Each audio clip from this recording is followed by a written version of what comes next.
issues with music and stuff, so they were just waiting to bring commentating on and turn the volume on until maybe the music was turned down. Muting us.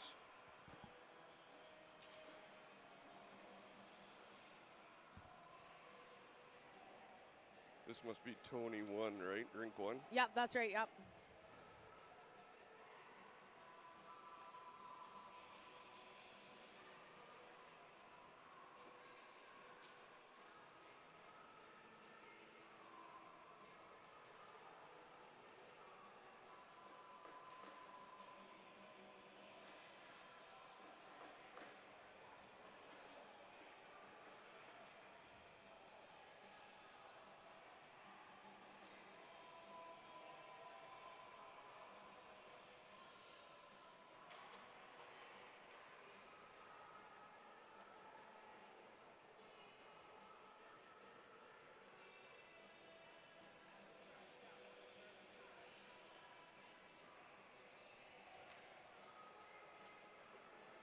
All right. Not sure if the folks can hear us at home or not yet. My husband's tuning in, and so he could maybe tell us. Pretty sure my mom's still sleeping, but I'm just guessing.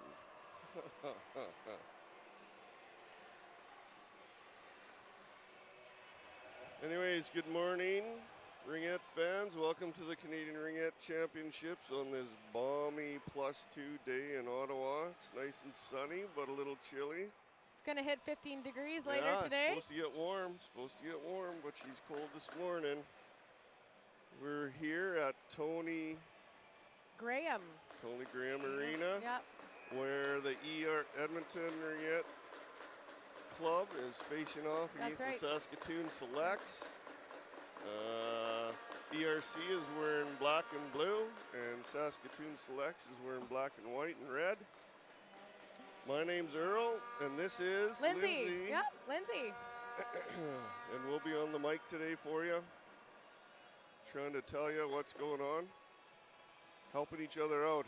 Yep, that's I perfect. have no idea what half the penalties are anyways, or what the whistles are Well, for. you know, I've caught on to a lot of that. I have my husband, who's normally here coaching on the bench. He's unable to make the trip this year.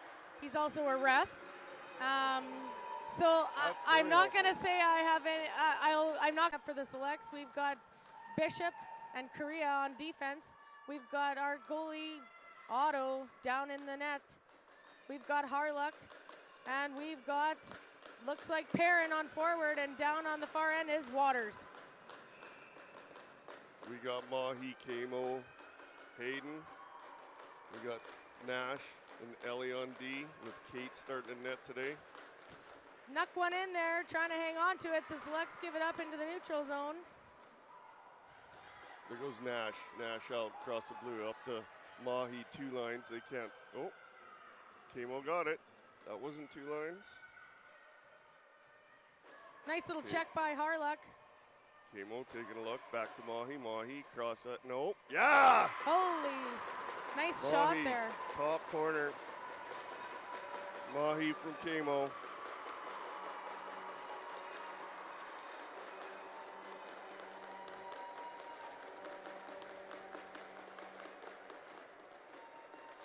And I lost Lindsay's pen. Oh no, here we go.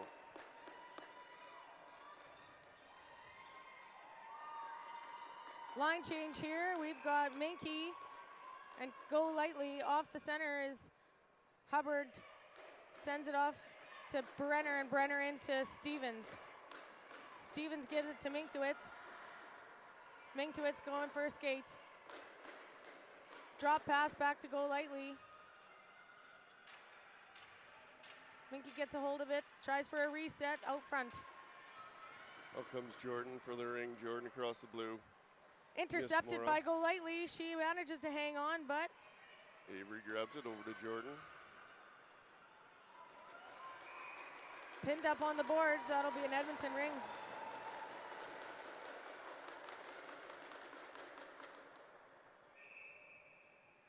Kate releases to Mora.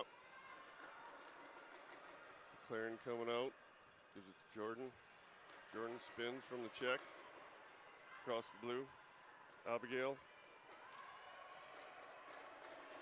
Bachelor takes a look, spins, goes behind the net. Taking a look, Ainsley's there, drops for Ains. Ains out front, shot reset. Ella to the boards.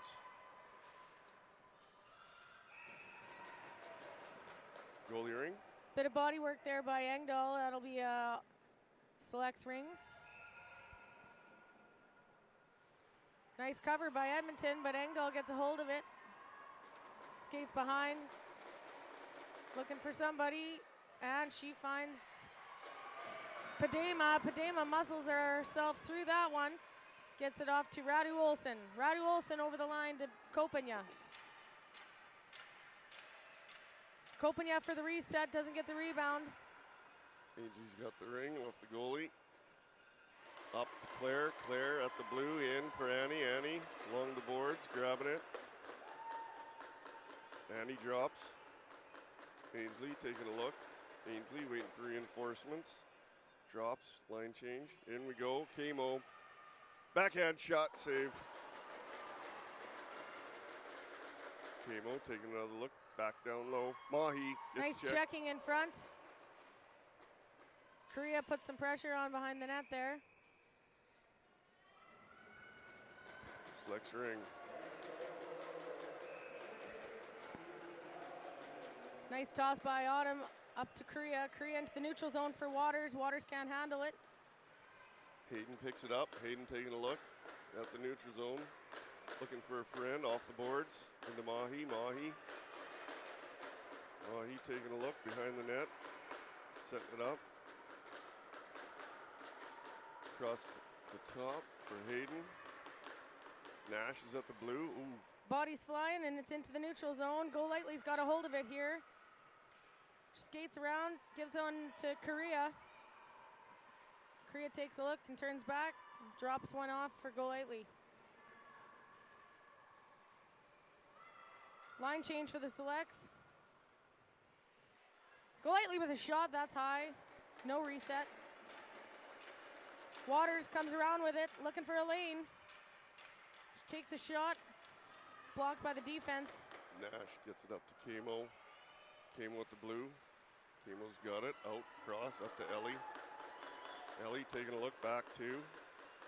Still looking, into Abigail. Brenner and Hubbard on defense with Golightly. Abby to Mora. Mora across the top, Abby with a pick. Mora takes a look, shot save. Abby with a rebound. Grace takes a look, shot, top corner.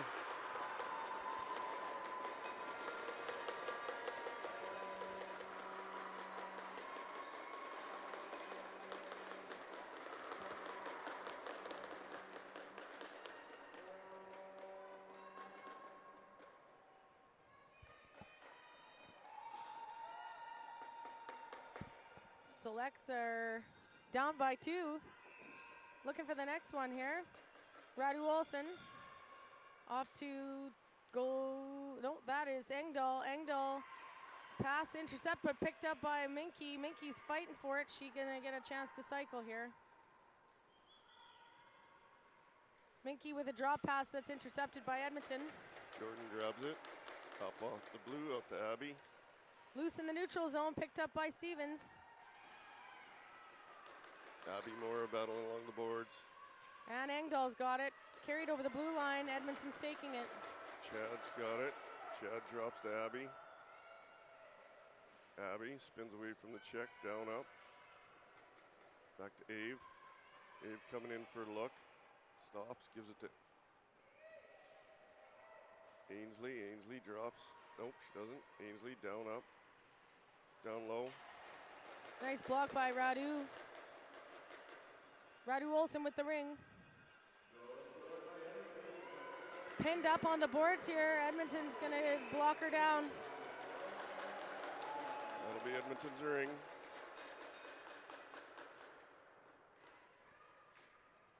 We got Annie with a look. Ainsley on the corner, Ella at the boards. Claire and Tommy on D.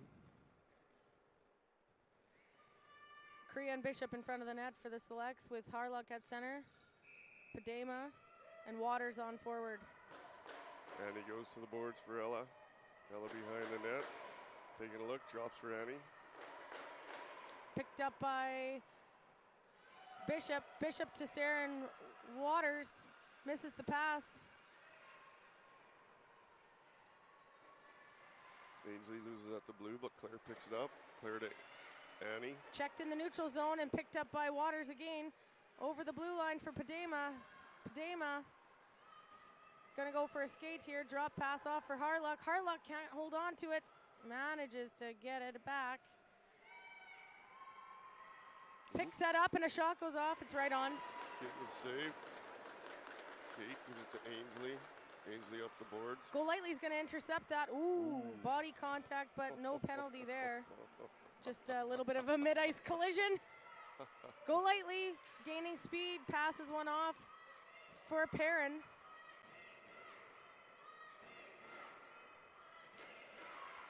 Picks that up by Stevens and a shot off, but saved. Goalie ring. Crease violation. Oh, it looks like a ring. Yeah, it must have been crease violation there.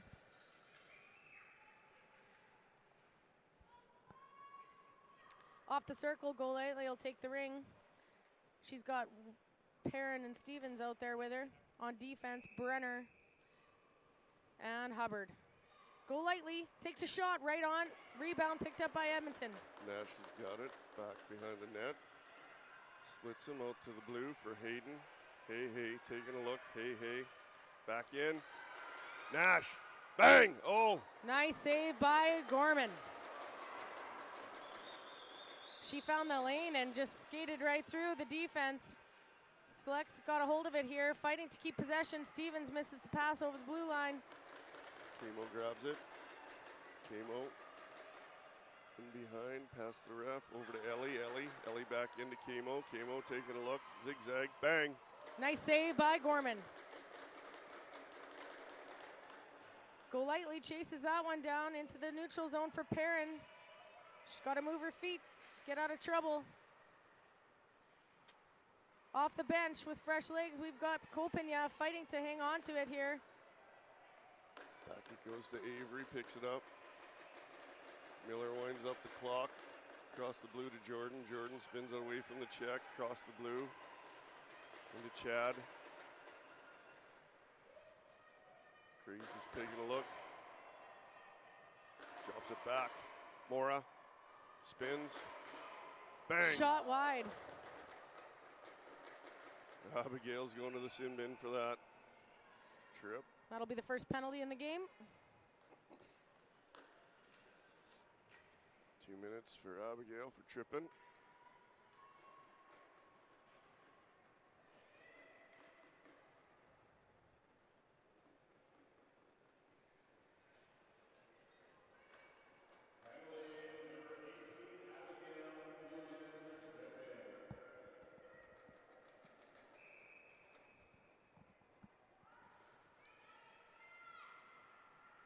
Tommy and Claire on D. Padema with the ring, cycling, drop pass missed and intercepted. Chad's got it. Chad across the blue, miss. And back in the hands of the Selects. Selects over the blue line. Padema misses the pass, but Kopenya picks it up on the fly.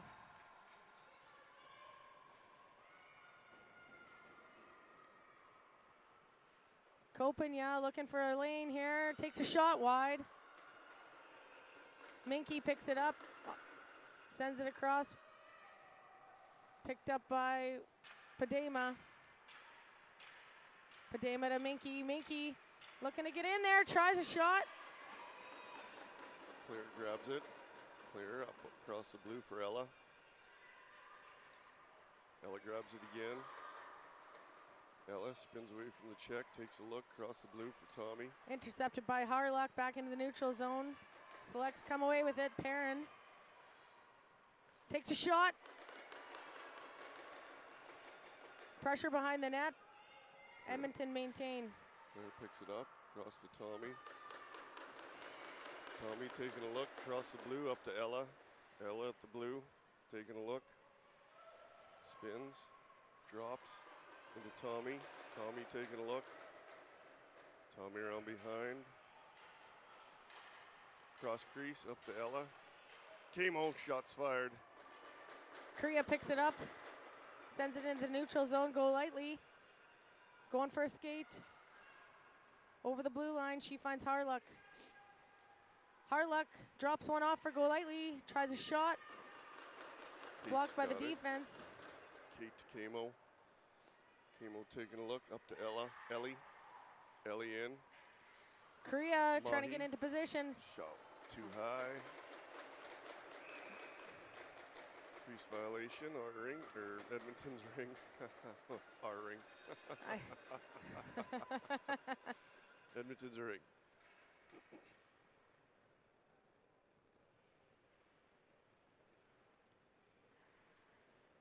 Brenner and Hubbard in position on defense. Go lightly. Stevens. Hayden with a look. Mahi with the screen. More on the boards. Hayden gives it to Mora. Mora comes around. Takes a look. Gets checked. Hubbard sends one into the neutral zone. Minky's going for it. Gets a hold of it. Looking for help. She finds, just Hayden narrowly snags missed it. by Stevens. Hayden up to Mahi. Mahi takes a shot save. That'll be the end of the first. Lots of back and forth, but it is a 2-0 game for Edmonton.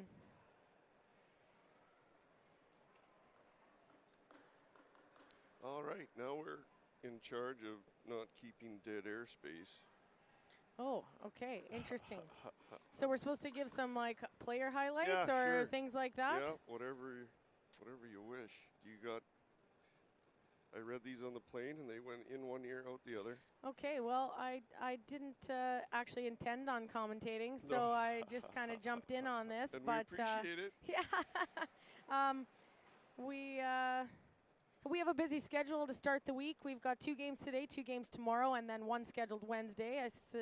I'm assuming your schedule is probably fairly similar. Same, yep. 2-1-2, yep. Okay, 2-1 and 2. So we play again today at 4:15. Oh gosh, local now time you're here. calling me out on my time That's for the next okay. game. Yeah. Holy. Yeah, it might be easier just look at my calendar here. Actually, I'm wrong. We play at 5 o'clock local time against Ontario 4. And ours, ERC's at 2:45 against Ontario. Okay, 1. a little bit quicker turnaround for Yeah. you guys. And that's enough banter to start the second period. We made it. We made it through the first quarter. Listen, intermission. You know, I think anybody And that knows me would say I have the gift of the gab. You do. So You do. I'll fill in the spaces, Earl. All right. Well done. Thanks, Lindsay. Yeah, you bet. Here we go. Start the second period. Edmonton's got the ring off the circle. Selects have got Brenner and Hubbard down on defense. Padema, Harluck, and Kopanya. And Edmonton's going to get a whistle. See, do you know what that one was for? Because I'm lost. You know, that one I don't know, and if my husband wants to tune in from home and tell me why that was a violation. Because we didn't go across center. You didn't go across. We didn't touch the circle. I wonder if it was a clock, actually. Oh, the clock. I bet you is the clock still at didn't 10. start. Yeah, Yeah. okay, Yeah. that's what we're 'Kay. doing. Yeah. Listen. Yeah. Well done, Lindsay. Hey. You are on this. I got it. Wow. Like, process of elimination, it can't be very many this things. is so much better having help. Oh, it's a clock problem. It's a clock problem. Yeah. You're talking about how to flip the switch over there. Ref's given the Yep. minor officials a little Confirmation by the husband from home. The clock did not start. Yep, we got it. yes, We yes. got it. help. All right. We're looking at each other going, but I flipped the switch, but the Yep. time didn't go. Yeah. My hands are in the air. I'm giving the shrug shoulders. I don't know what didn't work. I did what I did last quarter, and now it's not doing it this quarter. Hey. There's gremlins in the clock. Oh, now we're at 9:58. Oh. So yeah, the clock went down Test, 2 test. seconds. Clock is working. Yeah. Now we can't get it back. Oh, yeah, back to 10. All right. A little chitter chatter. All right, looks like we're good to go now. Looks like we're good to go. Yep. And we're back on. We're going to start this second period We'll again. do the second again. Ave over to Jordan. And we get another whistle. Oh, The the clock clock did not start again. Oh. And I feel for the minor officials, Hey, having worked those clocks for many years. I thought you were going to flip the switch. Yeah. No, but I thought you were going to do it. Yeah. It's just right here on your thumb. Oh, poor guy. Yeah. Feel for the minor officials when the technology We're doesn't work. yeah, lots of different clocks to learn, to work, and yeah. Clock is officially, I just saw working. It's going to do, we're going to get it. Third time's a charm. Oh, we're getting some help from Canada Ringette to figure out why the clock is got gremlins in it. Refs talking. Have a little team meeting here. Yep.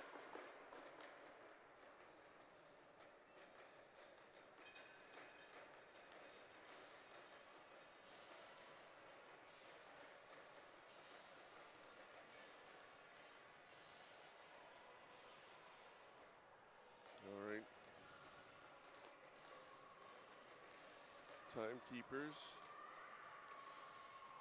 asking for the refs to come over. It looks like the clock's going 2 seconds down and then stopping. Yeah, and then there's like a whistle there, or the buzzer goes at. Yeah, there's some issues. They'll have to do a clock reset or something here and figure it out. In the meantime.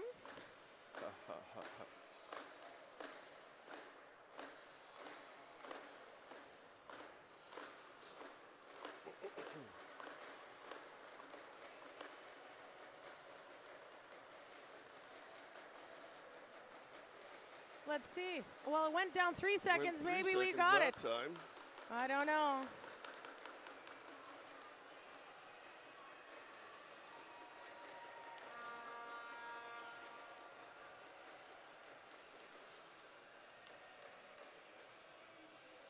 Well, let's do a player profile. Yeah. Okay, I'm going to choose my own kid because she's on the ice. Number 7 for the Saskatoon Selects is Anna Brenner. Anna Brenner's been playing Ringette for the better part of probably 13 years. She was 3 years old when she started. And she's a defense. She's a second-year U16 AA player. And this is her second time at Nationals. So she was here last year in Ottawa as well. Nice. And she's from Martinsville, lives just outside of Saskatoon. And she goes to an athletic academy for high school. So she gets on her skates a lot during the week. Player profile number 1. There we go. Well done, Lindsay. Was the easy one. Avery starts off to Jordan, back to Avery. Avery at the blue, taking a look, drops it in. Ella's got it. Ella behind the ref, behind the net. Ella with Ainsley trailing. Ainsley's got it shut. Ainsley picks up the rebound. Ainsley across the top. Backhand, forehand, shot over the top. Ella picks it up off the boards. Ella taking a rip. Backhand block. Big defense there. Gave it back to Gorman. Gorman behind the net. Fumbled by Hubbard, but she manages to pick it up here. Cross ice, she gives a support pass off. Harlock gives it back to her. To Kopanya, trying to muscle her way through it, and Padima gets in there, and they manage to come away with it. Skates, trying to skate into the zone. There's shot clock pressure, and the shot goes wide. No reset there. And that'll be a violation. Avery gives Kate the ring. Kate looking to set it up, gives it to Camo. Camo at the blue, out, Ave. Ring comes loose and Harlock gets it in the neutral zone. She's gonna skate herself, try to skate out of trouble, no way. Hayden picks it up, takes a look, drops it in. Camo, Camo Mahi. Ooh, that was a wide open opportunity in front of the net for Edmonton. Mahi digging hard, Saskatoon pushing hard. Mahi comes out with it. Good pressure by the defense there. Mahi. Gorman with the ring. Gives it to Radu Olsen. Radu sends one across, patiently waits for it, Golightly takes it in the neutral zone, sends it up and tries to get one forward there. Intercepted by Edmonton. Selects pin it on the boards, and that'll be Select's ring off the circle. In the zone, Waters, Perrin, and Golightly are going to give it a go. Up on defense, we've got Correa and Bishop back here. We got Tommy, Claire, and Mora looking to defend. Golightly gives one to Perrin. Perrin tries to sneak one up the center, but it's doesn't quite get it there. Korea's gonna fight way down for this one. Korea into the neutral zone for Perrin. Picked up, ooh, collision in mid-ice, that'll be. Going to the sin bin again. Abby for body, 2 minutes. Look at you calling that penalty. You knew that call. Those ones I can get. Those ones, yeah. Edmonton will be shorthanded for 2 minutes, and Selects are down in the zone. Golightly off the circle. Perrin and Waters. Correa and Bishop. Oops. Nope, that'll be a goalie ring. Pass was picked up inside the circle. Kate's ring. Kate releases to Mora. Mora behind the net, up the boards to And it's a call on Selects. 24 going to the box for body. Body. See, that's funny, because I was just watching the ring and the play, and I totally missed that. It was a pretty. I'm not gonna lie, it was a pretty soft penalty.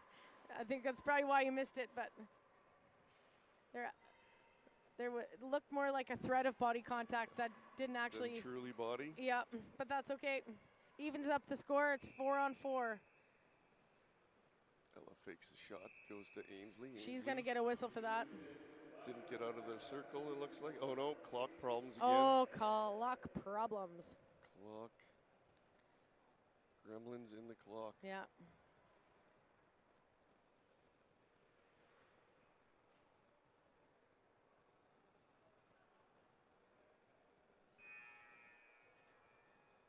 Still talking about the clock. The refs with the minor officials.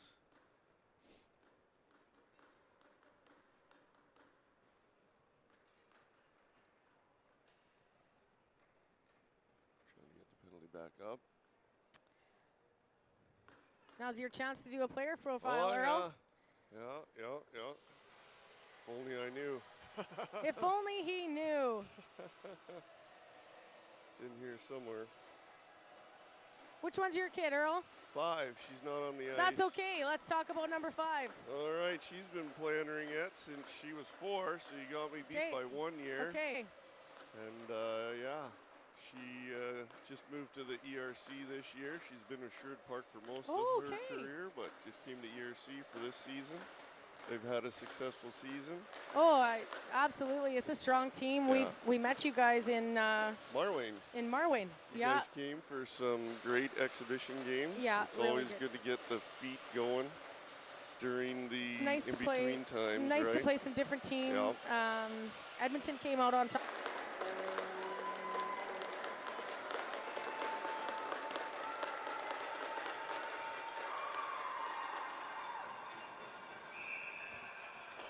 Selects off the circle. Hubbard gives one to Brenner. And there's a clock whistle. Again. This is very disruptive. Yes. And then they lost 2 seconds.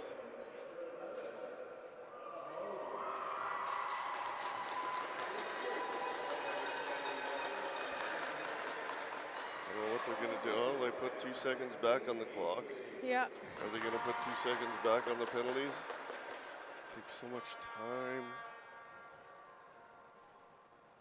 to mess with the numbers on the clock. I just have like some static in my ears. I don't know. Oh, you do too? Okay, same. Yeah, okay. It's fine. It wasn't there before. It just kind of showed up, but it's no big deal. It's fine. All right, we think we got the clock figured out now. Yeah, I certainly hope we don't have to continue with these issues. It really stops the play. tough on the girls. It is, yeah. Just want to get out and play. Yep.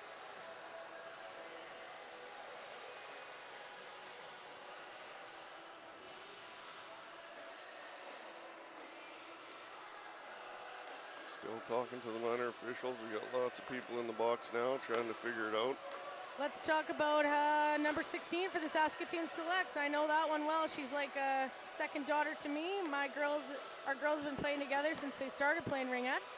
That is Rachel Hubbard for the Saskatoon Selects. She's Anna's defense partner today and most days.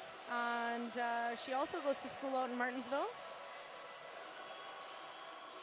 Rachel, this is a fun fact about Rachel Hubbard. She's a figure skater.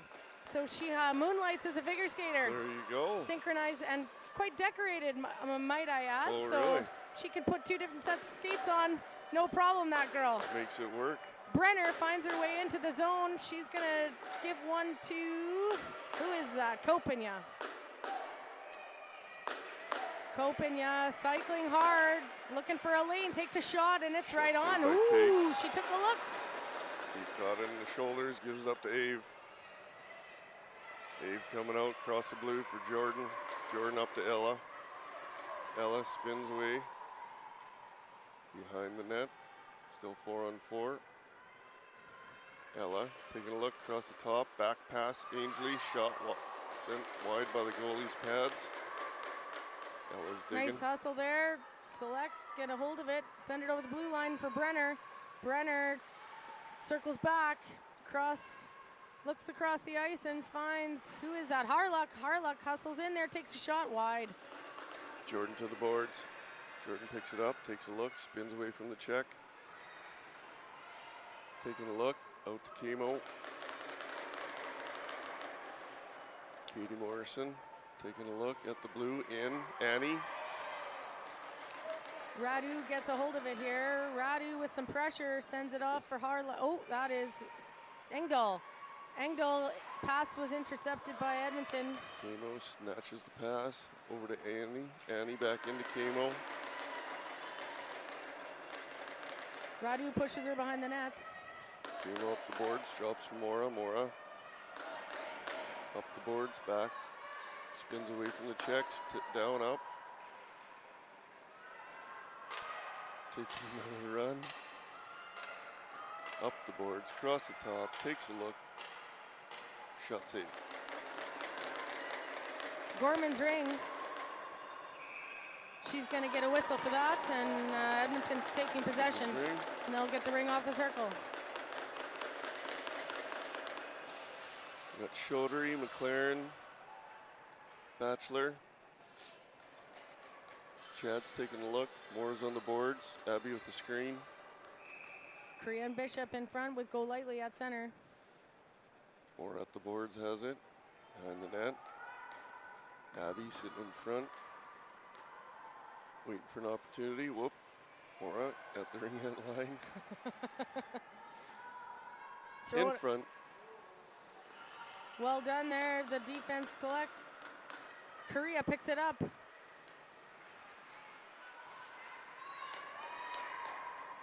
Claire trying to snatch the ring back.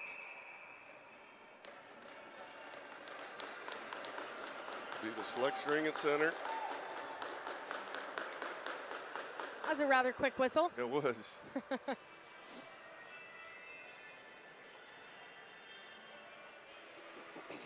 Fresh legs hit the ice. We've got Harlock and Perrin.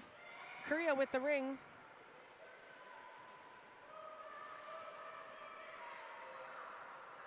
Korea gives it to Bishop, and she sneaks one in there for Perrin. Perrin looking for a lane here. Harlock gets a hold of it. Harlock comes out high. Takes a shot high. Behind the net, Waters and Perrin are going to pin it up. Selects ring.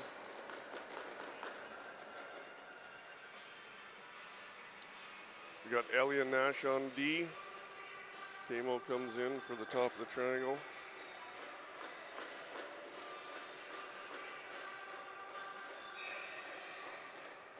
Waters fires one into the corner. Camo picks it up off the boards. Down, up to Ellie. Whoop, Ellie misses. Camo grabs it again. Camo in. Hey, taking a look. Hayden behind the net, in front. Picked up by the selects. Bishop's got a hold of it, sends it, going for a skate here, trying to get out of trouble. Camo nabs it at the blue. Camo into Hayden. Picked up by Korea. Edmonton doing a good job of blocking these passes. Selects are having a hard time getting it into the zone. And they're pinned up again. Goalie ring. Kate's got it. Kate to Ellie. Ellie gets checked, check loses by it. Perrin. Back behind the net. Over to Nash. Nash up. Whoops. Ainsley doesn't see it coming. Harlock gets a hold of it. She's gonna try and set something up. We got fresh legs coming off the bench. That's Golightly. Comes whistling down here. Forgets to take the ring with her. Slows her down a bit. Back pass miscommunicated, but picked up by Perrin. Stevens with the ring, takes a shot. To the boards, wide, Ellie. Wide. Ellie off the boards. Out, Ainsley. Oh, I thought that was gonna be nasty. Yeah, I did too. Stevens takes a shot. That'll get a reset for the selects there. Golightly is gonna cycle. Back pass to Stevens with another shot high. No reset. Mickey pides her way out front, gets a nice shot off. That's save. Golightly out front, another shot. No reset on that one, it was wide. Saskatoon is bringing it. Stevens with a shot. That's a reset, picked up by Edmonton. Checked off by Minky. Jordan gives it to Kate. Slows it down. Oop. Behind the net. Up off the boards to Jordan. Jordan at the blue. Out. Abigail. Abby back to Jordan. Jordan in to, whoop. Chad. Intercepted by Hubbard, nice work. Chad's checking. Oh my goodness. Chad's got it. A little bit of different energy here all of a sudden. Brenner with the ring.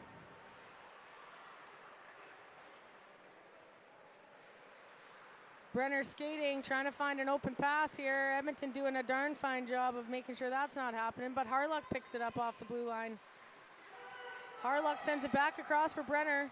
Brenner up and over, gives it to Padema. Padema listens for the call, and that's a shot clock violation. Oh, shot. Like 58 seconds, yeah. What are you doing? Okay, no, shot clock violation. That just took a long time. Lots of movement here in the second half of this period. Yes. Saskatoon was lighting it up. Well, we needed to even up the shots on net. Maybe I'll go down and get a report from the goalie mom here. Oh, yeah. Camo, shots fired. Oh, nice top shelf goal for Edmonton. Top shelf where Grandma keeps the cookies. That's exactly where she keeps them. That was a really beautiful shot. I don't think Gorman stood a chance on that one. She picked that pass up perfectly.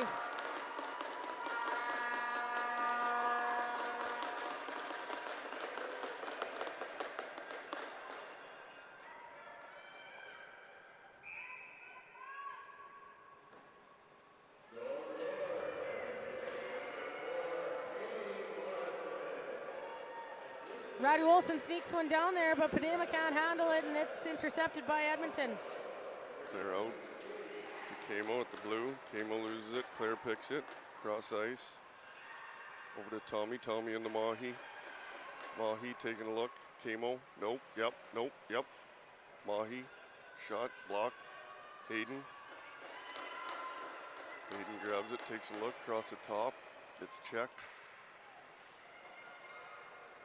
Support pass by the select, sent over for Engdahl. Engdahl sends one up the neutral zone for Golightly. Golightly fires one over off the boards and finds Harlock. Harlock's getting shot clock again, and no, that's sorry, end of the period. End of the period, All end right. of the second. End of the second period. Score is getting a bit lopsided here, and Edmonton's coming out 4-0, so we're only halfway through this game. Lots of time left. Let's hope the selects can just even it up a little wee bit here. So we got, Edmonton's got Kate in the net today. Some fun facts about Kate. As her favorite Ringette memory is winning semifinals and overtime at provincials. And she speaks French, which is quite handy when you come to Ottawa. I bet. I have never listened to as much French as I have since I arrived here. Yes, okay, that's nice. You have your own built-in interpreter. I guess I got to chat with her to help me understand what people are saying around here. Yeah, there you go. Our goalie is Autumn Gorman. And where is she there? Gorman. Well, going to nationals was certainly her highlight last year. She was a first-year U16 goalie going into nationals. Lots of good experience there. She used to hate playing in the net in U10, and now she's the star goalie for the selects. Doing a fine job. Doing a fine job. Fine job.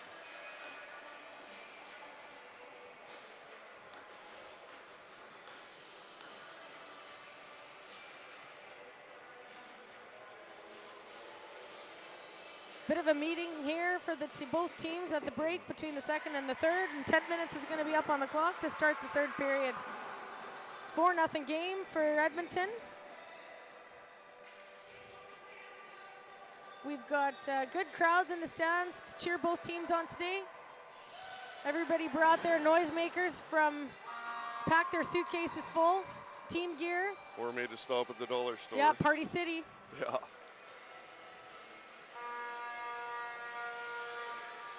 Oh, thank you very much.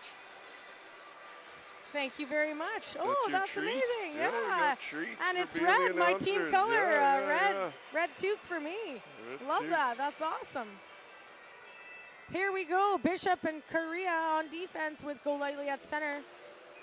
We've got Perrin and Waters down. I think that's Waters. It sure is. Down on forward. Bishop gives one to Korea. Korea feeds it over, and there's pressure with that pass immediately, but Selects will maintain possession in the zone.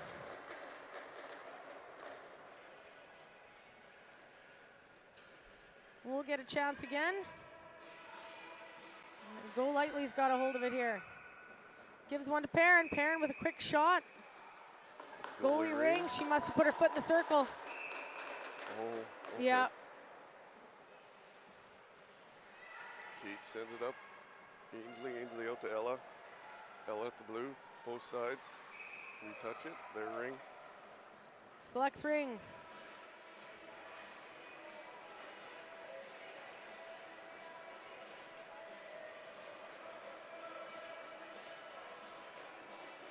Take a lot for me to not say their Ring. It's Yeah, the Selects Ring. it's the Selects, okay. Bishop gives one to Korea. Korea looking for an opening here. Finds it. Perrin on the boards. Tries to get up the center, blocked by the defense, circles back. Gives one to Go Lightly up close, fires it too high. Nice passing. Out we come with Ellie. Ellie up to neutral zone for Chad. Nice pressure Chad by on the Bishop, boards. but received by Edmonton. Chad taking a look. Tommy and Ellie. Korea intercepts that one, gives one to Perrin. Perrin gives one to Kopanya coming off the bench. Fresh legs, here she goes. Coming for a high skate.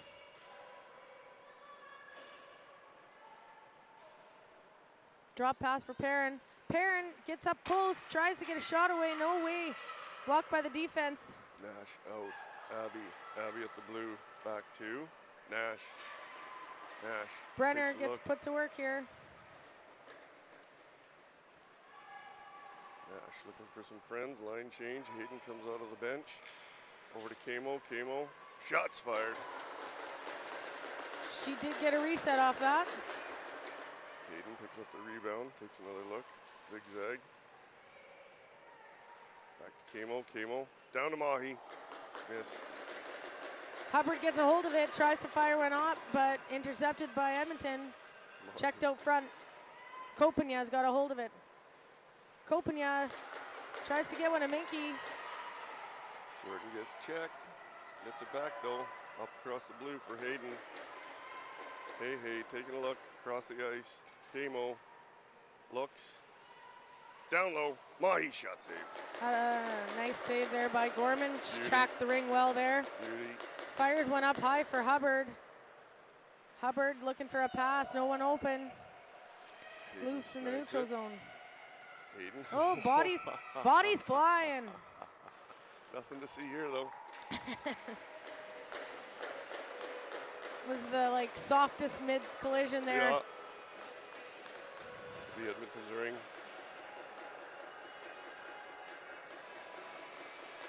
Heaters are on in the building. I know. That's nice. That's a bonus. Yep. The opening ceremonies yesterday were chilly. Chilly, man. Yeah, Holy yeah. doodle. Yeah, she was chilly one It there. was a cold one. Tommy over to Claire, into Annie. Annie down the boards, in behind.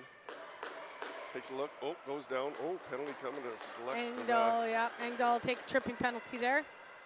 Claire, backhand shot save. 2 minutes in bin time for the Selects. That is Taylor Engdahl, I believe, going to the box. Yep, indeed she is. For a hook. Hook.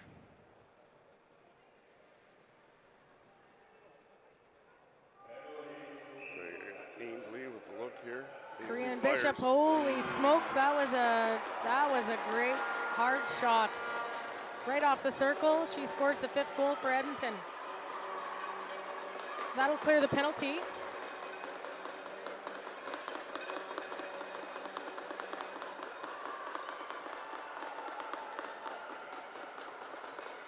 That was a bullet. That was a nice shot. Yep, she sure did have a nice shot. Bishop to Korea. Korea up the boards and finds Padema. Padema fires one on. Rebound. Shoulder save by Bouncy ring picked up by Harluck. Harluck getting out front, fires one on. Goalie handles it. That save. Feet to Tommy. Tommy lighting it up. On the neutral boards. zone. Ella. Intercepted ring. by There'll be a whistle. that girl. Go lightly, he'll get a hold of that one.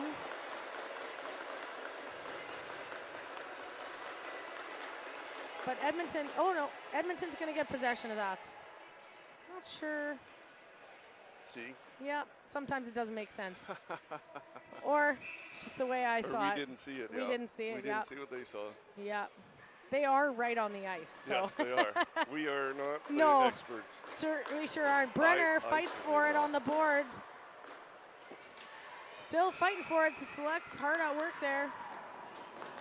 Edmonton's ring again. Looks like, yeah, Edmonton will take it again. They pinned us up that time. Ellie over to Nash. Nash at the blue. In. Chad. Down low. Abigail. Abigail Brenner goes gets down. in the way, blocks that one for the. Mora checking. Clarence got it. Mora backs in over. Chad. Bang! Chad from Mora. They are dialed in on the net. They are not missing.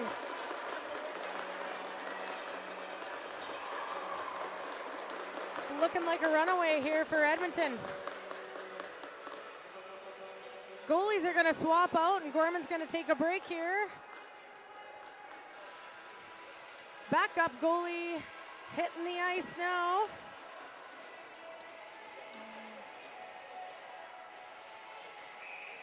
Bell, she, Yeah. number 33, goalie that came alongside us to give us a hand here, support Gorman, and she's going to get some ice time. Minky with the ring in the zone gives one to Kopinya.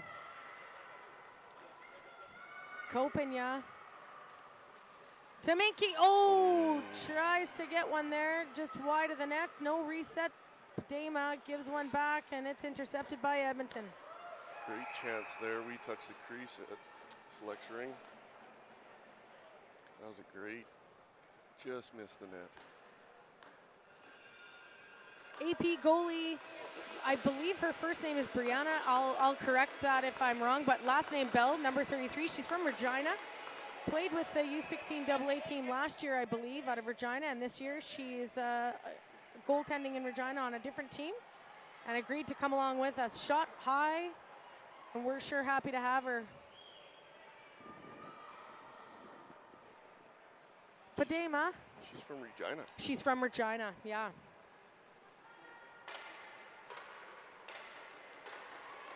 Check by Minky to try to maintain, but given up to Edmonton here. Avery grabs a ring. Avoids the check out to Jordan. Jordan in the neutral zone, takes a look into Camo. Camo zigzag down low. Annie. Annie tried to go back across the top. Picked up by Engdahl. Engdahl fires one into the neutral zone and finds Waters. Waters fights for it. Penalty coming. Trying to hang on. Edmonton. Avery's going to go to the sin bin. 2 minutes for a hook. That neither of us saw. Happened right there. Right there on the ice. Right there. Right there in the kerfuffle. You saw what we saw. Yeah, that's right. That's a 2-minute hooking right there. So this young goalie here, her sister plays on a U19 AA team out of Regina, and so she was traveling down with the team and agreed to come and play on the roster with the select. So she's been hanging out with us. She's got team gear. She's ready to go. Excellent opportunity. It is it's great. Very special to be here. Yeah, it sure is. Here comes Perrin. Perrin cycling, looking for a shot. She takes one. And the Selects are on the board with their first goal.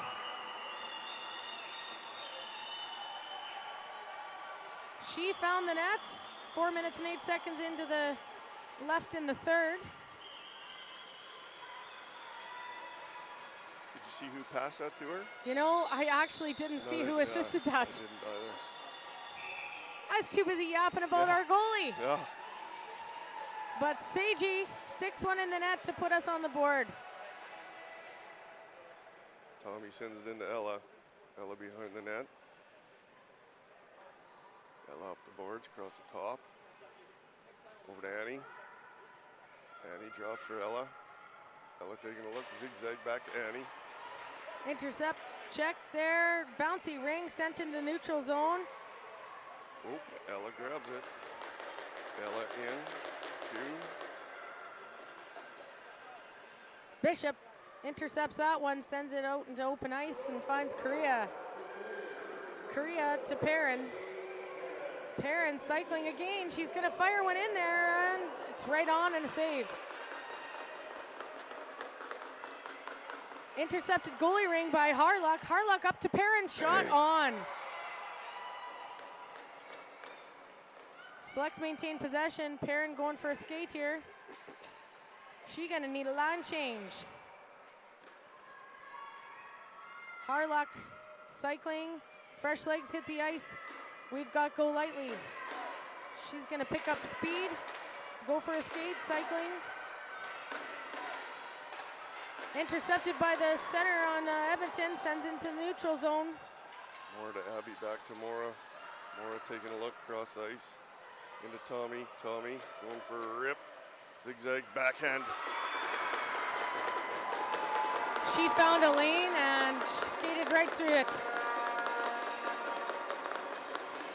Backhand shot and scores the 7th goal for Edmonton.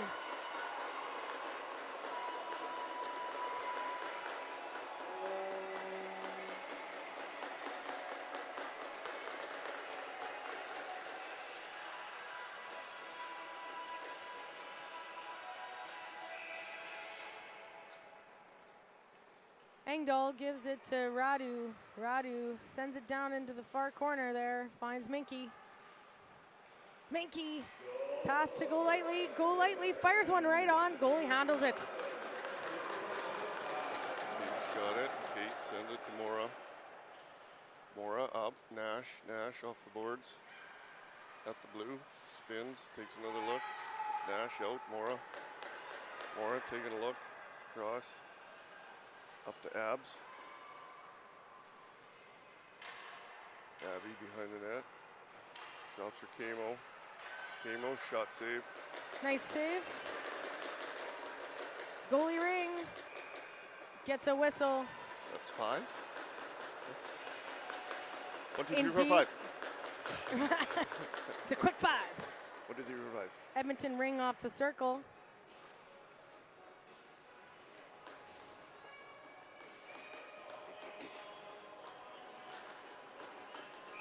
Camo with a look. Hayden with the screen. Oh, Mahi. Nice save by Bell. Well done. She's getting warmed up down there. Yeah. Seeing some action. Across the top. Hayden taking another look down low. Mahi fires another one. Tender. Cold as ice. In between the posts. Doing a fine job of tracking the ring. Yep. Harluck sends one in the neutral zone for Kopenya. Kopenya fires one across the blue line and finds Bishop. Bishop's going to go in. Bishop on her backhand tries to pass, but that's intercepted. Camo. Edmonton coming in hard. Out to Mahi up to Ainsley. Ainsley, backhand over to Mahi. Nice work by the Selects defense, blocking that one. Korea behind the net, turns, cycles back.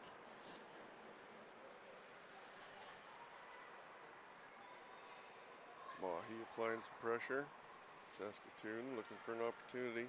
Bishop gets a hold of it. Hanging on too long. She's going to get it. She got her pocket picked. Ella grabs it. Ella into Mahi, but Saskatoon will grab that one. Harluck down on the ice. Edmonton Ring.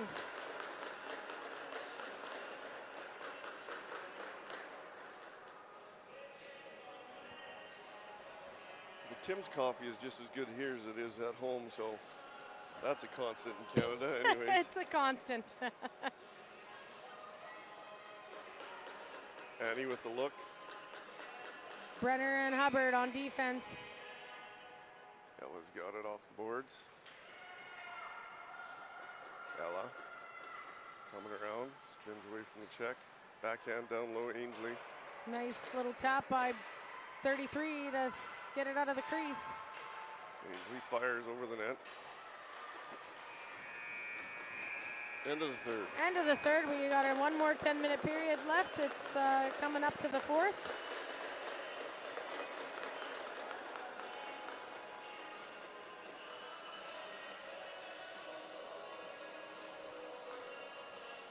Want some more fun facts? Fun facts. I think it's your turn. I fun facted my AP. I did my AP goalie.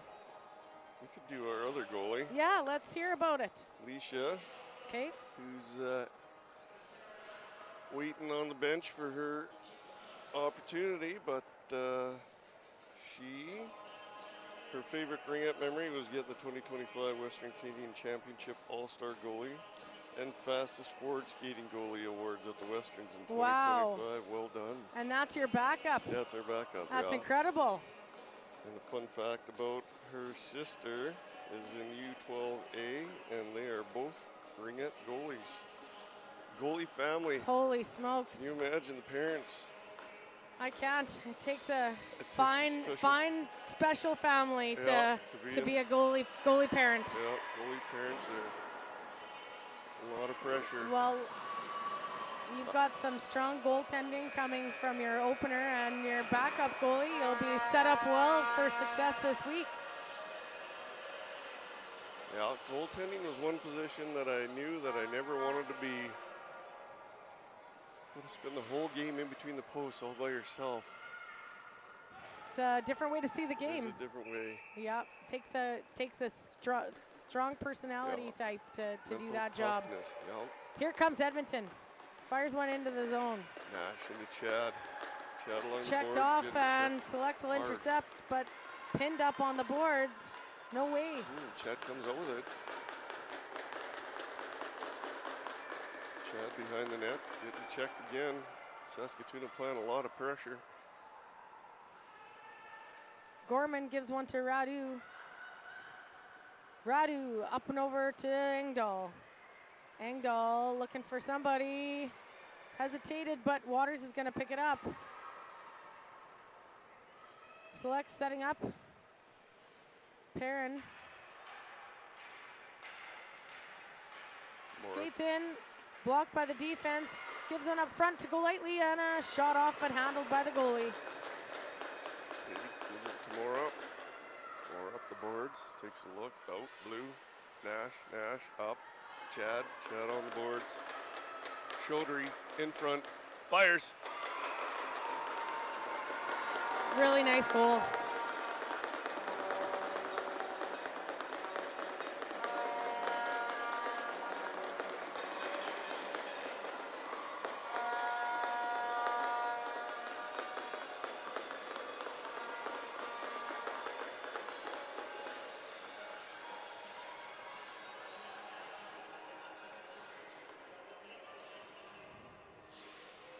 All right, the selects are going to take the ring off the circle. Bishop, Korea, Kopenya, Stevens. Down on the far side is Minkiewicz. And they've got some work to do. Clean pass over to Korea. Korea sends one in, but who's going to get it? Minky's going to try and get a hold of it here. She gives it to Kopenya. Kopenya sends one across, but pass is missed by Stevens. Missed. Jordan up to Mahi. Mahi gets checked. Intercepted by the selects in the neutral zone. Korea gives one to Stevens. Stevens tries to drop one back off, but Edmonton stick it. Hey, out to Avery. Avery spins on the boards, cross ice, over to Jordan. Jordan takes a look, in, Camo, zigzag, taking a look, fires. She gets the reset there. Tender handled that one. Another one. Bell. Oh.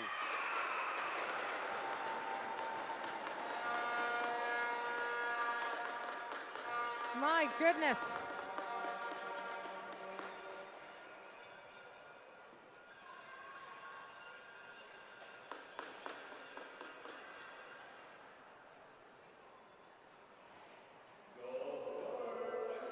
Edmonton are managing to get themselves tucked in nice and close to the net there to score that 9th goal, I think. Or, yep.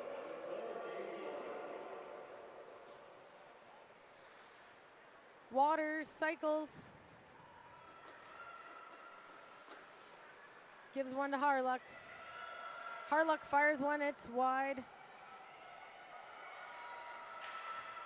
Dama sends one across for Harluck. Shot clock's getting tight, and she fires one another high. Just missed.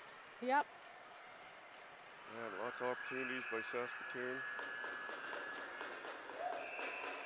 This game can be a matter of inches. Inches, that's right.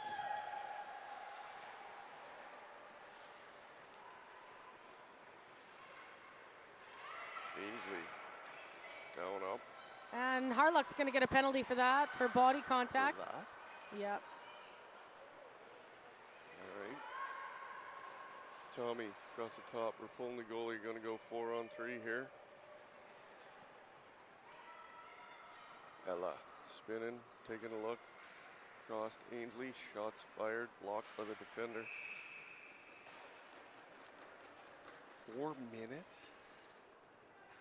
She getting a major for that? Yeah. Holy smokes. For that?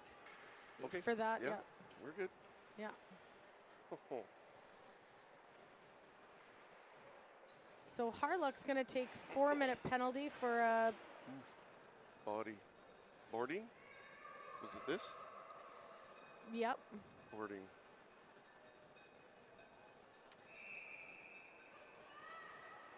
She must have made a motion with her stick forward, like when she did it. There had to have been a forward motion with that stick for them to call that a 4-minute penalty.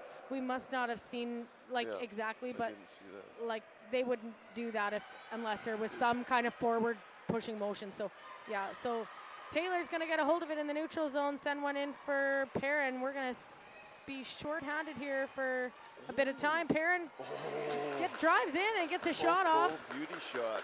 That goaltender of yours, she's dialed in. Golightly manages to hang on to it, get another one for Perrin. She fires one right on. Just not finding an angle there. Just gotta find the holes. That's right. Chad goes over to Nash. Nash back to Chad. Oh, Chad couldn't grab it. Intercepted by the selects. Oh. Off the bench is Camo. Yeah. Almost too many men, but not. Back to Camo. Camo waiting for reinforcements. She's all by herself right now. Saskatoon putting on the pressure. Fires one off, it's wide. Oh, no, she gets a reset there. Must have tapped. Hayden comes in front. Hayden looks down low. Backhand. Touch crease. Selects ring. Edmonton, sneaky. They get themselves right in close like that. That's really, really good work by your forwards.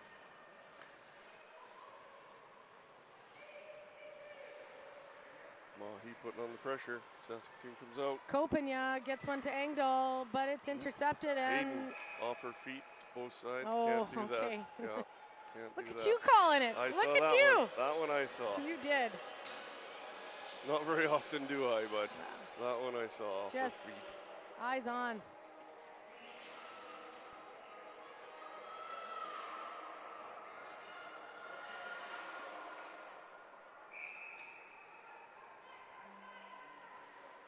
Kopanya to Bishop.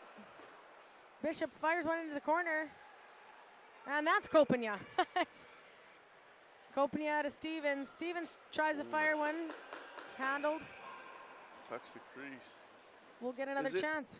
If the ring is on the line then, and we grab it, that is? Yeah, it is. Okay. Yeah. You got to see white ice all the time then. That's exactly right, yeah. Because that was... Very sensitive crease for Ringette. Yep. Korea sends one for Kopanya. Kopanya to Korea, and she tries to fire one off. There's a rebound. Can't quite get a hold of it. Claire out to Ella. Ella back to Claire. Claire up the board, spins away from the check.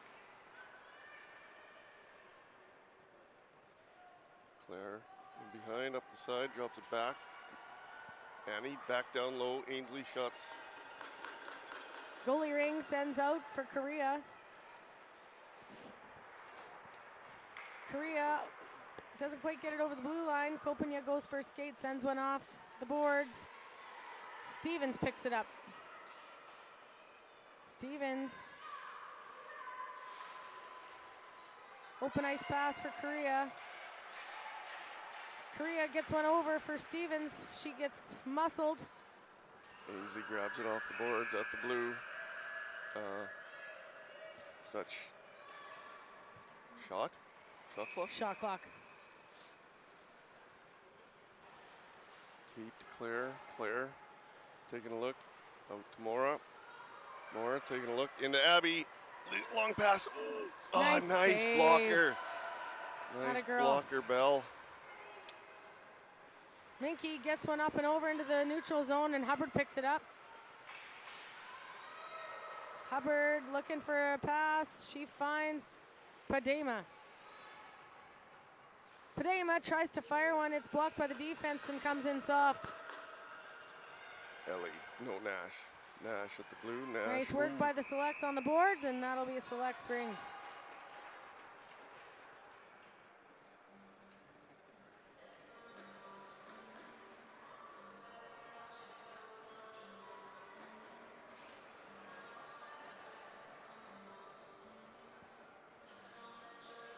All right, 3 minutes left in the fourth. They must be able to see the clock at home though, hey? Yeah, I'm assuming they do.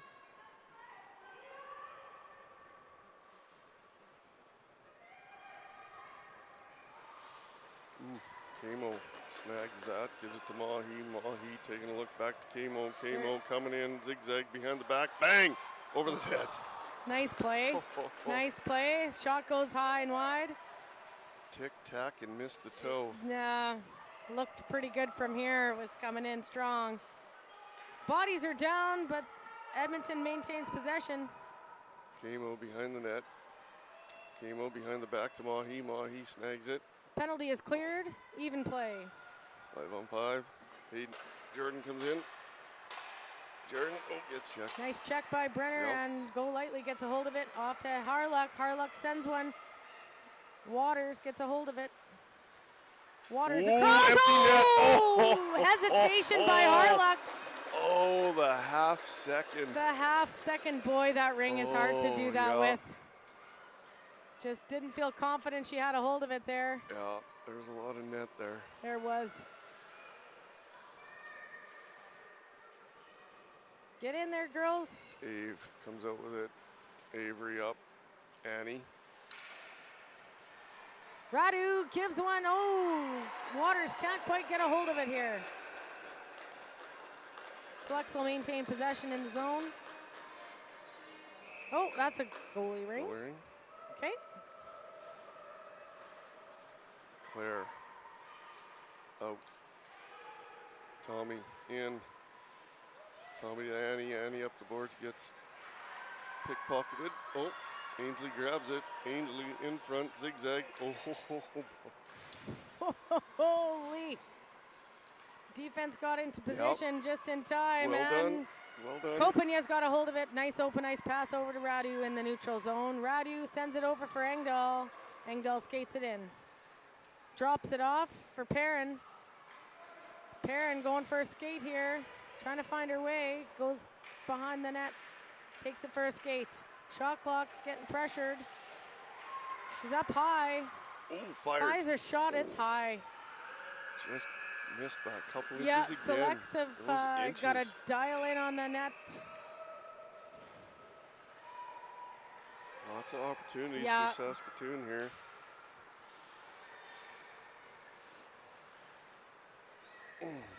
Mora's got it. Mora up the boards. In Abby. Abby on the boards, getting checked hard by Bishop. Stevens and Bishop working, get a hold of it. Chad, Abby checking. Up and over into the neutral zone. Stevens gets a hold of it just shy of the blue line. Can't quite maintain. Oh, penalty Whistle. coming to us. Body. 16 seconds. That McLaren kid. Gooning it up. 2 minutes, you feel shame. 16 seconds left in the game. Mora must have wanted a break. I'm guessing. It's my kid, if you couldn't yes, tell. I could. Harlock fires one off, and it's wide.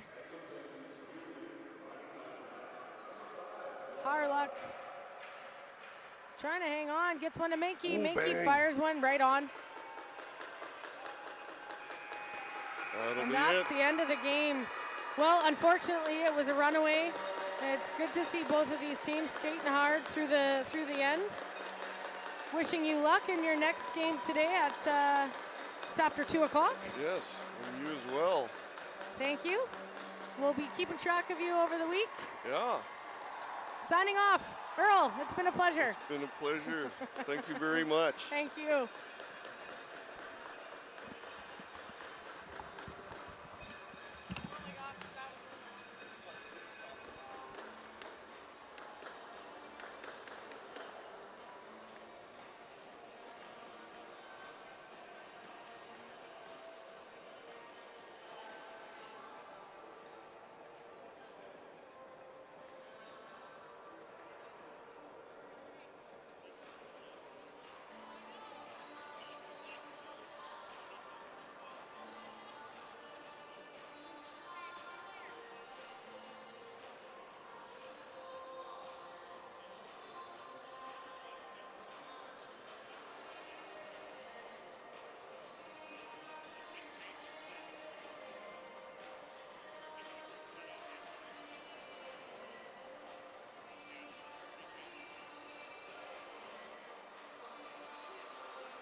Good morning, everyone. Welcome to another Ringette game here at the CRC in Ottawa.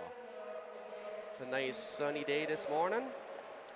Today we're going to have the honor to see Team Alberta, U16 AA, playing Team Saskatchewan. Yes, that's right. Sorry, Jeff. We talked about it just before we started here, but we went through all the paperwork there. There's so many team here this weekend that try to keep it all straight there. We'll do our best. Wearing the blue jersey there, we have Team Alberta, and the green jersey, Team Saskatchewan. The two team, I think, played themselves each other once this year. Yeah, I think just one time at the SO Golden Ring. That's right, that's right. I think everyone is pretty excited here. My name is Eric. I'll be here with you guys today on the mic, and we have a friend here. I'm Jeff, here from Saskatchewan, my first nationals here, so I'm excited to be here, and pleasure to meet you. Pleasure to meet Eric, you too. It's going to be a good game, I'm sure. I think the girls were quite excited this morning. They're ready to go. Hopefully we got high pace the whole way. Oh, for sure. Yeah, I think they got a lot of energy to beat right now. First game of the tournament. Right now, Red Deer are down one player. We've got Ali LaRouche on her team there that's got an injury. She won't be able to be with us this week. She's here watching, but not playing. But we do have a girl named Bowen that will be underage, taking her place there. She's a first-year U14 playing with the U16 AA right now. It's always good to get the APs involved in these games. Absolutely. Especially at this level. What about you guys? Any injuries? Anyone there not? No, not that I'm aware of. Everyone's healthy. Everyone's good. We all got here safe, so that's a good start. Awesome. Flight was good. Not delayed. No delays on the flight. We heard some stories that there was some other delays. Yeah, but we were delayed and landed at the airport a little late. We got some fan here taking pictures of us. Instant celebrities. That's right. That's right. So for the commentary, Eric's going to handle the Team Alberta side of things because he's familiar with all the names, and I'll be doing the commentary for Team Saskatchewan. Make it easier for everyone at home rather than saying numbers. That's right. That's right. We'll try to make it excited for you guys. You guys got to have a nice feed, professionally looking video here, so it's not off my cell phone for once.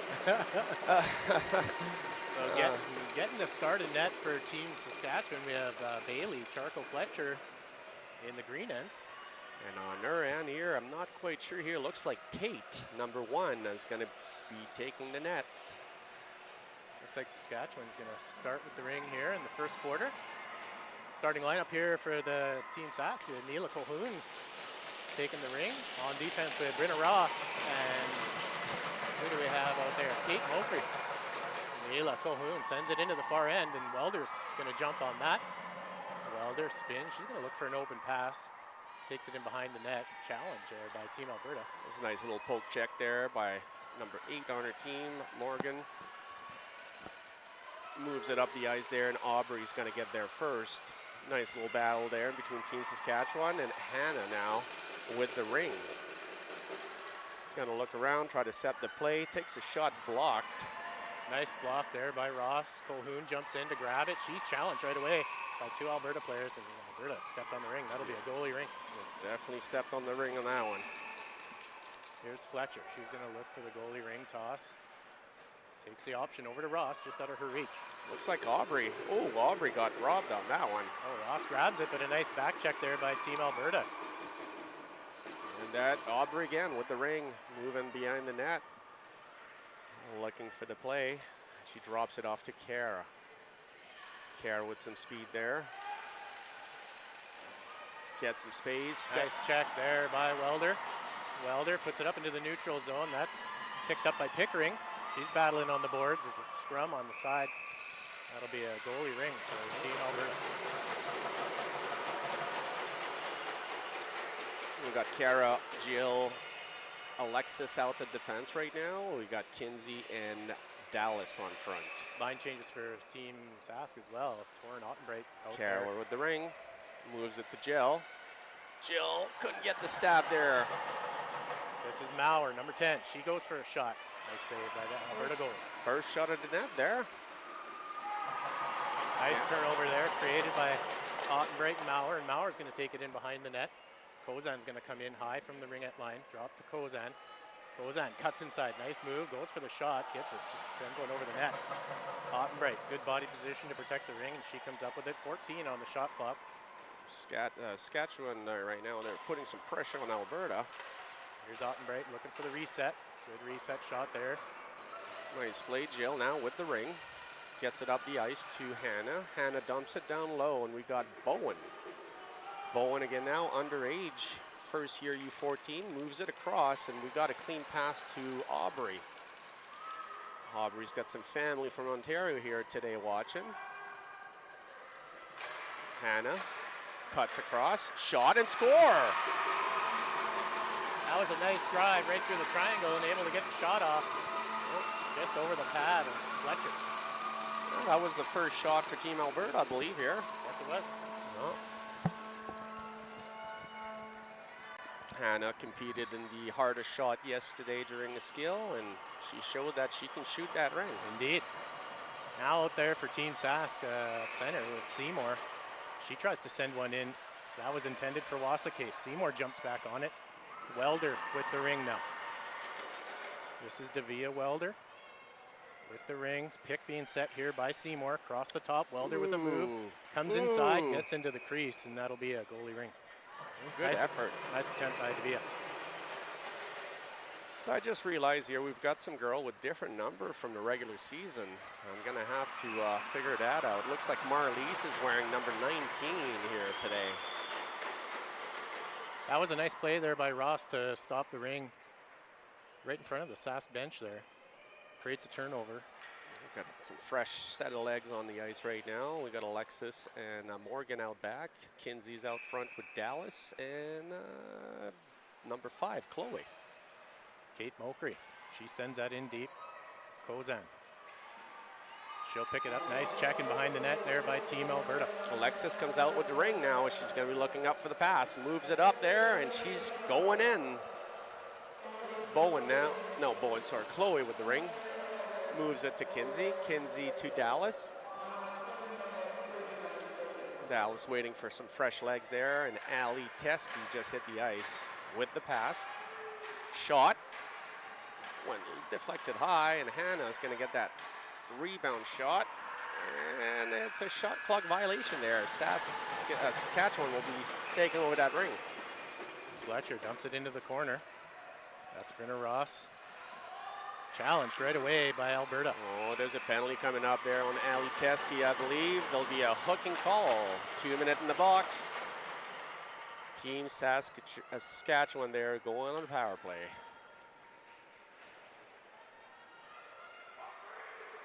Marliese and Jill going to be out the defense, as well as Hannah. We got Bowen playing the forward position. And for Team Sask, it's Kozan's out there with Colhoun and Cheke, Lauren Cheke, number 11. Here's Neela. Takes it behind the net, drop pass to Kozan. Kozan's going to look to go through the middle, get it over to Cheke. Short pass in front intended for Colhoun, just knocked into the corner. Jill managed to get that ring out of there, and we got a chase there at Bowen. Oh, nice pick by Hannah. Right at the line, takes the shot. Great save by Charco Fletcher. Beautiful save. She passes it across, picked by Saskatchewan. Nice pick by Priya. You'll notice there's 2 Colhouns on our team. They are sisters, Priya and Neela. Oh, wow. One's 5, one is 6. Same age or a year apart? A year apart. Wow. Neela is the older of the 2. That's always fun to have sisters playing on the same team. Makes it easier on the parents' wallets, too. Absolutely, eh? You're just going one direction. That's right. Well, yeah, many of us got multiple kids and multiple teams, and it's divide and conquer. For sure. We got Kara with the ring now in the zone. Just got poke check, and Nice Team challenge. Saskatchewan gets it. Here's Ottenbright. We actually have cousins on the team as well, the Ottenbrights, Torn and Lauren. Oh, wow. Here's Colhoun. Here comes a shot from Maurer just over the net. Nice shot by Page. The ring is moved. Alexis now has got it.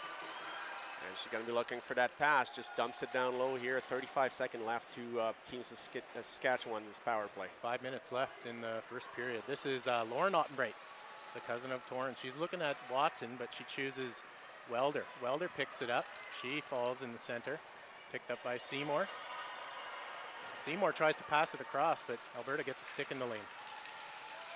And Alberta dumps it down low. We got a chase here for that ring. It's two-line pass, so Alberta can't touch it. Saskatchewan would it be on the net now? Good coverage, but they move the ring and picked up by Kinsey with some wheels. Now we got number 19. I believe that is Marlies. Passes it to Dallas. Back to Marlies and picked up in the middle. Picked up by Watson. She's going to send it up to Welder. Watson's going to head up into the zone as the defense. Tried to hit Watson. Watson fell on the pass. Ooh, nice. Watson able to deflect that, keep it from going out of the zone. Scrum for it, and that'll be Team Saskatchewan ring. There's some good battling going on here in the first quarter. Yeah, good game so far. The first game to shake off the nerves, you know. That's right. So Cheke's going to be out there again here with the Kozan and Ottenbright. So that's Lauren Cheke, Torrin Ottenbright, and Macy Kozan. On defense, we have Kate Mokry and Brenna Ross. Torrin Ottenbright, she'll take it behind the net. Look to set up a bit of an attack here. Has Kozan on the post, over to Cheke. She's got a shot just over the net. Kozan picks up the rebound, no reset. 15 left on the shot clock. Alexis with the rob there. Wow, what a play. Moves it up, and Aubrey's chasing now. Team Saskatchewan gets there first, though. Picked up by Ross. Brenna spins to get out of the trouble, spins right into trouble. Looks like she carried it over both lines. But sure did look like it. Here's Mokry now. Mokry, support pass across to Brenna. Brenna's going to send it in to Cheke. Lauren, take it across the top. Cheke in behind the net. Ottenbright on the post and Kozan following. Here's Cheke. Cheke tries to force a pass through, but that's blocked. Ali Teske there picked that up. Couldn't quite get it out of there, but there's some nice support from Kara. And she gets it down low. Chloe's going to be chasing that one. Nice effort there by Pickering to get that. That's Rowan Pickering, number 7. Lead pass into the neutral zone for Maurer. Maurer sends it in deep to Seymour. Seymour, cross ice pass for Kozan. She just misses that. Oh, nice play there by Sasha to get it out of there. And Kinsey sends it down low to Chloe. Chloe with the ring now, gets checked. Another nice move by Rowan. Create the turnover up to Seymour. A one-hand stab. She's pressured right away. Drops it to Colhoun. Here's Priya. Colhoun in again to Seymour. Has Maurer on the far post. Tries to feather a pass through the middle. That's met with some Alberta sticks. Here's Wasakase on the reset. She takes a peek at the shot clock, and she's going to look for an angle of attack here. Tries to go through. That's going to get bumped out across the ringette line to Watson. Now the older of the Colhouns. This is Neela. Saskatchewan are moving the ring well right now. They're picking it and tries to get it over to Welder. You can see a burst of speed here from Welder, and she's going to take a shot. Sharp angle. Oh, just wide of the net, and that'll be a shot clock. Oh, no, they got the reset. We got Marlies with the ring now. Marlies with some speed. Gets the pass out to Ali Teske. Teske now down low, but Saskatchewan picks it up. Yeah, that was picked off by Colhoun. As she fell, she got it up to Welder. Here's Watson. It's Avery Watson, number 4. Oh, she tried to deke around, but just lost control of the ring. Marlies now again with the ring, gets it up to center. Ali Teske with it, moves it to Dallas. Dallas with some speed there, is going to cut across. Oh, passes it. Yes. We got Aubrey now. Aubrey with the ring, drops it to Dallas. Dallas dropped to Kara. Kara tried to cut in the middle to get stopped by Saskatchewan. Nice effort to get it out into the neutral zone, and Kozan will jump on that right away. She's looking for a support player to pass to. She finds Colhoun, but checked right away by number 10. And we get it out. It's in the zone now. 13, Jill gets in the zone with the ring. Got a defenseman there, gets nice poke check by Ottenbright. Ottenbright right away. She's going to go for a slingshot up into the zone. Torn now with some speed. Gets around the hurt defense. Oh, shot just over the net. Nice play by Team Saskatchewan there. It's a close one. think that was a crease violation on that one, though. Yep. So in Ringette, even if you get one skate in the crease, it's a 5-second delayed call. So as the team that went in the crease, if you possess the ring within that 5 seconds, it's a turnover for the opposing team.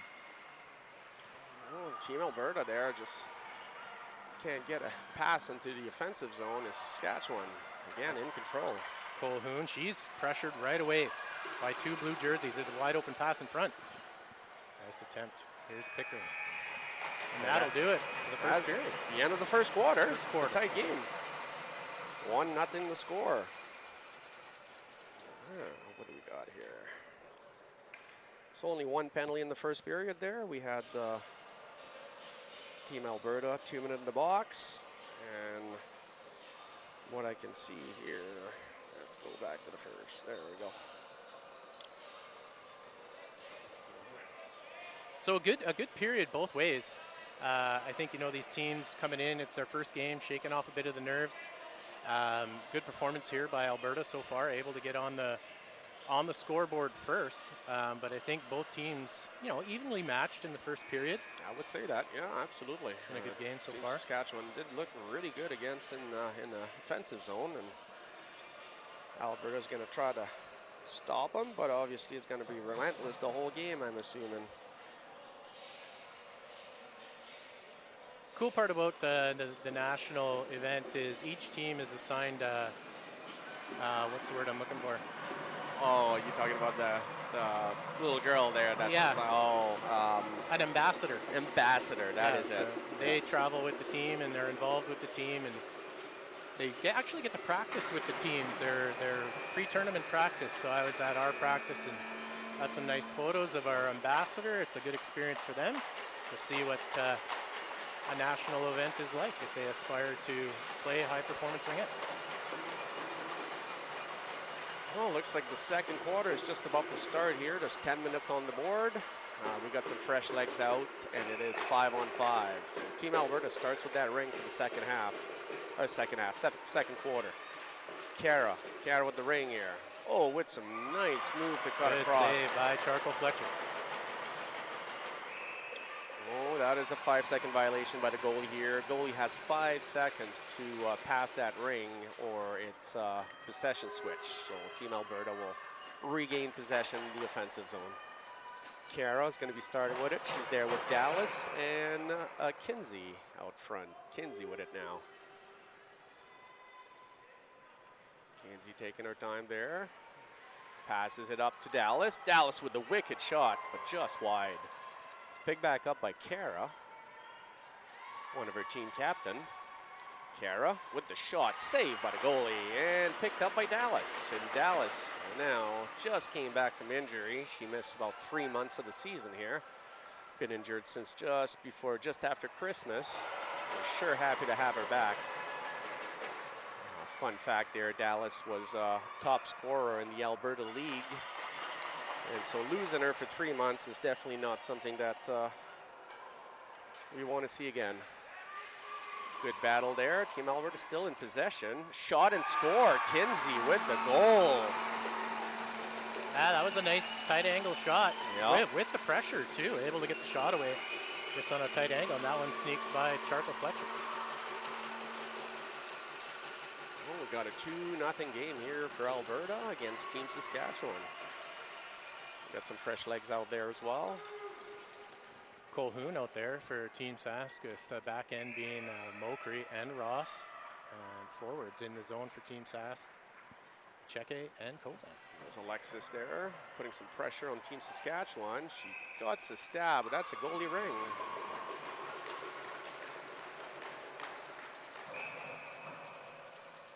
So again, now from the whistle there, they have 5 seconds to pass that ring, and it's moved, and we got Jill now with the ring, moves it up the center. There's a battle going on, and Hannah picks it up, moves it across. We got Aubrey.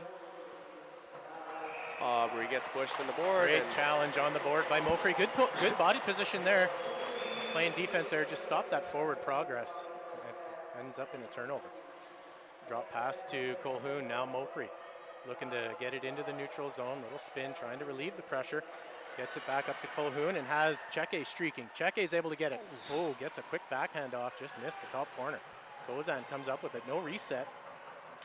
10 seconds on the shot clock, 8:04 left in the second period. Here's Macy. Gonna try and get that reset. She's checked off the ring. Good pressure by Alberta to get that ring out. Nice effort by Priya to pick up that ring. She spins out of trouble. Now looking. Sport passes are important here when you have that full pressure. Here's Ottenbright. She's going to try and tuck one in. Look for the pass down to Cheke, hit a skate. Ali Teske managed to get that ring right to center to Dallas, and Dallas pushes it into Chloe. Chloe behind the net now. Oh, no, she decided to go the other way. She's covered well. Pass that ring back to Dallas. Dallas again now with some good speed, moves around. Gets a shot just wide. No reset on that one. And we got Chloe back with it. Chloe tried to get a reset, blocked by Team Saskatchewan. That gets knocked into the crease. Charcoal Fletcher had to be sharp on that. It's going to be, for Team Sask, we've only, I think, what were we saying, Eric? We've only seen you guys once this year. That was at the SO Golden Ring, right? That's it. Yeah. So we're going to take a couple periods just to get used to the defense that Team Alberta plays on the goalie ring for our goalies to figure out where the open avenues are to distribute the ring.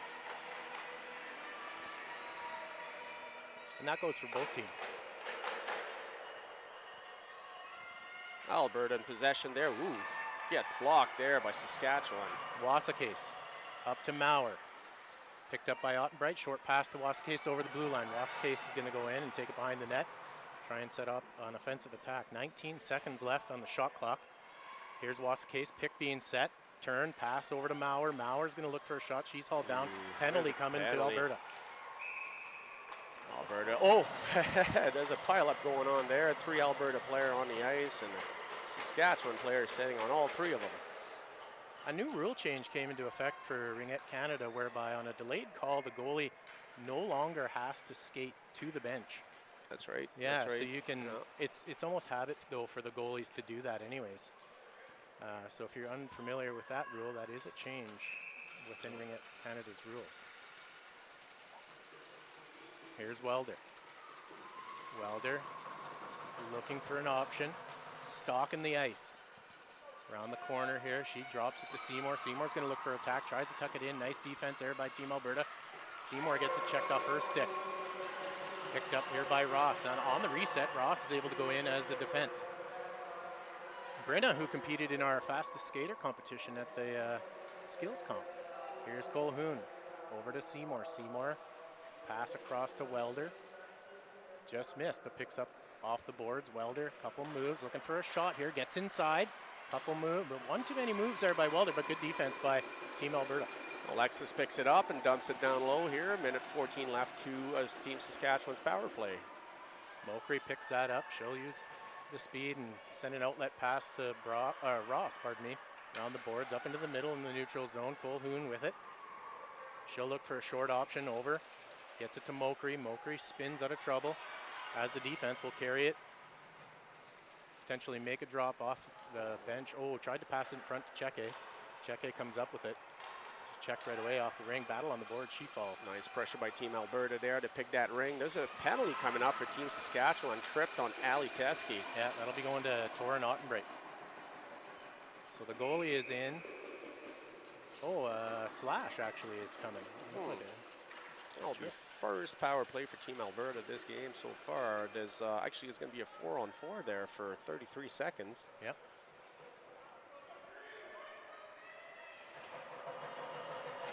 Looks like we're going to have Kara, Kinsey out on the ice right now, as well as Sasha and Jill. 4-on-4 for 33 seconds. And we've got Kinsey with the ring now. Trying to make a move. Behind the net, drops it to Kara. Kara now cuts across, gets some space, just missed the net. That was a great move. Colhoun comes up with it. She's got to get out of trouble here. She's going to be challenged here right away by the captain of Alberta. Priya couldn't touch that as Saskatchewan didn't touch it on the way by. Now Kinsey with a break, one-on-one here. Shot, just wicked shot over the net. Nice check there by Colhoun, but Team Sask, I think Rowan might have got a might have been a crease violation, yeah. Good job by Rowan there to just to keep the player moving to the outside on that attack. Always want to force the player to the outside. Never let the player come into the middle for that shot. Oh, it'll be 5-on-4 for Team Alberta now, starting a minute 27 to that power play. 4:40 left in the second quarter. Looks like Ali Teskey is going to be starting with that ring. Moves it to Hannah. Hannah around the board there is going to take it for a spin around the net. Try to set up the play. We got Bowen with some speed, cutting in. Oh, almost. That was close. Ali with the shot there. We did get a reset, but I believe there's a crease violation on that one, and Saskatchewan will take over. Bailey throws one over to Watson. Nice spin move by Watson to get out of trouble. She goes across to Ottenbreit. Ottenbreit sends Kozan on a streak. Kozan hooked up there by Team Alberta. She falls and draws a penalty. Looks like my daughter's going in the box for 2 minutes there. It might have been a hooking call on that one. It's a good effort, but that was a good effort, yeah. She's going to take a break for 2 minutes and back 4-on-4 for 54 seconds. So Kozan's out there now with Colhoun, Ross and Mokri, trying to decide, I think, who's going to go into the zone here. Looks like it probably might be Mokri. So the Team Sask could get a third player. There it is. There goes Mokri into the zone. Picked up by Jill Nice, there. nice check by Macy. Gets it out of the zone, and it's in the offensive zone. Chloe with some speed against the board. 4-on-4 again, 36 seconds. Great check in there by Brenna. Jill, defenseman, gets in. She's going to be looking for the drop pass there. We've got Kara, I believe, now with it. Gets poke check. Kara, try to get through the triangle again and get stopped. There's a reset. And Chloe in possession still. Saskatchewan are playing a nice triangle there, hard to get through. Shot wide. That was Kara, picked back up by Chloe. Saskatchewan penalty expires. Chloe to Jill, Jill with the shot, and that's a reset. It is now power play for Team Saskatchewan. We're in the zone, Alberta's in the zone, no shot, reset, and that will be a goalie ring. Drops it to Seymour. Seymour, quick pass. Saw the pressure coming from the other post. Up to Mauer. Bounces off her skate and gets into the offensive zone for Team Alberta. Battle on the boards, and Mokri comes up to it. Gets it to Seymour. Tight on the boards there. That ring comes loose, and Wasakase picks it up. There's definitely some nice battling going on here. Girls definitely wants nice that pass ring. Oh, deflected. The goalie had to be sharp. Nice save by Tate. We've got Dallas with the ring here. Get it in the zone, and now we are in possession. No, we're not. We got Morgan, moves it back in the zone to Dallas. Dallas takes it around the net there on her knee and managed to, she's still looking around here, getting the right play. And nice save by Fletcher. that was a shot by Kinsey there, deflected on front. And drops it down to Ottenbreit. Torren's going to jump into the middle to give herself some options to pass. Gets one in. Here's Pickering. Pickering looking for an option, gets it up to Welder. Welder misses it and picked up by Colhoun. Neela to Welder. Welder with a shot, deflected. Goes behind the net, and Ottenbreit's going to pick it up. It's 5-on-5. 7 seconds left on the shot clock. Torren's got to try and get a reset here. Shot, and a nice save by Tate. And Alberta taking possession here in our zone, dumps it to center. We got to chase for it here. We got it. Sasha gets in the offensive zone. There's a battling going on, and Team Saskatchewan take possession. So if you're not familiar with Ringette and you're wondering how those calls go, if a player has their stick in the ring and the opposing player also puts their stick in the ring, it's called a move it or lose it rule. So if you originally had possession and the opposing player has their ring or stick in the ring, that's a turnover for the team that came into the ring second. We got Aubrey now with possession, moves it up to number 11, Bowen. Tried to pass it across there, but it looks like Team Saskatchewan got there first. Nice pickup by Kozan. Kozan challenged right away, but has Cheke up in the middle. Here's Cheke on the one-on-one. Nice shot and a nice save. Big save by Tate on that one. Break away from Team Saskatchewan. They take possession right back, and what's the call here? We were in the crease. Must have been a crease, yes. Will be goalie possession. 41 seconds left in the second quarter. Tate with the pass straight center. And we get there first. Morgan moves it to Aubrey. Aubrey down low there. We've got Bowen with it now. Oh, Bowen tried to pass it on front. Aubrey picks it up. We've got some help here. Kara's in the zone. Kara, a wicked shot too. Deflected wide. There's a battling there. Good body position there by Cheke to protect the ring, but then pick right back up. Yeah, great check. Oh, what a save there. Deflected, went the other direction, and a heck of a save by Team Saskatchewan. Seymour just sends it down the ice just to relieve some pressure and get through the second quarter. And that looks like it's the first half. It is a tight game here. 2-0 the score. Really good game. Very good game, yes. Team Saskatchewan had a fair amount of chance there, a couple power play, and Team Alberta defense is definitely holding him in. Oh, maybe thanks some of our sponsor here. I noticed that all the girls are having matching Gatorade bottles today, so I'd like to thank Gatorade for sponsoring the CRC. Events like this can't happen without big sponsors, so thanks to those that are involved with the CRCs. Big thank you to all the referees that come out.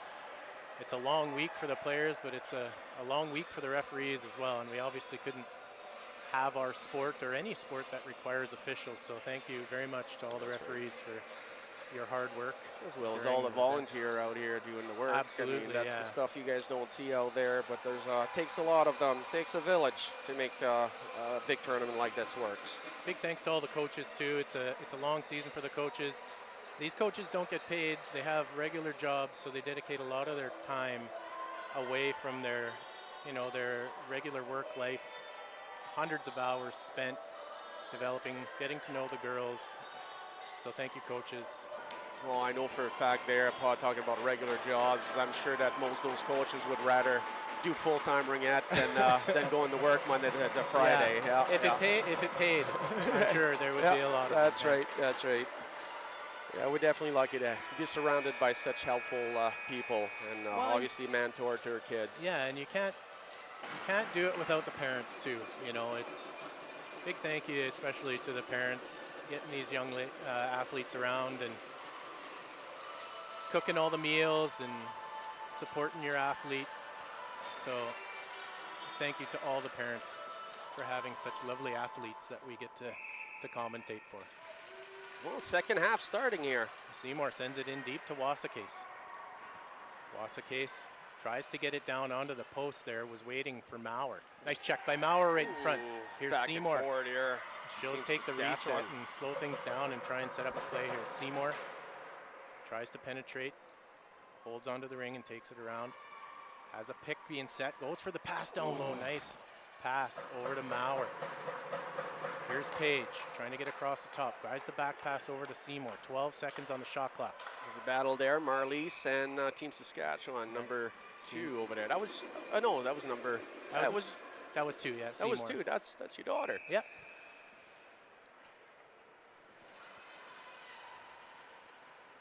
Team Alberta move it to center ice there. Ooh, wasn't picked up, and Team Saskatchewan bounced right on her. Picked off by Wasakase. Seymour with it.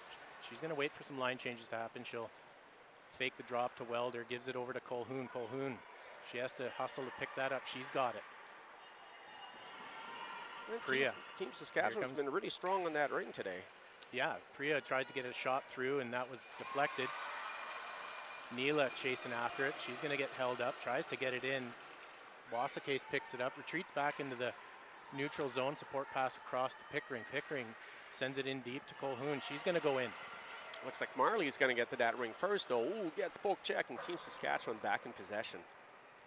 This is Welder with it now. Davia with a little burst of speed, trying to get through that triangle. Gets knocked down, and a penalty coming to Team Alberta. Looks like maybe Marley's there is going to get a 2-minute. So Bailey's going to get in. So if Team Sask is going to try and possess the ring, and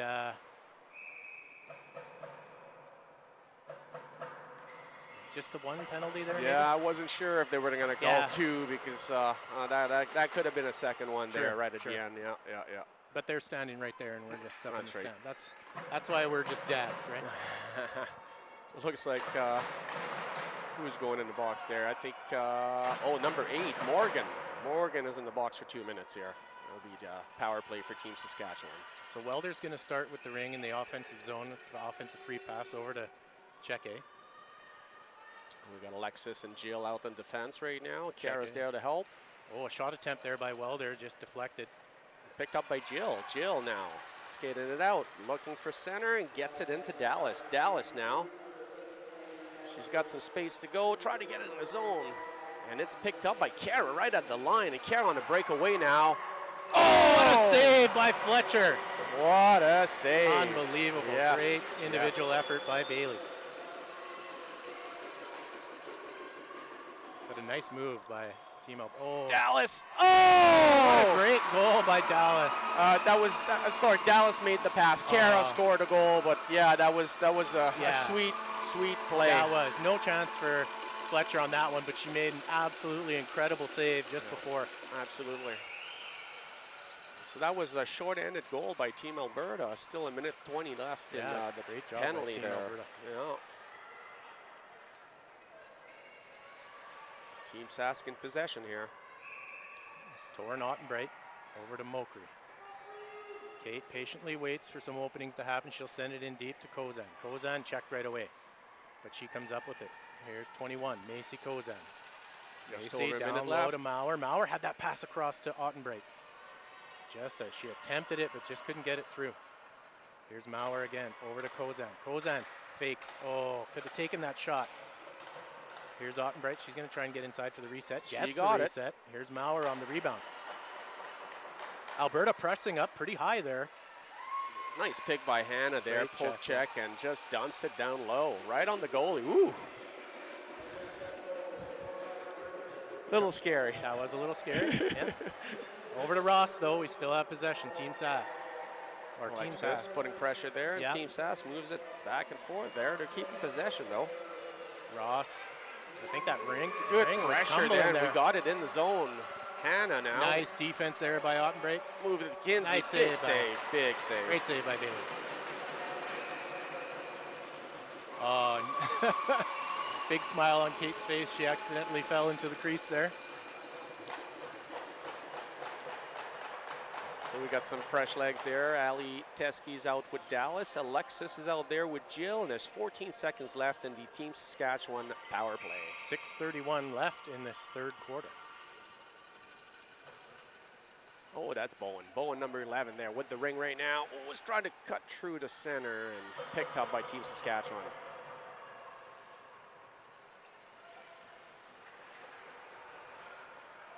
Team Sask with it now. Seymour with it, one-handed, gets checked off. On the board, she just throws it into the zone, batted in to the neutral zone. Seymour's trying to stab that ring again. It's bounced all over the place. Morgan there, number 8 for Team Alberta. Battle happening on the boards here again. Still in control. She takes it behind the net there, and she'll be looking for the play. Nice pressure by Seymour there. Good work, good effort. Here's Pickering. Sends it up to Welder. Welder is going to get tied up on the boards here. She throws one into the offensive end. Bowen gets to the ring first, gets it out of the zone there, and Aubrey's chasing. Team Saskatchewan nice possession. Effort there by Ainsley. I think she was just trying to get a change. Oh, nice poke check by Alexis for Team Alberta there, getting that ring, and she's battling there. Ooh, Team Alberta picked it back up, but that was a crease violation. Goalie ring.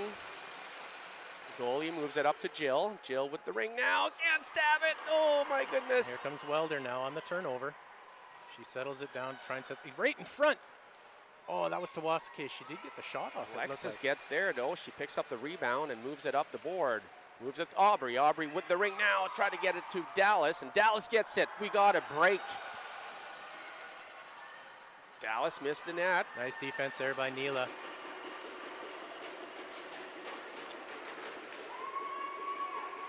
Nice play by Aubrey. Put her stick down there. Get possession back, and Aubrey with the shot. Ooh, just hit the outside of the net.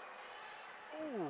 Kinsey now. Kinsey gets that ring and looking to get a spot to get in, and she's just going to drop it. There's a line change coming up. Nice play by Another Kara. nice save by That was Fletcher. Chloe, number 6, not Kara. Number Bailey's 5. just gonna hold on to that one. Nice job. Good recognition by Bailey. That line had been out there for a while, so she just holds on to it. We so needed they some can get a fresh line feet, through. eh? Absolutely. Charco Fletcher just having a great game. Doesn't show on the scoreboard, but she's made some pretty amazing saves. It is 5-on-5 Ringette right now. Penalties are all expired. Kinsey's on the ice with Dallas right now, and we've got Kara out behind the net. In defense, we've got Sasha and I believe Marliese.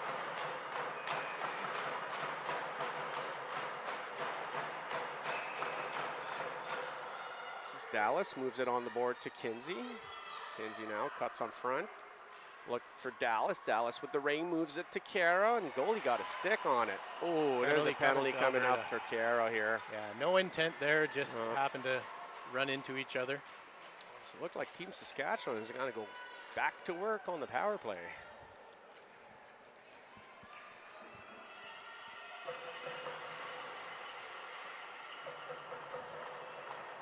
So out there on the power play is Cheke, Ottenbright, and Kozan. 4:15 left in the third quarter. 2-minute power play for Team Saskatchewan. Here's Ottenbright. Got Alexis and Morgan at defense, and Dallas helping out. Ottenbright takes it around the top. Maybe looks for that pass down low. Oh, right at the ring Ringette line. Nice check at the Ringette line there by Team Alberta, and they have numbers here. Dallas to Morgan. Morgan moves it in front of Kinsey with the shot and score. What a great play there by Team Alberta. Another short-handed goal, second short-handed goal for Team Alberta this game. That's impressive. Yeah. Team Alberta does a great job of breaking it through the zones. I've noticed that they typically have one player hanging back quite a ways, which leads to an advantage like that to get the pass over the second blue line.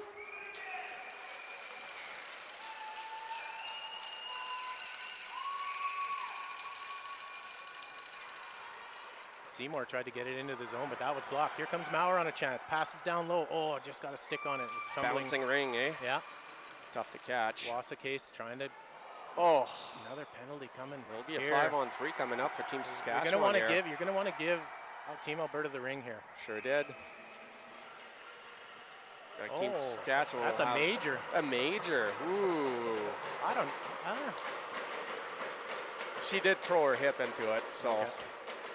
Looks like Marliese is going to go for a 4-minute major. She won't be able to get out of that for a whole 4-minute. It'll be 5-on-3 right now for Team Saskatchewan. So for over a minute 20. Yeah, a good opportunity here for Team Sask to get on a board on a 3-on-2. Seymour's out there with Welder and Maurer. We've got Alexis and Morgan on the ice to defend. And it's a 5-on-3. So key is just to possess the ring, keep it moving. Seymour able to get it over to Welder. She shoots that one top corner. Man, what an effort there. Seymour gets knocked down at the Ringette line. Alberta playing great defense. Just happened to get right on Welder's stick. And Welder doesn't miss too many times when she's got an open shot. That was top shelf where Grandma keeps the cookies, eh? That's right. Yeah. Well, it's a beautiful goal by Team Saskatchewan here. It'll be 5-on-4 now. We got an expired penalty. Marliese has got to be in the box for another 3-minute 45 seconds. Alexis starts with that ring. She moves it down low, and it's in the zone. Ali Teske with it now. Ali is going to look around there. So you'll see Team Alberta just skate this ring and try and kill this penalty off with the amount of time that they have on the shot clock. And just take a shot, quality shot as the shot clock runs down. Ali with some space now. Ooh, big save by Team Saskatchewan goalie. Ottenbright cuts it into the middle. Here's Lauren looking for a pass, gets it up to Watson. Watson into the zone to Colhoun. Colhoun has Maurer on the post. Oh, she just lost control of the ring. Sends it over to Maurer now. Paige Maurer. 8 seconds on the shot clock, gonna need a reset. Colhoun shoots. She gets the reset. No, she didn't. No reset there? It looked like it hit the goalie. Sure did look like it. almost 3 minutes, just under 3 minutes left to Team Sask's power play there, and we have possession. Team Alberta, Kara moves it up the ice to Jill. Jill with the ring now. Gets it down to Kinsey. Kinsey in the attacking zone. He's going to look around. Moves it to Kara. Kara with the ring now. She's already had a goal today. Kara moves it on front there, and Morgan was there for the ring. Gets the shot. No reset. Kinsey now with the ring. It's on front, and that'll be a goalie ring. 30 seconds expired on the shot clock. Fletcher with the ring, looking for a pass, gives it to Ottenbreit. Ottenbreit uses the referee. Oh, looks like the referee almost got a stick in the shoulder. I'm pretty sure she did by the look of it. She grabbed it. Here's Cheke. Cheke's going to look to shoot, just lifts one over the net. Sasha now behind the net, battling. Looks like Team Saskatchewan's in possession, and Sasha gonna go in the box. Another 3-on-2 option here for Team Saskatchewan. Looks like some hooking happening behind the net there, and Sasha in the box for 2 minutes. So, Eric, do I hear a little of French? I'm definitely French. Yeah, I'm from out here. You should, the next possession, maybe provide a little French commentary for our French-speaking listeners. Absolutely. When Alberta possesses the ring here.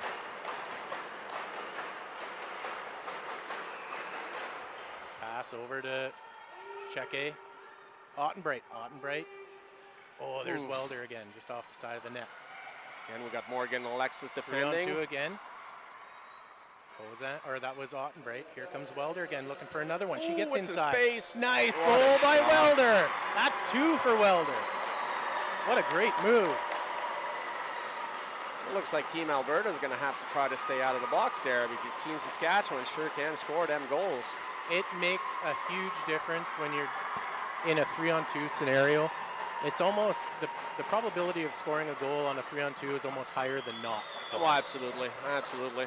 Especially down with them one-timers. This is not U12 no more, right? They can sure whip it out. Okay, it's your time to shine here for our French-speaking listeners. Eric, do your thing. Okay, l'équipe Alberta va prendre possession de l'anneau. Cara, avec l'anneau, passe dans la zone offensive. Keep it Kinsey. going. Keep it Kinsey's going, Eric. Going to go. Oh, we got Team Saskatchewan qui prend l'anneau. Dallas now avec l'anneau. La passe à Cara. Cara regarde alentour et trouve Dallas. Dallas avec l'anneau. Passe à Cara. On a de la difficulté de rentrer dans le triangle. Cara avec le tir. Crossbar. Pas de reset. Oh, we did get a reset. Il y a un reset. Je ne me rappelle pas comment dire ça en français. Dallas avec l'anneau encore. La passe à Cara. Cara. Oh, tir au-dessus du but. Kinsey avec de la pression. Kinsey se fait rober de l'équipe Saskatchewan, mais Dallas avec l'anneau là. Oh, et c'est l'arrêt du gardien. Wow, Fletcher. That pass over to Colquhoun, up to Seymour. She just can't stab it. Oh, and that'll bring an end. Great commentary. I love that. That was awesome. That is the third quarter. Troisième période vient de finir. The score is 4-2, 4-2. Et Marlies est encore dans la boîte pour 27 secondes de plus. Maybe do that in French. Absolutely. On aimerait bien remercier un de nos sponsors, le gouvernement du Canada et Athena Ringette. I know a lot of the girls out here. Il y a beaucoup de filles ici qui aiment bien jouer avec le bâton Athena. So thank you, Athena. And Ringette as well. I've seen some golden stick there posted on Facebook. I guess oh, really? The champions might be getting some golden stick awesome. custom made by Ringette. So thank you, Ringette. Other sponsors as well, RBC Wealth Management, Booster Juice.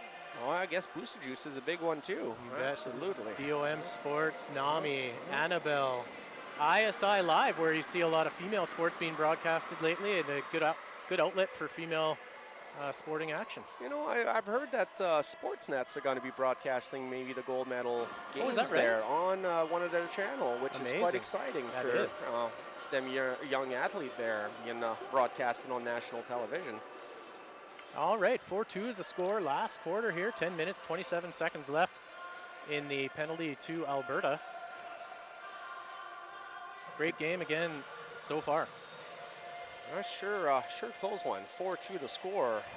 Team Alberta had 2 short-handed goals, and Team Saskatchewan had 2 power play goals. So make things interesting. We got the ring in the zone there, but Saskatchewan just battling hard. Oh, a short pass intended there for Watson. Looks like she lost her stick. Ottenbright right over the blue line to Maurer. Maurer's going to hold on to it. Saskatchewan can use the shot clock here to try to set up an offensive play. Maurer across, gets it down to the post, and Tate had to slide out to grab that. Tate moves it well, and we've got Jill with the ring now, moves it to center. Kinsey gets it across there with some break going on. Morgan, well! Another great save by Fletcher. Just robbed another Team Alberta player there. What a save. Nice fake to Ottenbright and sends it to the other Ottenbright. Up to Seymour, fakes the back pass. Support pass across here to Torin. Torin, again, another support pass to her cousin, Lauren. That would have been both sides, so Saskatchewan can grab it. A little mix-up there at the blue line. There's good battling going on right at the blue line there, back and forth. Got a reset on it. Here's Welder. Can she go for a third? Number 8, Team Saskatchewan. Welder goes for that already. Nice sharp pass just off the stick of Wasakis. Hannah now, Team Alberta, dumps it down low, and Dallas is going to get there first. Dallas is there with Ali Teskey and Hannah. Hannah with the ring now. Hannah with the wicked shot. Oh, nice save by Fletcher. Fletcher looking for an option. Oh, thought she had Colquhoun going the other way. Ali Teskey took possession, drops it to Aubrey. Aubrey now. And takes her time looking for a place to go and decide to shoot it. Went over the net, then Hannah Jorgensen taking over that ring. Hannah to Bowen. Bowen with some speed there. Nice defense there by the green team. Yeah, tight triangle, not easy to get through. Fletcher gets the pass to Colquhoun. Up to Welder. Welder, nice stab and a nice mohawk to move up the ice. Pass intended up for Seymour. She nearly grabbed it. Looks like Alexis for Team Alberta is going to get there first. Makes a nice move there, and it's going to move it to Sasha. Sasha with the ring now. Gets it right to center to Bowen. Bowen, underage girl there. Shot saved by Fletcher. Great attempt there by Bowen, the underage player. Getting to see some ice time here. Oh, pass intended for Cheke. That's off. That's both sides. It did look like it. Oh, here's Welder. She's going to grab it. She's going to cut to the middle and go for a shot. Well, are 2 goals already. Oh, what makes a nice move there and still has it. Davia. Excellent skater she is. Passes it over to Ottenbright. She heads off for a sip of water. Ottenbright tries to force a shot through. Is blocked.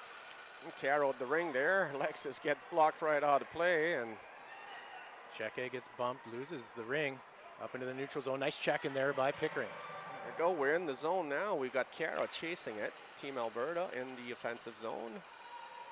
Nicely covered by Team Saskatchewan. They're not letting him a lot of room to skate. Kinsey with it now. Shot saved by Fletcher. Another nice defensive play by Pickering. You see how she just almost let the player shoot, because at that sharp angle, Bailey is almost certain to save it. So great play by Pickering. Up to Kozan. Kozan now has Cheke on a break. That was an odd man rush here. Ooh. 3-point shot saved by Tate. Oh, Cheke throws it in front. Jill, Team Alberta is going to get to that ring first. Gets it to center ice, but picked back up by Team Saskatchewan. Line changes are happening here for Avery, so she's got to wait. Nice patience there. Maurer picks it up, drops to Seymour. She gets it checked off her stick, but she maintains control. Spins, waits for some offense to open up here. 16 on the shot clock. Here's Seymour, spins. Going to try and get a shot away. Passes to Maurer. Maurer now has it from the corner. She takes it. Pass in front to Seymour, one-timer. Nice play there from Maurer to Seymour. Get the reset. Alberta pushing out far on that. You could get that drop pass just like that. Here's Maurer again, cutting in for the shot. Oh, off a stick and just over the net. Kozan going in for the rebound. Nice Morgan's attempt battling there. with Hannah back in the net there, and it'll be a goalie ring. That was Good a nice offensive flurry there from Team Saskatchewan. And we got Jill with the ring now. Pass from Tate. Jill looking around. Ooh. Nice block there by Seymour. Watson spins into trouble. And we got Bowen. Line changes are happening here for Team Saskatchewan. They're Bowen short a player here. Aubrey with the ring now. Passes it Great on front. pass. Shot and what a great goal. And we got Dallas there with the first goal of the game for. She's that's only her second game back from injury, so it's always nice to see her putting some in the net. Yeah, unfortunately, Saskatchewan got caught up at a line change when that was happening. I know that Dallas, we played with her at that Alberta Selects camp. I'm just so I'm so impressed with her. She's such an amazing player. She is. As my understanding, she plays hockey as well? No. Okay, I thought she did. Here's Mokry. In deep, Welder. Welder with the 2 goals here for Team Saskatchewan in this game. Welder drop pass to Colhoun. Colhoun. Oh, right in front. Oh, what a great save by Tate. That was a great one-timer there by Wasakis. Team Saskatchewan are definitely putting some effort there to keep it in the offensive zone. And Dallas Tate is going to go a big save. Give her goalie some props for that huge save. Yeah, Tate sure had to stretch on that one. 4:50 left in the game here. The score is 5-2 for Team Alberta. Here's Wasakis. Alexis there covering. In behind the net. Welder's out there. Pick coming here from Colhoun, or Colhoun's just going to take it outside the ringette line and come in on an attack. Shot off the crossbar. Oh, that hit the post for sure. Wicked shot by Team Saskatchewan there, and we got 2 Alberta girl can't get that ring. Oh, Colhoun comes up with it with a backhand. She gets knocked down. Gets the reset. Nice rebound here by Welder. Welder has an opening. Oh, tries to drop to Colhoun. Just kind of hit her stick as she tried to pass it. Pick being set by Colhoun. Pass it to the post is there. Oh, nice attempt. Wasakis. Oh, there's goalie ring. Good battle there with Alexis there, getting that ring second, and we get possession. 4:09 left in the final quarter here. Tate moves it to Kara. Kara with some speeds, nice covered. Pressure, nice check by Wasakis. Wasakis goes for the pass. Oh, she gets tied up. Good defense by Team Alberta. Kara moves it to Morgan. Morgan back to Teske. Teske with the shot and score. That one almost popped the water bottle off. Yeah. A wicked play there by the girls. Quick and right to the net. Great goal.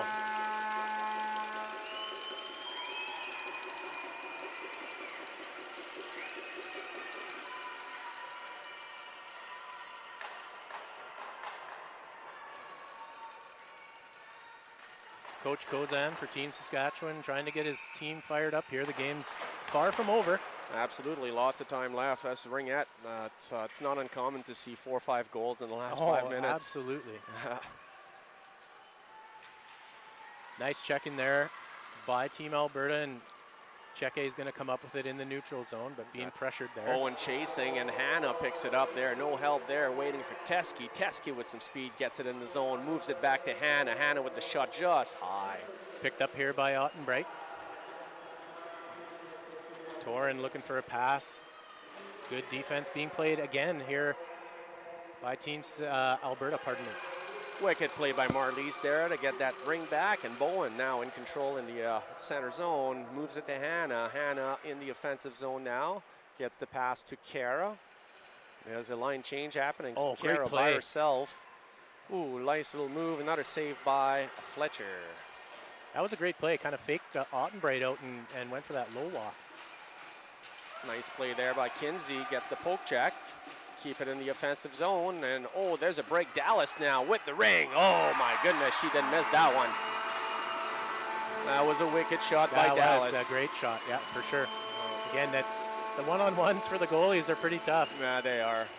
This is Ringette. I mean, there's so many options, and for sure, they can control that ring like nobody's business. It's not hockey. It's even hockey goalies in the past played with us, and this is not fair. Yeah, it almost isn't. The timeout being called here by Team Saskatchewan, I believe. So if you hear me there, I challenge any boy, any hockey goalie, any female goalie that plays hockey to come and try out Ringette and see what they think of stopping them girls. It's not as easy as they think. I think the ring's bigger than the puck. You can see it's easy to stop, but the girls can just make some move that when the ring's basically attached to your stick, it makes That's it pretty exactly it. Yeah. That goes to show how skilled Ringette goalies actually are. There are males that play Ringette as well, but to be a goalie in Ringette and to be good at it is extra special. Absolutely. Just based on how the ring is handled. Yeah, you might see one spinorama in a hockey game, maybe on one Saturday night out of 15 games playing. You'll see 15 spinorama in one period here. Absolutely. So it's a lot different, a lot quicker, and I still prefer Ringette. I got 2 boys playing hockey, and I'll be honest with you, lots of time I would rather be here than watching my boys playing hockey. Ringette is fantastic. That's the right thing to say. Yeah. Seymour sends one over here to Mauer. Saskatchewan's going to look to get another one on the board here. Obviously, that's the goal. Here's Mauer. Pass across to Seymour. And Alexis in defense there, and Kara's there helping. Seymour are going to look for a reset here. Great defense being played by Team Alberta. Seymour just loops one at the goalie to get the reset. She gets it. Tate moves it up the board there, and we got Alexis fighting for it. She gets it. No, Team Saskatchewan picked it right back up. They're relentless. Yeah, great defense here by Team Alberta. They're really pouring it on now.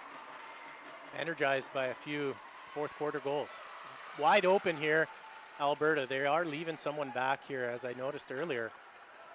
Dallas moved it to Kinsey. Kinsey now with a break at center. Yeah, and if you're leaving someone behind the play, you don't want to leave Dallas back there. No, definitely not. Nice move by Dallas here. She's going to come inside, get a shot. Nice save by Fletcher. Good little play there. She wanted to reset and couldn't get the rebound. Teske now steals that ring. That was a nice throw by Bailey. It's just the ice is getting a little heavy now. And just slowed the ring down, so Alberta was able to pick that out. Teske moves it to Aubrey. Aubrey helped by Morgan, but Team Saskatchewan dumps it out the center. Welder possesses the ring now. Tries to get it again to Cheke. She picks it up along the sideboard, sends it over to Welder. Welder's going to go for another. That was your last minute of play in this game here. The score is 7-2 for Team Alberta. Yeah, been a great game. Nice challenge there by Mokri. Gets over both blue lines, and Ross will pick it up. Support pass across. As you see, the ring just not sliding as quickly. So you got to make sure those passes are crisp here in the later stages of the game. Here's Cheke going for a shot. Ooh. Nice blocker Nice save. Absolutely. Sasha battling for that ring there. Team Saskatchewan maintaining 30 control. seconds left. Here's Cheke, goes for a shot. Deflected there by Sasha. Sasha, yeah. And Tate with the ring now. 20 seconds left in this game. She passes it up high, and Team Saskatchewan gets there first. There's a whistle, so I would think that was a crease violation maybe from Team Saskatchewan. It's amazing to me how they can keep their skate out of the crease when they're breaking out on the goalie ring. That's precision. Absolutely. Oh, you can see them. They glare at it and they look at it. They're like, you know. Well, 5 seconds left of the game here, and it looks like there might have been a penalty called on Team Saskatchewan. What game on this sheet of ice, what game do we have coming up next, Eric? The next game here. You guys definitely stay posted. We've got Team Ontario 3, Richmond Hill. We'll be playing Team Manitoba right after this game. Yeah, so make sure you keep it locked here on the Ringette Canada YouTube channel for all the games this weekend. And Eric, it was great getting to meet you. Jeff, it was fantastic. Game. I was getting lots of comments on how well we were doing on my phone, so that's good. Thanks for watching, everyone, and stay tuned for the next game.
I'm working. I'll catch up.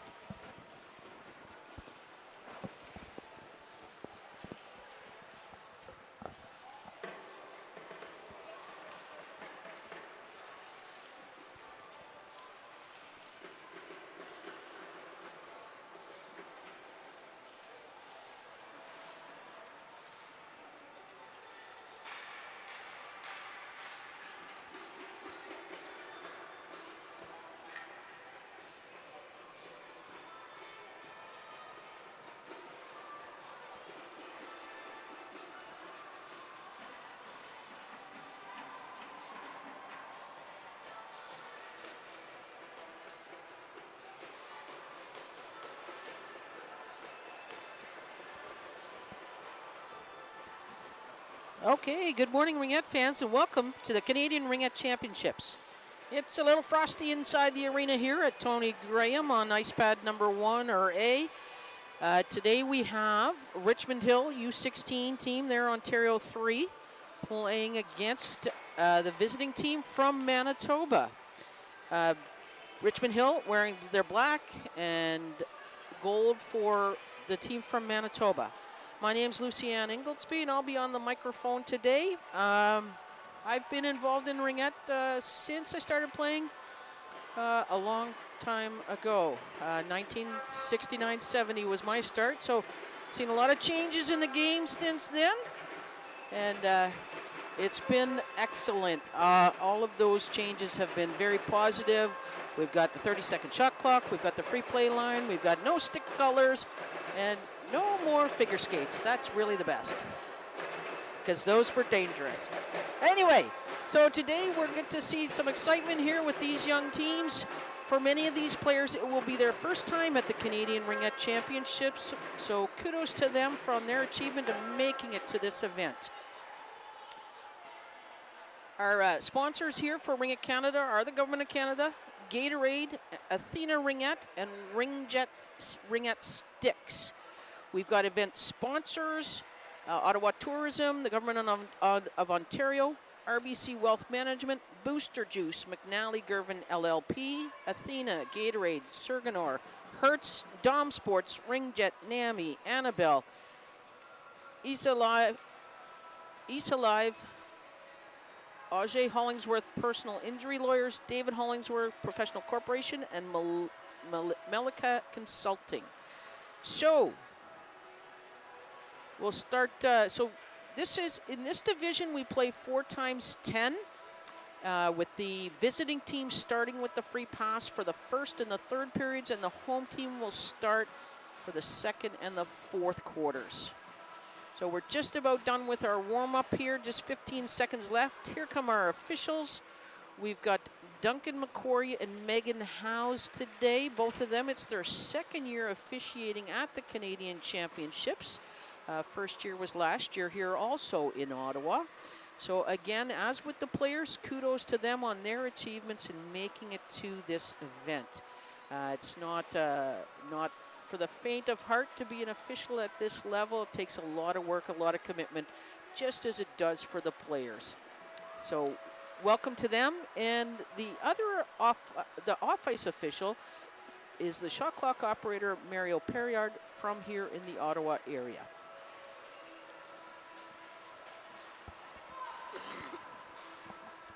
So with the game start being at 11 o'clock, that means the warm-up clock doesn't start until 11 o'clock. So the teams got out here early. It's their first game, trying to get rid of some of the first game jitters, the nerves, and get themselves settled into game play.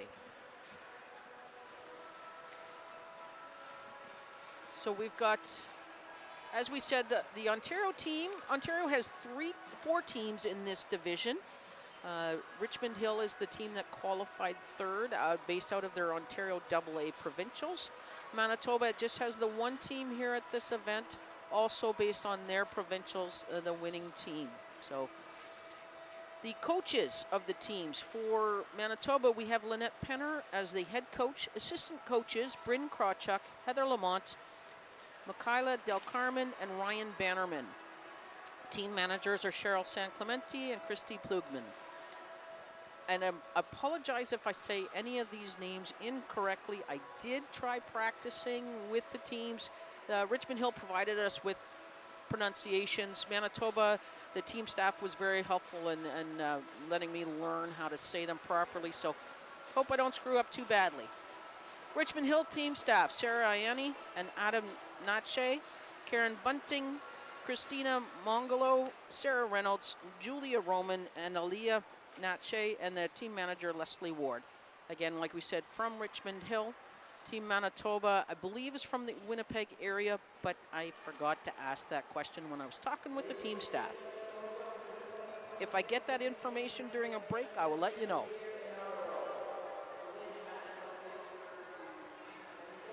So, getting the opening announcements here from the timekeeper's bench and the game announcers. Teams are going to wind up their warm-up here. We should be hearing the horn from the game clock, the whistle from the referees at 30 seconds left in the timeout, so they're in the warm-up, so that they can get to their team cheer and we can get started.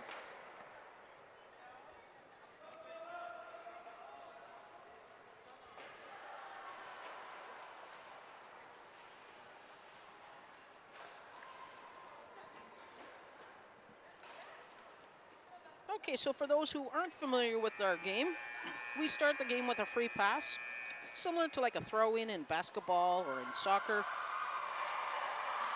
Once the referee blows the whistle, the team has 5 seconds to put that ring into play, and then game on.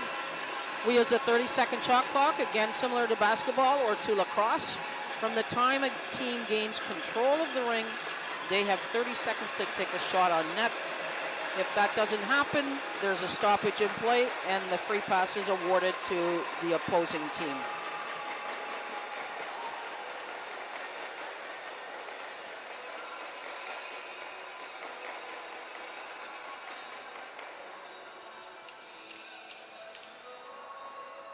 And now I'll probably jinx it here, but for those who want to know, if the game is tied at the end of regulation time, we will play one sudden victory overtime period, and if it's still tied after that, then it will be considered a tie game. So Manitoba starting with the ring.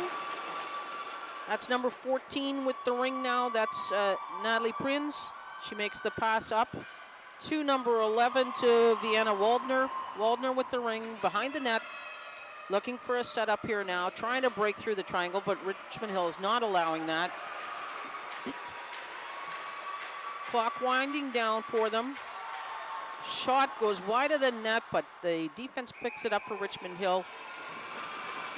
And Manitoba picked that ring out of the crease, so it goes to a goalkeeper ring. A goalkeeper ring is something that replaces a free pass, where it would have been a defending free pass. We give the ring to the goalie, blow the whistle, and they have 5 seconds to put the ring into play.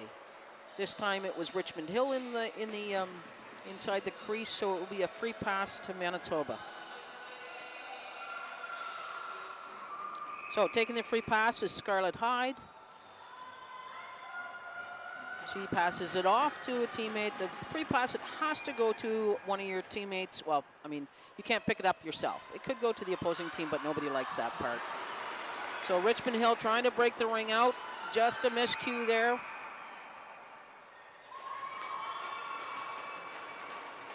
And now goalkeeper ring again for Richmond Hill.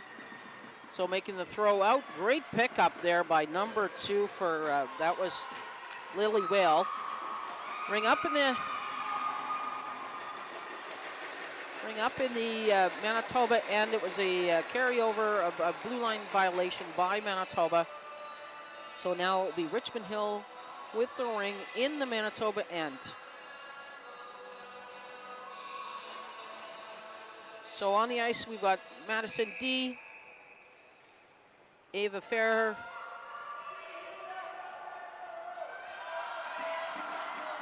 Katie Bunting,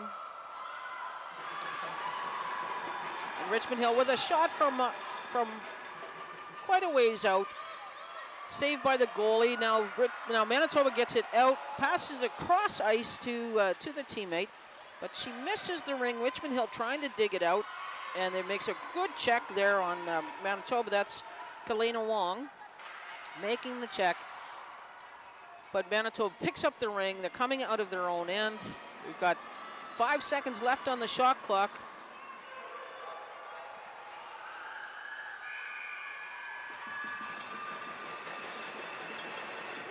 And there was contact made on that ring in the... Nope, the referee's gonna check here. The question mark is here, when we have the shot clock expire, the ring placement is based on the last contact of the ring. So either way, because we've had the stoppage and a discussion rather than a goalkeeper ring, it will be a defending free pass. So Richmond Hill defense taking the free pass.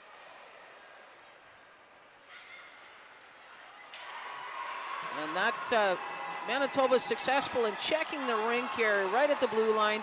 Brings it back in, but then Richmond Hill returns with a check of their own. Goes up to number 88 for Richmond Hill in center ice to her teammate, number 51, Elise Faulkner. She does a drop pass off to her teammate and goes for a line change. Shot didn't get through the defense. Manitoba picks it up. And we've got number 11 with the ring for Manitoba. Now 44, that's Sierra San Clemente. Drops the ring off to a teammate. Shot on goal by Scarlett Hyde. That goes wide of the net, but San Clemente picks up the rebound. Time running out on the shot clock. And it just dribbles in. Shot from the front there. That was number 22. Marika Plugman with assists from Scarlett Hyde and Sierra San Clemente, I would think. All involved in the play. They may not officially get assists, but certainly some good teamwork there. So Richmond Hill will get the free pass now. To start, that's number 11. That's Madison D. Gets the pass over to her teammate Ava Ferrer and then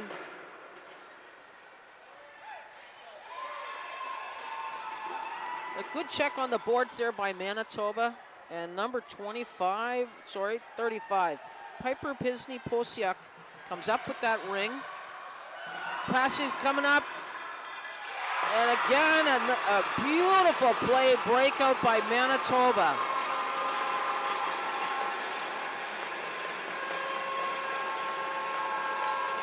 So that was some great give and go passing.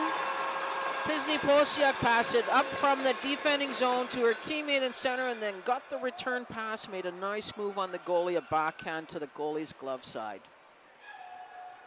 So, and now Richmond Hill coming back with the ring. Sorry, a false start there.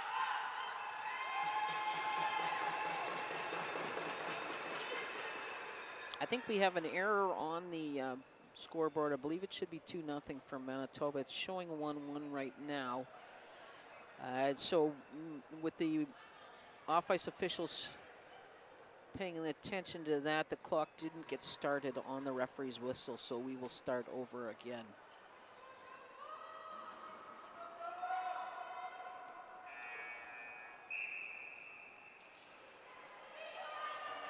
Okay, so Richmond Hill with the ring.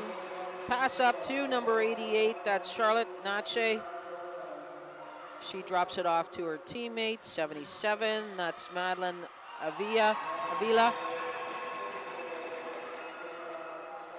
Nache's got it back.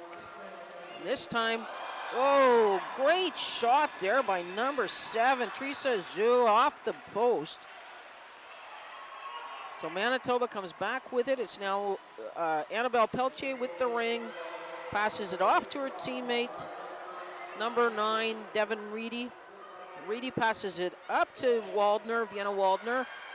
Great check there inside the Manitoba end. That was number 51, Elise Faulkner, but Manitoba is able to get it back again. So Manitoba cycling while they change their forwards. We've got Annabelle Peltier with the ring. She drops it off to Sierra San Clemente. Goes for the line change, and number 22 comes out.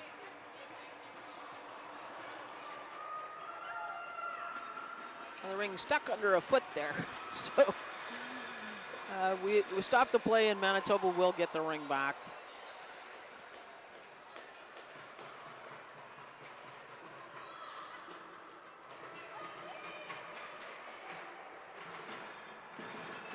And then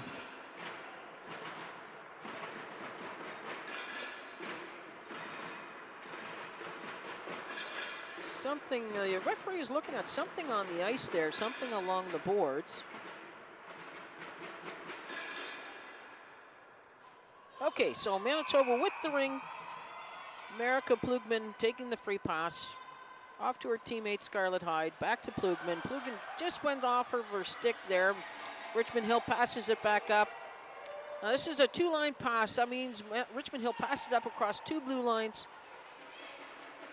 That means Manitoba has first crack at the ring, and you saw, I don't know if you noticed there, but the referee did an all-clear signal. That meant once the Manitoba player moved towards the ring and then didn't play it, then they're calling it all clear, all play, free play for whoever wants to play it, including the player who passed it there. But in the end, Manitoba picked it up, got it out to center ice, and then Richmond Hill picked it off there, and they're coming back with it. So this is Bunting here with the ring. That's Katie Bunting. There's twin sisters, Katie and Kristen, number 4 and number 5. So Manitoba with the ring just inside the Richmond Hill blue line. Some good aggressive checking there by Katie Bunting. And she gets the pass over to her teammate and then back again. That's number 9. And I think we have a penalty here to Manitoba. Yep, we've got a cross-checking penalty to number 66, Callaway Sutherland. So Richmond Hill will go on the power play. Now, as you notice, there's that Ringette line, that free play line right at the top of the circles in each end. Each team is allowed 3 skaters inside of that line. In this case, with the power play, Manitoba is shorthanded by a number of skaters, only 4 on the ice, but they're still allowed 3 inside that line. If they were to earn a second penalty, then they would be restricted to 2 skaters inside that line in their own end only. The other time where we might see a difference in number of skaters inside the lines is when a team has pulled their goalie for an extra skater, an extra attacker. So, free pass, Richmond Hill, number 77. Again, that is Madeline Aaliyah. She makes the pass to number 7, Teresa Zhu, back to 77, and then to 88, but it bounced off her skate. Manitoba picked it up just outside the line. Richmond Hill trying to get the ring back, but made some good checks, but couldn't quite stab the ring. Tied up along the board, so that's a stoppage in play, and at that one, that's what we call move it or lose it. So Richmond Hill had the ring, weren't able to move it. Manitoba was able to tie them up while they're trying to get the ring, so it becomes Manitoba's ring.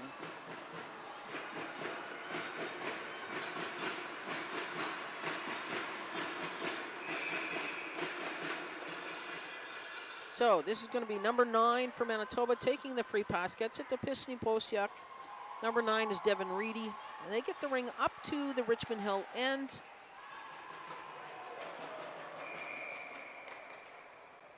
But not successful in, they get it tied up there, so Richmond Hill ends up with the ring. Goalkeeper ring for Richmond Hill. Goalkeeper passes it off to her defensive partner, makes the pass up high. So to number 4, that's Kristen Bunting. And just off the stick again. Manitoba makes the check, it comes back to center ice, but it goes back to Richmond Hill.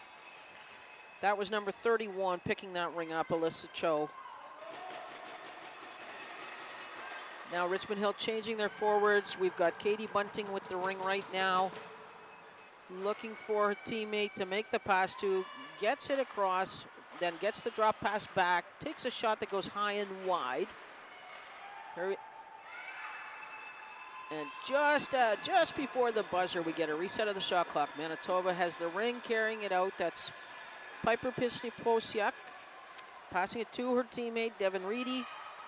Reedy makes the pass out to center ice to number 28. That's Claire Weeb. She's out, and she ran into her teammate, number 11, Vienna Waldner, but Waldner's able to get that ring. 4 seconds left on the penalty. Just about got the penalty kill done here. And the penalty is done. We're back to full strength for Manitoba. And the pass just, some good work by Katie Bunting to block that pass, but her teammate wasn't able to pick it up outside the line. Her defense did, though. And here they come out with it again. Pass goes up to Avila. Oh, Avila was looking for a pass from Teresa Zhu, but couldn't quite get the handle on it. Zhu's got the ring down in the corner, takes the pass and gets the reset. But the ring stays with the Manitoba goalie. She gets it out to her teammate, Abby Harris. Harris with the ring, trying to bring it out, being checked aggressively by Zhu. Passes to her teammate and it goes by her, so it gets picked up by Avila. Avila now with the ring. Richmond Hill changing their forwards. This is Lily Whale with the ring, cycling around. Kristen Bunting coming out. And then a pass off to, back to Whale. Oh, and Whale got right in amongst the defense there. Great job cutting through that triangle. Gets the shot on net. Great save by the Manitoba goalie. And now another shot, this time by Suki Wu. And now Whale with the ring again, cycling, trying to draw the defense out. She makes the pass across to Kristen Bunting. Pass, and Kristen gets a shot that gets the reset on the shot clock. So now again, trying to make the pass out front. And that's the end of the first quarter. Wow. So, great job by both teams. Manitoba building a 2-0 lead on goals by, I believe it was Plugman and Pisny-Posiak.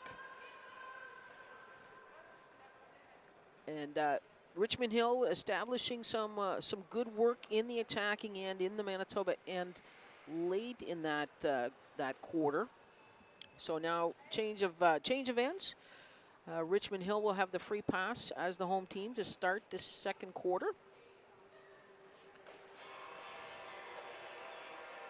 And both teams getting instructions from their coaches. It's a 1-minute break in between periods.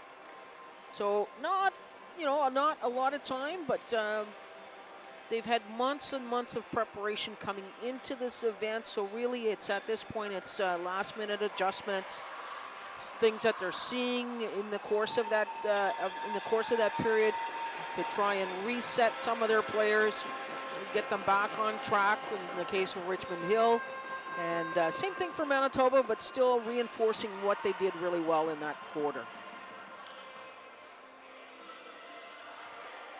So Manitoba ready to go. Richmond Hill with a last-minute cheer, last-second cheer, and here we go.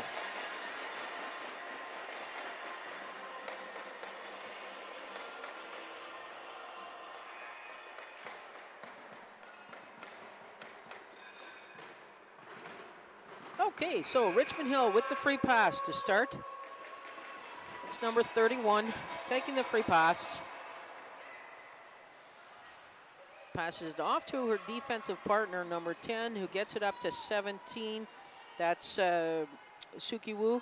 And she gets it up to her teammate down in the, oh, and quite a move, good move there to Kristen Bunting. Bunting gets it over to Lily Whale, takes a shot, but good save by the Manitoba goalie with the right leg there on that one. So Manitoba has come back with the ring now.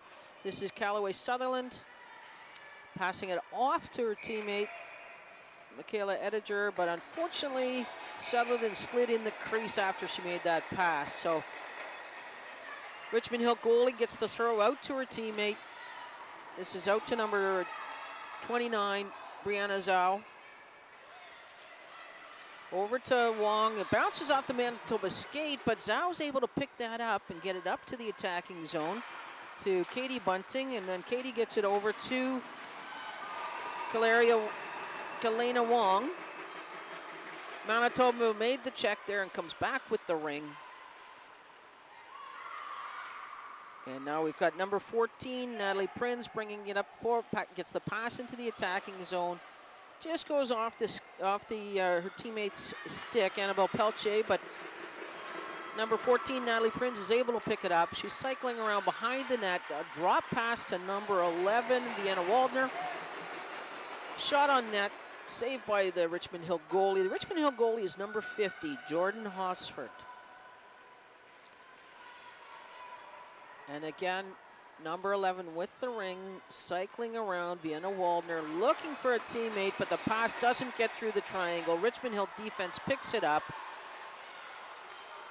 She gets it out to center ice to Avila, and then Avila made the pass back to her defense. It went right back to the end boards.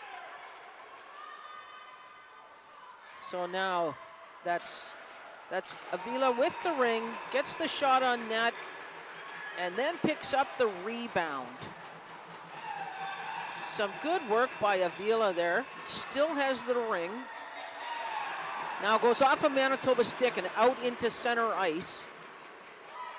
It's picked up by Zhu. She gets it up to her teammate, but again, Manitoba gets it out, and then Richmond Hill gets it back again. So this is number 2, Lily Whale with the ring. Richmond Hill changing their forwards, so Whale is just going to skate around with it till she gets some teammates out here.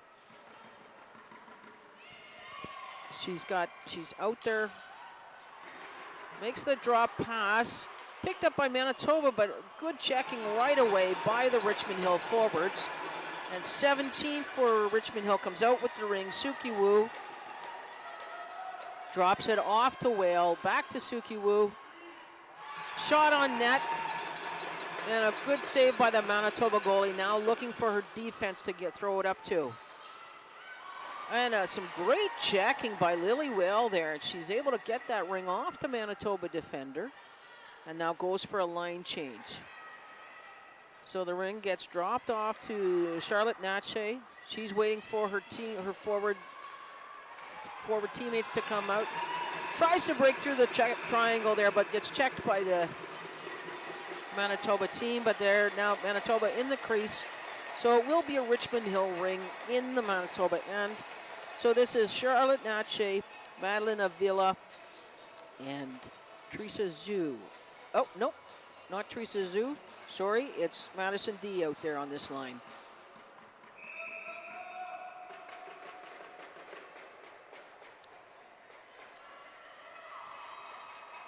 So now we've got Natse with the ring, cycling around, gets the shot, trying for the pass, but it goes right to the goalie.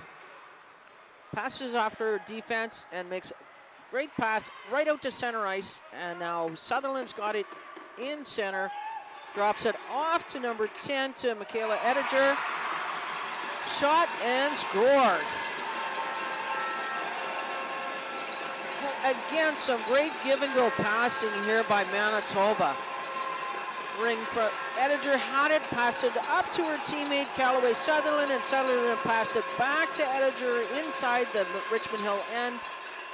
And a great break in on the goalie. Shot and score. So I believe it should be 3-0 Manitoba, not 2-1.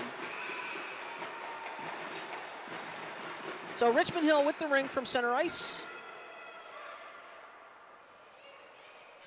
And the ring now up to Lily Whale. Looking for, in the corner there, looking for a pass. Gets it to, what, great job there. Gets it to Kalena Wong. Gets a shot on net and the rebound. And the reset of the shot clock. So now it's Suki Wu with the ring. Again, looking for a teammate. Passes it off to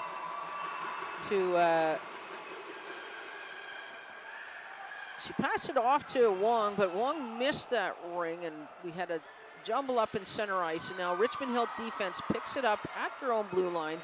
Coming up, that's Ava Fair, and she gets it up to Kalena Wong. Wong with the ring. Richmond Hill changing some of their forwards. Drop pass. And there we go. Shot and scored. Great job. That was Charlotte Natche with that shot on net. Goes to the backhand, and Richmond Hill gets on the board, and it's 3-1 now. So that was some good work by Kalena Wong with a great drop pass to Natche, and she breaks through that defense and gets a good shot on net.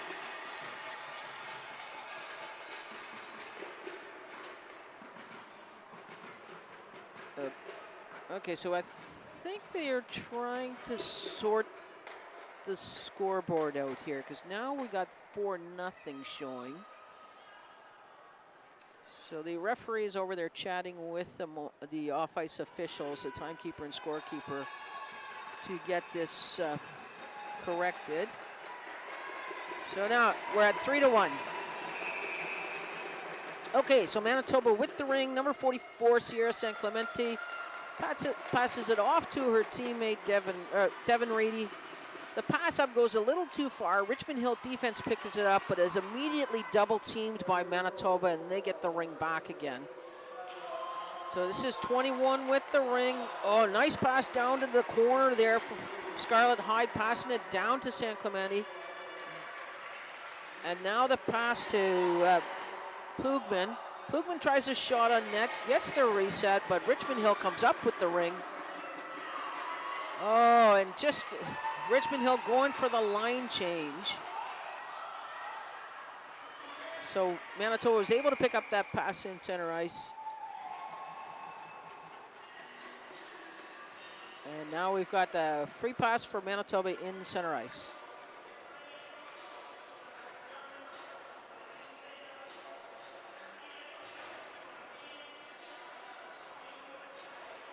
Okay, so Manitoba's ring here. We got 4 minutes left in the first half of the game. Okay, and a good pass up there by Monica Buron. Oh, now Manitoba trying to break through that triangle and completely gets stuffed on that. Richmond Hill up, back with the ring. Back pass doesn't go where they wanted it to, and Manitoba comes back with the ring. We've got number 10 with the ring. That's Michaela Ediger, the most recent goal scorer for Manitoba. She gets the pass across over to Claire Wiebe. Wiebe with the ring back to Ediger. Ediger over to Sutherland on the other side, cross ice, 5 seconds on the shot clock. And that's going to run out. No, sorry, it hit the goalie just before that horn went off for the shot clock. So it will be Manitoba's ring again. They do get the ring back. There's just not enough time in that situation for the shot clock operator to get that reset done. Oh, so the referee's just checking where people are. They're not allowed to be in the crease. So she's making sure none of them are. The goalie up high in her crease. Manitoba, the free pass. Pass from Annika Gelino.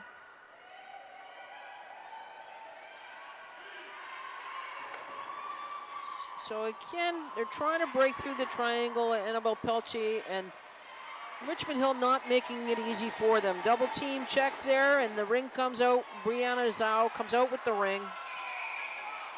And now we've got another penalty to Manitoba, and this one's going to be a major. Okay, it's a 4-minute fully served penalty. It's going to be number 41, Jordan Jadick. So it's a major penalty for body contact. A major penalty is generally something that is done in an aggressive manner, or in this particular case where the initial contact is from behind her to the head, then it's then it becomes a 4-minute penalty. There's no discretionary thoughts on that one for the officials. If it's from behind or to the head, the initial contact, whether intended or not, it will be a 4-minute penalty. So that's Kristen Bunting with the ring, gets it up to her forward partner there, number 2, Lily Whale. And out there also with number 17, Suki Wu.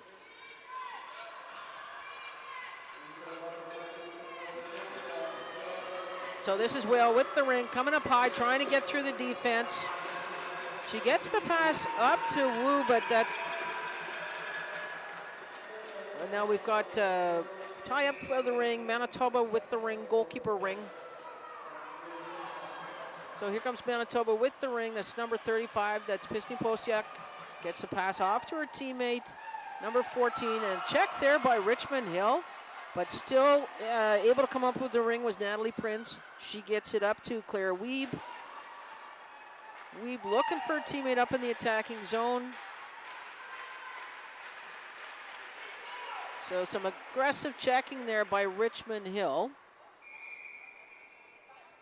And in the crease there by Richmond Hill. So it will be a free pass for Manitoba. That was number 18, Annika Gelino, trying to make something happen there and trying to kill some time on that penalty.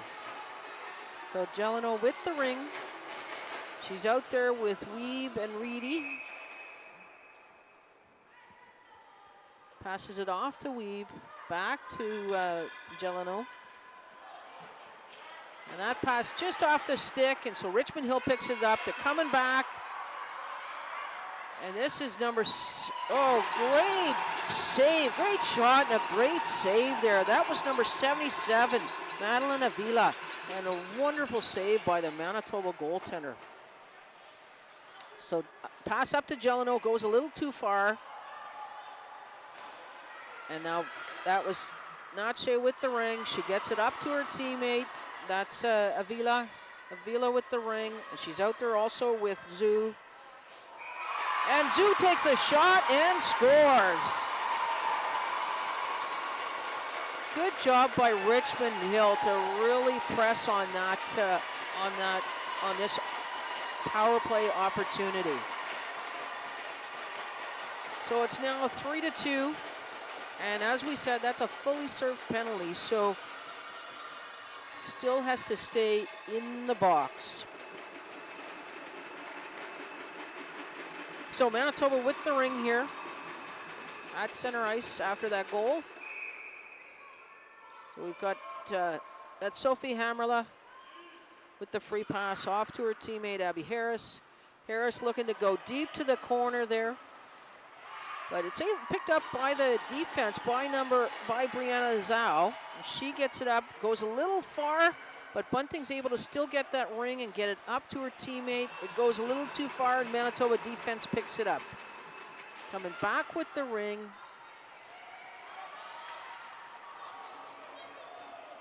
And now 44, San Clemente with the ring, drops it off to Claire Wiebe. Cycling down in the Richmond Hill and killing some time. A great pad save, wow. Good job, Richmond Hill, and that is the end of the half. So, 3-2 at the end of the half, still for Manitoba. 2 goals from Richmond Hill in that quarter. So now we've got, again, a break for halftime here. And again, it's just a 1-minute break. In the NRL, it's the breaks are longer, but here for U16 and U19, it's 1-minute break in between each of the 4 quarters. So again, last-minute instructions, corrections, adjustments from the team staff to the players. So some really exciting stuff out in that game, and I'm finally going to get the number of the Manitoba goalie and announce it here. I missed out on the last break to catch that for everybody. Both goaltenders really made some excellent saves in that game, some good shots on net in that game, so kudos to them. And when we start the third quarter, Manitoba as a visiting team will have the free pass. They are still playing shorthanded. That 4-minute fully served penalty for body contact to Jadek.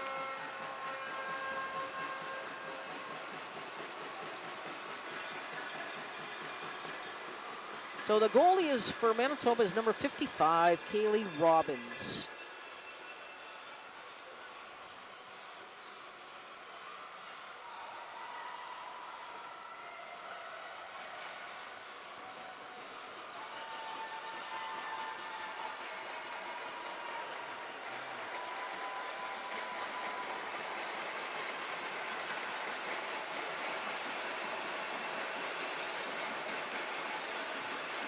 Okay, so as we said, Manitoba with the ring.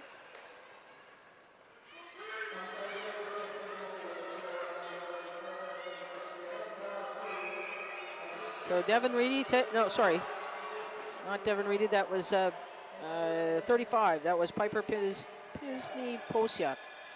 Gets the pass up to number 11, Vienna Waldner. Waldner makes a great pass over to across the other side of the crease, just missed. But they're able to pick up the loose ring. And again, Richmond Hill in the crease. So it will be Manitoba's ring. Trying to get the ring back to the goalie, but too deep into the crease on that one. So Manitoba with the ring. This is Pisney Posiak. She's out there with Sierra San Clemente.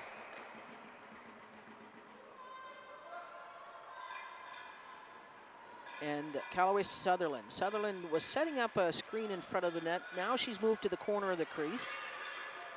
Looking for a pass across from her teammate potentially. Back to screening the goalie. Now the pass down to the corner. Picked up, Pisney Posiak has moved up to help on the attack. She's a defense. But then she drops back immediately there when Richmond Hill picks up the ring. High-low pass up to Kristen Bunting. Just goes off her skate. And now we've got a penalty coming to Richmond Hill. It will be a tripping penalty. So this is their first penalty of the game. And really, Manitoba's only had the 2. So Kristen Bunting with the tripping, earning the tripping penalty there. So it'll be 4-on-4 for about 15 seconds until the last of that 4-minute penalty to Manitoba expires. And now we have the penalty. Actually, the first penalty, the 4-minute penalty, was put on the wrong side of the clock. So they put the 2-minute penalty up to Bunting, and now they're both on the same side, which can become an issue if we get into a multiple penalty situation. Like if Richmond Hill was to earn a second penalty during this 15 seconds, then we would have to shift that. So ideally, we try and catch that stuff before it occurs, like when the 4 minutes went up. But, I think they're looking to adjust that now.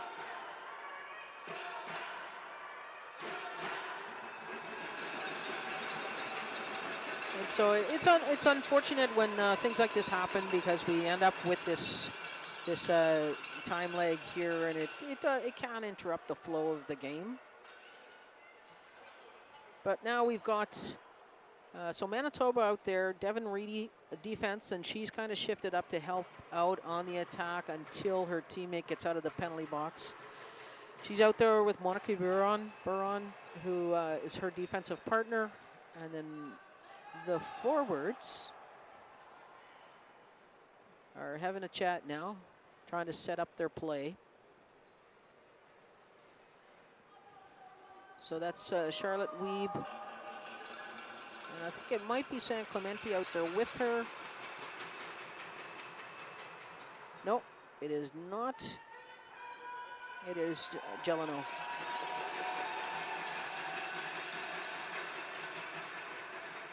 Okay, so we've got the 15 seconds off the one side of the clock. I'm going to try and get it up on the other side of the clock.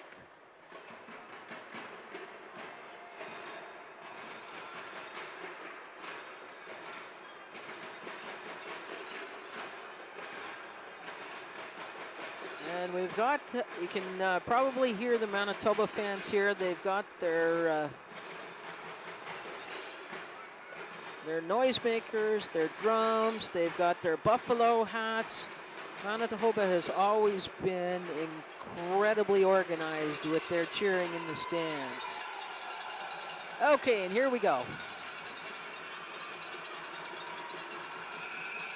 Okay, so that's number 10, Michaela Ediger. Out there with Devin Reedy. Reedy cycling around, waiting to kill off some of that penalty to Jadek. Drops the pass back to Ediger. Ediger over cross ice to Charlotte Weeb.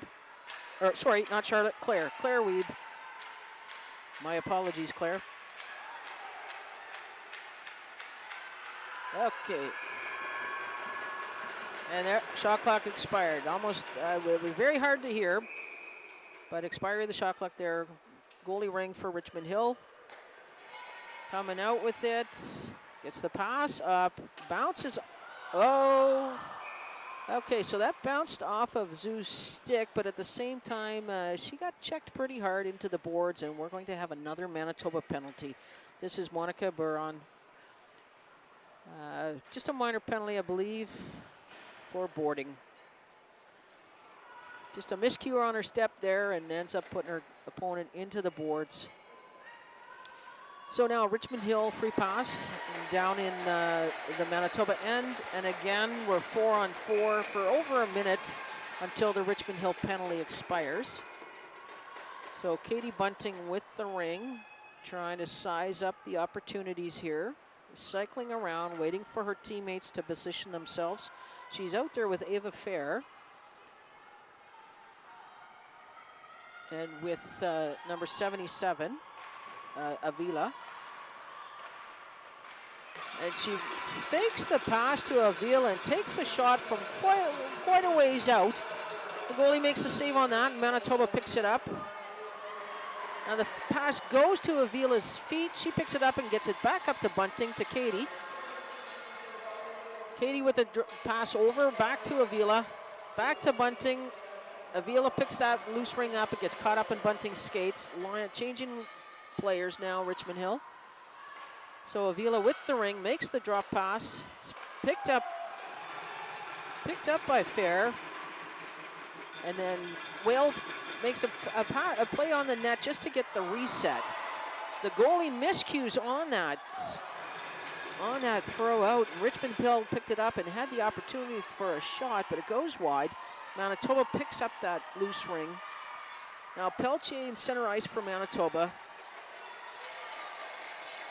Richmond Hill gets the ring back there, gets the pass up to center ice. Their penalty is done, so they're back up to full strength. And some give and go there to Kristen Bunting. And some good aggressive checking there by Richmond Hill on the Manitoba defense. They were able to tie the ring up, and it will be a free pass for Richmond Hill. Some good work by that forward line out there of Richmond Hill. We had Whale and Wu and Kristen Bunting. So free pass for Richmond Hill.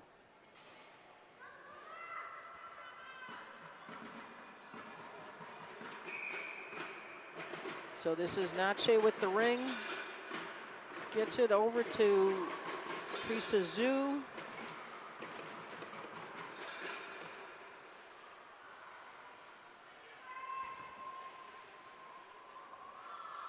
Okay. And now we've got, so Richmond Hill is short-handed there. They've got another one in the penalty box, and there's no time on the penalty clock. So Manitoba now gets a shot on net. Great save by Robbins. She gets the ring out to her teammate. No, I think the referee lost sight of the ring, thought it was under the Manitoba body there, so it's going to be a free pass to Richmond Hill.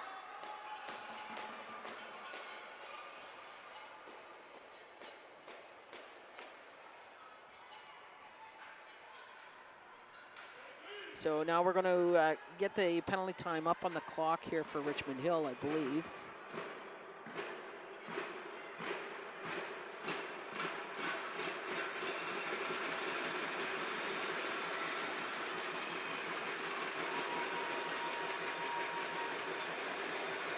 Okay, so going to be a free pass. Who we got out there for Richmond Hill? We've got Danica Swift on defense. We've got Katie Bunting out there, and we've got, I believe that's Elise Faulkner.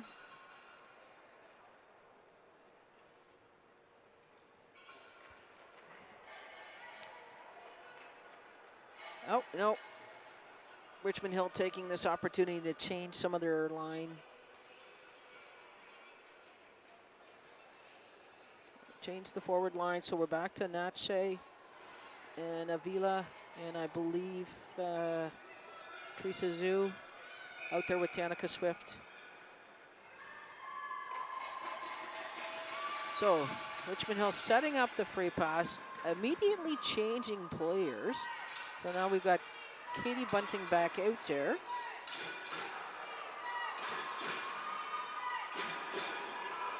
Katie gets a shot on net. Not successful. Rebound. Richmond Hill picked up the rebound, had another shot, but it didn't get through the Manitoba legs. So Manitoba now gets the ring back up. Drop pass, almost missed there. Devin Reedy is able to pick it up. And Manitoba now at full strength. But again, we have the penalty on the wrong side of the clock. That penalty is not to Manitoba. That's up there, the 48 seconds. That is Richmond Hill, the time left on their penalty. But now we have a second penalty to Richmond Hill for body contact. So now they're actually both on the wrong side. So Manitoba with a 3-on-2. As we said, when a team has two penalties, they're only allowed two skaters inside of the ringette line. So definitely an opportunity here for Manitoba. Shot on net to the short side. Goalkeeper makes a great save there, gets it out to her defense, pass across to the defensive partner, up to Kristen Bunting at center ice there. She drops it back to her defense, to Caitlin Choi. Now Caitlin's able to get it up to center ice. Kristen Bunting fighting hard to get that ring, but Manitoba is able to come up with it. But the pass goes right to Richmond Hill in the defensive end. Bounces off a stick though, and Manitoba gets it back.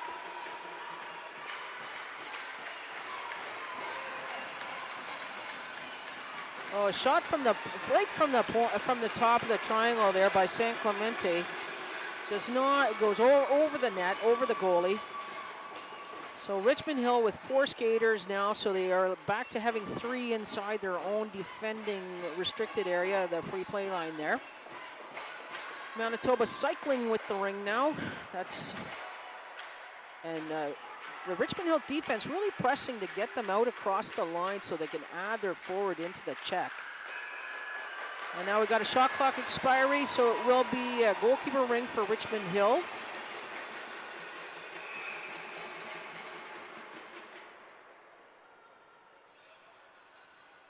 And the throw goes high, and Manitoba is able to pick that up. So now resetting the clock and resetting their forwards, making some change. Oh, and a shot there by Claire Weeb. Gets through the traffic. And now it will be a two-goal, back to a two-goal.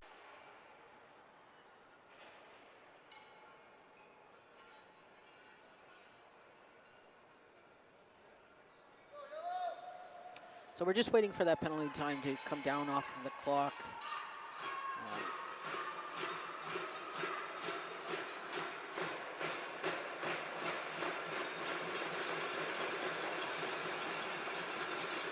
So usually when a goal is scored, with many, many clocks, when a goal is scored and it goes up on the scoreboard, then a penalty automatically comes off. But because the penalty was on the wrong side here, it wasn't an automatic adjustment.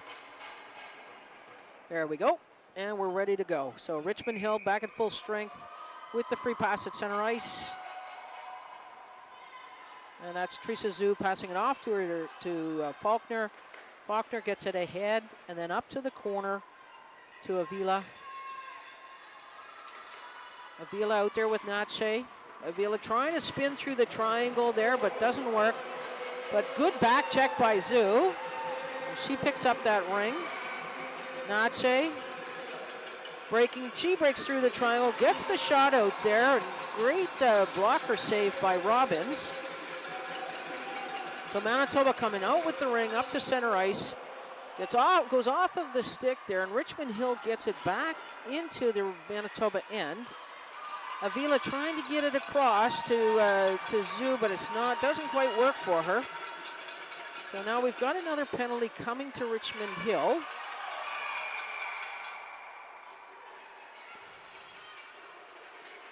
Body contact.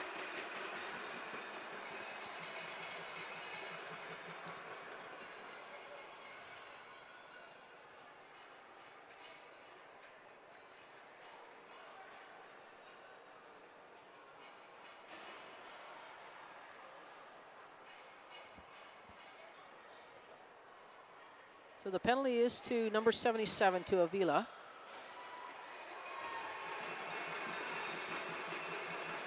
But the stoppage in play, I believe, was for Manitoba having the ring on both sides of the blue line, and that's why it would be Richmond Hill's ring. I think the official in the circle is just waiting for confirmation from his partner. Yeah. Yes, so she confirms that it was in fact a blue line call against Manitoba that caused the stoppage in play. So it will be Richmond Hill's ring, but they still do get the penalty. So Katie Bunting taking the free pass. And now over on the sideboards looking for a setup here. She's out there with Alyssa Cho. And the ring now behind the net. It just really trying to draw Manitoba out, but they're not biting.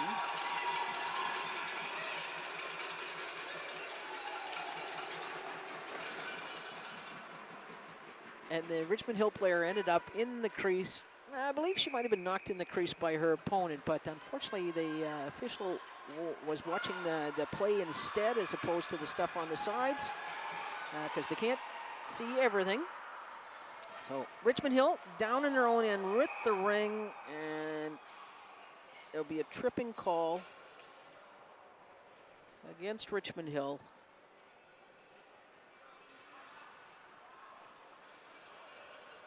No, sorry, against Manitoba. Tripping call against Manitoba. So it will be Richmond Hill's ring down in the Manitoba end again.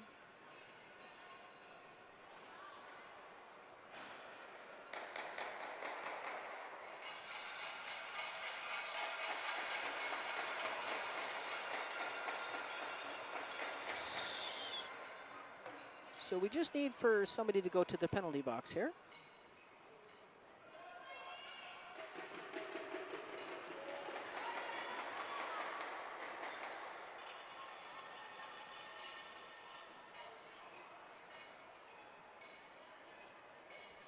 Okay, no, the penalty was to Richmond Hill, as I thought in the first place. So it will be Manitoba's ring. They will have another 5-on-3 for over a minute here, minute and 18, until the first. Okay. I'm not quite. Yeah.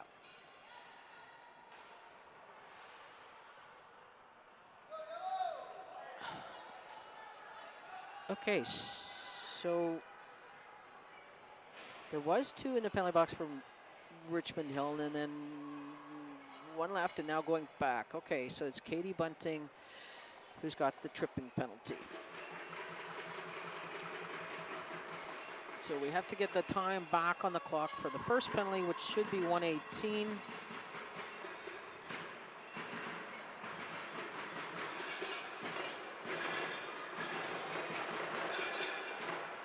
And then it will be free pass for Manitoba. That's Vienna Waldner in the free pass circle to take that free pass. She's out there with San Clemente.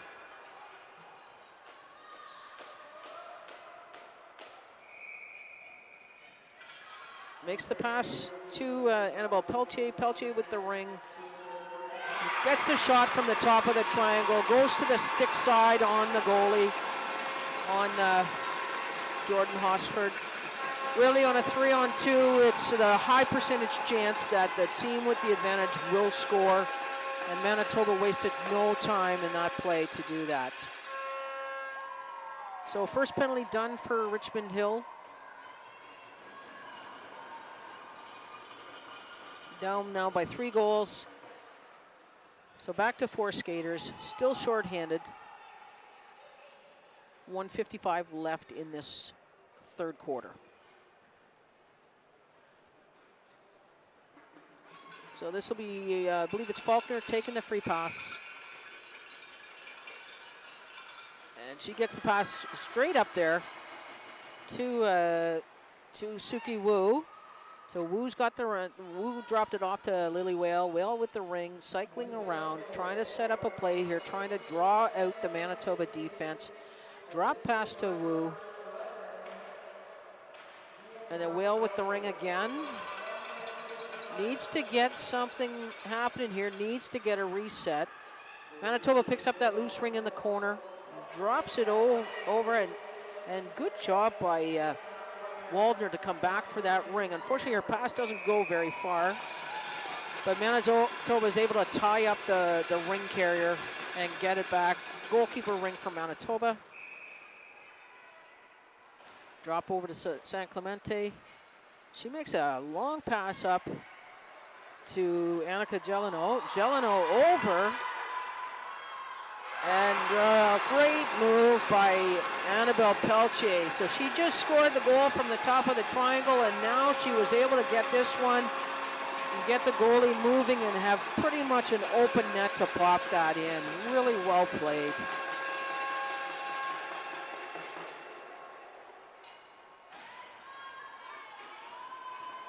So now we've got, again, Richmond Hill. So that penalty now back at full strength. That penalty comes off the board. And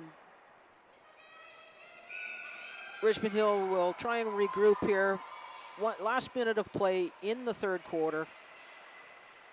Pass over to Cho. Cho passes it down into the corner there.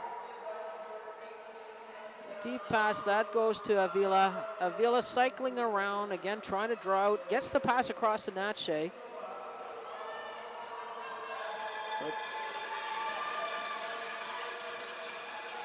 And that's, oh wow, great shot there by Zhu.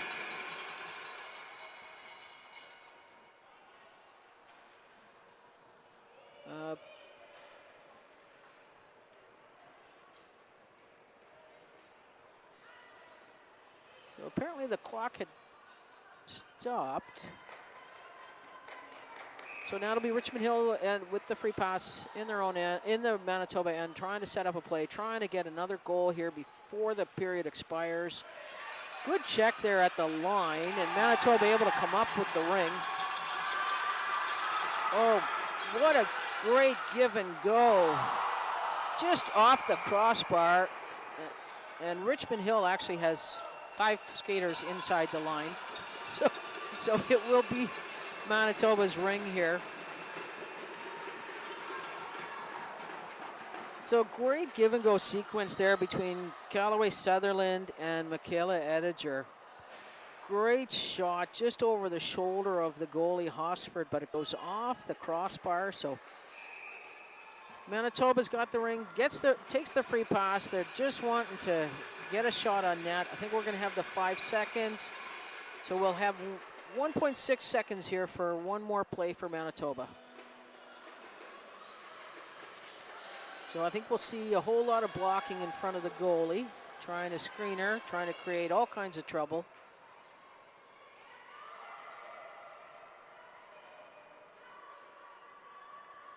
So, free pass being taken by San Clemente. And the Ring does not get through all the bodies, and that will be the end of the third quarter. Manitoba building a 6-2 lead in that quarter there. 2 goals from Annabelle Pelche. Just a lot of very good team play and some good defensive work as well. Kaylee Robbins making some very great stops there in the net. So now Richmond Hill will have the free pass to start this fourth quarter. And they will need to use every minute they've got to try and catch up in this game here.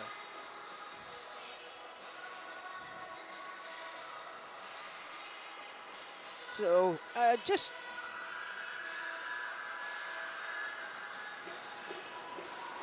again, we want to remind everybody to make sure everybody at the event here to say a big thank you to all of our volunteers at these games. We have volunteers at the front doors. We have volunteers down in the dressing room area. Volunteers doing timekeeping and scorekeeping. Volunteers doing announcing. Volunteers at the check-in desk for each of the teams. So it takes a multitude of people to put on an event like this, and we really want to say a great big thank you to the host committee and to all of those people who have been recruited and come out here and volunteered for this event. I think these athletes are worth our time, and we really appreciate you giving them your best efforts. So Richmond Hill with the Ring, that was number 6. Ava Fair gets it up into the Manitoba end. So that's Kristen Bunting with the Ring, looking for a pass opportunity. And that bounced off and gets up to center ice, but the Ring gets tied up there, and it's going to be Richmond Hill's Ring.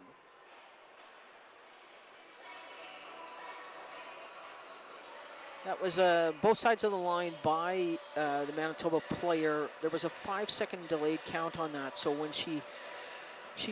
it came off of her in their own end, and then when it went into the neutral zone, into center ice there, it contacted her. The Ring contacted her. So it's a 5-second count, and if her team gets that Ring in that 5 seconds, that's why the whistle, and that's why Richmond Hill gets the free pass in the Manitoba end, not in center ice. So some great passing there. We've got Natse out there with Katie Bunting and with Zoo trying to get through that triangle, but Manitoba's not letting them through. They get the Ring back, fired up, but it's picked up by number 3, Danica Swift from Richmond Hill. She makes up the pass up to center ice to Zoo. She gets tied up there, and good job by Pisny Posiak. Gets her stick in that Ring and gets that tied up there. And because she's the second stick in, it will be a Manitoba Ring here at center ice. Just some great work by the Piper Pisny Posiak. At least I think I'm saying it correctly. The coaches helped me with that one. That was one of the challenging ones. So Manitoba with the Ring at center ice. Number 15, Abby Harris. Gets a Ring up high, but picked up by Richmond Hill defense by Caitlin Choi. And she's gets checked there by Manitoba. Manitoba with the Ring. Shot from number 10 from Michaela Ediger on the short side, but no problem for Hosford on that one. Manitoba got the rebound back though. And that's Claire Weeb taking a shot. Picked up the Callaway Sutherland picks up the rebound. Trying to cycle around. Using the screen that was there. And now the shot bounced off the backboards right to the goalie. She gets it to her defense to Caitlin Choi. Choi gets it up ice to number 17 to Wu. Wu's out there with Whale. tries to get through the triangle, but trips herself up there. Her teammate, Nache, is able to pick up the loose ring. Nache with it to Wu. Shot on net to try and get the reset, but that works. It was just delayed. So again, not enough time for the shot clock operator to get that reset done because that shot was so close to the expiry. So Richmond Hill will get the ring back, really pressing to try and get something on the board here, get back in this game. So they've pulled their goalie, so Richmond Hill is putting 4 skaters inside the line, trying to generate some attack here, get some goal scoring happening. So Nache down to the corner.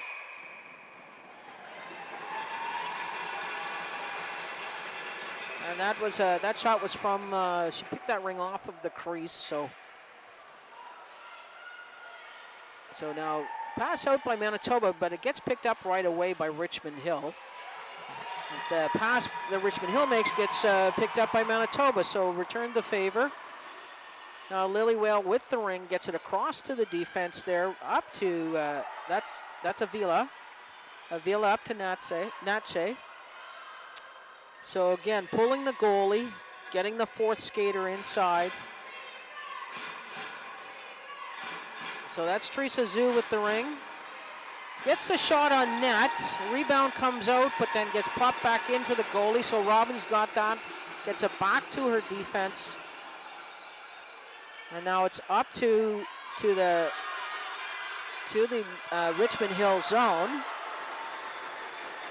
And Hosford wasn't sure where that ring was, but she ends up with it. Tries to throw it out to her team, but that goes astray, and Manitoba picks it up. So now this is Waldner with the ring. She's out there with Gelino and Peltier. Now we've got another penalty coming to Richmond Hill for a tripping, I believe.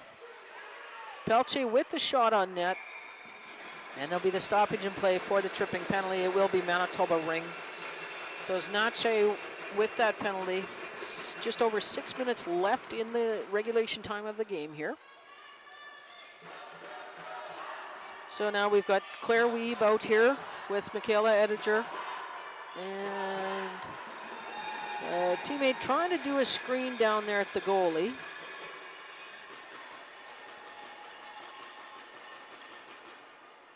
Oh, I guess we had the wrong player in the penalty box. Sorry, that was it's Lilywale that got that penalty, not Nache.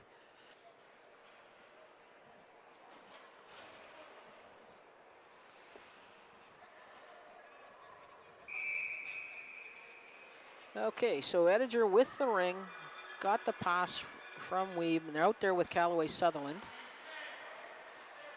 Pass goes astray there, but Manitoba able to pick it back up again. Pops it into the corner there, trying to get it to Sutherland, but she's being checked pretty hard by Richmond Hill. Richmond Hill trying to come up with that ring, but Manitoba's got it, still digging. Nobody really with it. Manitoba gets it eventually. So, and then the check there, and Richmond Hill comes back with it. This is Zhu out there with Faulkner. Faulkner picks that up just at the line. And Richmond Hill changing, so trying to create some opportunity here. So Zhu with the ring, cycling around out there with Katie Bunting, trying to find an opportunity, trying to find an opening. So Bunting cycles around, gets around the defense there, gets a good shot on net. Good save by Robbins, and Bunting tries for the rebound, but it gets picked up by Manitoba. Shot clock went off, but Manitoba gets it back because the reset just didn't happen. Again, it's a matter of timing. So Manitoba coming out with the ring, gets the short pass up to center, and then flips it into the attacking zone, knowing that San Clemente would likely be first there, but the pass goes astray. Richmond Hill back with it. So that was Kalina Wong. Kalina Wong gets it up to Cho, Alyssa Cho. So Cho cycling, she's out there with Nache. It's a shot on net. Nache's able to pick up the rebound up. It didn't go on the net though. She's still trying to get a reset, but that doesn't happen. So goalie ring for Manitoba. Quick pass up to center ice. And then up to the Richmond Hill end. And again, this is Waldner with the ring, trying to create an opportunity. Everybody's in the crease, but it's the goalie. Goalie has the ring, so it will be the violation will be charged to Richmond Hill, and it'll be a free pass for Manitoba. So again, this is Waldner taking the free pass. She's out there with Pelletier. So Waldner looking for somebody to pass to, gets the shot on net, and it bounces off the Richmond Hill defense leg and goes in the net. Unfortunate for Richmond Hill on that one. They were doing a great job of marking the other two Manitoba forwards. So then Waldner just chose to shoot on the net, and it bounced off the leg, redirected, and went in the corner. So now Richmond Hill with the free pass again. Just under 4 minutes to go in regulation time here. That's Wu gets the pass, but it's missed at center ice and then missed again by Manitoba, so back to Richmond Hill. And Wu gets it over to the far side. This is to Kristen Bunting. She's out there with Lily Whale. Kristen fakes the drop pass, but goes cross ice to Wu. Wu takes a shot on net, and Bunting's able to pick up that rebound. Loses the handle on it, and now we end up with Ring tied up, so it's going to be Manitoba goalkeeper Ring.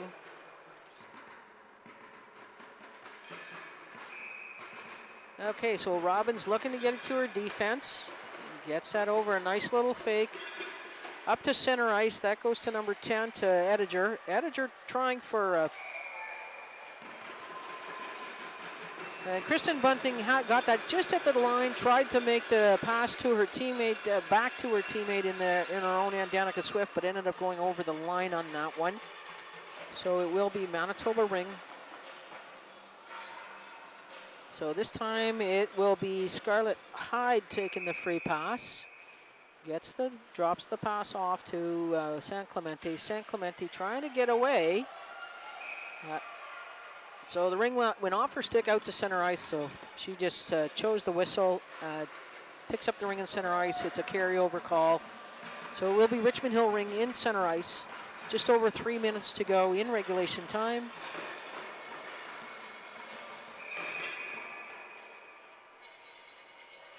Okay, and now we've got Richmond Hill coming back with it. That's number 10, that's Choi. Passes up the corner. Natche with the ring, gets a shot, but it goes high over the crossbar. Avila trying to get the rebound, but Manitoba picks it up. A good check by Avila in center ice there. Gets the ring back and gets it up tries to get up to Zhu, but picked off by the Manitoba defense. Good job by, I believe that's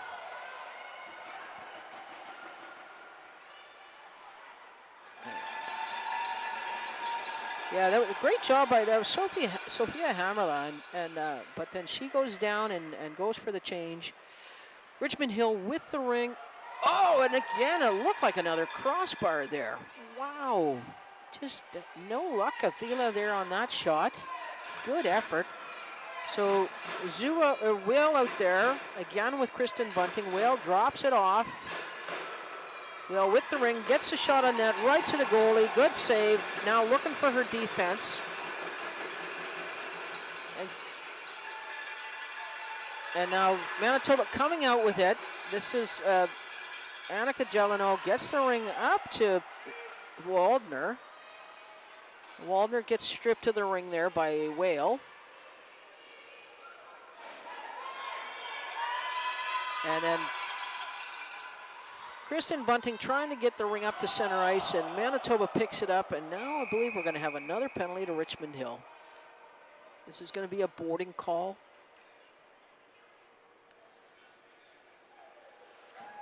And I believe this one's going to be, this is number 31. It is Alyssa Cho. So Manitoba on the power play. We've got only 1 minute and 23 seconds left in regulation time here. So Sutherland with the ring, and she makes the pass over, but immediate check by Richmond Hill.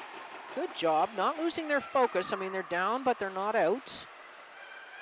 They're still working hard out here. So 29 with the ring. She gets it up to Natche. Natche over. Gets it over to Fair. Fair has the ring in the Manitoba end, cycling around, trying to set up a play here. Oh, Natche coming, breaking through the triangle, looking for that pass, and just missed it. A two-line pass, though, so Richmond Hill picks it up, coming back right away again. And that's Sue made the pass up to Fair. Fair trying to get it across, but it goes off the defensive stick, right to Robbins, the goalie. And she passes it out to her teammate. Pisny-Posiak coming back to San Clemente. San Clemente. And the shot goes high and wide. That was Pugman with that shot. And San Clemente passes it out from behind the goal line, trying to get it up, but now it's both sides of the line here by Richmond Hill.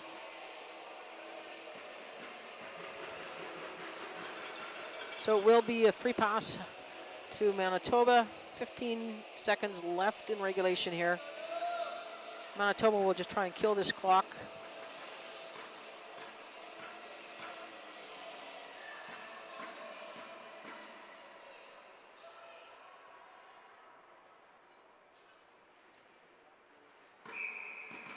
Okay, so San Clemente taking the free pass, drops it down to the corner to, I believe that's Scarlett Hyde. She tries to get it out, but it goes to the Richmond Hill checking still there. And they come out with it to center ice.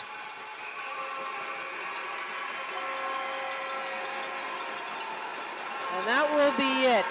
There was a penalty to Manitoba right at that final buzzer, a tripping call, but that will be a non-factor in this. So again, 7-2, Manitoba over Richmond Hill. Great game by both teams. Some good effort, and as we said at the beginning, for U16, many of these players, it is their first time at this event. So some nerves, some adjustments, but well done. So the handshakes at center ice, or the fist bumps, I believe is what it is. Everybody's still with their gloves on, and left over from COVID, I believe. So the next game after this is, I can't remember. I know I'm moving to a different sheet of ice, so let me check who is on here next. Next, it's going to be at 12:30. It'll be an NRL game. It will be Rive-Sud Revolution-vs-Saskatchewan Heat. So you will have another commentator for that game, and or tune into any of the other arenas that you'd like to. We've got 2 surfaces running here at Tony Graham Rec Center, and 4 ice surfaces down the road at the Bell Sensplex. So thanks everybody for listening. Thank you to Richmond Hill and to Manitoba U16. A very entertaining game, and good luck to both of you the rest of the way. And again, you can hear those Manitoba fans. They've got their yellow Rona buckets and their wooden spoons, and I see somebody with a cane using it on their Rona bucket. So just some really enthusiastic cheering from Manitoba. Always has been every year I've ever been at the Canadian Championships.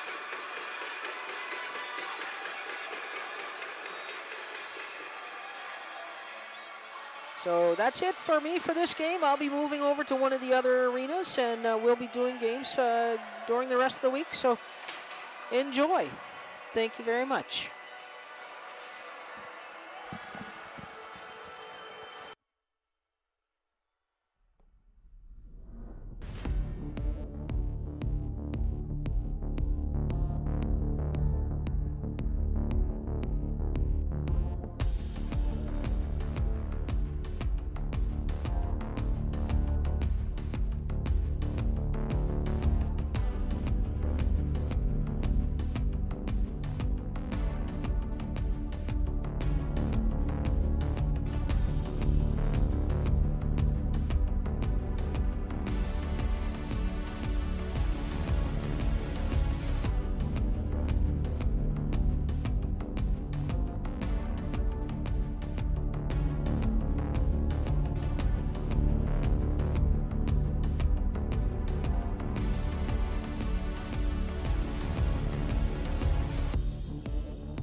Good morning or good afternoon from wherever you're tuning in from. We have a great game for you guys today here in Ottawa. Rive-Sud Revolution versus the Saskatchewan Heat. The first time they will be meeting today in this season, 2025-2026. So it's going to be the first game for both teams for the start of this national championship. We're looking for a great start here for Rive-Sud, who finished pretty high up this season. And then Saskatchewan as they face off for the first time as well, Rive-Sud. So Saskatchewan will be in white, green, and black here. They will be the home team. And to the right, you'll have the visitors, Rive-Sud Revolution, in black and red. Donc, bon matin, bon après-midi, peu importe ce que vous venez. Aujourd'hui, on a un bon match entre la Saskatchewan et la Rive-Sud qui se rencontrent pour la première fois dans la saison 2025-2026. Ça risque d'être un bon match. Personne ne se connaît ici. C'est la première fois qu'ils s'affrontent. Donc, Rive-Sud qui ont connu une très belle saison, qui ont fini très haute dans la saison 2025-2026. On s'attend à un gros match de leur part. Et ça devrait être intéressant. Ils ne se connaissent pas beaucoup, donc on a bien hâte que ça commence.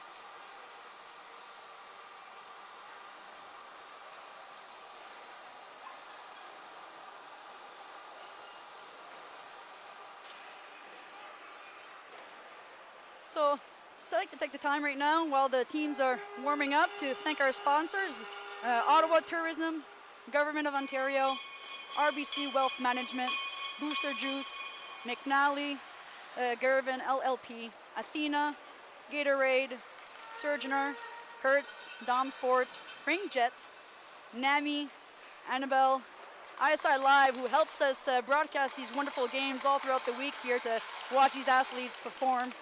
And we also have Augur Hollingsworth, personal injury lawyers, David Hollingsworth, professional core, and Malika Consulting. So if it's the first time you're watching the sport of ringette, the game is very simple. Have the most goals to win the game. It's 5-on-5 with one goalie each side. Some of the main rules here that we'll kind of figure out real quickly. In order to move from zone to zone, you gotta make a pass to another player at the blue line. You'll also notice a small red line above the face-off circles there on each end. That we call the NE3N or the Ringette line. Only 3 players from each team, without counting the goaltending, are allowed to enter that zone. For the goaltenders, we have the goal crease. Only the goaltenders should enter that zone. So anytime you see the ring just kind of standing there and the player is not charging for the rebound, that's because they cannot enter. Another interesting rule, you'll see some shot clock timers there on the corners of the rink. There's 30 seconds to make a play. So in order to move forward, you got to make sure you have time on that clock, 30 seconds.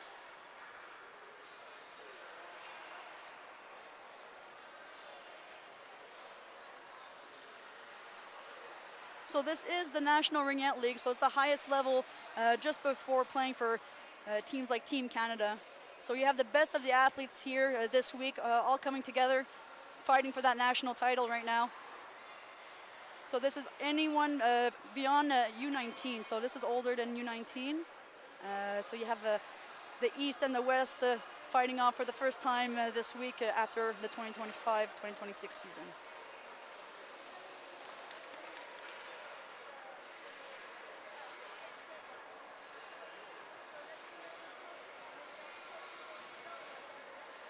Donc ici, c'est la première fois que vous regardez la Ringuette, un petit topo là, sur les règles. Donc c'est simple, vous voulez avoir le plus de buts pour votre équipe pour gagner. Ça, c'est assez flagrant. Mais les petites règles à vraiment regarder, c'est pour pouvoir avancer le jeu d'une zone à l'autre, il faut faire une passe à une autre joueuse à la ligne bleue. Vous allez voir également les petites lignes rouges en haut des cercles de mise en jeu dans chaque zone. Ça, c'est la ligne NE3N ou la ligne de Ringuette. Ça l'indique seulement 3 joueurs de chaque équipe qui peuvent rentrer dans cette zone, excluant la gardienne. Vous avez aussi la zone du goaler, donc le crease. Seulement les goalers peuvent rentrer dans chaque zone de crease.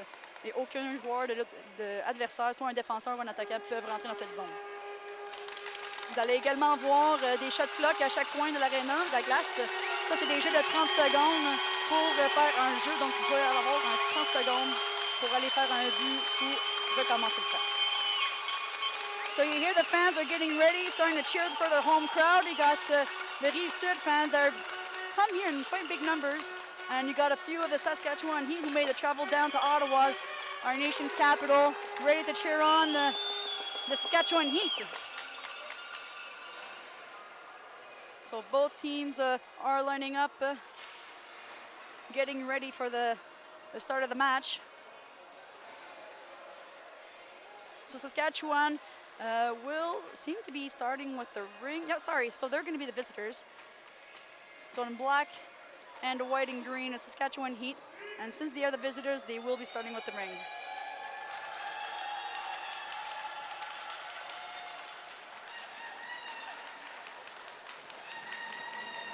So the referee is just discussing here with the coaches of Rive-Sud, and you can hear the fans are getting riled up and ready for this match at the start. And I can bet that these players are also excited to get this week started. And here we go.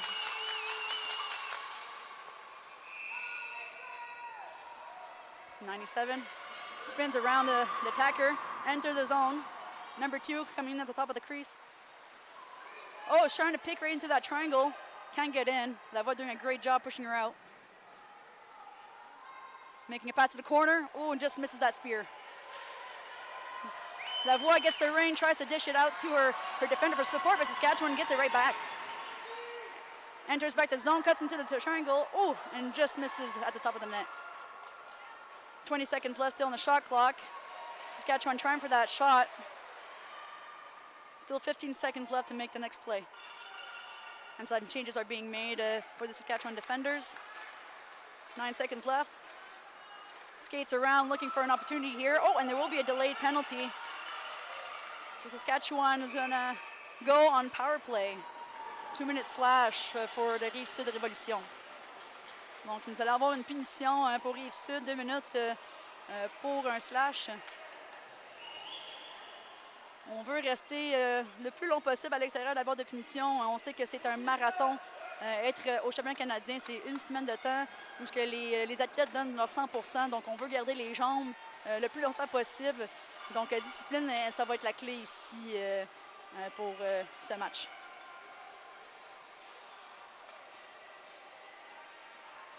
So Saskatchewan's getting ready for their power play here.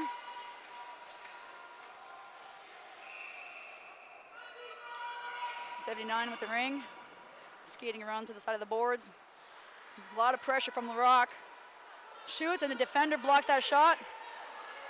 And a nice save by the goaltender. Breaking out, looking for that opportunity pass, just misses the pick. Saskatchewan getting that ring back, and oh, looking for the support pass, but just misses and Plump gets the ring. Skates around, and what do you want to do with this 30 seconds? You want to kill that penalty time, so great job there holding that ring. Larocque with the ring, back pass. Still controlling that ring, trying to spear it, nice shot, resets the clock. Number 7 with the ring. Oh, and there will be a penalty. I think this time will be for Saskatchewan. Another slash call. Donc une autre punition, ça va être du 4 contre 4. Ça va être 2 minutes pour slashing pour l'équipe de Saskatchewan. Donc ça va être intéressant. So because we have that free play line, the Ringette line, the 3-3 doesn't make a change for the power plays. It's mostly when you go into the neutral zone where it becomes key when you have those power play advantages. But now that we're 4-on-4, it should be interesting. Now it's all even. Vachon passes it to the side. Number 28, skating around. 20 secondes. Là, les filles peuvent se le permettre de faire un petit peu plus de jeu. Maintenant, c'est du 4 contre 4. Elle coupe vers le triangle. Elle tire. C'est une arrêt par la part de Saskatchewan. So Saskatchewan with the ring. Trying to skate around. Support pass. Gets blocked off by Vachon there. And good. So that whistle you just heard right there is a move it or lose it, sorry. So anytime the player gets kind of cornered in and can't move the ring anymore, that ring will go to the opponent. And so you got to make sure you got to keep those feet moving and get out of that trouble as much as you can. Donc ce sifflet là, qui a été faite il n'y a pas si longtemps. C'est parce que là, l'anneau ne bougeait plus. C'est la règle de move it or lose it. Donc, du moment qu'on est immobile avec l'anneau, l'autre équipe va avoir l'avantage de recevoir l'anneau. Donc, la Rive-Sud avec l'anneau cherche une option, une passe à son défenseur, numéro 12. Elle patine 10 secondes et un beau tir. Nice save from Saskatchewan. Dishes it out to her defender there, trying to skate out for a breakout. Neutral zone, but now it's a two-line pass, so it has to be one line at a time in order to make those plays. And what a save, and the goaltender loses her stick. And great play to calm things down and resettle for Saskatchewan, but wow, that's going to be tough. Oh, and it just hits the crossbar. Another 3 seconds of a 4-on-4 for Saskatchewan, bringing in the heat, literally. Making some changes here, Rive-Sud. Saskatchewan looking for a shot, getting blocked off by the defenders. Nice save by Martel.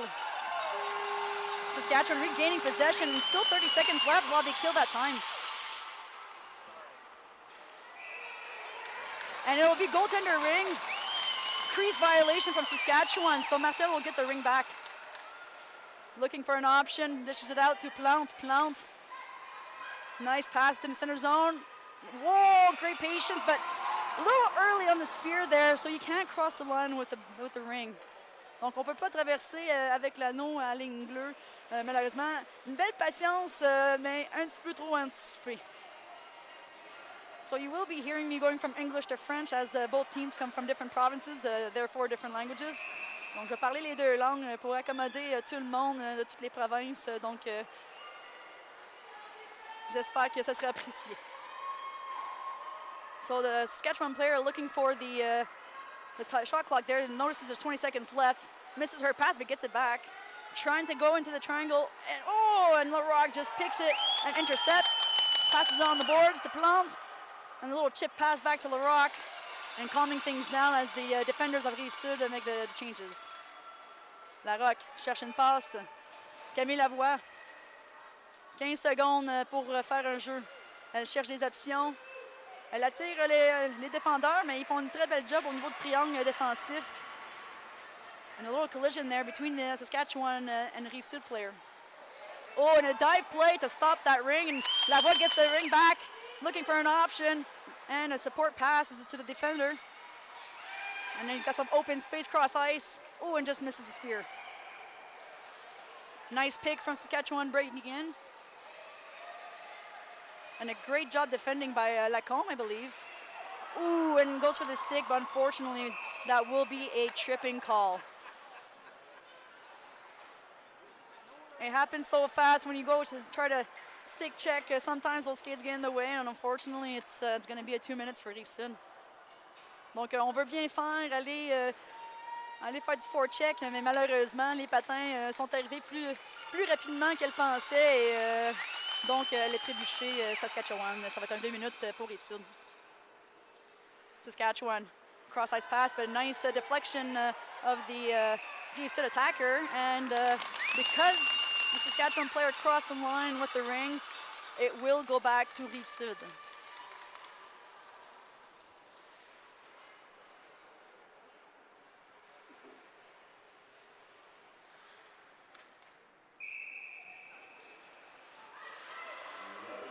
La passe d'entrée de zone à Larocque. Elle prend son temps pour tuer le plus de minutes et de secondes possible de la punition, et une belle passe sur le côté. Staying out of trouble there. 13 secondes. Belle passe, drop pass qu'on appelle.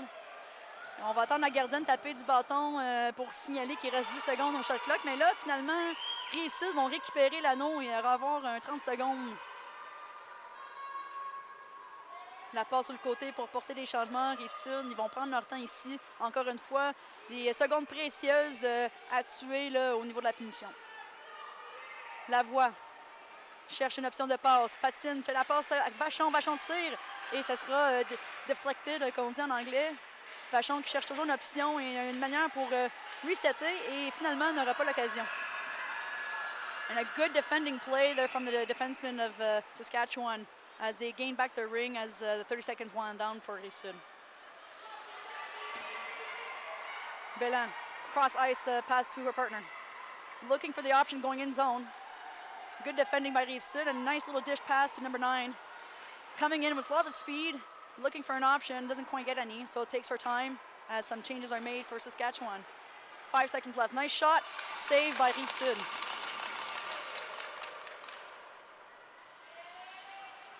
Bourque passes it out center to Keeble. Il cherche l'option, mais pas beaucoup d'options, mais finalement, on a Bourque qui a pris de l'avant de défense pour rentrer dans la zone offensive. Beau support. 10 secondes. Plante avec l'anneau, cherche un tir. Bel arrêt. Nice save from Saskatchewan Heat goaltender. Looking for an option in zone, and ooh, it's going to kind of ping pong off of a couple of players there. And that's a tough rink to spear as it keeps rolling. Keeble à Plante. Plante qui l'envoie dans la zone offensive. Keeble qui rentre avec la vitesse, mais va prendre son temps et finalement faire la passe à numéro 77. Et ils vont calmer le jeu encore une fois là, pour trouver les meilleures options. Belle passe au centre du triangle. Et un arrêt. Saskatchewan using their speed to get out of that defending zone, and you'll have Standish with the ring in the center. Cross-ice pass. And coming in with speed, goes for the backhand, and nice save. Un autre bel arrêt de Martel. And picks it right before the blue zone. Dumont. Envoie dans la zone offensive à Vachon. Vachon qui prend son temps encore une fois, cherche les options et la passe pas réussie, mais il récupère quand même l'anneau. Les 5 secondes, vous attendez Martel qui gagne du bâton pour signaler le shot clock. Larocque le tire, une belle arrêt de Saskatchewan. Quick dish off by the goaltender to her defenders. And Rive-Sud reprend l'anneau. Bon un tir et l'arrêt encore une fois de la gardienne. 93 passes out to the neutral zone. Oh, and it's a breakaway pass going on here, but will the goalie? Yes, she pokes it out of the way, and great play by Rive-Sud goaltender. But what a great play as well for Saskatchewan with that breakout pass. There's no reason why they call it the fastest sport on ice. With those quick passing drills, the 30-second shot clock, you got to be quick. So great play. Lavoie, 10 secondes, fait un tir. Ça l'a surpris la gardienne, mais elle a fait l'arrêt tout de même. Elle cherche une option. Et malheureusement, à la Ringuette, les gardiens ont 5 secondes pour remettre l'anneau. So goaltenders only have 5 seconds to give back that ring when it comes into their possession. So unfortunately, it took a little bit too long looking for her partners, which does happen. Et Rive-Sud vont récupérer l'anneau offensivement. Lacombe à Keeble. Keeble prend son temps, patine. On voit Lavoie qui sort de la zone un peu pour rentrer avec la vitesse. Reçoit la passe, tire et bloqué par le défenseur de Saskatchewan. Great block by the defenders of Saskatchewan Heat. 79, cross-ice pass to number 7. Skates on the outside, looking for some options, but will turn back to the outside. Pressing the triangle, takes a shot. Nice save by the goaltender, gets the ring back for Saskatchewan. Backdoor pass, and doesn't quite go for the shot, holds the ring. Skating on the outside, trying to open up that triangle there, defending triangle. Rive-Sud fait la passe. Il réussit à faire leur sortie de zone. Cherche une option dans la zone neutre à Larocque. Et une belle entrée de zone, mais malheureusement, Saskatchewan vont récupérer cette passe. Saskatchewan into the neutral zone. Looking for an option, looking maybe for that cross-ice pass, but will be cut off by the Rive-Sud defenders. Rive-Sud avec l'anneau. Looking for some options. Saskatchewan doing a great job to cut off that neutral zone and putting the pressure on to the Rive-Sud defenders. Grosse passe dans la zone offensive à Larocque. 10 secondes, ça a pris beaucoup de temps pour sortir. Donc, un beau travail de la part de Saskatchewan pour ralentir le jeu de Rive-Sud. Mais heureusement, un reset a été fait avec un tir au filet et que Rive-Sud ont récupéré l'anneau. Larocque, 20 secondes au shot clock. Cherche des options, patine, cross-ice pass et manque le pic, mais récupère tout de même. Passe à Larocque. Gros tir et bel arrêt de la mitaine de la part de la gardienne. Nice big save from Saskatchewan goaltender. Saskatchewan using their speed to get onto the neutral zone. Quick little dish pass to the center, but great forechecking from Rive-Sud, and they'll get the ring back in their defending zone as it bounces off. Saskatchewan putting the pressure and getting that ring back again, and makes a support pass to the defending zone. Number 20 dishes it out to her partner in the offensive zone and gets it back and shoots. Scores right between the legs of Rive-Sud. And they will open the score of today's game.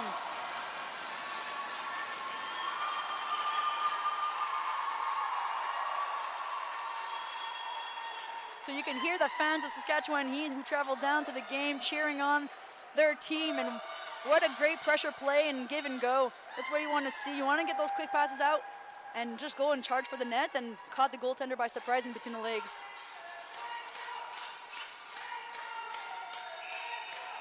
Donc les fans de Rive-Sud se préparent et encouragent leur équipe pour répondre rapidement.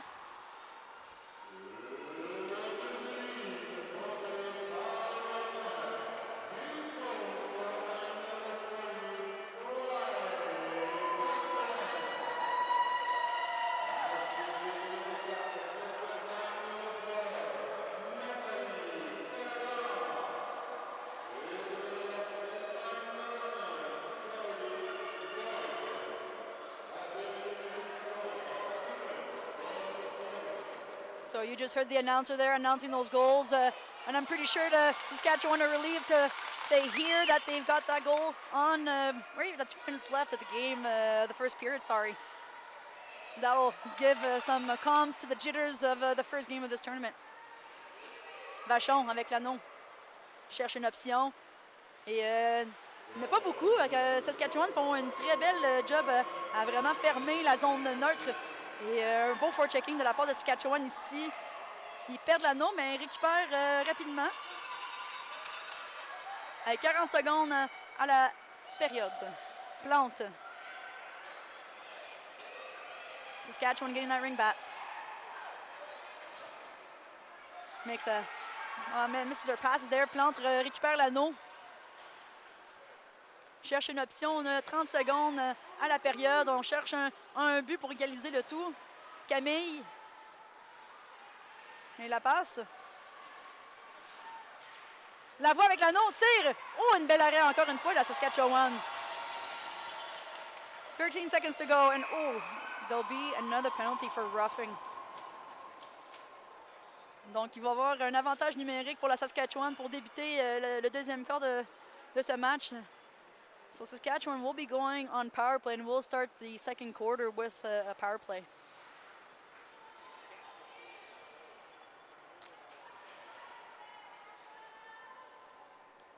$11 seconds to go in this quarter. Saskatchewan looking to bring that score up to 2. Looking for the shot. Can't get quite through the Rive-Sud defenders. Gets the ring back. Comes in, shoots. Oh, and there was a little hole there at the far left corner. And that will conclude the first quarter of the game. 1-0 Saskatchewan Heat versus Rive-Sud Revolution, with still looking for their first goal here. So the teams will regroup before the start of the second quarter. So the game of Ringette at this level, it's 4 quarters of 13 minutes. First 2 quarters, and then there's going to be a Zamboni, and then we'll finish with 3 and 4 quarters once the ice gets cleared up.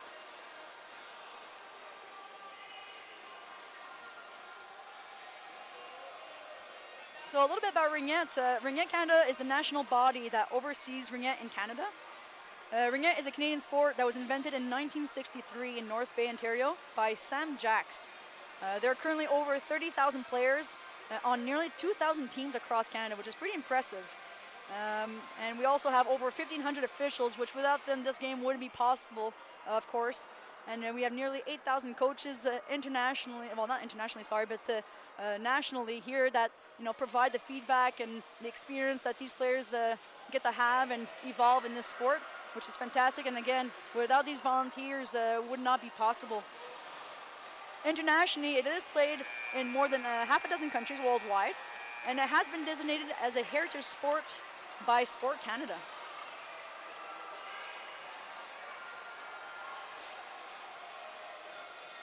Donc, nous allons recommencer le deuxième quart. Rive-Sud vont débuter avec l'anneau. Ils vont être en désavantage numérique, mais mine de rien, c'est du 3 contre 3 dans la zone offensive. Donc, si on peut écouler ce temps-là, les secondes précieuses là, que Saskatchewan voudrait avoir, je pense que ça ferait très bénéfice pour eux.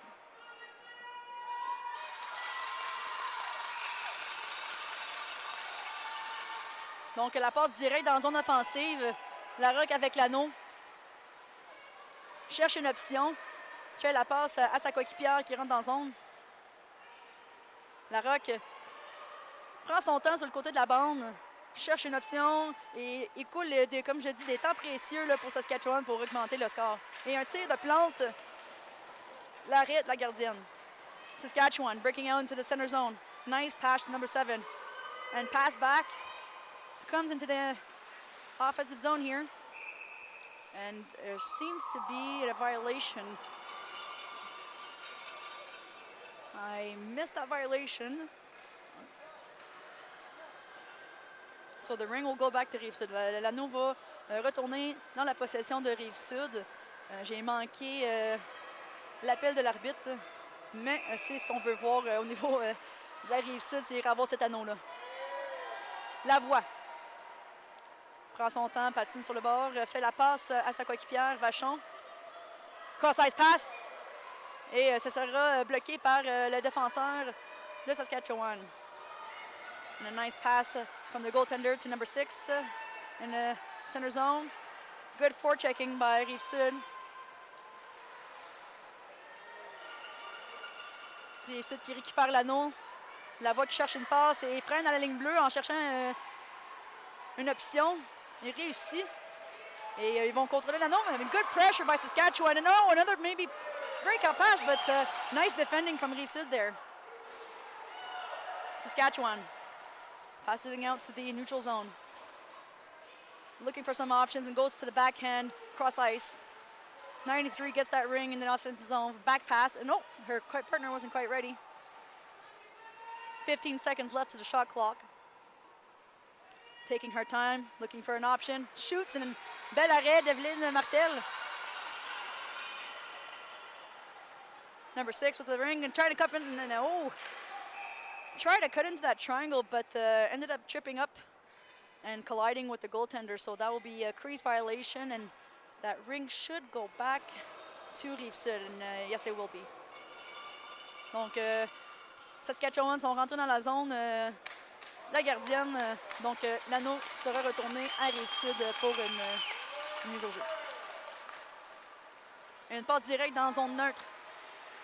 Et direct dans la zone offensive par la suite. Des belles passes rapides. Bourque s'en vient dans la zone. Tire et le but! Tout un entrée de zone.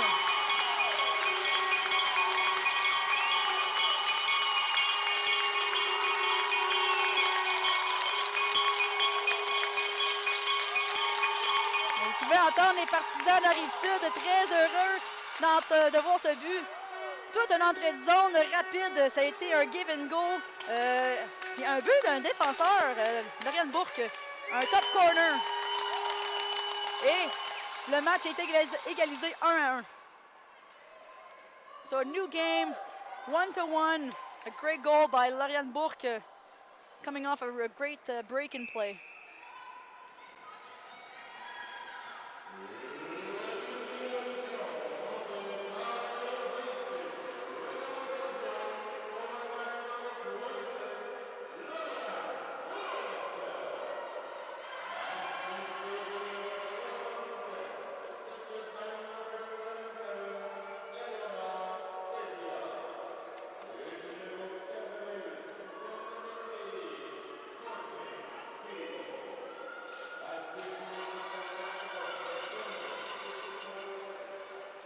Donc, l'annonceur avec le but.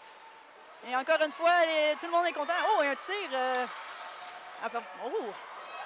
Beaucoup de ping-pong ici pour aller chercher le retour.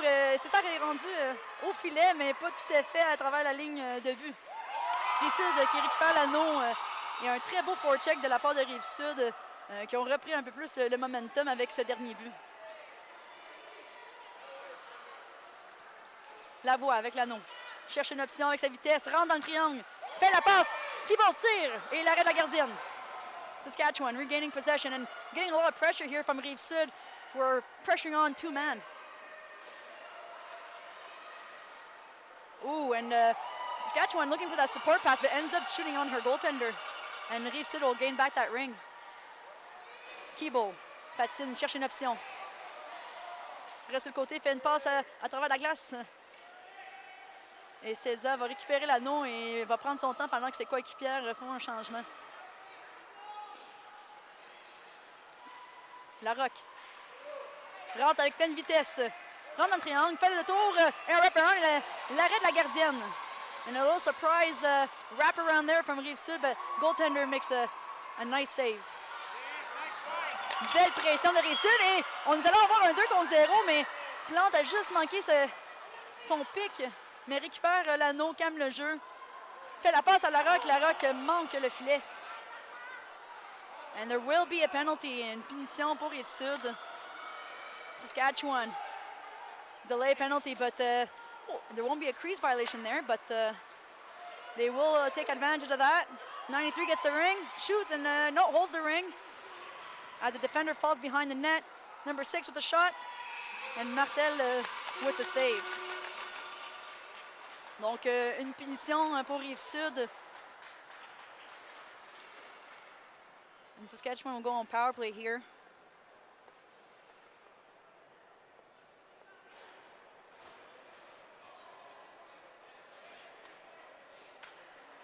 On l'a mentionné au début du match, on veut rester discipliné le plus possible. C'est un marathon, les championnats canadiens, plusieurs matchs en peu de temps.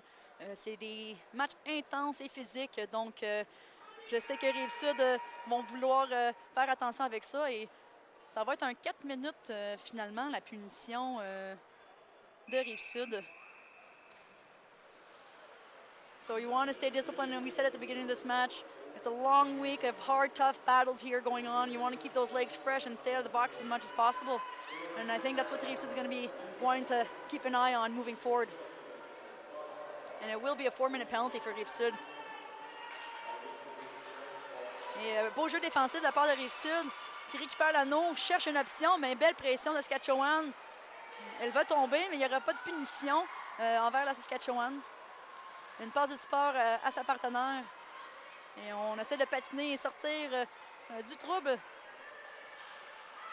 On cherche une option et on reste pris un peu dans la zone défensive, mais c'est des secondes perdues au niveau du jeu de Saskatchewan. Et elle va réussir à l'envoyer dans le fond de la zone et permettre des changements à Rive-Sud. So the 30 seconds shot clock winded down, and it will go to Saskatchewan because that 30-second went down once they dished out that pass 2 lines down.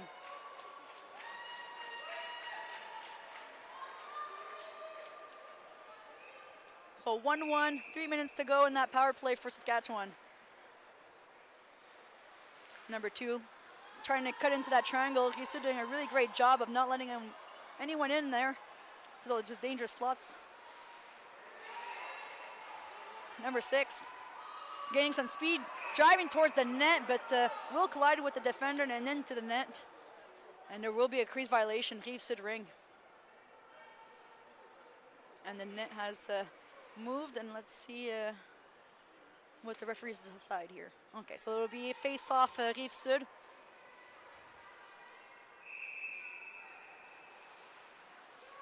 Et une passe directe dans la zone neutre. Thibault qui l'envoie dans la zone offensive directe et César qui a essayé de juste la toucher un peu pour qu'elle dévie dans le filet, mais ça ne se rendra pas. Thibault récupère l'anneau. Beau jeu défensif pour tuer ces secondes précieuses de Saskatchewan là, au niveau de leur avantage numérique. César avec l'anneau qui fait le tour, 20 secondes. Des changements sont apportés au niveau défensif de la Rive-Sud et offensif aussi. 10 secondes. Larocque cherche pour faire un reset et bel arrêt de Saskatchewan. Big save from Saskatchewan goaltender.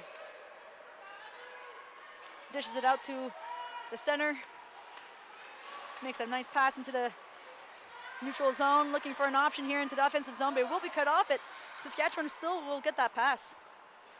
Number 4 passes out to the center, but it's picked back by Rive-Sud. Une belle passe, zone neutre. Larocque cherche des options.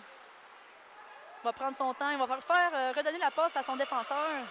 Il va prendre par la suite son temps pour diminuer le temps qui reste à leur punition. La voie. Il reste 5 secondes. Vous attendez Martel qui cogne du bâton pour signaler le reset. Plante, c'est le tir. Oh! Plante a visé le 5-hole, mais la gardienne a réussi à serrer les pads pour éviter le but de Rive-Sud. Saskatchewan with the ring. Dishes it out to the offensive zone. Taking her time here as her teammates make some changes. Number 79, 8 seconds left, takes a shot, gets blocked by the Rive-Sud defender, Lavoie.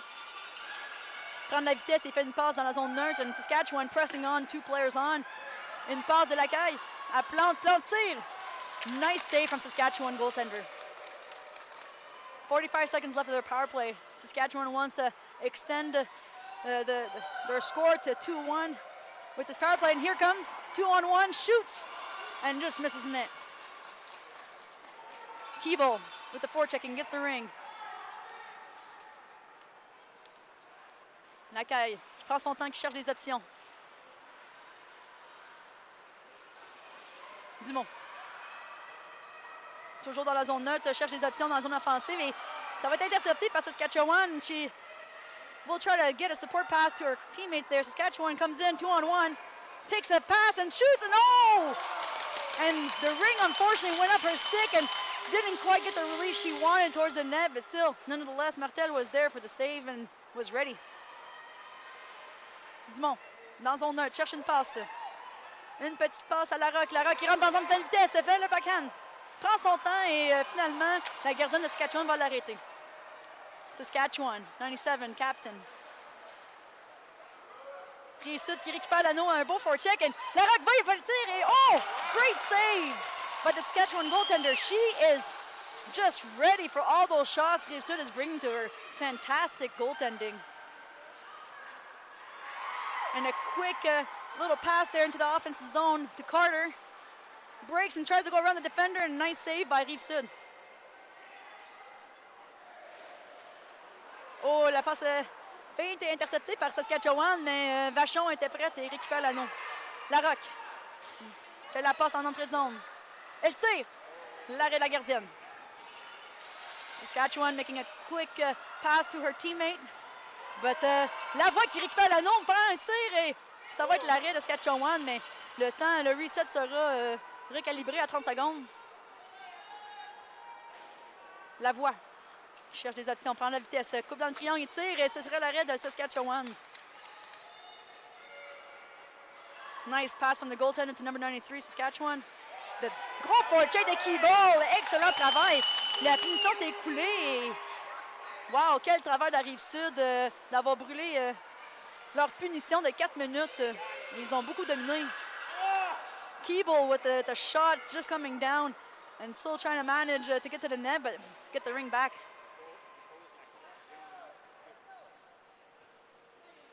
Plante.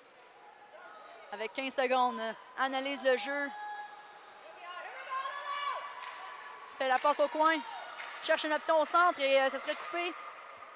Larocque qui presse et ils vont essayer de tirer, mais malheureusement, it will be a crease violation. Goaltender looking for some options and came close to burning that 5-second. Number 20 dishes it out, but it will be taken back from Rive-Sud. A lot of pressure for Saskatchewan and getting that ring back, and it will be a crease violation, Saskatchewan.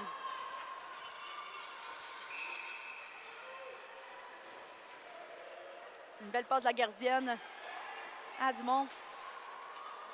Elle prend la vitesse pour permettre l'ouverture du jeu. Une passe à la zone neutre et ce serait manqué le pic, mais récupéré tout de même. Dumont en entrée de zone, prend son temps. 10 secondes au shot clock avant le reset. Plante qui récupère l'anneau. coupe vers la zone et faire une petite passe au centre, mais Saskatchewan vont bien défendre et récupérer. So move it or lose it. Vous avez vu, l'anneau est resté immobile. La joueuse de Saskatchewan n'avait plus d'options. En gracieuseté du beau travail de forecheck de la part de Rive-Sud. Donc, ça va être récupéré pour la mise au jeu de Rive-Sud. So Saskatchewan was immobilized there and was unfortunately will have to lose that ring. They got to keep their feet moving in these instances. La voix. Freine et change de direction pour ouvrir le jeu. Cherche une option. Fait la passe à César. César qui coupe par le centre et le but! Wow!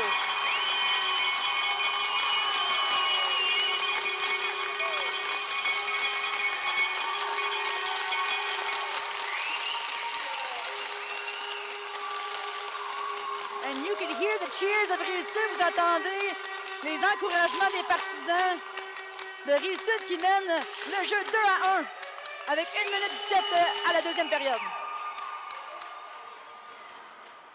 What a great goal. Tel tout un jeu de la part de la voix à César avec le but top corner. Et ça va diminuer le stress de Rive-Sud, montrer leur résilience après toutes ces punitions. Et on réussit à mener ça à 2-1.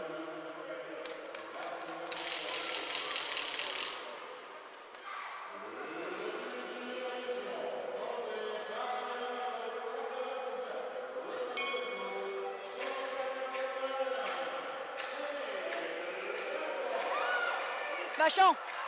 Tire, et ça pogne le poteau.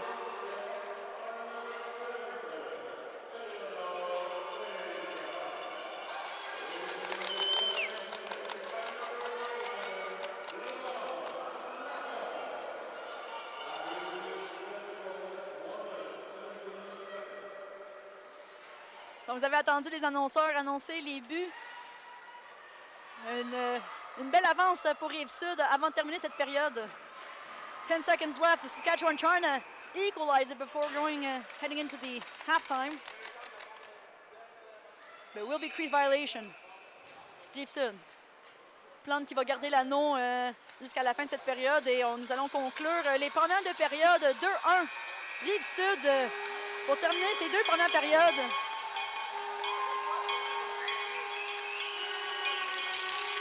Nous allons écouter les fans. You hear the fans cheering on their respective teams as the players exit to regroup and strategize for Saskatchewan how to bounce back and for Rive-Sud to continue to increase their lead.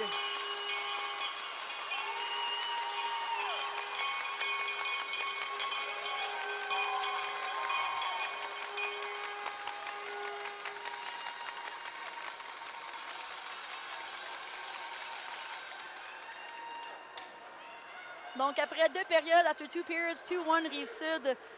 Great game. A lot of penalties going on. We want to be careful with those. On ne veut pas trop manquer de jus ou d'énergie en allant vers la deuxième partie de cette partie. Mais nous sommes excités de voir le niveau de jeu que nous voyons en ce moment. So a quick thank you to our sponsors. We have the Government of Canada, Gatorade, Athena, and Ringette. Thank you very much. And for the event, Ottawa Tourism, the Government of Ontario, RBC Wealth Management, Booster Juice, McNally Gervin LLP. We also have Surgener, Hertz, Dom Sports, NAMI, Annabelle, and the people who make this thing possible, ISI Live, to be able to broadcast all these wonderful games that we have, showcasing the best of these athletes in the sport of Ringette. Thank you very much. We also have Auger Hollingsworth Personal Injury Lawyers, David Hollingsworth Professional Corps, and Melika Consulting. So we'll take a quick 13-minute break as the Zamboni will come on the ice et refaire la surface pour avoir une surface fraîche pour recommencer la partie pour les filles. Donc, à plus.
So welcome back, re-bienvenue à tous.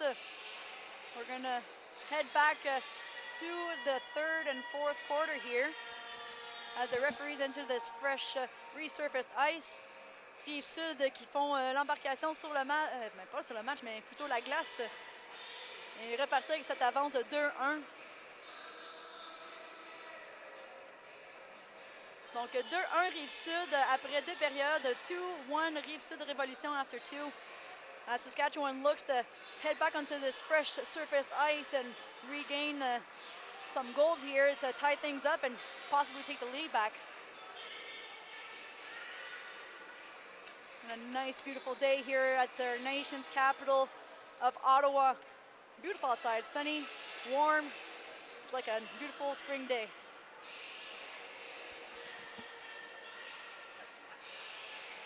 So this is an NRL National Ringette League game. Rive-Sud Revolution in black and red versus the Saskatchewan Heat in white, black, and green. As we head to the third and fourth quarters, as time winds down of this halftime with some fresh ice. Le temps s'écoule avec cette belle glace resurfacée. Nous allons recommencer ce match-là pour le troisième, quatrième quart. Donc un match de Ligue nationale de Ringuette. Rive-Sud Révolution, rouge et noir contre la Saskatchewan Heat en blanc, noir et vert.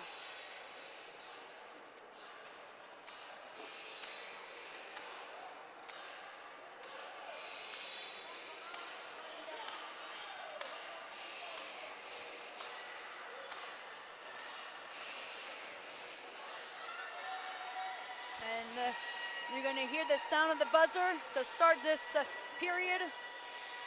And Saskatchewan will have the ring to get that play back on. And you can hear the cheers from the fans.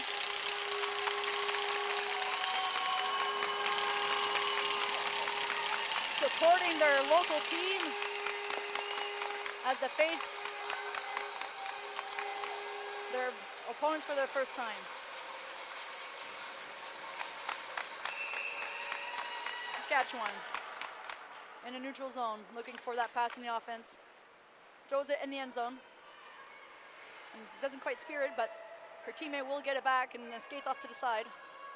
Looking for some options and passes out to the corner, shoots, and just misses the net. There will be a reset. Good defending by Rive-Sud to get the ring back. Larocque qui patine pour récupérer l'anneau. Va juste manquer, Saskatchewan gains it back. Takes her time, and it will be a reset. Gaining some speed, cross-ice pass, shoots. Walker saved by Martel. Good defending par l'équipe de Rive-Sud. Plante essaie de l'envoyer dans zone neutre, mais récupéré par Saskatchewan juste avant. Ryan passes it back into her teammate, number 2. Shoots! And a nice save par Martel, excuse-moi. Lacaille cherche une option. L'envoie dans zone neutre. La voix qui récupère l'anneau dans zone offensive, mais se fait prendre par les joueurs de Saskatchewan et ils vont récupérer dans zone neutre. Larocque passe à Lacombe. Fin de tir! Et le but!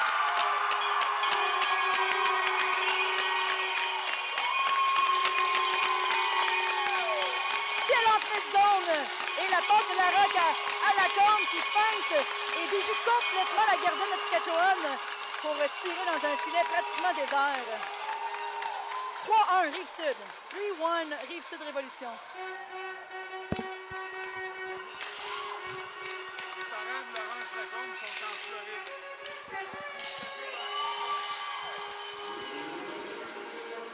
Et les parents de Lacombe, je suis certaine qu'ils voudront encourager haut et fort de loin pour le but incroyable pour donner l'avance à Rive-Sud 3-1.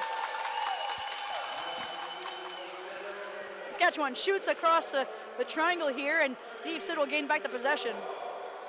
Rive-Sud cherche une passe dans zone neutre, récupère sur la bord de la bande. Dumont. Il fait la passe à Keeble, mais qui se fait trébucher par numéro 5. Rive-Sud récupère l'anneau dans zone offensive. 13 secondes au shot clock. Une petite passe à Larocque sur le bord de la bande. Ils font des changements au niveau offensif. Larocque qui prend la vitesse et fait un backhand et ne récupérera pas l'anneau. Saskatchewan pushing it out. But Rive-Sud putting on the pressure there. but Saskatchewan will gain the ring back. McCaw passes it out and will miss the spear there, but tries to put the pressure to gain back that ring possession. Couture. À Bourque. Bourque prend la vitesse, fait la passe à la Rock. La Rock qui essaie de récupérer l'anneau, qui est pas mal tannante, qui roule. Et la passe support au défenseur et enfin il rentre dans zone offensive. 10 secondes. La Rock cherche une option. Tire! Et but!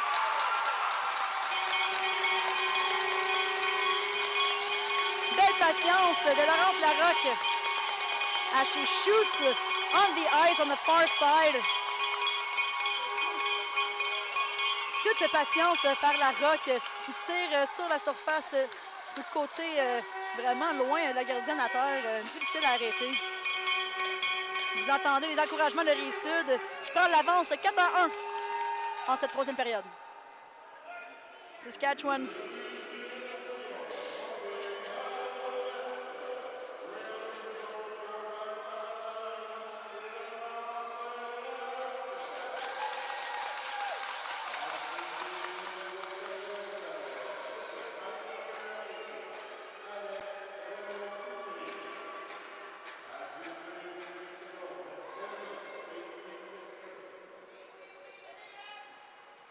Donc l'annonceur qui annonce le 4e but de Rive-Sud, pendant qu'il récupère l'anneau dans la zone défensive, fait la passe dans la zone neutre. Cherche une option, Boucher. Et Lacombe qui fait une pression, mais il y aurait une punition encore pour Lacombe ici.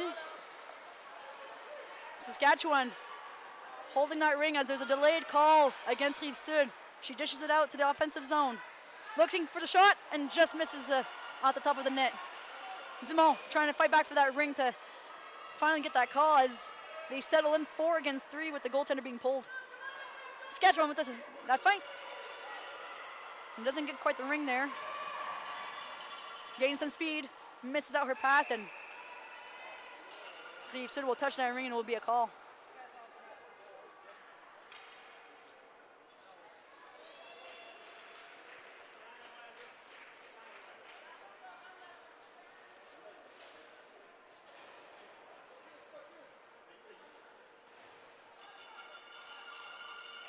So Saskatchewan will go on a power play here in the third quarter of this game.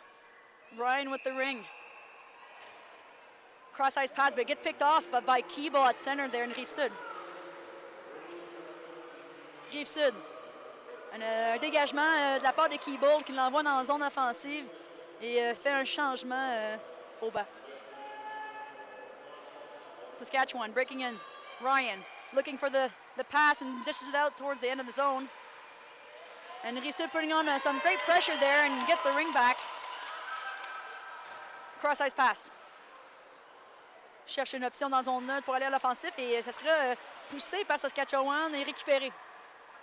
And a missed pass, but because it touched the other team, they can play the ring. Saskatchewan, 3-on-1. But she will take her time as she will try to capitalize on this power play here. Skates on the outside, looking for some options. Cutting in. And defending well is Rive-Sud, and they'll still get a pass towards the net, but doesn't quite make it. Gets tripped up, but looking for that pass. And it will be a save from Martel. Bel arrêt de Martel. Et la passe à la Rock qui cherche une option, qui prend son temps. Belle pression de Saskatchewan. Bourque. À couture et oh! Saskatchewan était prête pour couper la passe, mais il y aurait une collision. Bourque, la passe directe à la Rock dans zone offensive. 4 secondes au reset. Saskatchewan. Into the neutral zone. Looking for an offensive entry here and gets the ring, but doesn't quite spear it. She breaks and will keep that ring as there's a 5-second violation from Rive-Sud entering the goalie crease. Corner pass, tries to get it back to the center, but misses it. As number 7 takes her time off to the side of the boards, takes a shot, just misses wide. 5 seconds left. Shoots on the defenders. Rive-Sud récupère l'anneau. Et la Voix va récupérer l'anneau dans sa zone neutre. Oh, une collision en pleine vitesse. Mais Rive-Sud regagne possession de l'anneau et vont calmer le jeu, comme vous voyez, la caille qui indique à ses joueurs de prendre leur temps. 20 secondes. Keeble looking for an option. César.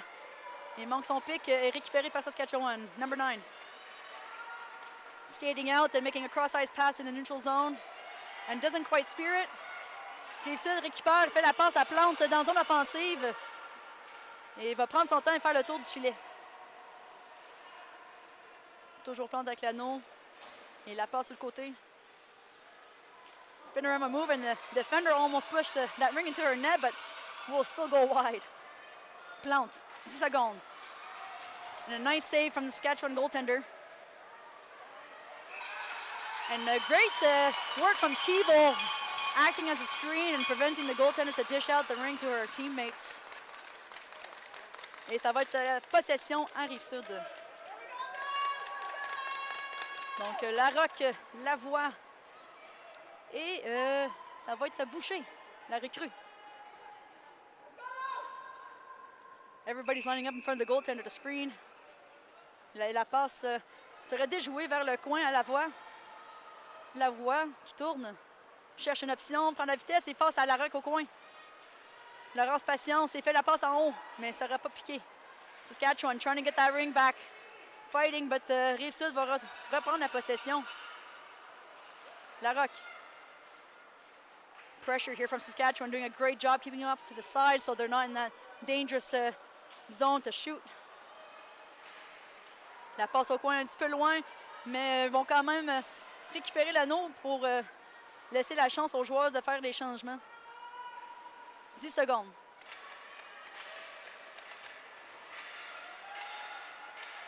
Cross-ice pass. Ils ne pourront pas piquer l'anneau tout à fait, mais Saskatchewan vont récupérer. Saskatchewan. Ooh, tries to go off to the center, but goes straight into a Rive-Sud player and will unfortunately enter her goalie crease. Therefore, it will be Rive-Sud ring. So 4 minutes and 54 seconds to go in this third period. 4 minutes 54 qui reste à cette troisième période. Rive-Sud qui mène toujours 4-1. Keeble to Lacombe. Lacombe qui prend son temps. Oh, et va manquer son tournant. Et il y aurait une punition. Saskatchewan aurait trébuché Lacombe. Et donc, Martel va faire un tour au banc pour permettre un 4 dans zone offensif. Larocque à Keeble. Keeble, patience. Avec 15 secondes, fait la passe à Lacombe. Lacombe à Larocque. Larocque cherche une option et tire. Et ce sera l'arrêt de Saskatchewan. Great save by the Saskatchewan goaltender.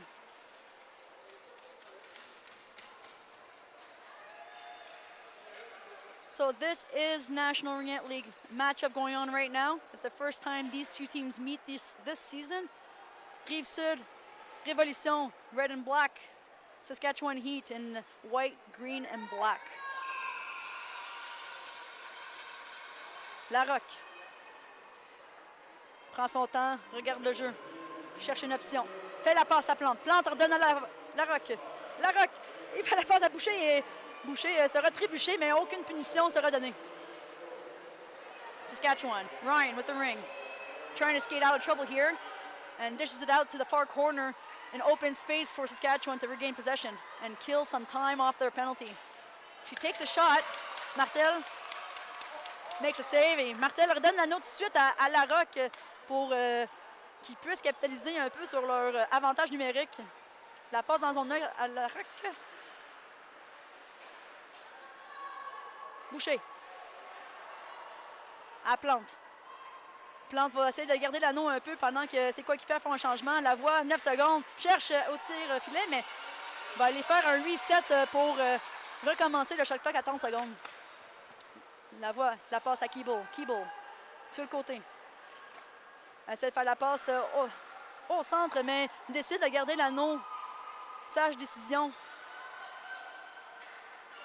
Lavoie qui récupère l'anneau, coupe au centre. Fait la passe à Lacombe. 5 secondes. Vitesse et essaie de couper au centre, mais ça ne sera pas Ça ne se rendra pas au filet, malheureusement. Saskatchewan va pouvoir sortir cet anneau avec 30 secondes encore à leur punition. Lacombe s'en vient à l'extérieur. Fait la passe à la voie et ça sera manqué. Those are tough rings to spear when you want to go for that one-timer. But there's such spectacular goals to watch in this sport. Saskatchewan trying to break out here. Dishes it out to the center ice.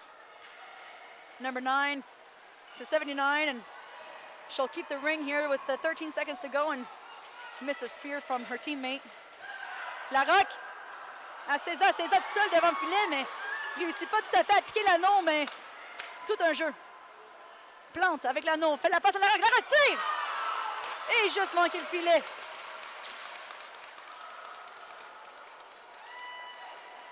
Rive-Sud being relentless right now against the Saskatchewan Heat. Saskatchewan really trying to figure out here how to gain back that nice cross ice pass, and oh, great open space. She read that really well. Number 11 finding her teammate there right in front of the goaltender de Rive-Sud. Couture à Larocque.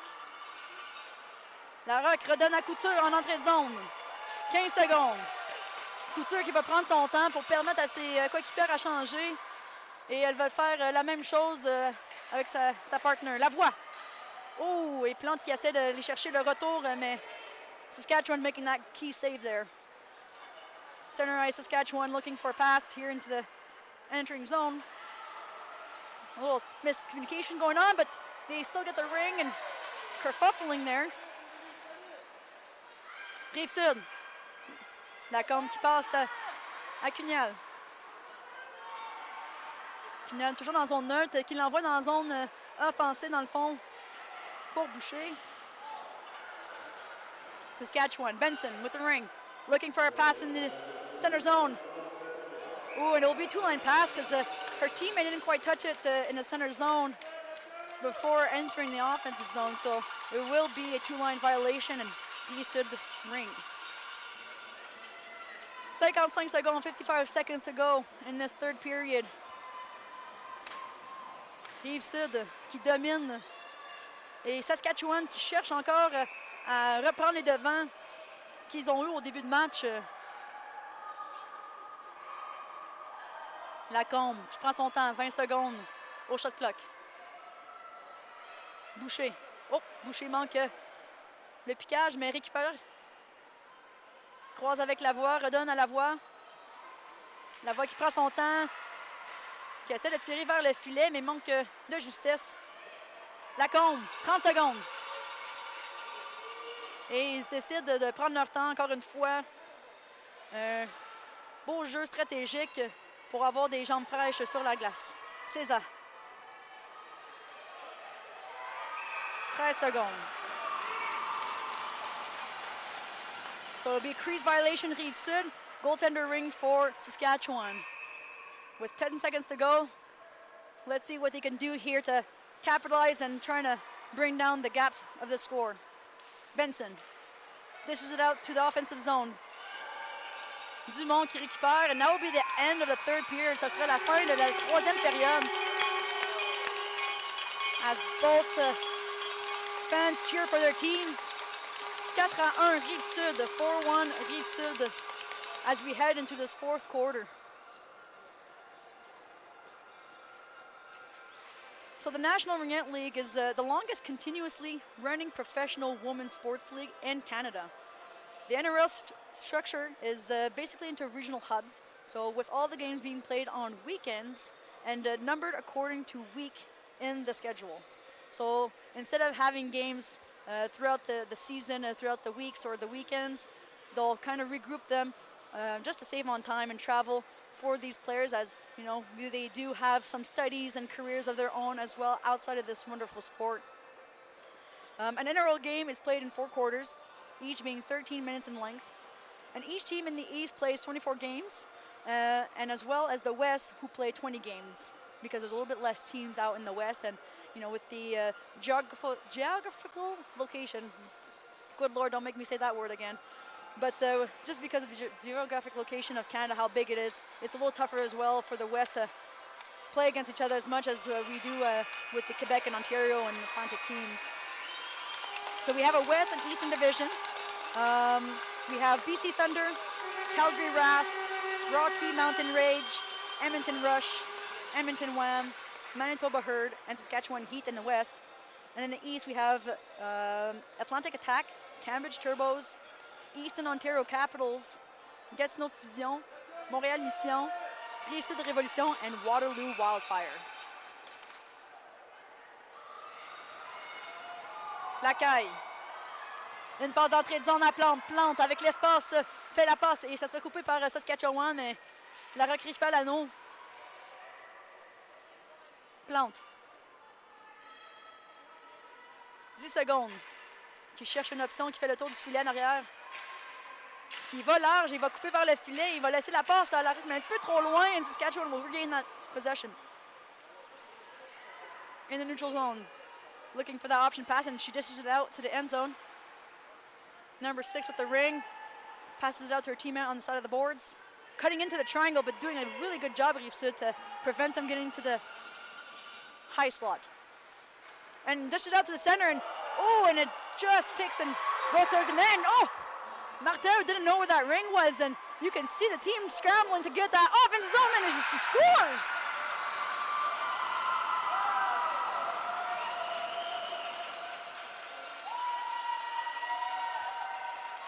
And you hear the Saskatchewan Heat fans cheering on as they bring down that gap to 2-goal difference.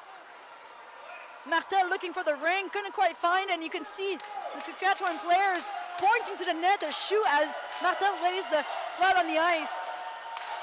Great goal and great way to capitalize for Saskatchewan Heat as they fight their way back into this game in the fourth quarter. And we will listen to the announcer for the goals.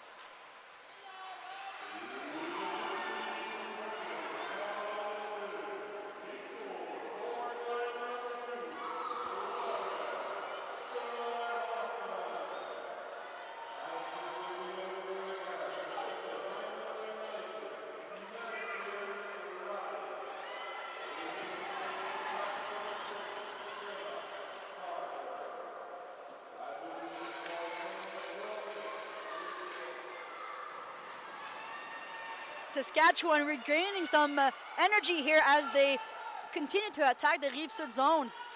Crashes into the triangle, tries to shoot, but doesn't quite get it, and Martel brings it back into her crease. Martel qui cherche une option, mais belle pression de Saskatchewan, mais réussit à trouver la Rock pour la passe. La Rock à César, mais César va toucher l'anneau des deux côtés, mais l'arbitre ne sifflera pas car Saskatchewan récupère. Saskatchewan looking for a support pass, and she's able to tap it back to her teammate. And she gets tripped up, but no call.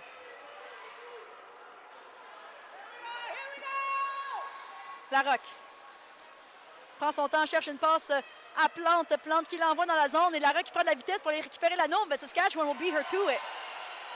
Saskatchewan with the ring. Passes it out to McCaw, but McCaw doesn't quite spear it. César qui récupère. La Rock tout seul. Mais prendra son temps pour calmer le jeu.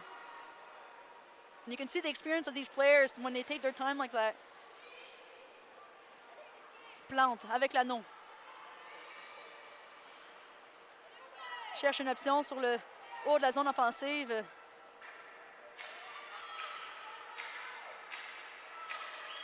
Avec l'anneau, 5 secondes pour tirer. And Saskatchewan makes the save. Looking for options, but Rive-Sud doing a very good job covering, and they will get it out. Boucher. Patine avec l'anneau, s'en va vers le filet.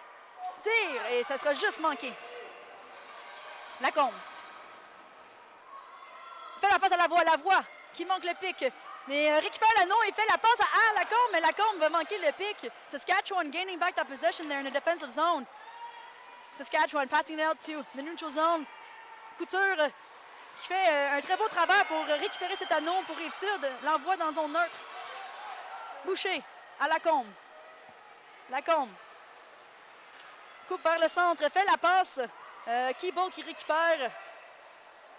Keeble, une joueuse d'expérience, fait plusieurs années qu'elle joue dans la Ligue nationale. 10 seconds to go. Keeble, la passe au centre. Tire! Le but!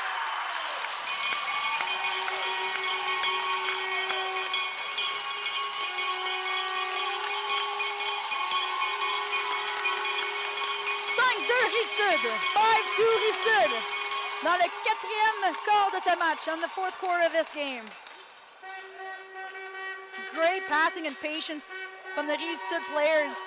Kibo with that nice pass, and César qui profite de l'opportunité pour tirer au filet.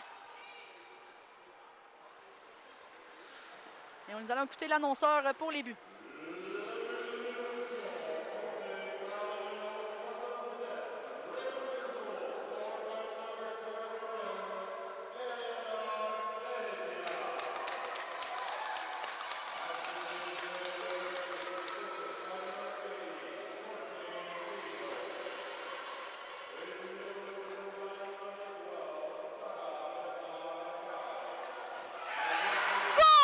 Saskatchewan Heat! Right off the top slot and just passes right on top of that right shoulder rather, of a Rive-Sud goaltender. And way to respond to the Rive-Sud goal that just occurred as they're announcing it. Saskatchewan Heat.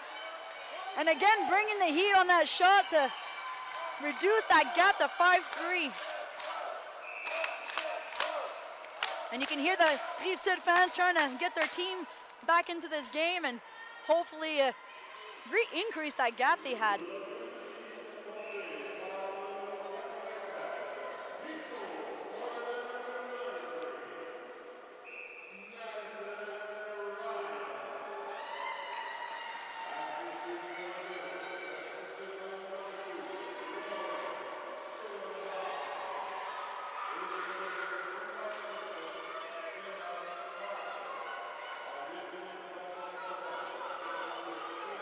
Saskatchewan regaining some momentum here, and a 2-goal difference is not a very big difference in here in Ringette. So here they go again, counter-attacking. Oh, and she'll just cross the line, anticipating that pick a little too soon, but you can tell they want to get into that offensive zone as quickly as possible as time winds down in this game.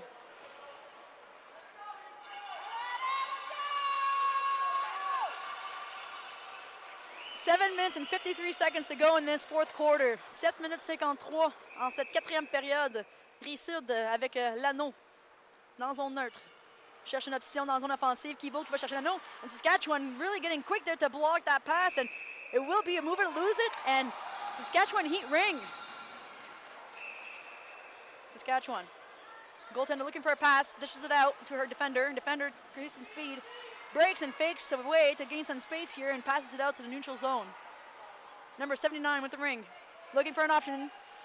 Skates and gives the pass back to her partner across the blue line as she enters with 10 seconds left with the shot clock. Shoots! And it just gets deflected over the net and won't get that reset. 5 seconds to go. Looking for a shot there, and Martel will keep that ring. Bourque. Cherche une option. Fait le tourniquet et fait la passe à Kibo, mais collision, et Saskatchewan going in alone, shoots! Nice save by Martel. Bourque. Ah d'accord, mais ne pourra pas garder long, and Saskatchewan regains and capitalizes on that ring. McCabe's rather. Taking her time, 20 seconds to go.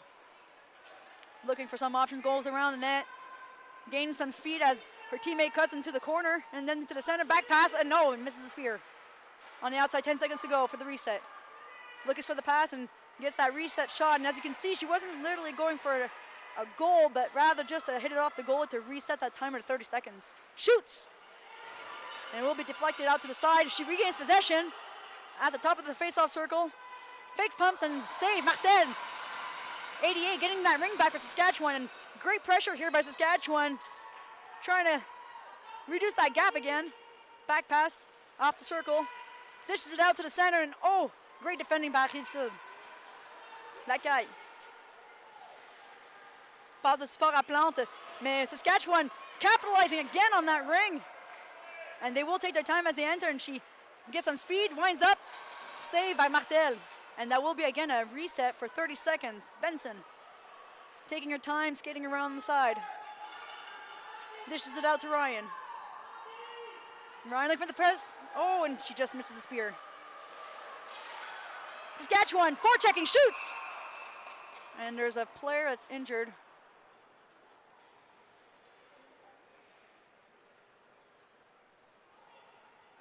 She gets up, but seems okay, and as she heads back to the bench. She never liked to see those moments, but we know that Larocque is a tough competitor, and we're happy to see that she made it up on her own and back to the bench. And Saskatchewan will look here to get a goal as they regain possession of this ring. Number 6 passes it back to the center, can't quite spear it, but her teammate defending will come back into the zone and give back the ring to her teammates at an emphasis. So comes in, scores!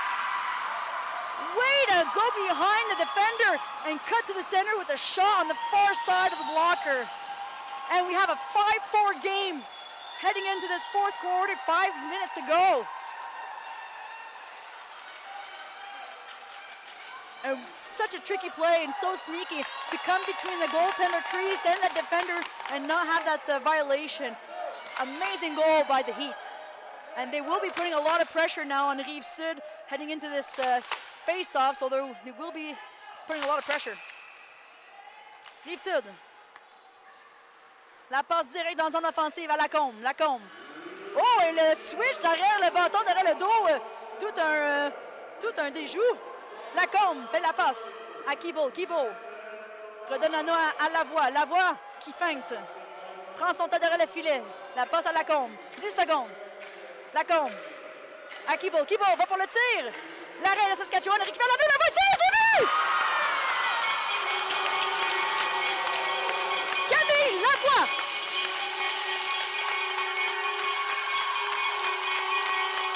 Et c'est 6-4 Rive-Sud.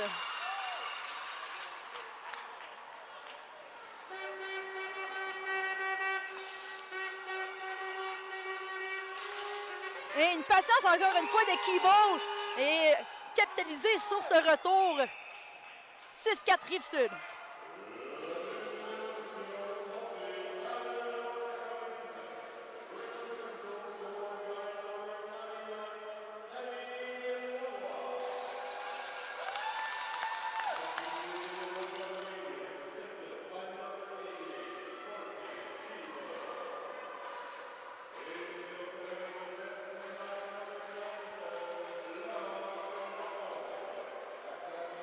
And there will be a penalty, delayed call for likely a slashing there against Saskatchewan. We'll see when the referee makes the call. But Bourque will take her time here. But Saskatchewan being relentless in the offensive zone in these last few minutes of this period. As they pressure on. Plante. 10 secondes. Fait la passe au coin. 5 secondes, tire! Et ce ne sera pas assez pour se rendre au filet. 3 secondes, tire! Et ça sera 30 secondes d'écoulé. Et ce sera l'anneau à Saskatchewan. And it will be a 2-minute slashing call against Saskatchewan. You don't want to see this when you're down by 2 goals with 3 minutes to go, but Saskatchewan are more than capable to jump on those free rings and really put the pressure on Rive-Sud. They've shown their comeback and they have lots of energy, I'm sure, to keep pressuring them. So let's see what they'll do here in this defensive face-off.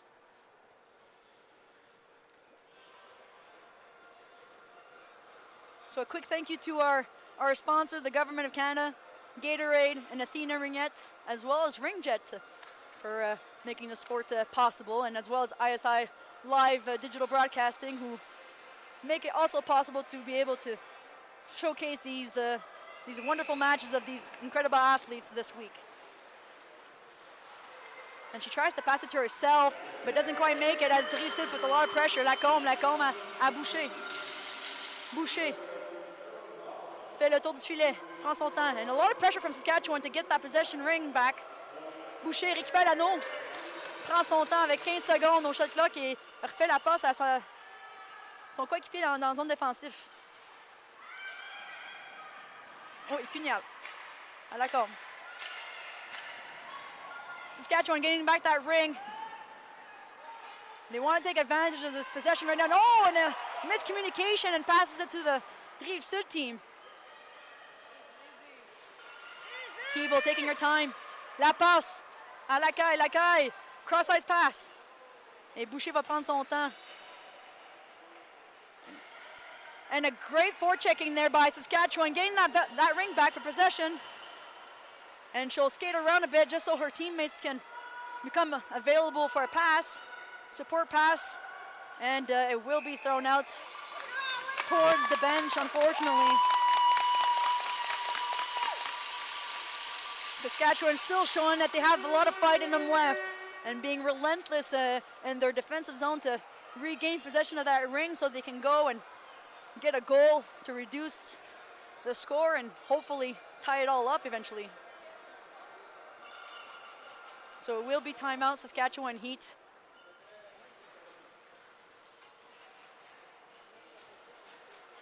Donc 6-4 pour Rive-Sud Révolution contre Saskatchewan Heat.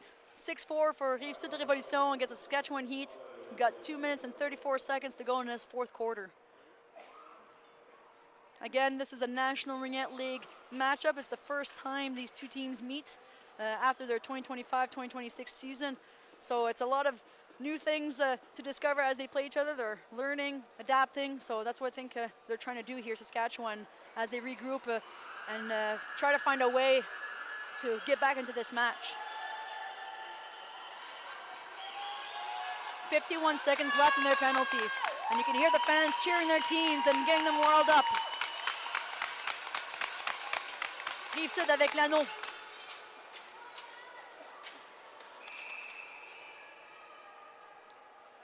Larocque. And it will be cut, and Saskatchewan gets that ring. She'll skate out to the offensive zone. Big pressure from Dumont. Dumont gets the ring, but it's bouncing around like crazy there. A huge fight, and they won't get it, and Plon goes on a breakaway. Elle fight, tir du revers, l'arrêt. Great save by Saskatchewan. And it will be goaltender crease violation. Saskatchewan dishes it out and tries to, actually won't dish it out. She still keeps the ring in the defensive zone, but will be able to at least send it to the neutral zone to regain some stability there defensively. Saskatchewan trying to put pressure on Rive-Sud's offense here. Dumont. Alain. Back pass to Larocque, but won't quite make it. Saskatchewan trying to look for a pass support here across ice into the neutral zone. Number 11 looking for an option offensively. Doesn't quite see anyone, but cuts it to the center. She gets the ring. Back pass. Oh, and a cut pass from the defender, Bourque. Bourque à terre essaie de faire une sortie, mais elle réussit à pas faire la passe à Lavoie. Lavoie à Boucher. Boucher qui prend la vitesse et tourne. And will go into the offensive zone. Camille Lavoie récupère l'anneau ici. Fait la passe à Boucher. Boucher 2 contre 1. Passe à Keeble. Keeble looking for the shot. Being very patient here. But the Saskatchewan Heat really following and tracking that ring, making it difficult for the shot. 1 minute 2, a minute left to go in this period. Looking for some options here, and she will get chipped up, but still manages to get the ring out to her teammate. Skating around looking for some options. Gets dished off to the side of the boards. Carter taking her time, looking at the time left, 45 seconds to go. They're putting 3 pressure on to regain possession, and La Bourque will get it out to her goaltender. Lavoie. Back pass to Lacaille with 27 seconds left. Lacaille à Lacombe. Fighting for the ring off the boards there. It's a tough battle. Saskatchewan really wants this back.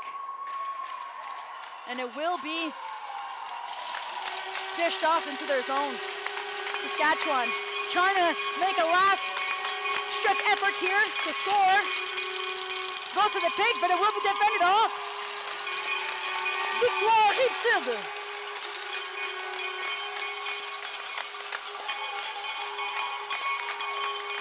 And you can hear the cheers of the Rive-Sud fans.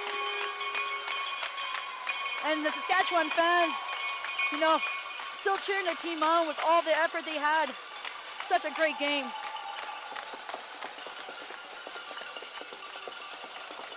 And it's common practice in this sport, but after every match, giving the hand is a sign of sportsmanship here.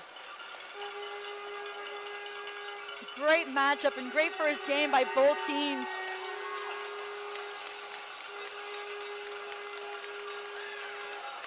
Score 6-4 Rive-Sud Révolution in this National Ringette League matchup. 6-4 pour Rive-Sud Révolution contre Saskatchewan à ce premier match de Ligue nationale de Ringuette. Et Rive-Sud pourront sortir la tête haute ici avec leur première victoire de la semaine.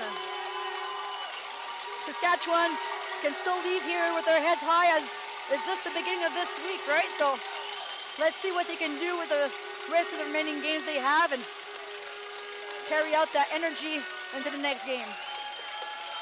So a big thank you to all our sponsors and to anyone tuning into this match. I hope you had a great game and we'll see you at the next matchup.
All right, good afternoon, Ringette fans. You are joining us for an NRL game with the Gatineau Fusion versus the Calgary Wrath.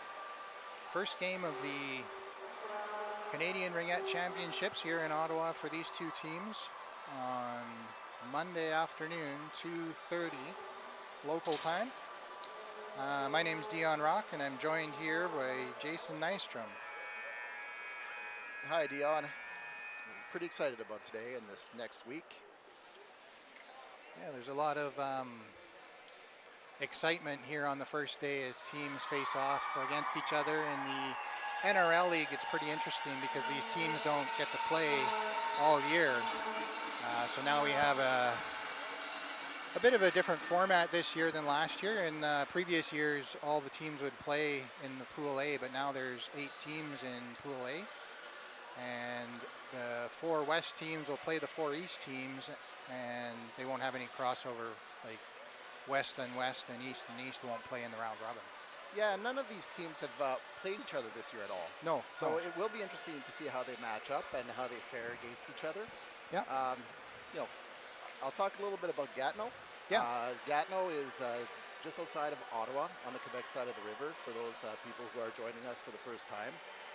Gatineau, the finals last year were played in Gatineau at Nationals at CRC's, and the host was the Slush Puppy Center, which was an incredible arena, incredible rink. Gatineau were incredible hosts for the medal games, and this is going to be an exciting game today. Yeah, for sure.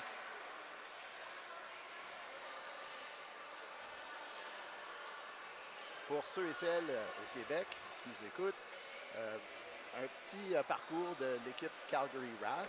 C'est une équipe en reconstruction. Il y a des joueuses qui ont pris leur retraite l'année dernière. Et donc, l'équipe a fini Calgary Wrath en 3e place dans l'Ouest cette année. Mais l'équipe est très excitée d'être ici, de jouer contre Gatineau encore une fois. Et ça va se présenter comme un bon match.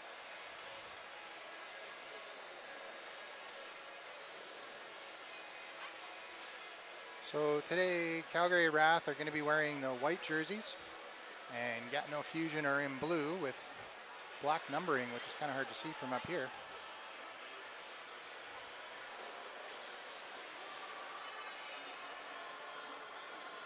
We're just testing the volume level for our mics.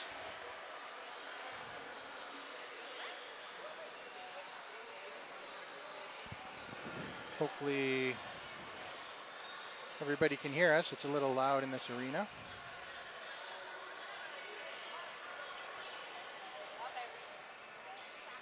Players are just doing a warm-up now. Before every game, they do a 3-minute warm-up. So shaking the legs off. Yeah, both teams have had a practice. I think they both practiced yesterday. Yesterday morning, I believe. So they should be ready to go today.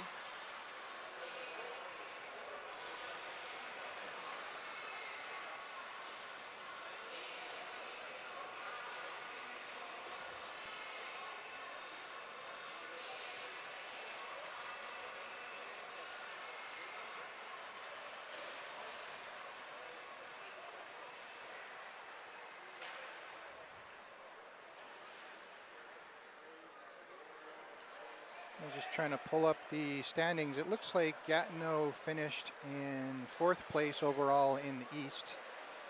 Rive-Sud finishing 1st, Waterloo Wildfire finishing 2nd, and Montreal Mission 3rd.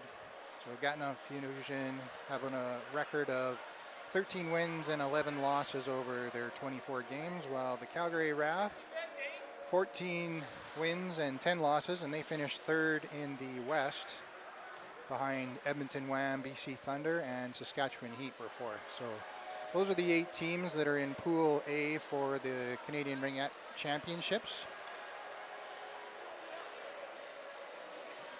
From what I understand, Pool B, which is made up of Atlantic Attack, Manitoba Herd, Rocky Mountain Rage, Eastern Ontario Capitals, Cambridge Turbos, and Edmonton Rush.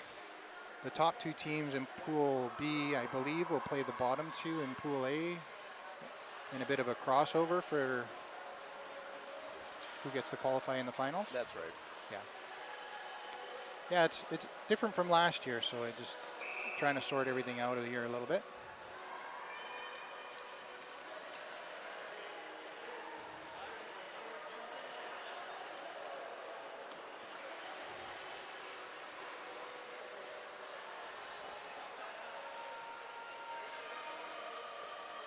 Volume? The volume's not very high.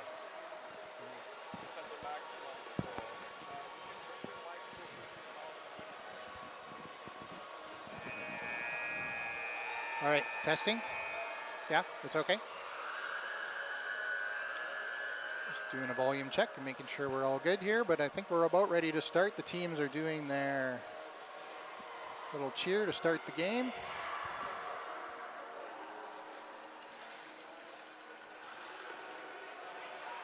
So they're going to be playing 4 quarters. Looks like 15-minute quarters. There should be a flood at halftime. So they'll play 2 quarters and then have a break, and they flood the ice and go to the bench or go to their dressing rooms and then come out for the second half. So we are about to get underway. First game of the CRCs this year for both teams.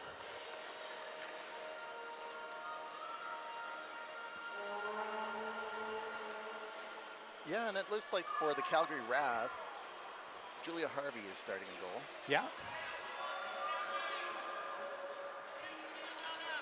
All right, so it looks like Rath is going to start with the ring. That's Kaylee Armstrong.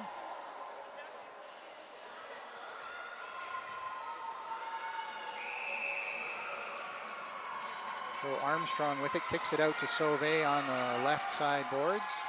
Rath is going to cycle it up. Murray gets it in for Meyer.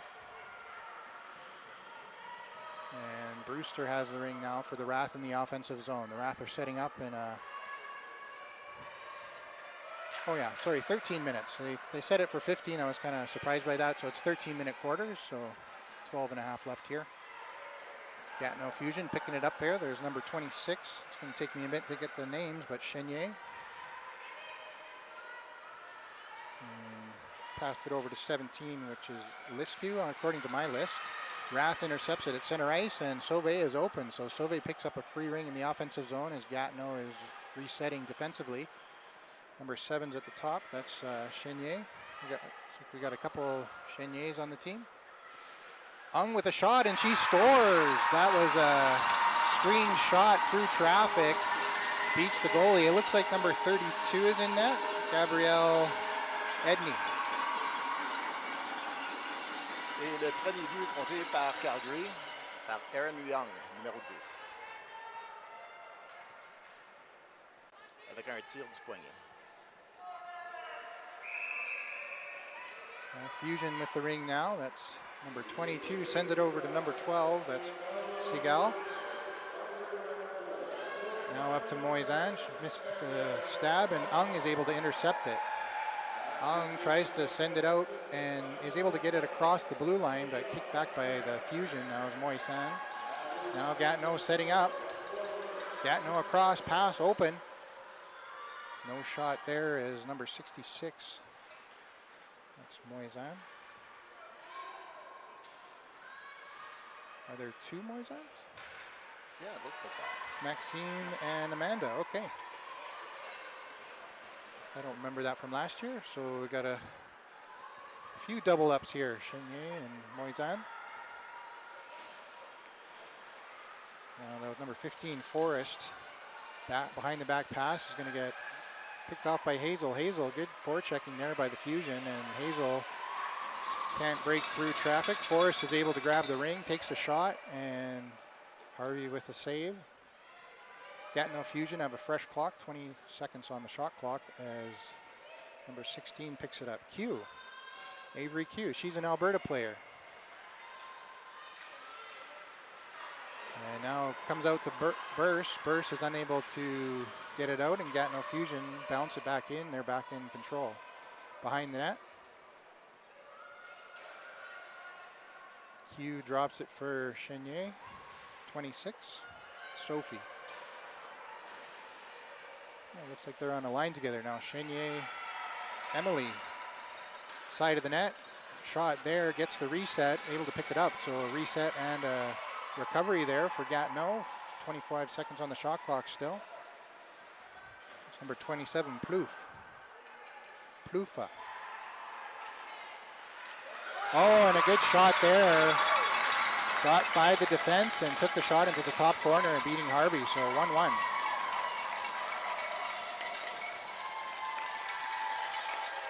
I believe that was Chenier, Emily, scoring that goal.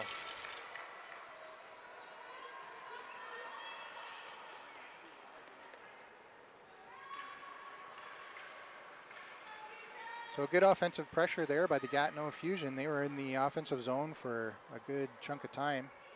RATH was unable to get it out, and they were able to capitalize eventually at the end there. So now Brown starts with the ring, gets it over to Sauvé.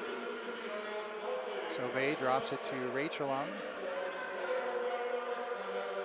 Ung over to Brown, trying to find an open player in the offensive zone. Gatineau Fusion with some good coverage. Now Sauvé gets it, bumped up against the boards, hangs on. Sauvé out in front, cut off by number 26, Chenier.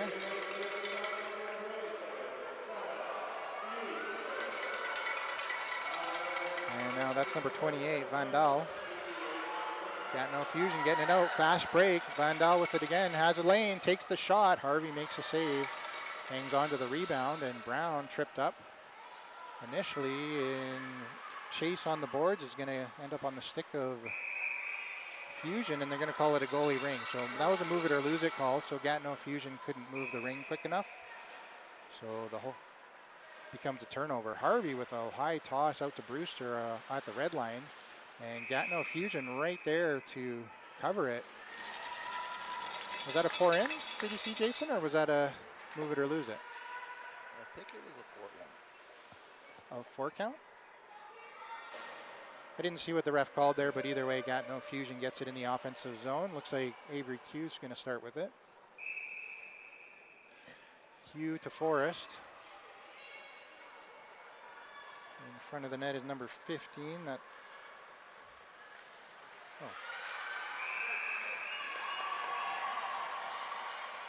There's 2 Forrests on the team too. Morgan Forrest and Taylor Forrest. So not sure if they're all related.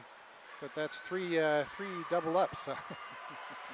There's Marlborough with it, getting pressed there by the offensive, able to get it out to center ice and tripped up. Was RATH player Gillespie, no penalty called. Now Forrest with it. Gatineau Fusion making a change. Forrest behind the net, looking for another forward from the bench.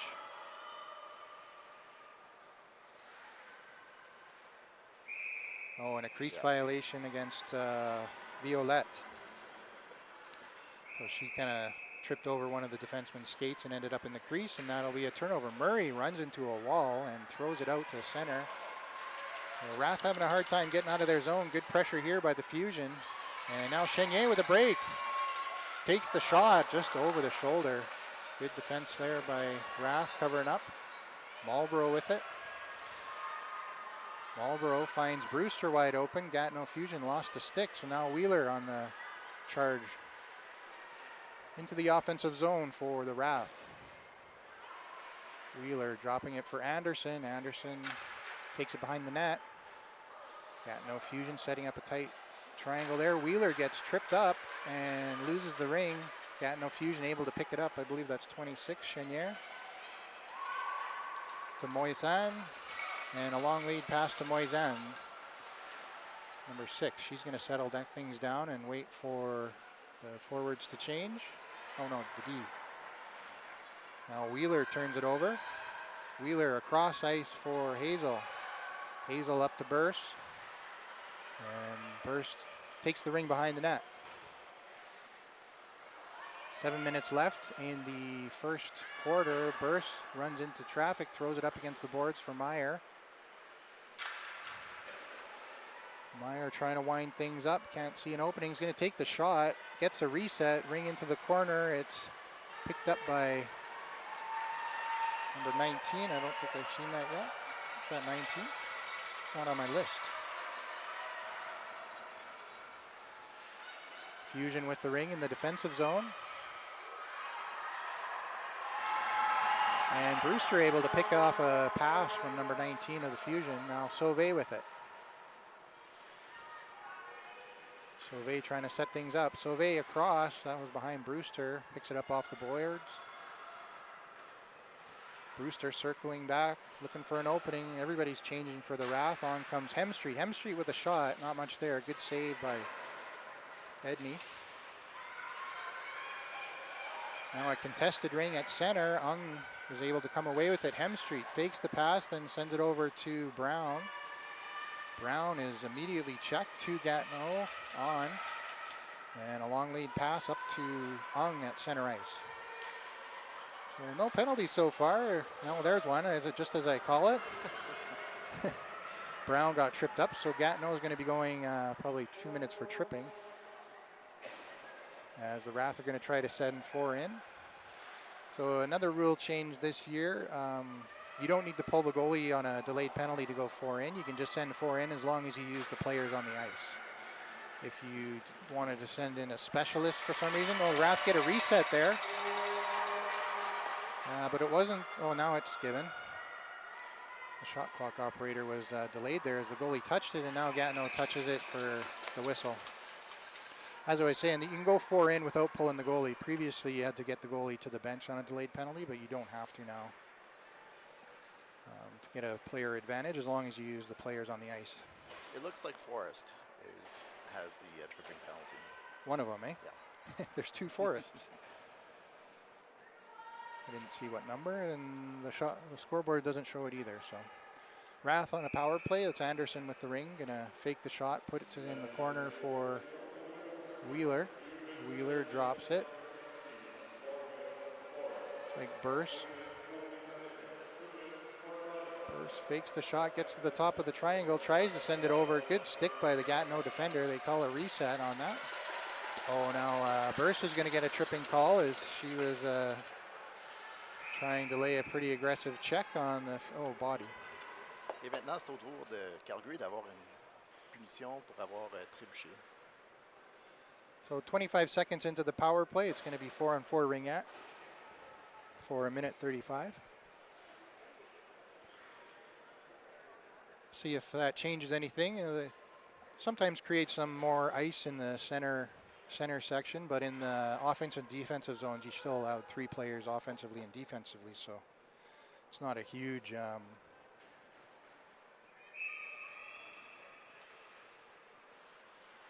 Gatineau setting up with the ring. It's number 91, Chantal Saint Laurent.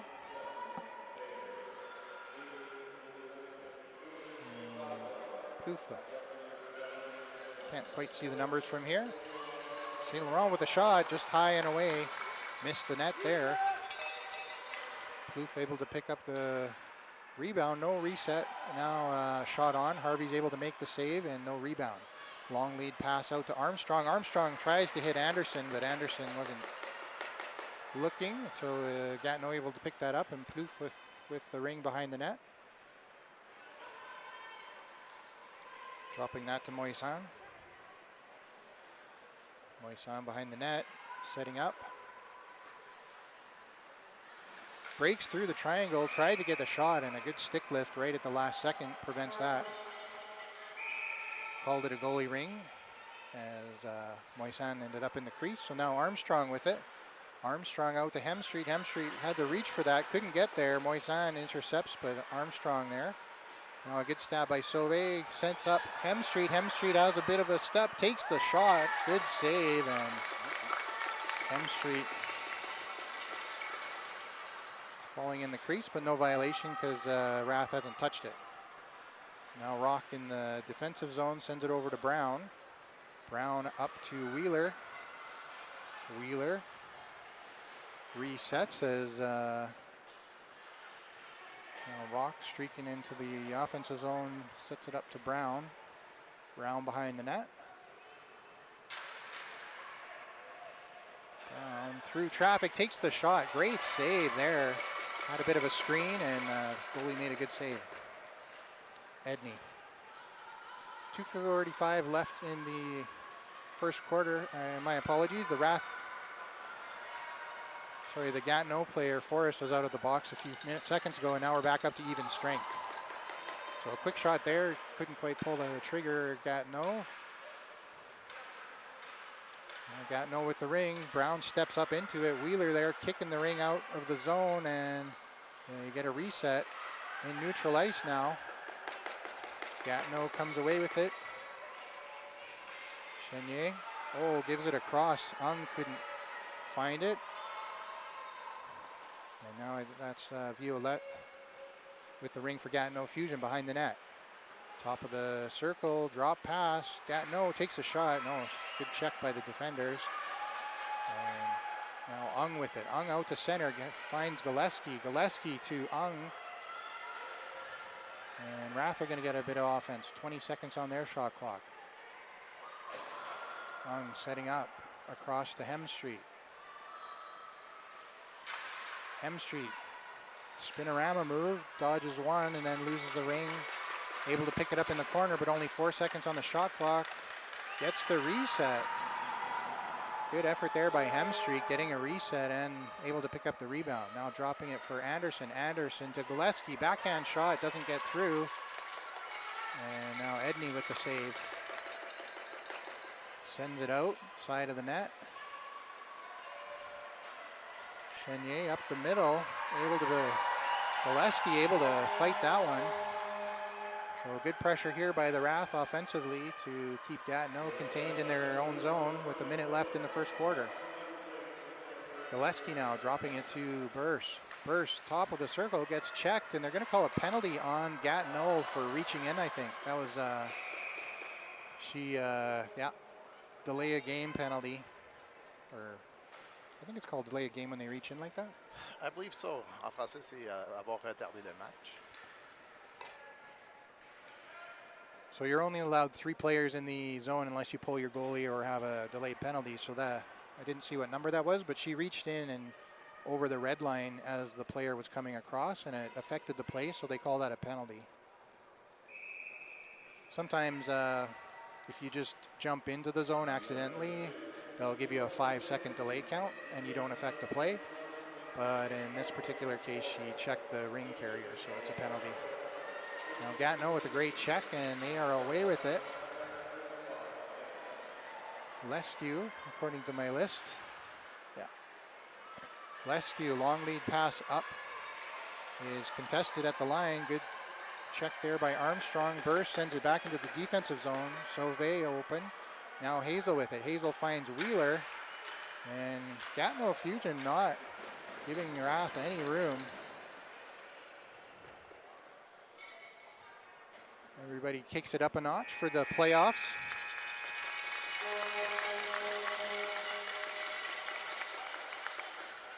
Well, I felt like Gatineau kind of carried through the middle portion of that quarter. They had a lot of offensive zone, and Rath had a bit at the start and a bit at the end. What do you think, Jason? Yeah, it was pretty even from my perspective.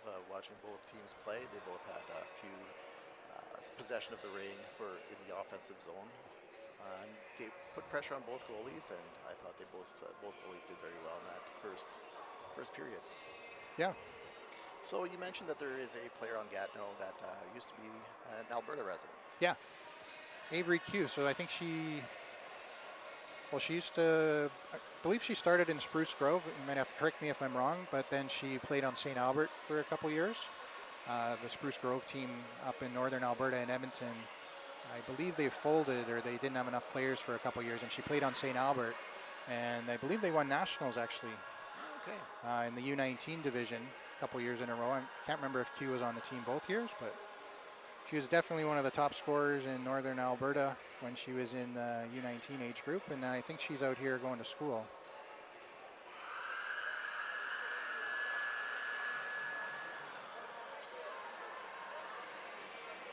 She actually played Edmonton Rush for a couple years. Interesting.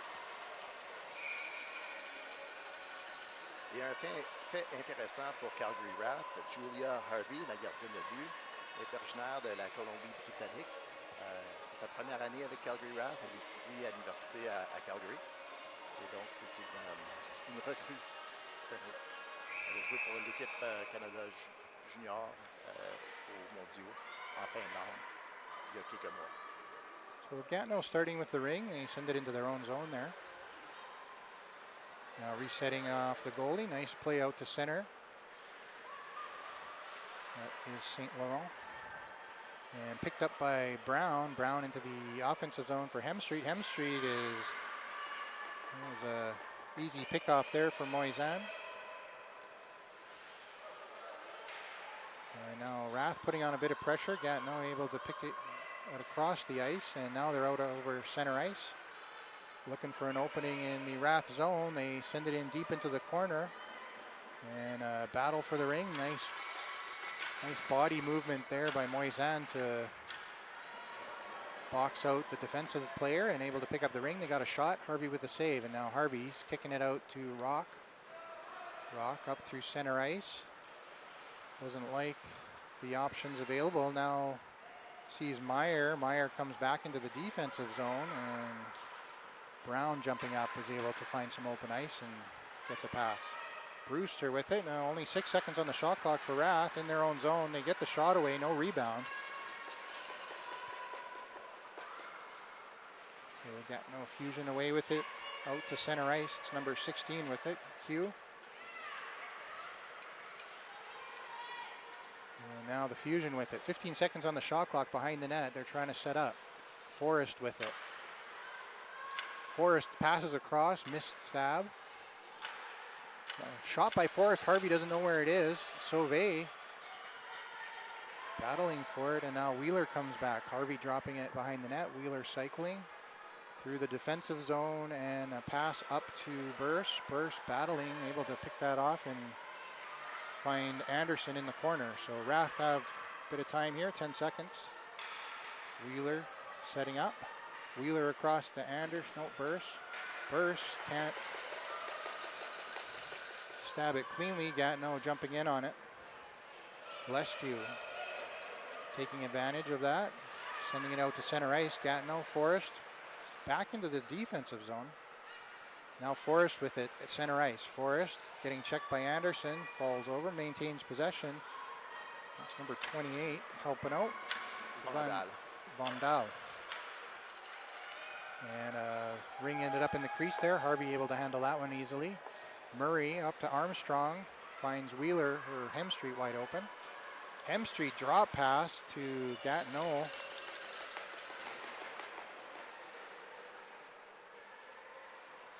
And that was number 8, Chestnut. Haven't said her name yet. Gatineau Fusion on the attack now. Big shot, far missed by a foot or so. No reset. 10 seconds on the shot clock. Chenier. Good stick by Armstrong, blocking the pass across. Now looking for an opening, can't find anybody open, has to send it across, and a good pressure there by number 27. That's Puka.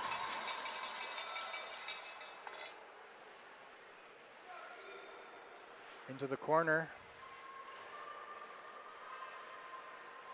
Pass across is behind number 7.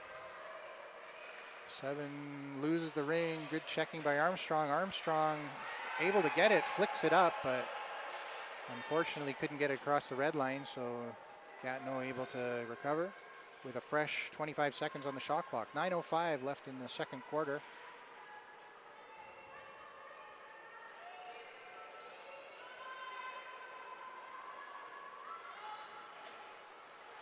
And that is number 6 with it, Moisan. Oh, turn, shoot, and a good shot, good pad save there by Harvey. Rebound comes out, and Gatineau able to recover. So another fresh clock for St. Laurent. Oh, quick one-timer there. I think it hit the side of the net. And Harvey can't seem to find an opening. Now finds Meyer behind the net.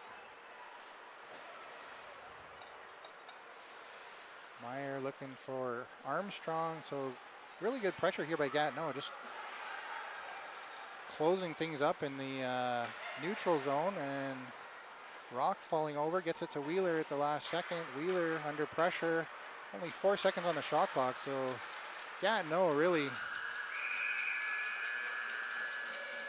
playing full court press here, if you know basketball. Edney with the ring now. So that was a shot clock violation is what happened there. So it was a goalie ring.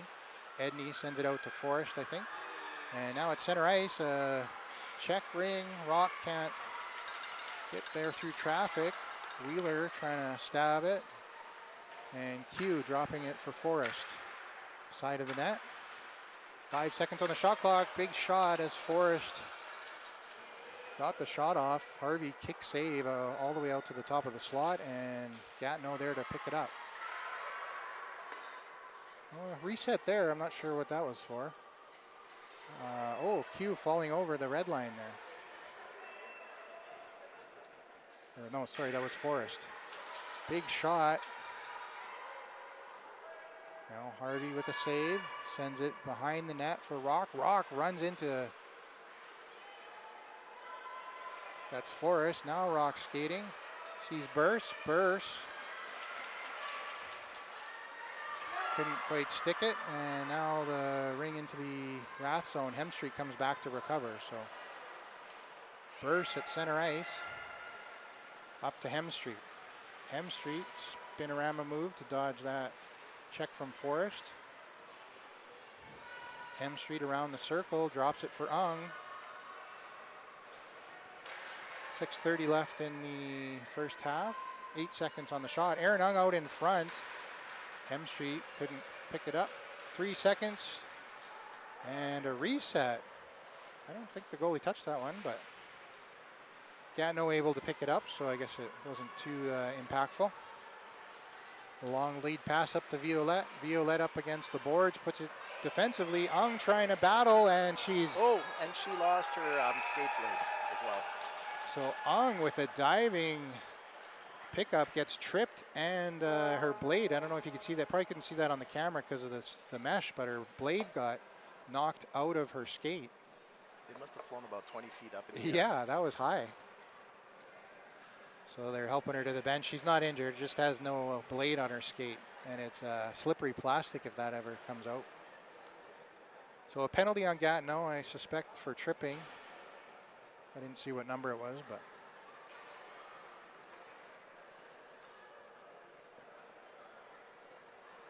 Yeah, they should quickly replace that blade on the bench. Yeah, as long as the plastic doesn't get damaged, they can clip it back in. The new skates nowadays, they're just pop in, pop out, so you can have multiple sets of blades so you don't have to get your skates sharpened, like drop your whole set of skates off.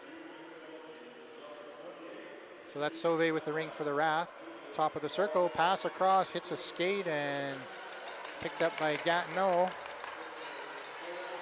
Chenier with it at center ice, drops it into the defensive zone. A little bit of trouble there, but Gatineau pretty comfortable just going back into their own zone. Big check there by Sauvé. Gatineau gets it across to Moisan. Oh, and that's going to be a call on Gillespie for body, or... I think that was Murray. Oh, is it? Yeah. Oh, okay. Yeah, it is. You know, when you battle for the ring, yeah, sometimes it just happens, but a bit too much. Yeah, you're allowed a bit of body, but generally if you're in the back, like if it's shoulder to shoulder, they don't always call it unless it's quite emphatic. But that one was kind of behind Moisan, so they're going to call that 9 times out of 10. Comme si c'était un 2 minutes à Jenica Murray. So again, Rath had a bit of a power play there for about 40 seconds or so, and now it's 4-on-4 Ringette. Oh, good one-timer there by Gatineau. Side of the net, though. Didn't get a reset, or they did get a reset.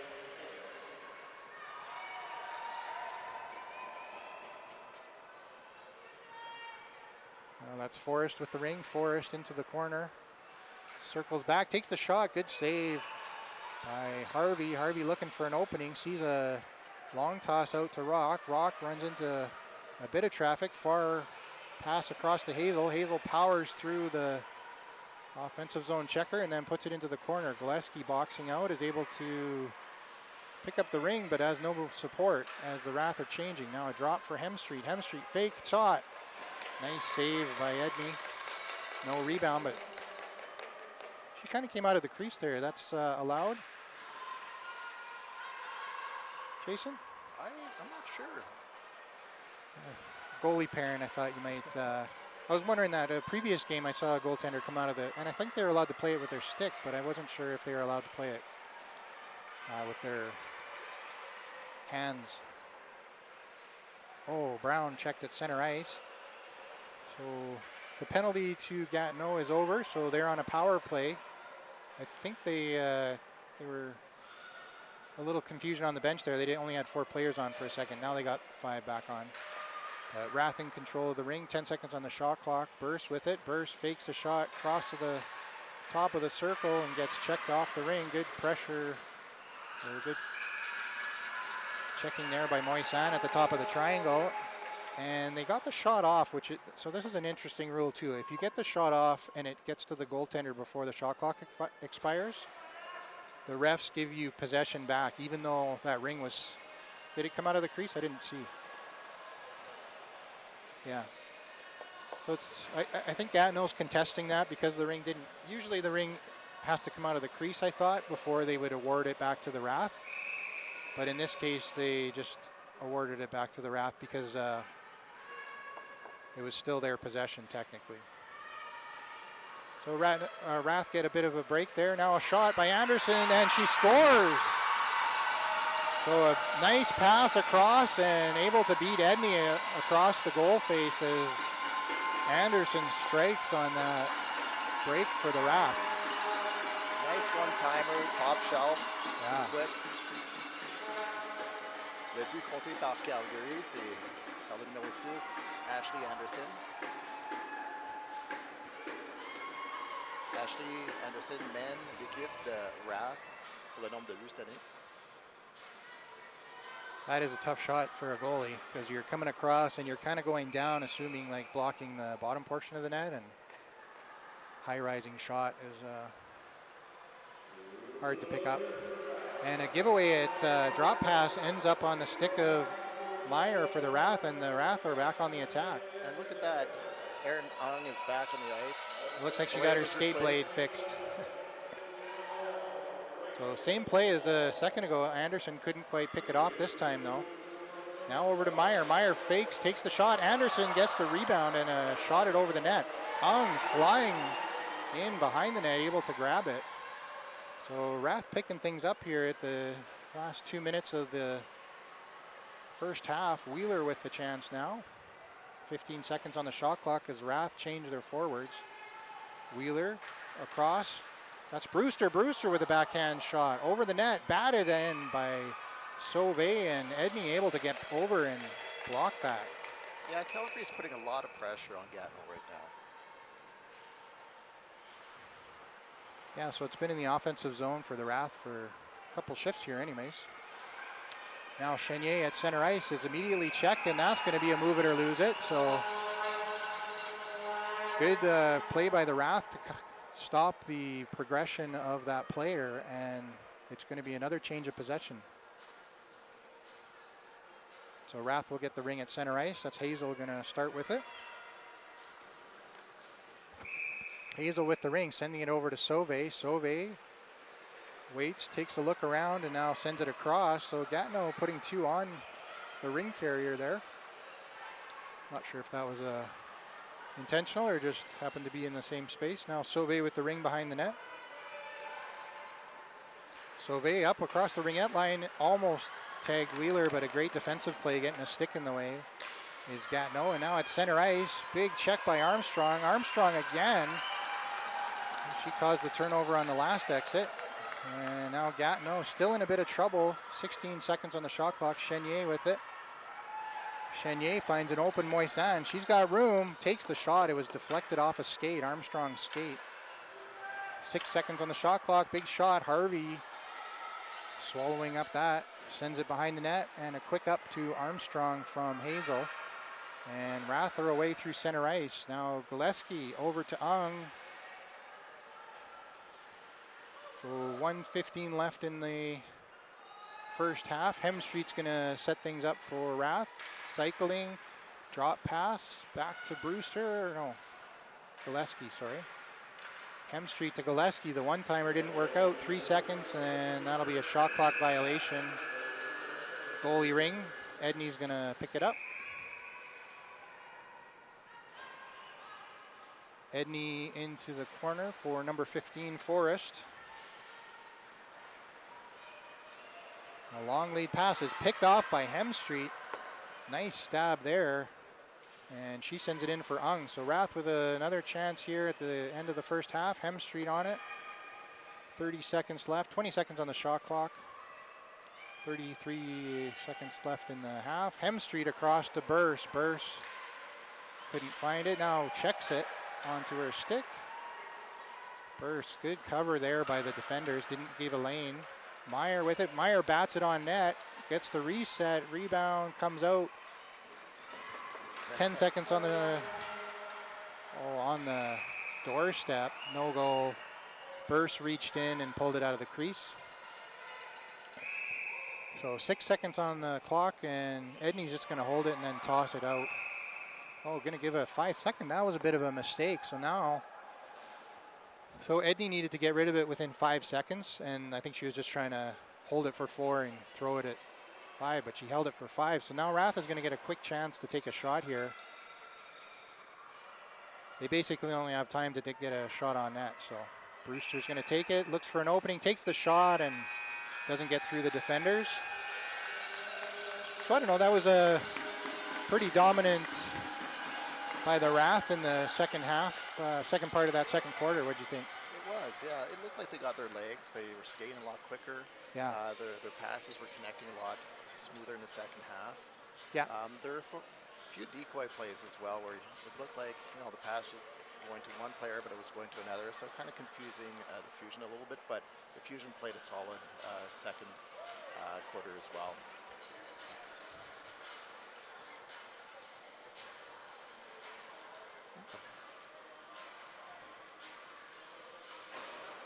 Yeah, Gatineau was putting a lot of pressure on Rath in the first part of the first quarter there, and Rath had a bit of struggle trying to get out of their zone, but I don't know if they changed their strategy or if Gatineau eased up a little bit, but Rath was able to get out of their zone a lot easier, I thought, in that second quarter. But I don't know, I feel like the chances were maybe a little bit in favor to the Rath. I don't see the shot clock. They usually put the shots up on the scoreboard, but it's not up. I would say Rath might be a little bit ahead in terms of shots.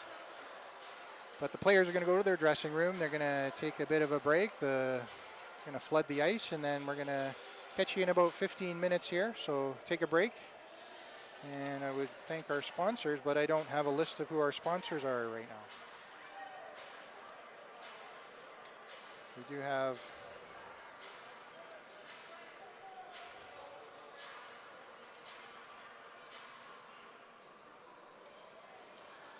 I'm not sure if it's us here. Okay, so according to the list I have, we would like to thank the Government of Canada, Gatorade, Athena Ringette, and Ringette for sponsoring the Canadian Ringette Championships in 2026 here in Ottawa.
Testing, testing. We are back. We are live as the Zamboni is just wrapping up their last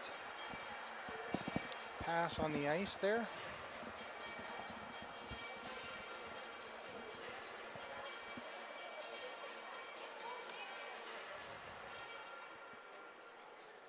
Athletes are queued up at the door here. And I was just noticing at the rink next to us, they're at halftime now as well. Yeah, and if you're flipping channels, it's nothing, nothing. Nothing, nothing. Montreal Mission and BC Thunder. BC Thunder.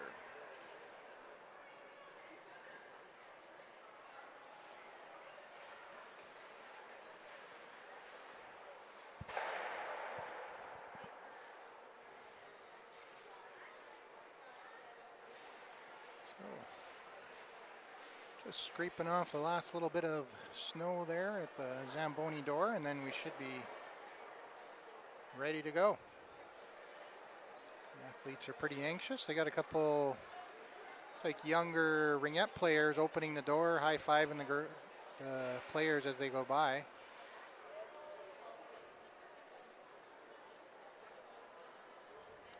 Yeah, it's really interesting with CRCs. Each team has an ambassador, so some of the athletes high-fiving here would be ambassadors for some other teams, and we have ours for the Calgary Rath as well.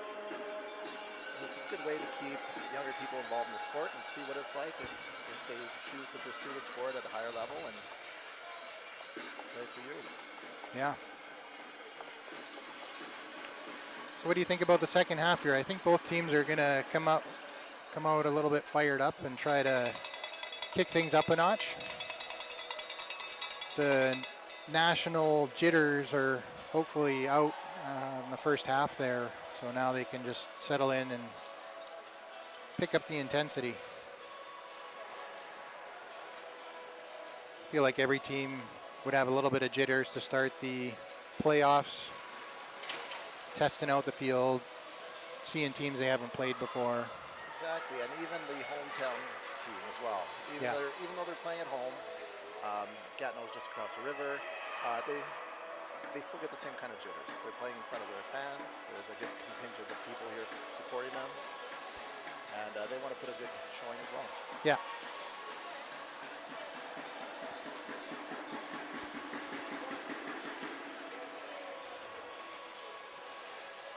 I believe Rath is going to be starting with the ring for the third quarter here.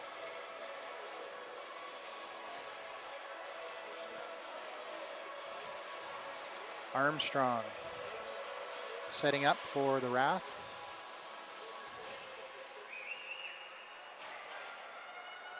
Pretty even in penalties too, I would say. Hey, like I think there was 2 or 3 for each team in the first half. Very close, and they both had opportunities on each of the power plays. Yeah. Donc les deux clubs commencent à force égale.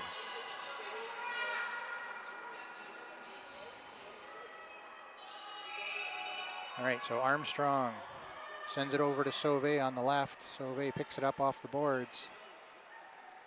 Dropping it to Murray. Murray sees Meyer. Meyer with it. Meyer's going to drop it to Brewster. Brewster to Meyer.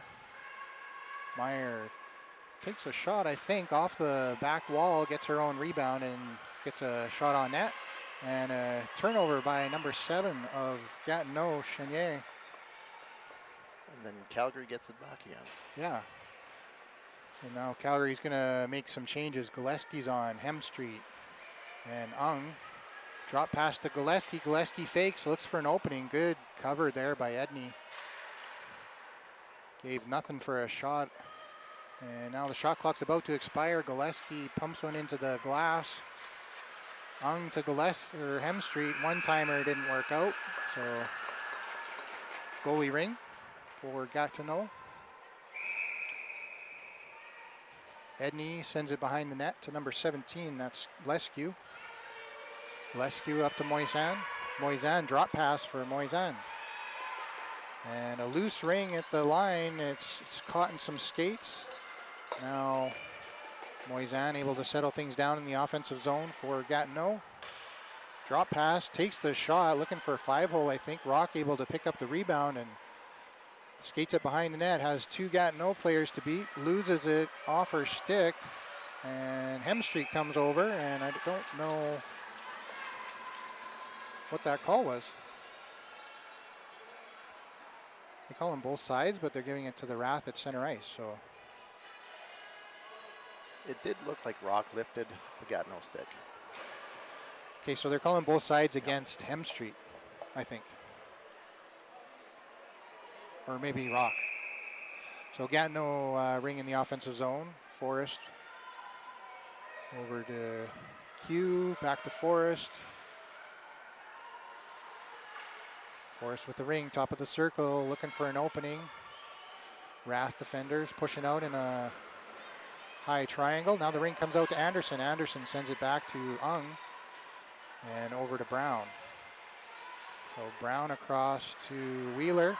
Wheeler sees a wide open Anderson, or no, sorry, Burse. Burse behind the Gatineau net, setting up. Burse finds Wheeler. 8 seconds on the shot clock for the Rath. Wheeler gets checked, good check there by Gatineau, and Rath able to recover, but then Gatineau checked off. So Gatineau on the attack now. I think that's Forrest again with the Ring. They're going to go for a change as Chenier comes out.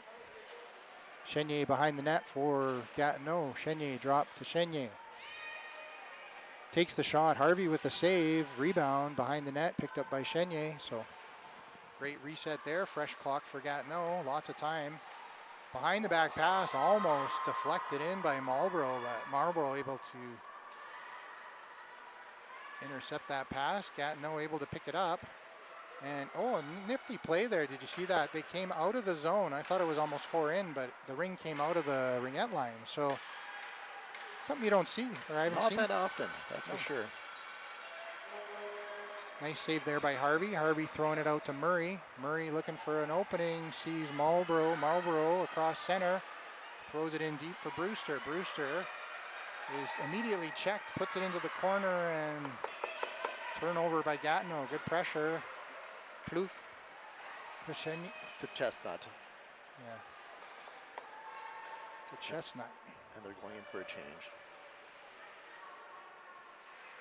The numbers are so hard to see, the black on dark blue. A little tricky to see those numbers from here. And a loose Ring, Armstrong trying to pick it up, bounces off the boards. Moisan able to come away with it for Gatineau, takes a shot. I think Harvey got a piece of that. And Gatineau fighting on the far side. Hazel trying to freeze things up. Gatineau breaks away, Moisan.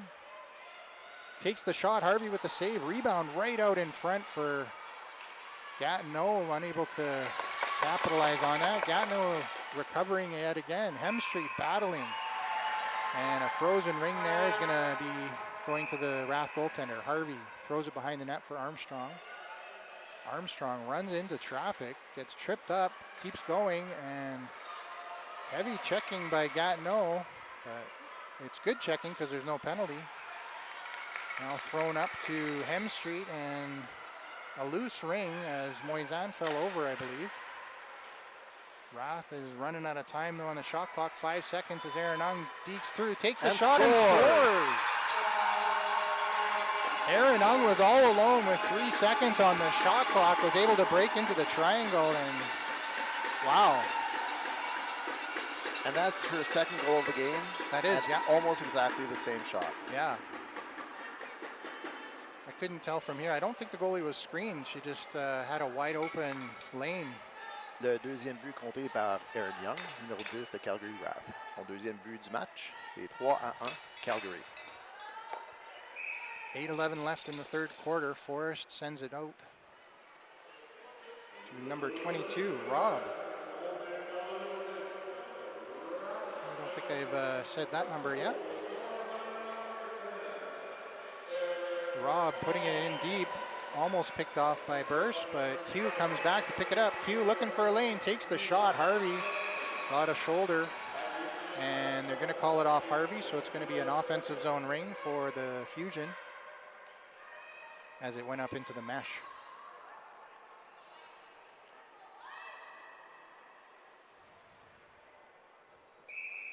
So Gatineau setting up to take a shot. No, faked it. Forrest put it back into the corner.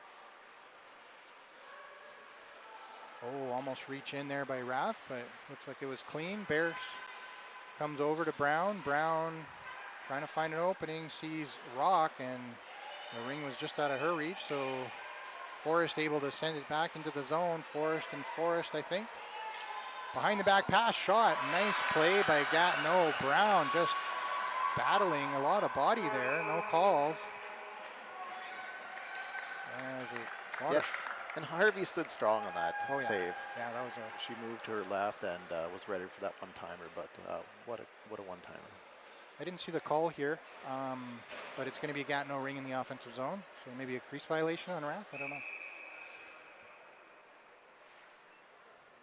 Chenier fakes the shot and puts it back to the boards. I think Moisan. Oh no, Plouffe.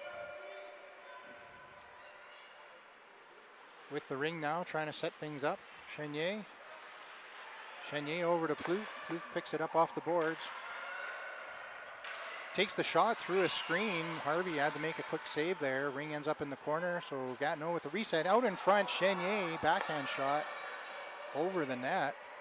Wide open far post there. Out in front, Gatineau unable to pick it up. Now Brewster is checked from behind, couldn't grab the ring. A big shot. Harvey doesn't know where it is, but able to. She got a piece of that one. Yeah, she did, and it went wide of the net. So good pressure here by Gatineau. Momentum feels a little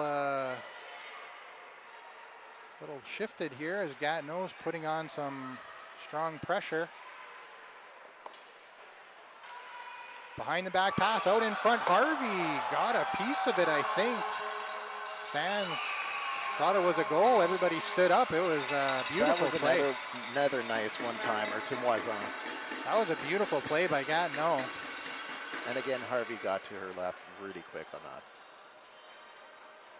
So Gatineau getting another crease violation, I believe, against the Rath defenders. So Rath was able to change there, but Gatineau maintains possession. So a lot of time in the offensive zone for Gatineau. It's gonna convert sooner or later. Good stick lift there. Harvey coming across, sees it all the way. Now kicks it behind the net for Armstrong. Armstrong gets a check, able to hang on. Now sends it up the center. Murray touches it, but oh no, they said no touch. Interesting. So Rath couldn't touch it there because it was a two-line pass. You can't touch it if it crosses two blue lines. A bit of a miscommunication there by Gatineau. A loose ring is picked up by Gillespie, and Gillespie loses it on a back check. So too many men on the ice for Gatineau as they had 6 players on, and the ring came out to center ice, and that is a bench mistake by the Gatineau Fusion with 5:17 left in the third quarter.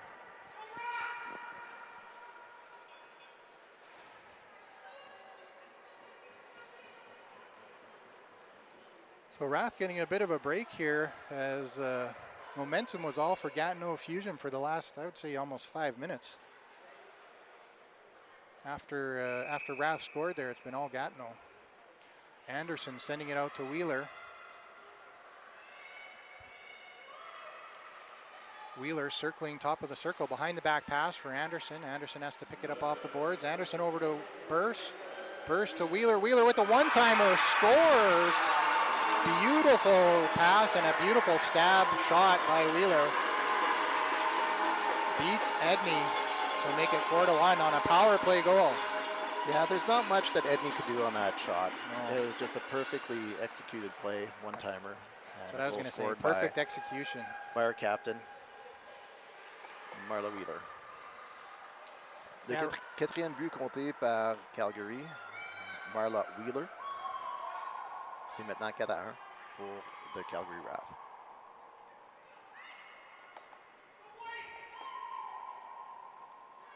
So, not sure what they're waiting for here.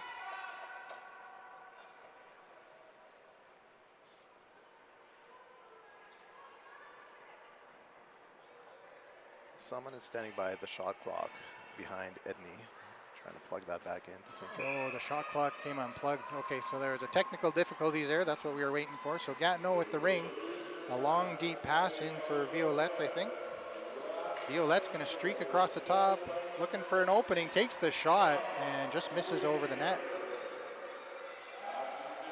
Gatineau able to pick up their own rebound, but no reset. So now Meyer is checked off the ring, gets it up to Rock, and it's going to be out of her reach. Two-line pass. Gatineau touching it. It's a scrum, loose ring. Anybody can get it. Gatineau almost had it. Now batted out to center. So, no, Brewster with it. Wow, that was a big scrum. As Rock throws it in deep for Brewster. Brewster's going to grab it off the boards. Brewster dropping it for Hemstreet. Hemstreet behind the Gatineau net as Rath are changing their forwards. Hemstreet across to Gillespie. Gillespie dekes in. Great save by Edney. Gillespie had a really good chance there. Toe kick save. Gatineau grabbing the rebound, sending it out, and big check on their captain causes a turnover. So Rath is going to settle things down in the offensive zone. 25 seconds on the clock. Ongoing drop pass for Hemstreet. Hemstreet couldn't pick it up cleanly. Now able to grab it off the boards. Drop pass to Wheeler. Rath changing. Gatineau setting up in their triangle defensively. Wheeler across for Anderson. Anderson couldn't see it. And a shot at the buzzer doesn't get on net, so it's going to be a goaltender ring for the Gatineau Fusion. 3:18 left in the third quarter. Edney with the ring. Edney looking, passing it behind the net. Long lead pass up the right boards, checked by the Rath. Anderson all alone, faking. Pass across, and Burrs couldn't get the shot away. The pass just didn't quite make it there. So Gatineau in a bit of trouble, able to recover. Now they have it in their own zone defensively. Nice, smart play there by number 12, Segal. Just leaving it bounce off the boards. And a long dump in ends up on the stick of Murray for the Rath. So Murray out to Burrs. Burrs is checked hard, and the ring flies almost into the bench. Now Gatineau on a broken play takes the shot, misses the net. Had a bit of a screen there. Now a good check there by Anderson on the offensive, sends it out. Two lines, just trying to relieve a bit of pressure. Sauvé on the offensive zone check, takes out two Gatineau Fusion players, passes it across the top of the circle, and Brewster stretch pass able to pick it off. 2 minutes left in the third quarter. Brewster with the ring, dropping it for Sauvé. Sauvé fakes the pass, takes the shot, fade away. Edney with a great shoulder save, keeps the rebound in the crease. Edney throws it behind the net. A long lead pass up for Q. Q circles back. And now Gatineau in the offensive zone, trying to slow things down. I think that's Forrest with it. Forrest to Forrest. Q in front of the net. Forrest with a nice screen shot. Harvey makes the save. Good reset there by Gatineau. They cleanly grabbed the rebound. Now Q sees an opening, takes the shot, and just over the bar. Got a reset though again. Now a long shot. Harvey doesn't know where, oh no, it's in her glove. She's calmly taking it. Oh, dangerous play here by Rath as Hazel had to handle a bouncing ring. Manages to pick it off, and it ends up in the crease to Harvey's stick. And Armstrong just leaves it. And now she's in a bit of trouble up against the boards with two Gatineau players on her. A long lead pass gets onto the stick of Hazel. Hazel finds Hemstreet with 4 seconds on the shot clock. Puts it across for Gillespie, and that'll be a shot clock violation against the Rath. So, goaltender ring. Edney is going to take it. 41 seconds left in the third quarter. A drop pass by Gatineau. Gatineau out to center ice, and a long lead pass. Brown's going to get there first in the offensive zone. Has to deke a couple players. Is battling hard and loses it. Oh, Gatineau coming away with it now. Shot into the mesh. Goalie Ring, no touch. I didn't see who got that shot off, but 19 seconds on the shot clock here. A fake toss. Now it goes out to Wheeler. And Ashley Anderson's back on the ice. It looked like her last shift, she left it with a little bit of discomfort from a slash on her arm, but she looks 100% now. So Gillespie tries to toss it down the ice just to end the quarter.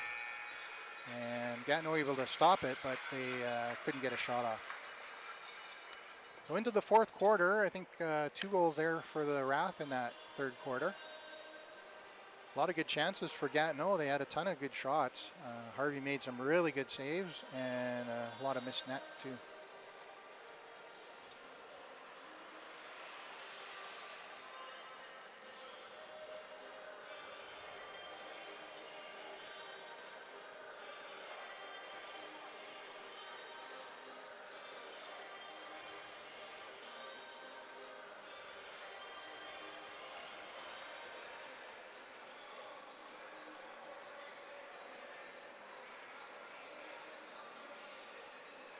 I don't know if you can tell from center ice there, we're playing at the Tony Graham Recreation Complex today. I think most of the NRL games are here this afternoon and this evening, and then we might switch to the Bell Sportsplex. But both of these arenas are out in Canada, which is quite close to the Canadian Tire Center, where I believe the Ottawa Senators are playing, and there's a PWHL game on as well this coming weekend. So lots of stuff going on sports-wise in this part of Canada. And not to mention that the Canada Selects senior men's baseball team plays right next to this rink. Oh, okay. I used to play on that team. Oh, wow, that's cool. 30 years ago. Oh, nice. So it brings back memories. Right on. All right, Gatineau starting with the ring. Moisan sending it out, and a long, deep pass behind the net is, I believe, Moisan waiting for it. So a set play there by Gatineau. Gatineau is going to be looking to put some pressure on here early, try to get a couple goals on the board. Ung is checked off the ring for Rath and throws it out just to center. Anderson finds Wheeler. Wheeler couldn't quite pick it up. She almost got away. Almost had a breakaway there, but cycles back, able to pick up the ring, no shot. Drops it for Anderson, and the Rath are changing. Seems a little quick. Just started the quarter. Meyer with a big shot. Edney with a good save. Rebound comes out, and the defenders are able to contain that for Gatineau. Now a long lead pass up to center ice.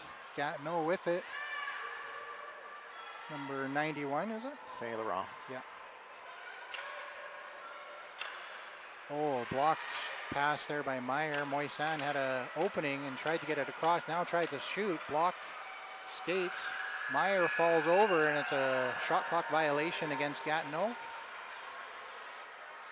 So it'll be a goaltender ring. Harvey's going to pick it up and send it behind the net for Armstrong. Armstrong is a bit of an emphatic check there by Gatineau. Is going to draw a penalty. And pass up to center ice is intercepted by number 28. And that penalty is to number 91, Saint Laurent. Okay. So a tripping call. Just caught the skates of the Armstrong, I believe, on that check. So offensive zone ring here for the Rath. Brewster takes a look, doesn't see anything open, so drops it over to Hemstreet. Hemstreet into the side for Brewster. Brewster with a shot. Great toe save by Edney. Now Hemstreet back to Sauvé. Sauvé fakes the drop pass, has an open lane, and then throws it behind Brewster there. Brewster has to circle back to grab it off the boards. Brewster taking a shot. 6 seconds on the shot clock. And Hemstreet tried to get it on net, but I think hit the side of the net there. Edney with the ring on the shot clock violation. Drops it behind the net, a bobble ring. Gatineau in a bit of trouble. 3 defenders there cycling the ring. Now able to get away out to center ice. It goes through some sticks here and ends up on Rock's stick in the Rath zone. So Rock's gonna wind things up behind her own net, all the way up for Brewster. Brewster couldn't get there, and now Gatineau battle for it up against the boards. Can't really see who has possession. Brewster over across to Rock. Rock sees Hazel. Hazel is going to turn back. She's a defenseman, so waits for the forwards to come on and drops it to Wheeler. Wheeler out of the zone, throws it across for Gillespie, a little bit out of her reach. Gillespie backtracks, picking it up. Drop for Wheeler. Wheeler sees an opening. Good shot, just missed. And another shot clock violation. So that's been quite a few. As Edney with the ring, 30 seconds on the shot clock. Fresh clock for Gatineau. Gatineau behind the pass, or behind the back pass to Rob. Rob out to center ice for Forrest. Forrest behind the back pass. So Gatineau really liking those behind the back passes. For it, Chenier able to get away with it in 5-hole. Beats Harvey on a... And that was a shorthanded goal for Gatineau. They were still down a player. Another 7 seconds on the penalty. So a really great effort there by Chenier, able to break through the defender and get a bit of a break on Harvey. Le deuxième but de Gatineau, compté par Chenier. C'est maintenant 4-2. Calgary. 9:39 left in the fourth quarter. 4-2 is the score. As Rath start up with it at center ice. Murray sees Hemstreet. Hemstreet gets in. Hemstreet fakes the shot.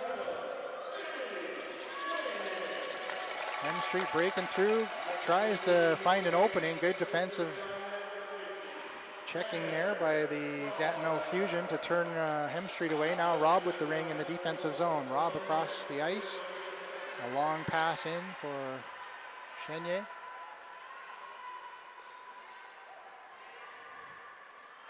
Is that 22? Rob on the offensive here, I believe. Oh no, Plouffe. Oh, a shot. Harvey got a piece of it. It wasn't on net, but Harvey got a piece of it. And now a backhand shot, and Gatineau, just like that, is back to within one. A nice backhand shot and hits the far corner. Gatineau makes it 4-3. It looks like Forrest got that. That might be her second goal. Number 15. C'est maintenant 4-3 Calgary. Le troisième but a été compté par Forrest. Hazel over to Sauvé. Sauvé tries to bank it off the boards. Meyer racing in to pick it up, and Sauvé able to help out on that. Drop for Brewster.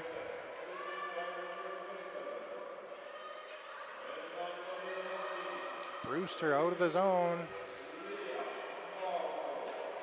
Back to Sauvé. Sauvé fakes the shot behind the back. Oh, nice chance. Great save by Edney there. Sauvé got a backhand shot off, and Armstrong checking at the line. Gatineau maintaining possession across the defensive blue line. What number? Didn't see what number that is, so Gatineau behind the net. Drop pass. Hugh, I think, trying to get a reset. Did she get it? No, goalie ring.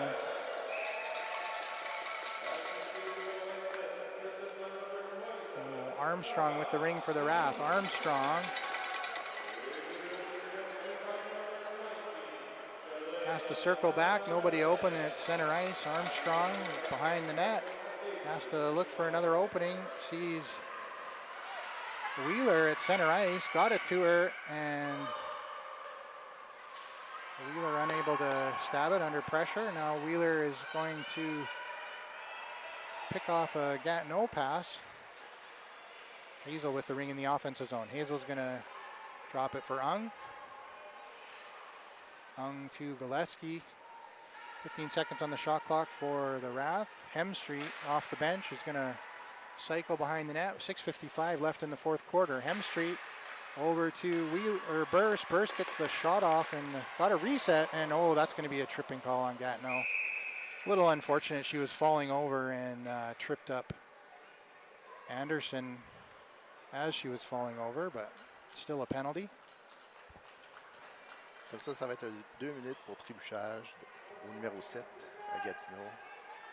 Non, pas le numéro 7. Oh. They're calling a penalty on Rath. I didn't... Okay. I thought... C'est ça, la punition, c'est sur le Rath. 2 minutes pour avoir trébuché. Interesting, okay. I didn't see that. So Rath are going to be shorthanded. A golden opportunity here for Gatineau to even up the score with 6:45 left in the fourth quarter. Moisan looking for an opening, sees it, takes the shot. Harvey with a great save. Hemstreet is checked off the ring. Now Ung with it. Ung to Murray. Murray in trouble. Murray battling hard and great checking there by number 91. That's St. Laurent turning over the ring and getting a fresh clock in the offensive zone.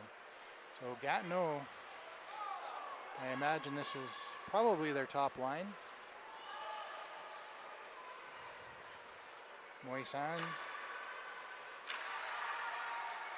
And the ring came out of the zone, so nope. The ref said it was a reach in, so back to Gatineau with a fresh 30 seconds on the clock. 6:07 left in the fourth quarter. 1:23 left in the penalty to Anderson for tripping.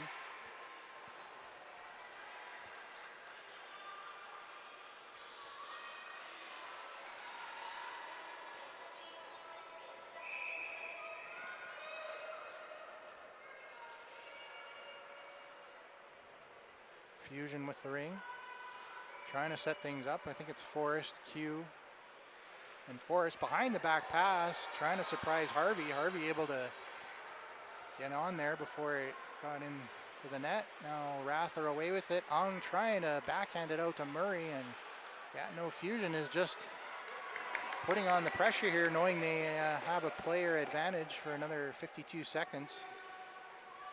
Able to cover up the Rath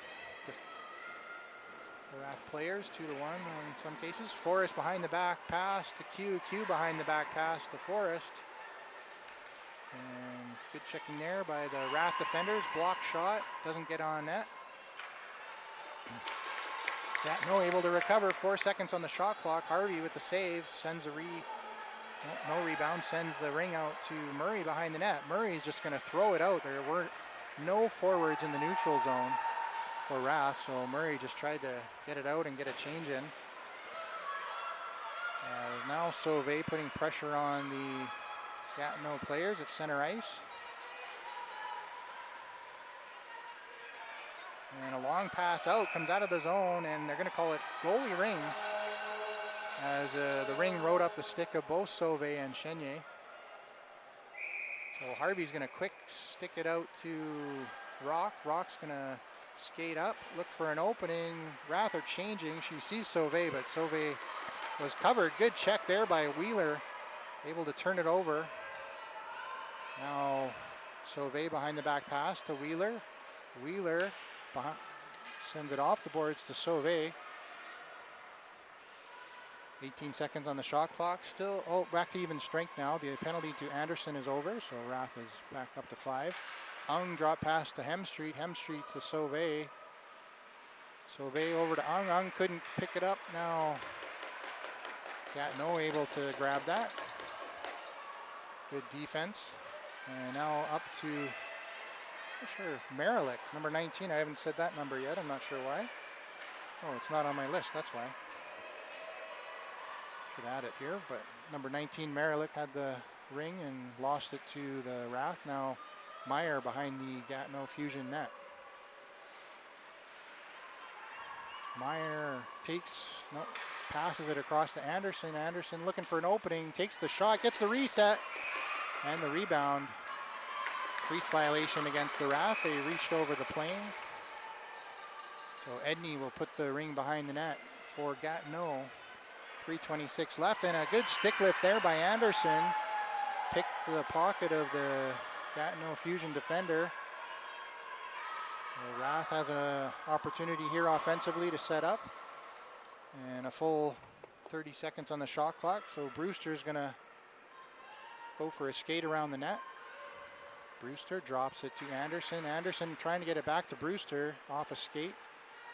Brewster picking it up off the boards.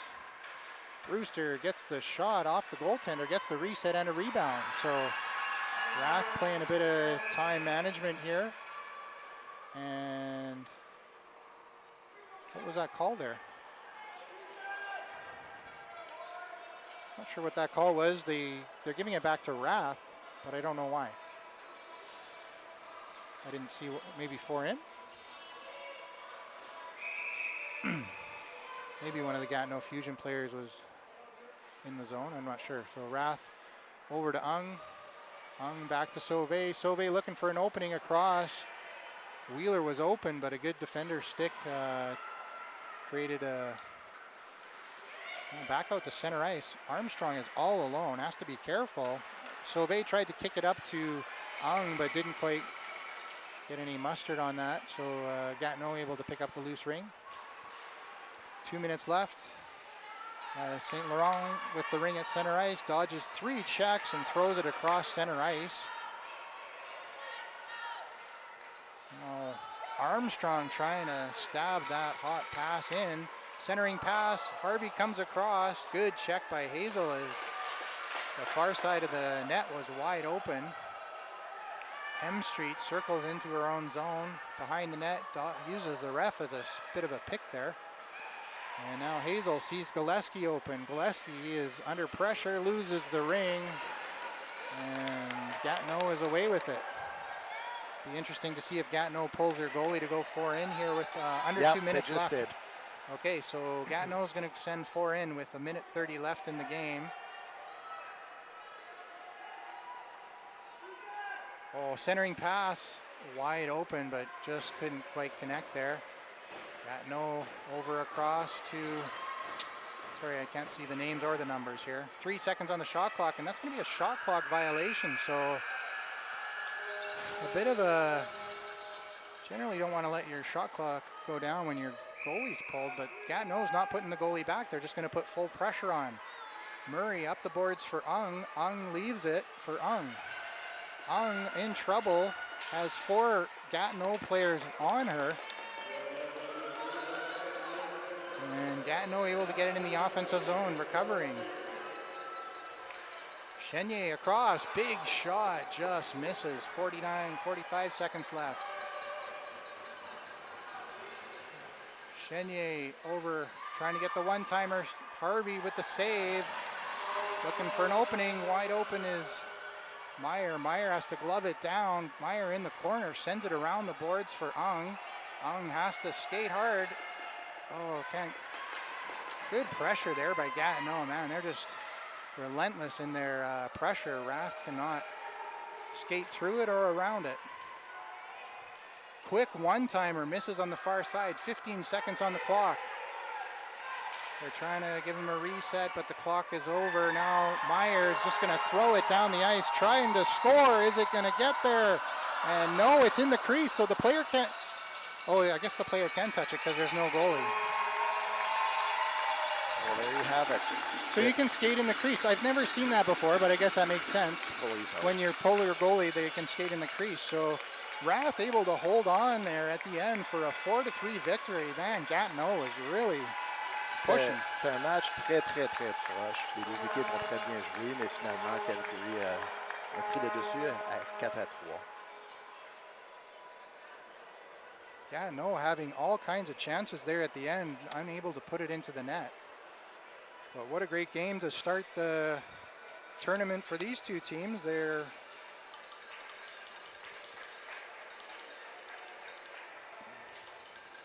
both teams have afternoon games. I'm not sure who Gatineau plays, but I know the Rath will be playing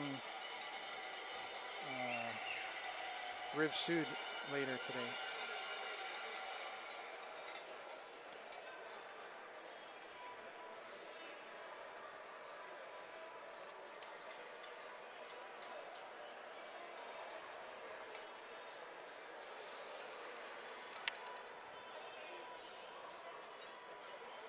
So thanks for tuning in to this NRL broadcast of the Gatineau Fusion versus the Calgary Wrath. Your final score is 4-3 in favor of the Wrath on a hotly contested game. Lots of pressure, lots of good chances, and lots of fun. So tune in for lots more Ringette this weekend, and hopefully we'll see you again.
Danny?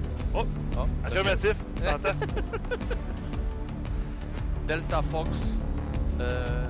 C'est quoi le son? Iceman. Maverick.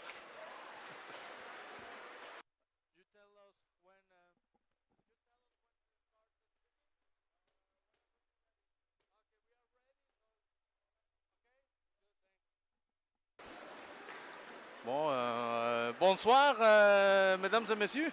Bonsoir ou Bonsoir, Danny. Bonne fin d'après-midi. Bonne fin d'après-midi, oui, Yes. c'est vrai. Il y a encore du soleil dehors.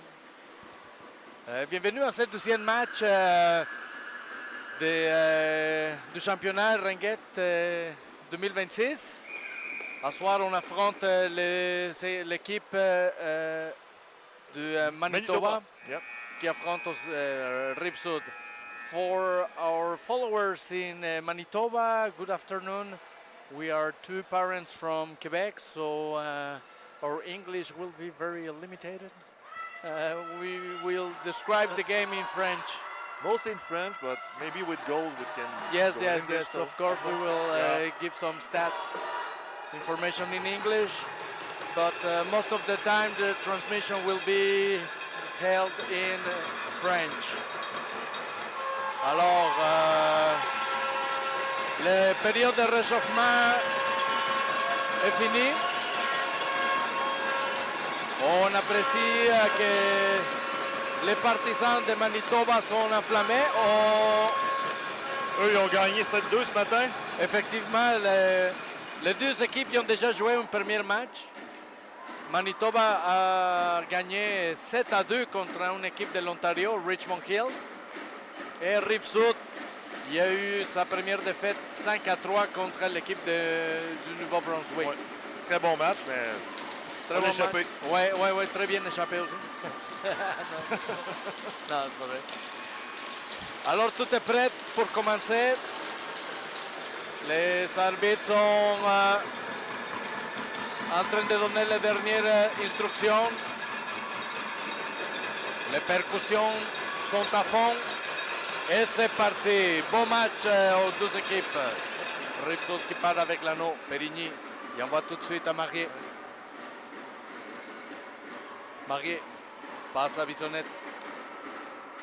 Bissonnette qui tente de rentrer. Le tir, poteau! Premier avertissement du côté de Rive-Sud. Manitoba avec la sortie. Périgny, Manitoba. On va reprendre, on reprend. Ouais. Pas de panique. Non. Périgny avec la sortie. Il envoie ça en avant par Bissonnette au milieu de la glace. Bissonnette qui cherche l'option.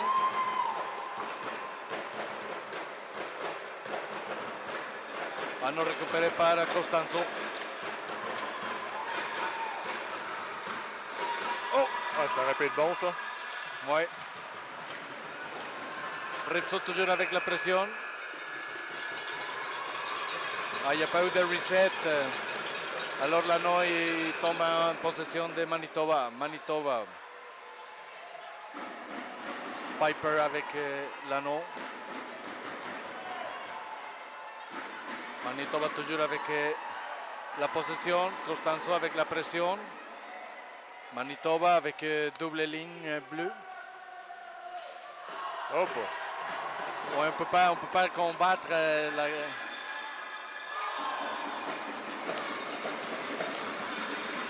Manitoba toujours avec le contrôle de l'anneau.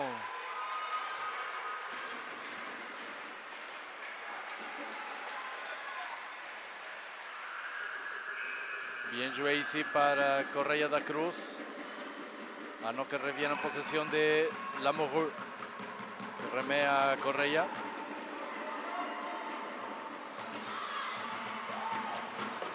Anneau avec Labelle qui fait une passe en avant.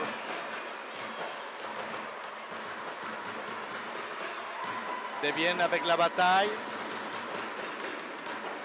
Manitoba avec le contrôle. Et DJ Rive-Sud qui récupère dans la zone défensive. Gertin qui donne à Demers qui envoie en avant par Durand. On a touché l'anneau des deux côtés de la ligne bleue.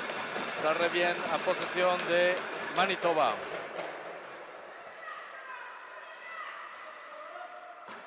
Sutherland avec l'anneau. J'ai peur au premier tir. Ça va bien aller. Manitoba avec le contrôle. Ediger. Rand tire. Il n'y a pas eu de reset. Weaver. Rive-Sud avec le contrôle. Lamoureux avec la mise.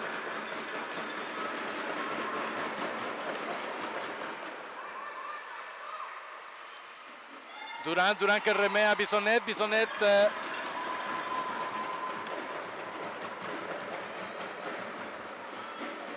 il attend le coéquipier. Changement de ligne du côté de Rive-Sud. Bissonnette passe dans le fond de Maccabé.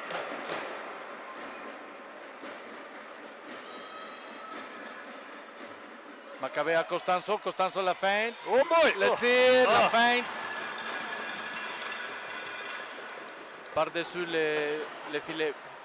Manitoba remet à sa droite. Passe dans la zone centrale.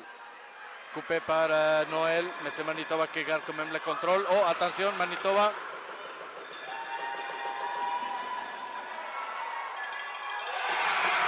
Le tir et le but.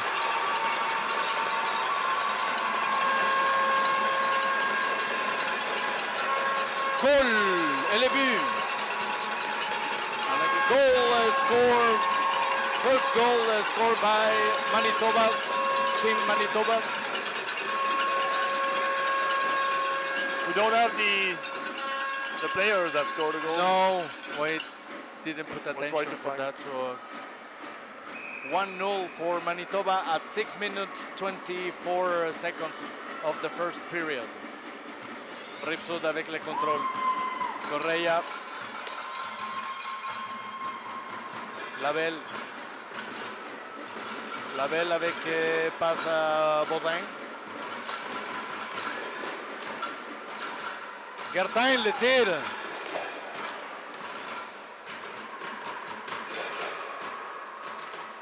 Baudin maintenant.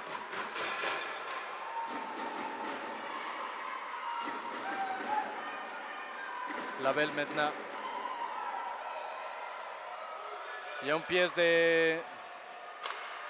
Pièce d'équipement, ouais, un cache-cou. Ouais, un cache-cou qui tombe par terre. Le tir, arrête de Manitoba.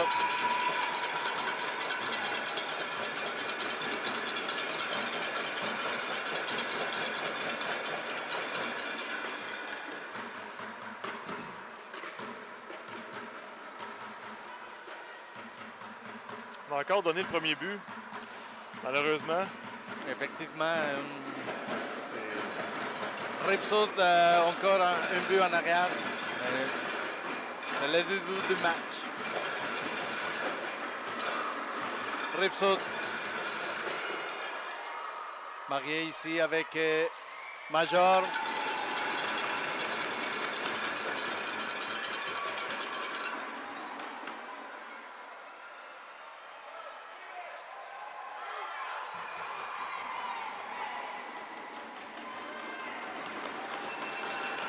La Liberté qui va chercher l'anneau. Manitoba avec la pression. Marié.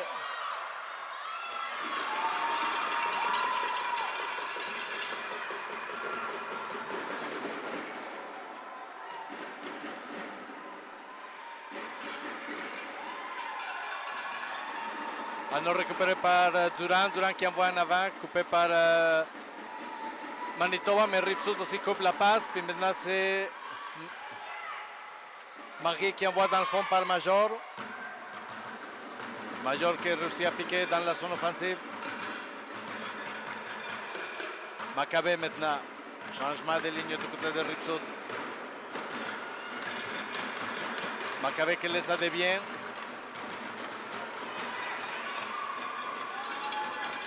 Oh, on fait un reset chanceux. Devien était attentif, alors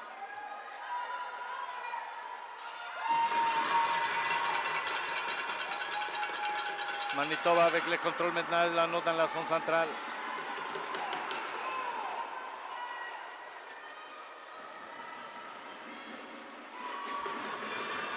La défense qui manque le piquage, Manitoba qui garde le contrôle.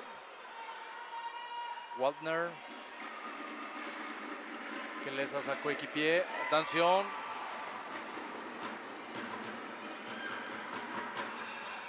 Sortie avec Noël. Passe d'appui avec Perigny. Perigny qui va en avant.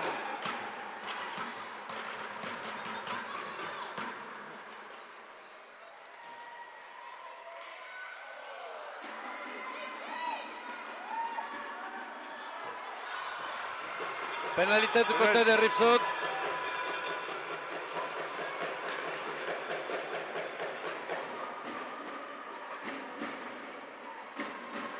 Et il y avait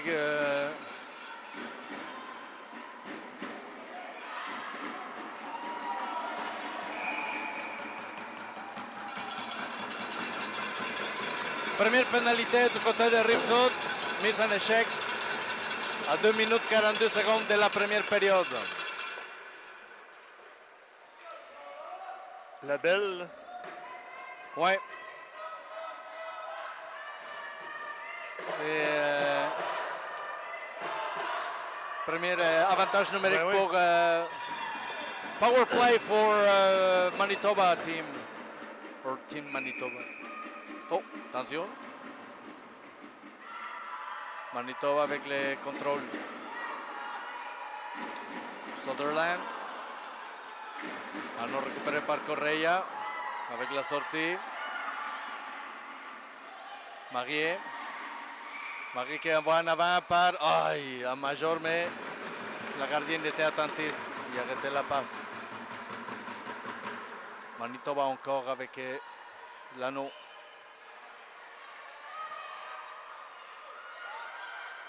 Manitoba qui envoie dans le fond.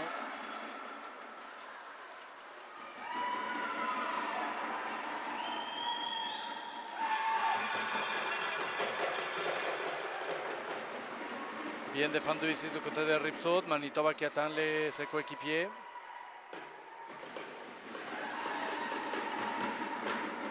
Rive-Sud qui récupère l'anneau. Baudin dans la zone centrale. S'appuie avec Correia. Baudin.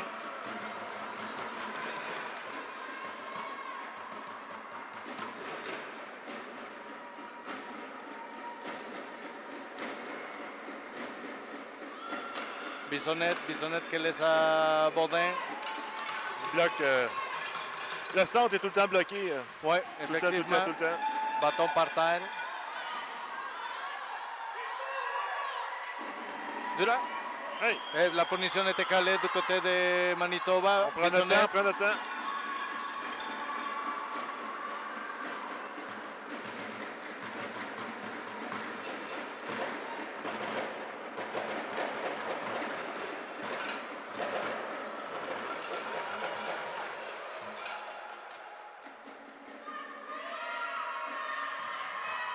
Baudin, le tir.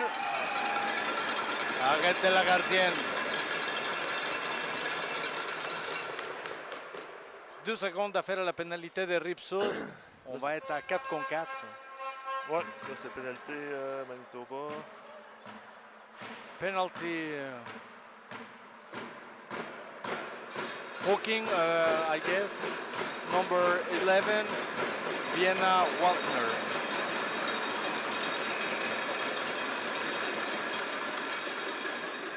Costanzo avec l'anneau.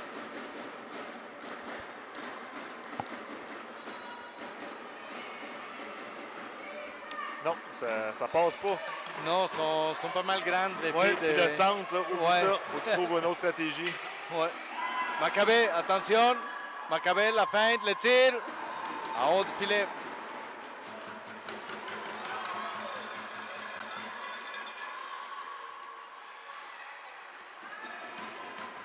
C'est la chance. Attention. Oh, le bord. Oh, on avait l'opportunité. Attention, Rive-Sud.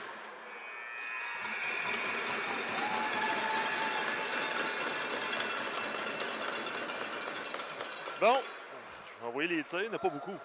Non, effectivement. C'était quand même une période... 4 tirs pour Manitoba contre 2 pour nous. OK, OK. Ou l'inverse, 4 pour nous puis 2 pour Manitoba. 2 tirs, 1 but. Ouais. Mais match un petit peu... je pense qu'on va avoir de la difficulté si on continue à tout le temps faire des passes transversales dans le centre. Là. Je crois que... Je pense que là, faut essayer de travailler avec les filles de coin peut-être. Oui, plus. effectivement. Oui, il faut bouger plus rapide l'anneau. Côté de Rive-Sud. Puis là, on a manqué une opportunité aussi à la fin. Il y avait une possibilité d'échapper. Effectivement. So, for how many shots for Team Manitoba? Team Manitoba has 2 shots. 2 shots. 1 goal. With a 50% ratio of efficiency. And Rive-Sud has 4 shots. 4 shots, okay. 0%. Yeah. 0.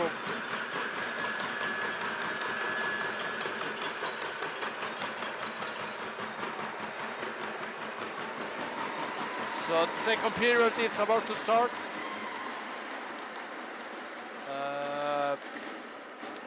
Power play for 1 minute 17 seconds for Ringette Rive-Sud. Bon. It's 1-0 for Team Manitoba. Je pense que là, ça part. On part. Manitoba avec l'anneau. Anneau avec Jordan.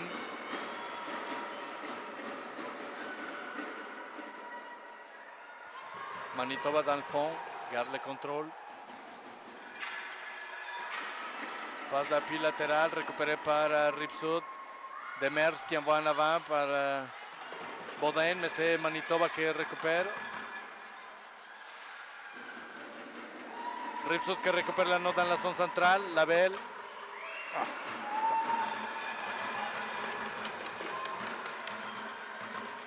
Gertin qui s'appuie avec Correia. Gertin.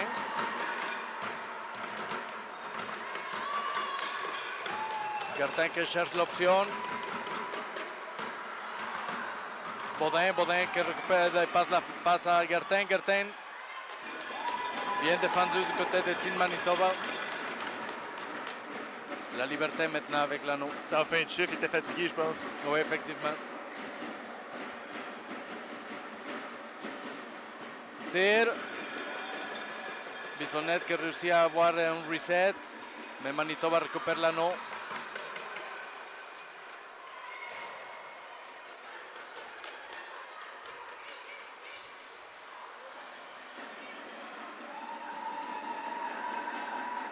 Bissonnette avec l'anneau. Passe à la liberté. La liberté le tire. Arrête la gardienne.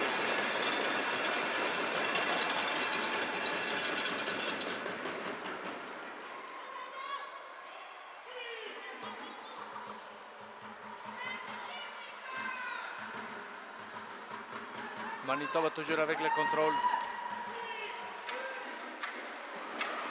Récupéré anneau par Rive-Sud. Macabé fait la passe à Devien qui laisse à Perigny qui fait la rentrée. Oh, attention, le tir. Arrête de la gardienne.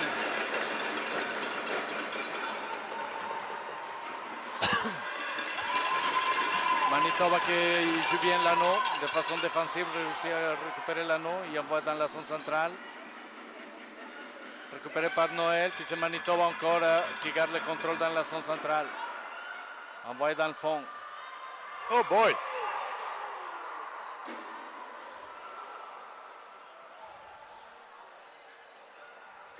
Manitoba avec le contrôle. On voit que les filles de Manitoba sont plus grandes. Ils utilisent aussi le corps pour... Ils ont une longue portée. Oui, effectivement. Ils ont cet avantage. Attention ici, Macabé.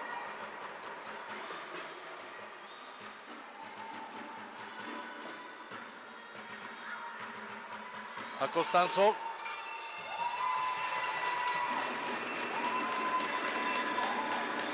9 secondes à faire au shot clock. Costanzo, il attend ses coéquipiers. Le tir, arrête de la gardienne. Kaylee Robbins. Le nom de la gardienne? Ouais.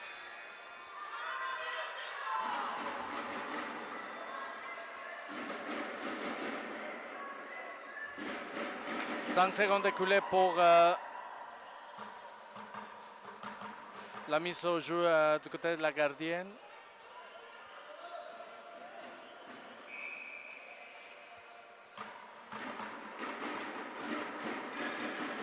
La belle.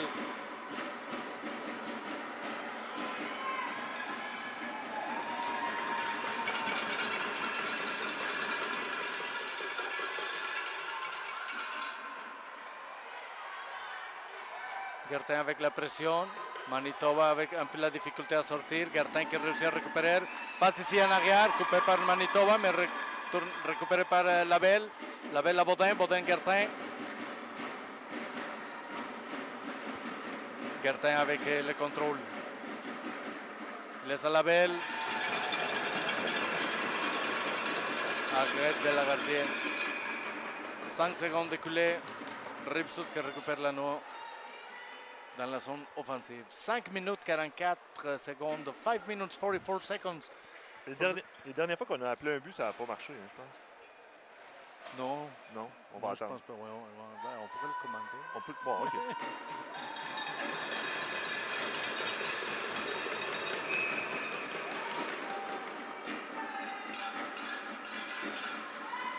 Marié.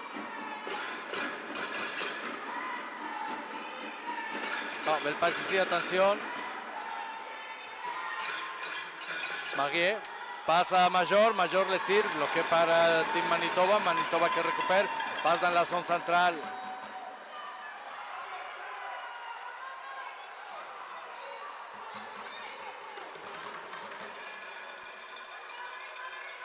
Tire. Arrête de l'amoureux.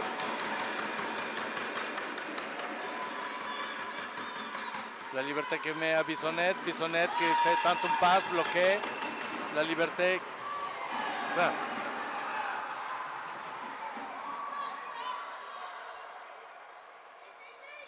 La liberté avec l'anneau. Passe à Marié. Marié en avant par Major. Oh. Bissonnette avec le contrôle de l'anneau. Macabé. Changement de ligne du côté de Rive-Sud. Oh.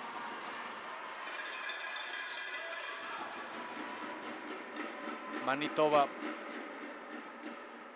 Passe dans la zone centrale. Réussi.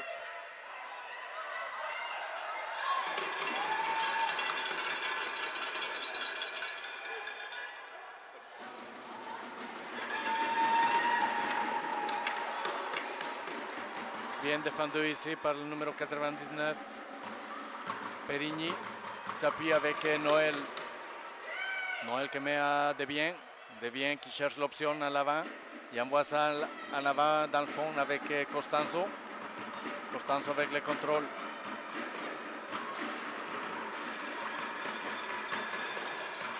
Le tir bloqué par la gardienne. Reset récupéré par Rive-Sud. Macabé encore avec l'anneau.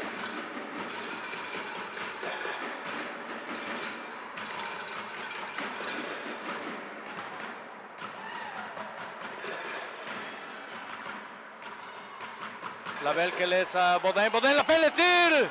Hey. Trop ouvert du côté gauche. On a eu un reset. Gertin. La belle, Gertin le tire. Récupéré par Baudin. On n'a pas eu 17 secondes encore au shot clock. Baudin le tire. Arrête encore une fois la gardienne. Oh, Bétol! Et l'anneau en possession de Manitoba. Sont déjà dans la zone centrale. Il envoie en avant. Bien récupéré par Correia da Cruz. Qui envoie la belle à Baudin.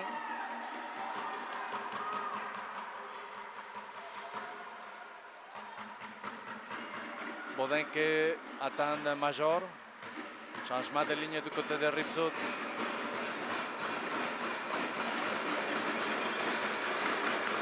Major.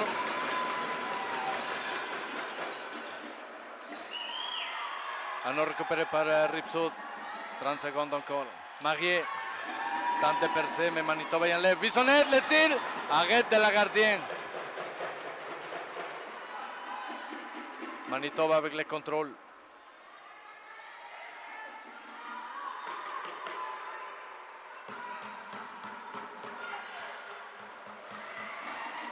Durant qui envoie en avant, bien ici avec Marié le tir, elle a vu. Score, le goal, elle a vu. Compté Major, c'est Major, hein? La numéro 91. De Marié, ouais. Julie Major. Et c'est 1-1 à 1 minute 42 secondes de la deuxième période. Oui, dans le score, ils ont mis 2-1, mais c'est 1-1. Et la partie est égalisée. Manitoba avec le contrôle.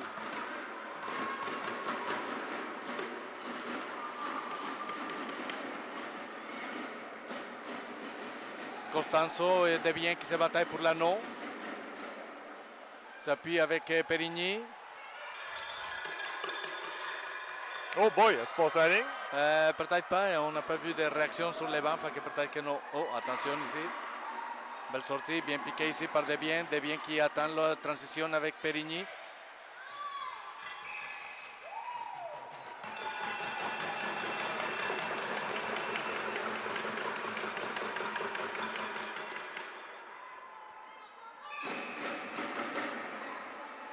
Manitoba avec le contrôle. Pas de pénalité, Manitoba dans la zone centrale, il envoie la passe en avant.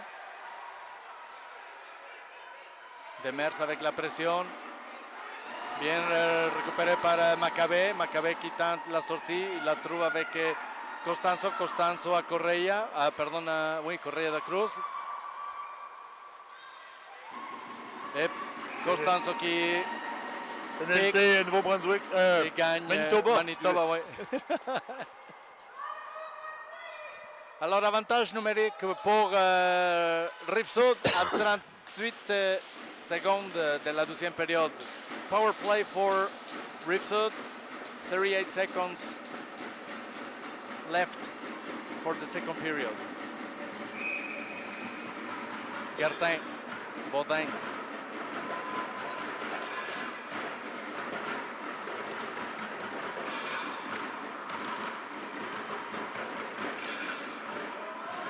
Gertin, le tir, arrête de la gardienne.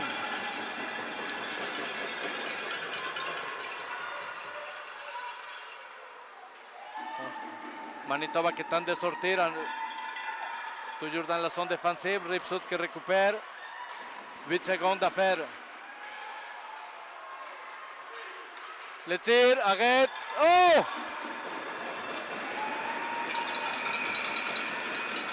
C'est la fin de la période. Oui.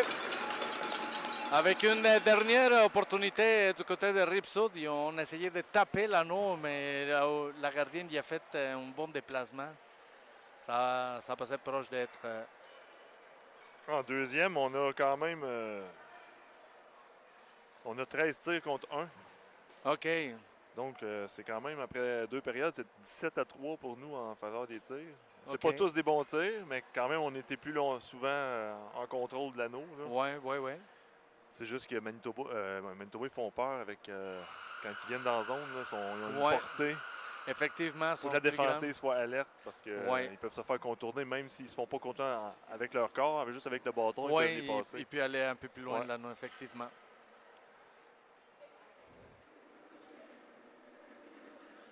So we have like 17 shots for Rive-Sud and 3 for Manitoba. 13 in second period for the Rive-Sud and 1 shot for Team Manitoba.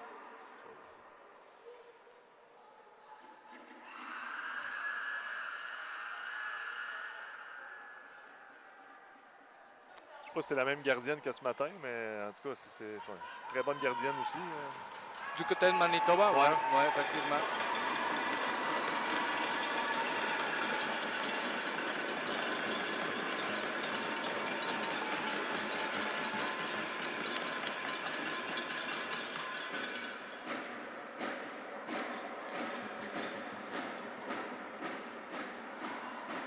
Bon, à mi-chemin. On a-tu des résultats à l'extérieur? Non, pas encore. Non, pas encore, pas encore. Non, je pense qu'il commençait 15 minutes. Oui, effectivement, oui. Il y avait un délai. Alors, on est prêt à commencer la troisième période. Avantage numérique pour Rive-Sud pour 1 minute 20 secondes. Major qui remet à la liberté. Bisonnette.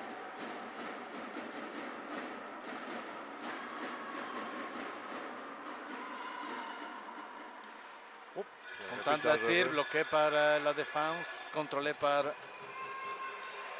Kaylee Robbins. Manitoba avec l'anneau dans la zone centrale. Attention. Pas de pénalité d'appeler.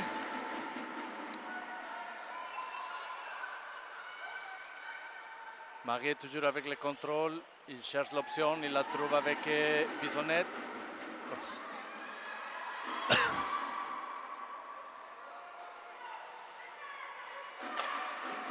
Marie. On voit que le système de jeu du côté de Manitoba, c'est plus la défense des zones. Parce que ça vient à donner un peu plus de troubles quand c'est comme ça. Puis tu penses que tu te fais par... Il ferme le jeu en zone neutre. Un peu comme Jacques Lemaire avec les Devils. OK. Moi, je veux dire oui.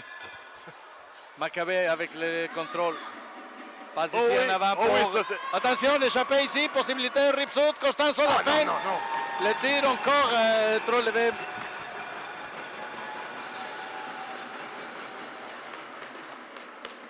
Faire pratiquer les tirs, baisser ça un petit peu. On doit effectivement, comme ça se dit, à chaque opportunité, il faut on pas, comme ça se dit, les mots ils m'échappent. Oh, métal, Maccabé. Dévié, le tir, dévié par la gardienne. Maccabé encore avec l'anneau. Costanzo. Ils ont compté un tir, ils ont reseté, il n'y a pas de reset là.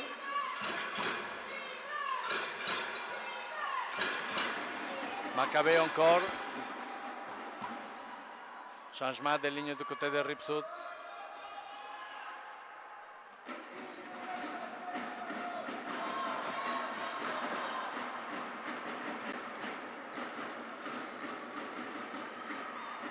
Baudin qui laisse à Gertin, puis de coin ici avec la belle. 8 secondes à faire le shot clock. On tente de faire le reset. Contrôlé par la gardienne. Manitoba. Dans la zone centrale.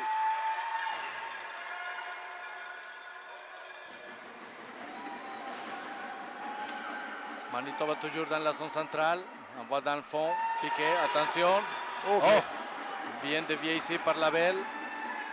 Le tir. Et le but. Score! Team Manitoba 2-1 at 7 minutes 12 seconds of the third period. Bon shot.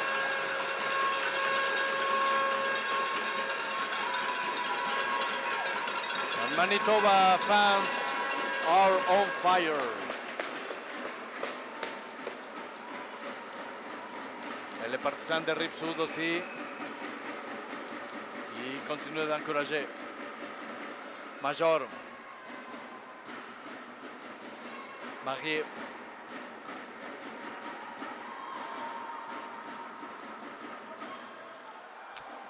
Un tir puissante, mais toujours trop haut. Major.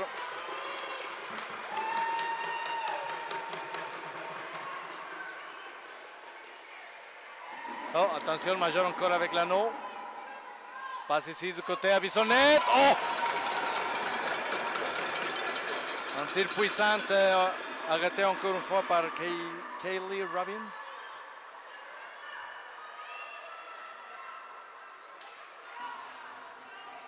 Manitoba avec le contrôle.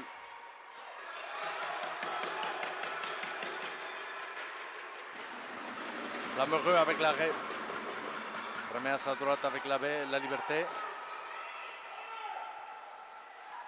Costanzo qui remet à Maccabé.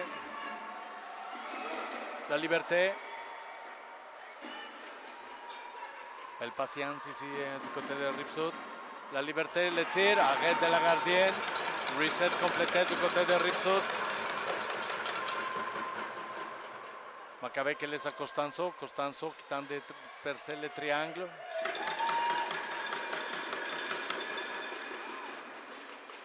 Anneau récupéré par Perigny dans la zone centrale qui envoie dans le fond à Costanzo.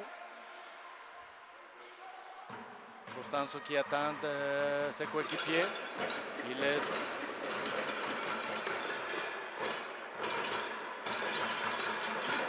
avec Labelle qui fait la passe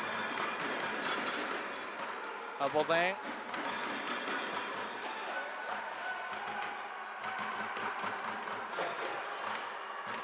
Manitoba.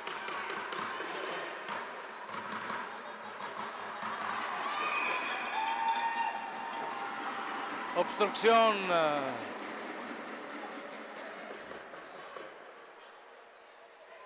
Du côté de Manitoba. Alors 2 minutes. Interference. Number 9. Devon Riley, sorry. At 5 minutes, 1 second of the third period. Avantage numérique pour Rive-Sud à 5 minutes 1 seconde de la troisième période. Labelle. Ah pardon, Gertin qui remet à Labelle.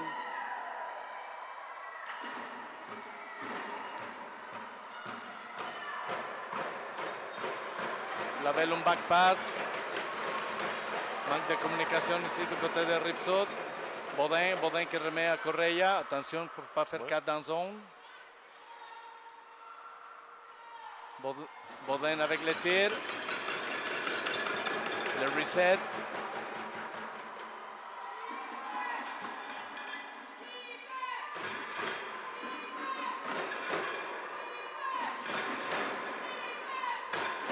Rive-Sud.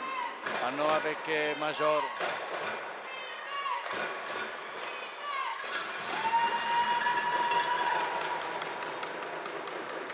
Anneau toujours en possession de Rive-Sud avec Correia.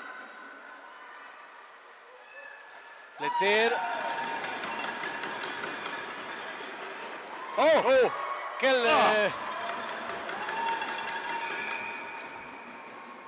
Quelle façon d'avoir enlevé l'anneau, hein? Ben oui. À un bras, puis quasiment devant la gardienne. Encore un tir dans les câblages. Ouais. Au moins, on reprend l'anneau. On garde le contrôle. On garde le contrôle. Oui, effectivement. Bissonnette avec la mise au jeu. Tir franc. Manitoba qui récupère. Marie à la poursuite, la pression. Manitoba dans la zone centrale avec l'anneau. Passe en avant. Attention. Durand qui fait la pression. Manitoba toujours avec le contrôle de l'anneau. 7 secondes à faire au shot clock. Le tir. La liberté. Durand, attention. Bissonnette.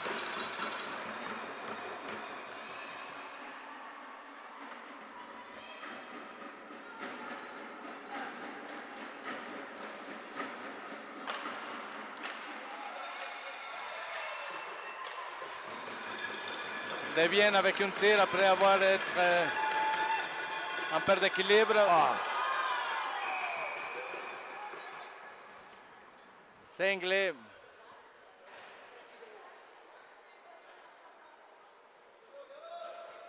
Trop d'énergie pour aller chercher l'anneau. Alors, avantage numérique, power play for Team Manitoba.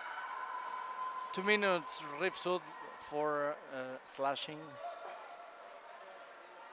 2 minutes 49 à faire à la troisième période. Avantage numérique pour Team Manitoba.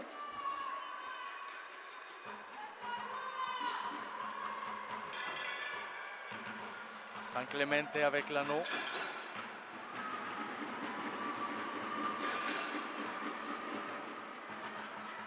Que remet à Marika. 8 secondes à faire au shot clock.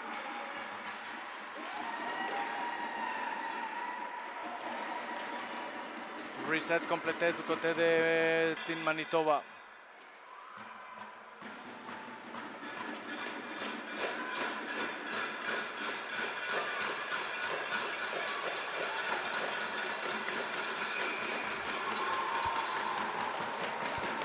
Et qu'on pique l'anneau dans le demi-cercle, Rive-Sud perd l'anneau.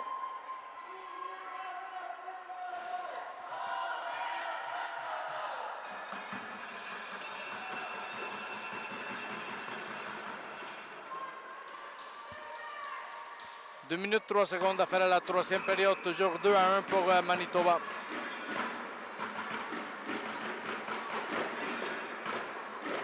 Manitoba avec le contrôle. Rive-Sud qui récupère Demers, qui remet en avant avec Correia. Correia qui remet à Demers. Demers qui tente essaie de trouver l'option. Il la trouve avec Correia. Correia qui donne à Gertin. Gertin qui laisse à la belle. Ah, bel effort ici du côté de Gertin. On récupère l'anneau. La belle, changement de ligne.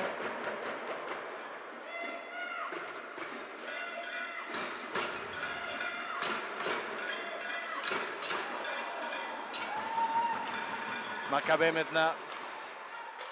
Le tir, arrête de la gardienne.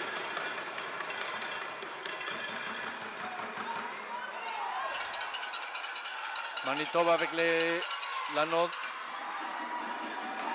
Réussit à s'installer dans la zone.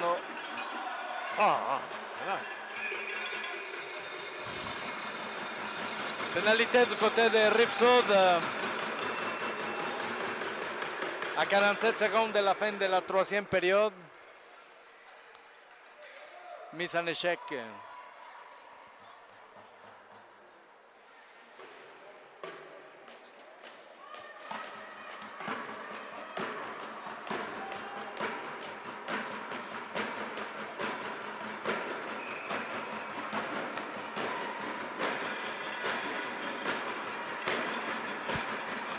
Manitoba avec l'anneau, la fin, le tir. Dévié par la gardienne.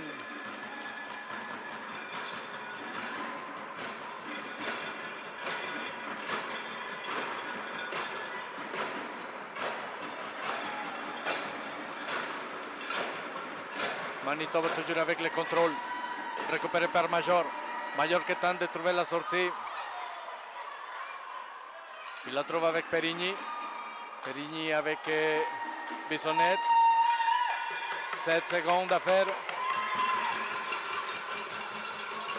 Encore une pénalité du côté de Rive-Sud, très bouché.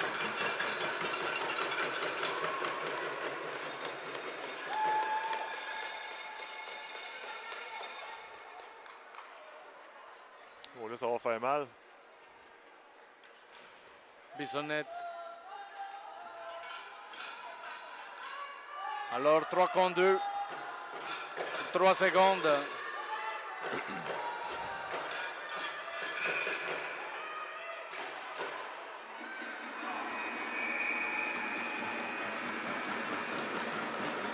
Et c'est la fin de la troisième période.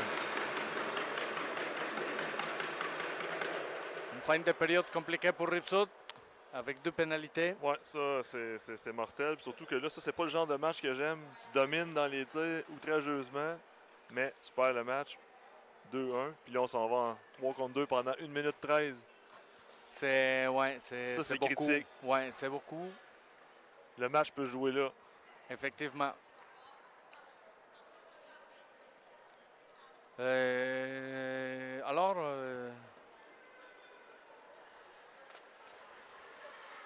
c'est le temps de faire un petit remerciement à nos commanditaires ici dans les championnats canadiens de Ringuette. On voudrait remercier au gouvernement du Canada, Gatorade, Athena Ringuette et Ringette pour le support qu'ils donnent aussi à cette fille pendant les championnats. Sans votre support, l'événement ne serait pas possible. Merci beaucoup de votre effort. Ça prend les parents aussi, les parents des joueurs. Effectivement, ouais.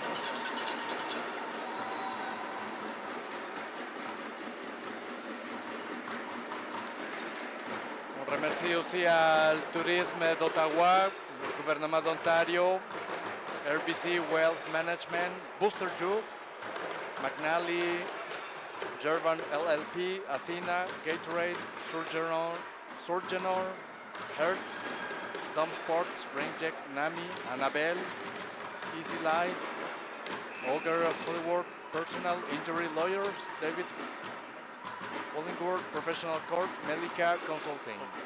Alors, de retour au match, Manitoba avec l'avantage 3 contre 2. 1 minute à faire. Fidecoin le tir. Et voilà. Et le but.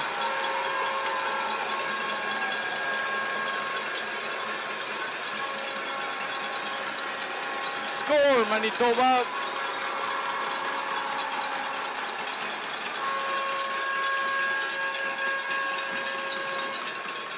Number 11, Vienna Waldner. 3-1. 9 minutes, 41 seconds of the fourth period.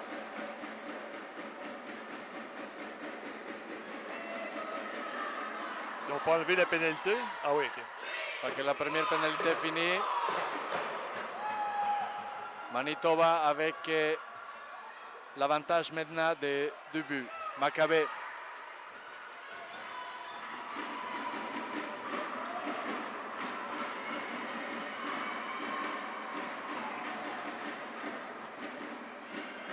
Perigny, 10 secondes à faire au shot clock.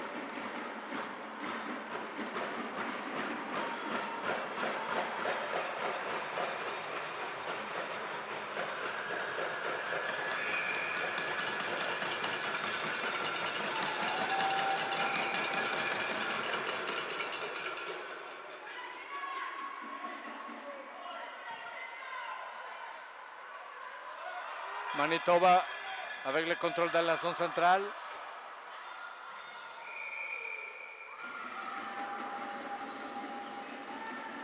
Anneau récupéré par Rive-Sud, gardien. Lamoureux avec la mise au jeu. Perigny. Perigny qui envoie des biens.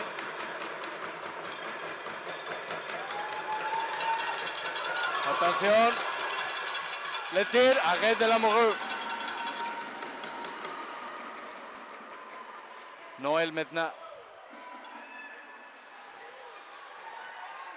Major. Perigny. Belle passe ici avec Correia. La pénalité du côté de Manitoba. Oh, wow! Quel piquage! Hey, ça, c'est une autre pénalité.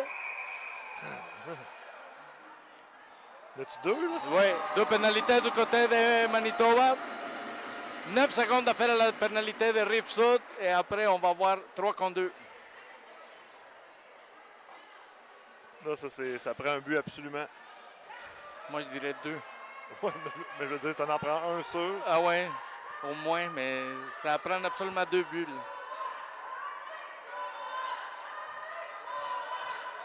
Alors Manitoba,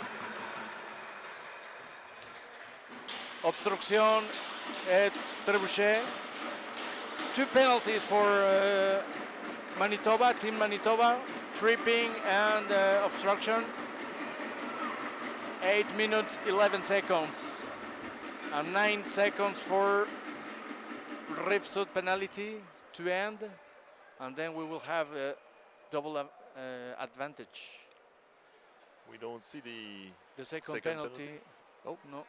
C'est de l'autre côté. Ouais.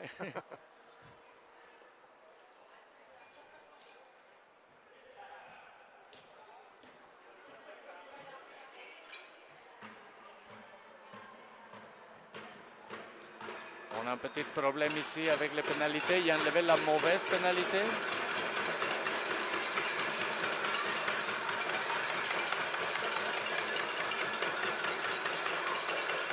Ouais. Maintenant, il faut 9 secondes. C'est 9 secondes. 9 secondes, oui. Il faut mettre les 9 secondes et puis enlever les 2 minutes. Oh.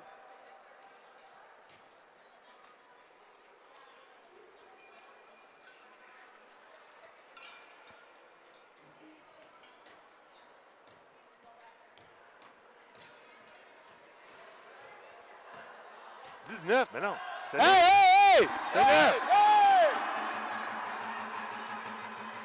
C'est 9. Oui, désolé, là, il y a une petite montée de lait de mon côté parce que la pénalité, c'était 9 secondes et pas 19. Désolé. Ça peut faire une énorme différence. Oui, oui. Alors, là, c'est assez. Assez, c'est assez, c'est ça? Ça a l'air difficile. Oui. Peut-être l'année prochaine, on pourrait aller marquer... Non, merci, non, pas moi.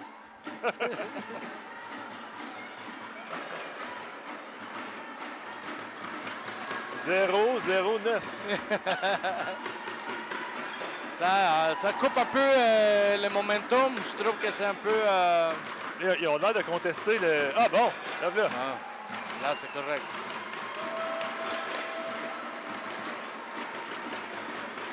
Bon, on est prêt à partir. Rive-Sud avec l'anneau. Labelle. Baudin.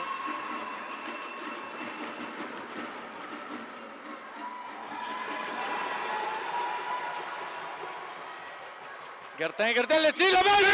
Et le but! Goal!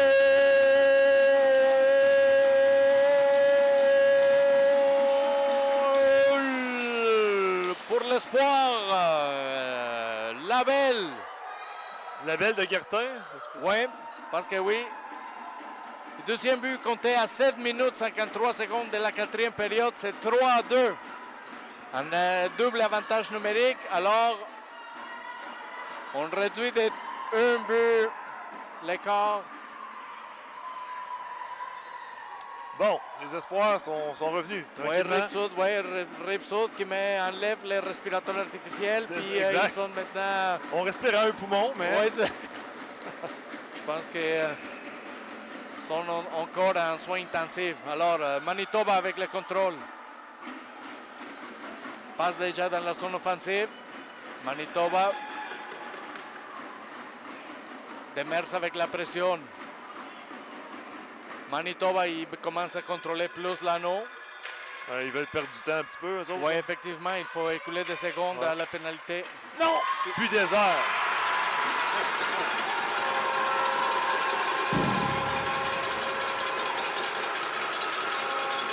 Et quel but! Goal! Score! Team Manitoba! 7 minutes, 26 seconds, fourth period, 4-2. Un but ouvert.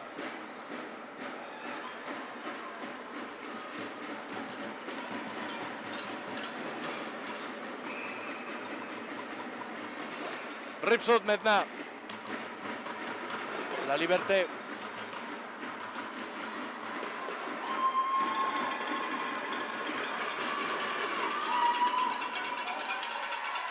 Major.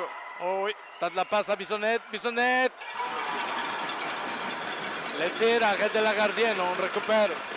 Rive-Sud récupère l'anneau. Bissonnette.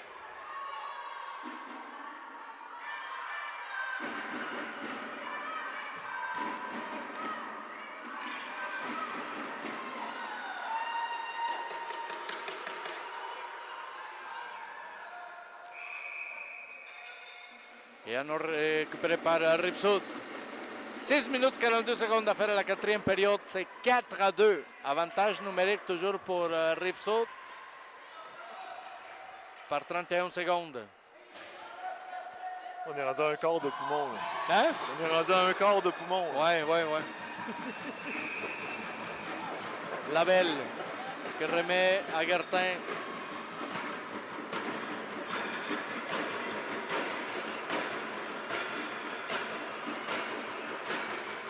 Gertin qui laisse à Baudin. Fit de coin ici avec Labelle. Labelle qui envoie de l'autre côté. Bien protégé par Manitoba. Anneau récupéré par Périgny, pardon.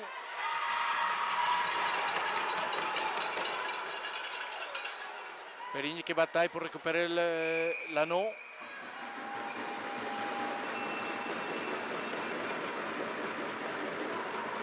Et c'est Rive-Sud qui s'en sort.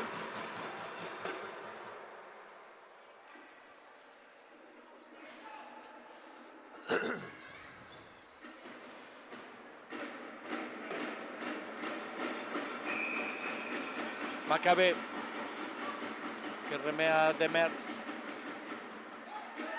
Demers envoie à Costanzo. Costanzo fait des coins ici à Macabé. Macabé le tire.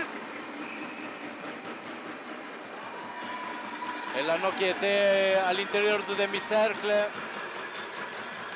Manitoba tentait de sortir avec l'anneau.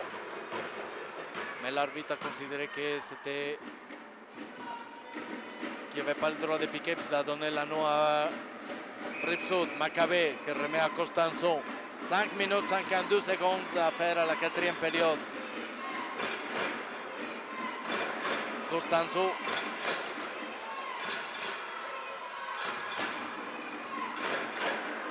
Devient. Tente le tir, bloqué.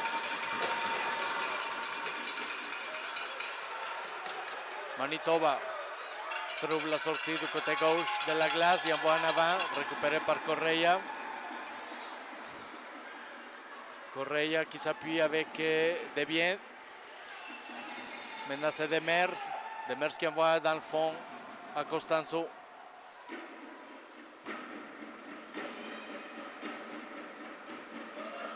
Major. Changement de ligne du côté de Rive-Sud.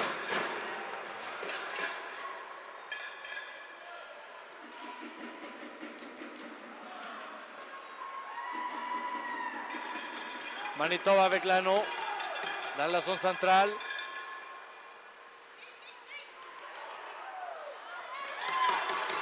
Manitoba toujours avec le contrôle, tire. Ils ont donné un reset. Durand s'appuie avec la Liberté. La Liberté a de la place. Il la trouve maintenant avec Durand. Durand qui envoie dans le fond à Bissonnette. Bissonnette qui remet au centre. Major. Manitoba qui récupère l'anneau. Manitoba avec l'anneau dans la zone centrale. Il trouve la sortie du côté droit, qui sont installés dans la zone offensive. Manitoba le tire. Arrête de l'amoureux.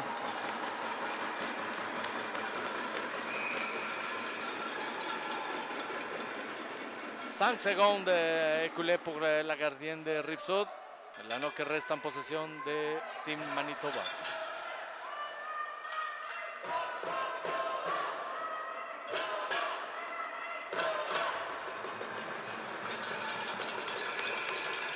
Manitoba.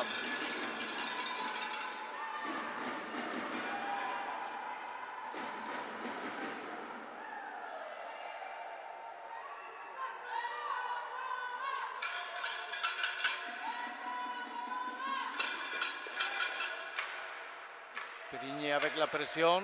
Manitoba qui garde toujours le contrôle. Oh non, non, non. Plaquage contre la bande du côté de Rive-Sud. Je pense qu'elle s'est plaquée elle-même. Je suis d'accord avec toi.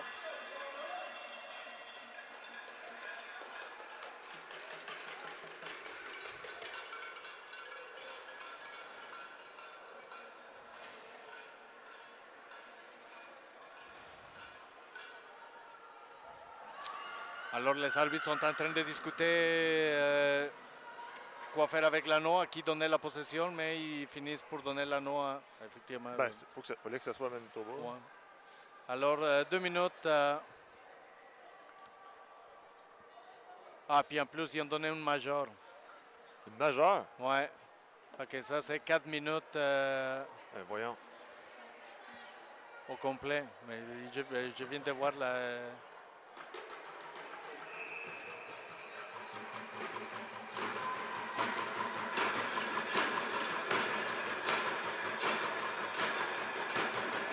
Manitoba has the power play till the end, if there is no other penalty. Gartin avec l'anneau. Il envoie en avant par Demers, le tir. Et le but! Et le but! Score! Goal! En plus, il y a une pénalité. Du côté de Manitoba, on a eu toute une salade d'événements qui se viennent de passer dans quelques secondes. C'est 4-3. À 3 minutes 6 secondes de la 4e période. Qui a fait la passe, j'ai même pas remarqué. Moi non plus, là, j'ai vu qu'il me semble que c'était Demers. Puis il me semble qu'il y a eu aussi une pénalité. J'ai pas vu, je sais que c'est Demers qui a marqué, mais j'ai pas vu la passe. Ouais. J'ai manqué. J'ai trop vu des mouvements de l'arbitre, mais effectivement, il y a une pénalité du côté de Manitoba. D'après moi, il tentait de faire la punition avant le but pour peut-être marquer un tir de pénalité, mais alors ça donnait comme un but plus une pénalité. Parce qu'on était en égalité de 4 contre 4. Mais ils mettent encore 4-2, là. Oui, mais on est tombé à 4-3. Ils l'ont-tu refusé? Ils l'ont pas mis non, encore? Non, mais d'après moi, il a calé le but. Mais ouais. Le but, il était calé, mais en tout cas. En espérant qu'il soit sur le tableau. Oui, ben, parce que le but, d'après moi, il a calé le but. Ben oui, effectivement. C'était assez clair. Oh, je pense que là, c'est là.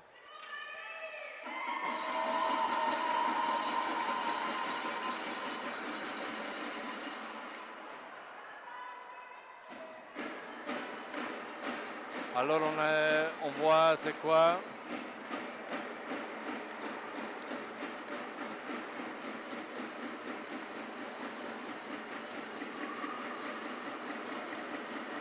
Et oui, effectivement, là, il vient de monter le but. Et on est prêt à commencer 4e. 3 minutes 6 secondes à faire à la 4e période. 4 contre 4. Un but de différence. Oh, hey! C'était long, ça. Et les 5 secondes écoulées du côté de Manitoba à la mise au jeu central. Et Anno qui revient en possession de Rive-Sud. Alors Manitoba se replie, va jouer la défense. D'après moi, le reste du match. Et c'est parti. Rive-Sud, la liberté avec l'anneau. Pour vérifier la gardienne.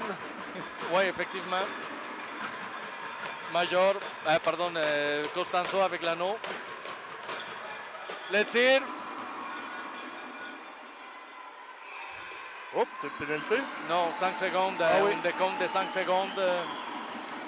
Et c'est Rive-Sud qui garde toujours le contrôle. Et on aperçoit l'équipe de Richmond Hills qui se prépare pour leur prochain match. Rive-Sud, le tir, la liberté. Touche le gardien. Reset, Anno toujours en possession de Rive-Sud, Macabé. Macabé qui laisse à la liberté, le tir bloqué. Anno toujours à la dérive, la liberté avec l'anneau. La liberté qui laisse à Costanzo. Costanzo avec le tir. Un délai de 5 secondes parce qu'on avait tapé l'anneau à l'intérieur du demi-cercle.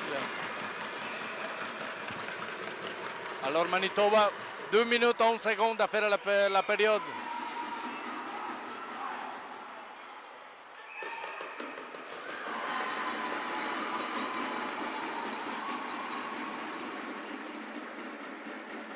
Et Anno en possession de Rive-Sud. 2 minutes 3 secondes à faire la 4e période. C'est 4-3 pour Manitoba. Moi, j'enlèverais la gardienne, là. Oui, c'est ça qu'ils font. Ah, parfait. Bon. Je pense qu'ils t'ont entendu. Ouais, c'est ça. Hein? Mais c'est important de garder le contrôle pour Rive-Sud.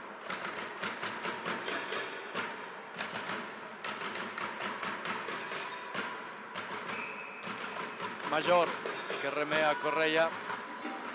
Rive-Sud a enlevé la gardienne.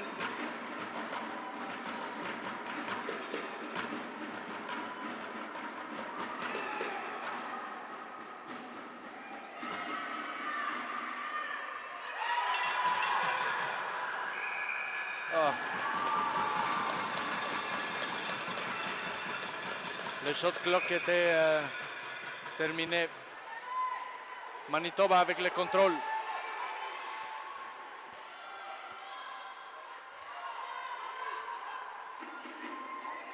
Un 2. Non, c'est pas un 2 lignes. Bissonnette. Ah non! Non, non, non, non! Manitoba avec le contrôle. Attention. Aïe, pique pas dans son central. Perigny avec le contrôle. 1 minute 10 secondes à faire à la 4e période. 4-3 pour Manitoba. Perigny. La gardienne est sortie encore une fois de Rive-Sud. Major. Perigny.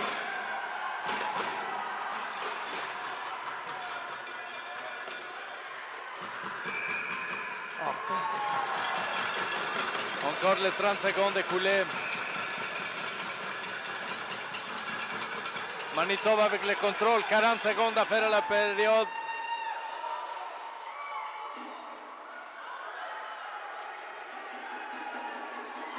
Manitoba avec le contrôle.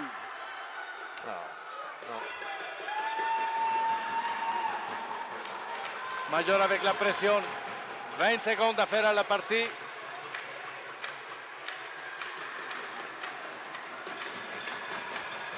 Go! Voyons! Ah, le shot clock était fini.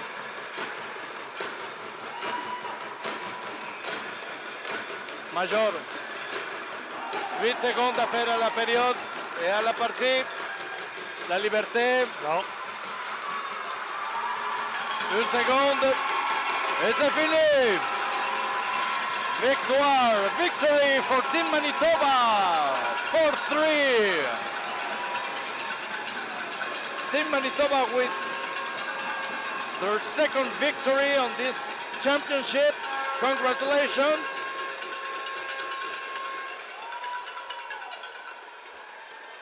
Et Rive-Sud qui s'incline encore une fois dans le championnat et c'est 2 défaites pour Rive-Sud. Alors, demain matin, on a l'équipe de Rive-Sud, encore une fois, à 8h15 du matin. Alors, préparez bien vos cafés, le déjeuner. 8h15 demain matin. 8h15, ouais. Alors je pense que c'est le bon temps pour un bon déjeuner. On va être là encore une fois, Danny et moi. Tu vas être demain, là? on est-tu là demain? Pour Richmond Hills, oui. Oui? Ouais. Bon, ben, on va être là. Ça va être peut-être pas notre dernière, mais officiellement, ça va être demain notre dernier match ensemble, dans le microphone, parce qu'il y a des parents. Après ça, l'autre partie. Il y a d'autres parents, ouais. Puis Manitoba, en tout cas, Manitoba, son prochain match,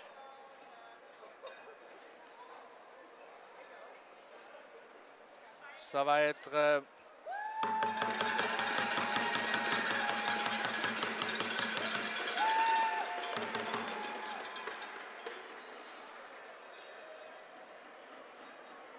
demain aussi à 2h30. Ah, on dirait que Manitoba, il y a juste un game demain contre Team Alberta.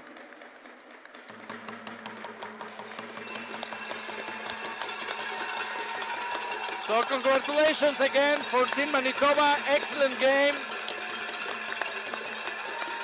with their second victory straight in this championship. So good luck to Manitoba for the continuity of the tournament. And congratulations to the fans. I love always their suit avec their casque with the horns. Their suit, their outfits. The outfit, outfits. very, very flashy and unique. So thank you very much and see you tomorrow. Demain matin, bye. Bye à tous.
Another game of Ringette here is about to start. We've got two excellent teams competing today. Team Alberta, and we've got the Richmond Hill Lightning. Richmond Hill is from Ontario here. Absolutely, and they had quite the season, I heard. Absolutely. Oh, what do we got? Team Alberta is going to be playing with the dark jerseys, and we've got Richmond Hill with the white. Yes, and we are here at the Tony Graham Arena, Tony number 1. Today in Ottawa, we've had some really beautiful weather. Finally defrosting here in Ottawa. It's been a little bit chilly these past few weeks. I heard about the forecast for tomorrow, though. Yes. We might have some freezing rain in the way. Typical Ottawa Valley weather. We're getting beautiful, sunny, 17-degree day, and then freezing rain the next day. So you can expect that here in Ottawa. So welcome all the way from Alberta to our lovely capital city. Thank you. By the way, my name is Eric, and we got Kira over here. Awesome. And I'm from Ottawa, and Eric is from Alberta. Actually, originally I'm from Gatineau. Oh, I was born in Montreal, live in Gatineau, and I did my college in Quebec City. Oh, vraiment. Gatineau, c'est pas it's not very far from here. So no. I was there last night for dinner with my brother. I haven't seen him in 15 years. It was fantastic. Oh, fantastic. Yeah. Well, it's nice that you get to come here for nationals and to see some family. I think that's really awesome. Oh, yeah. So again, now I'd like to thank some of our sponsor, Gatorade, Government of Canada, Athena, Ringette, and Ringuette are some of our biggest sponsor here today. As well as the event sponsor, we've got Ottawa Tourist, Government of Ontario, RBC Wealth Management, Boost Juice, and many more. On the Team Alberta list here, I know we do have one injury. It didn't happen this weekend. It did happen about 2-3 weeks ago, and we got Ali LaRouche there. Was a big part of her success this year, and she's here with us watching, amazing. But yeah, not That's competing.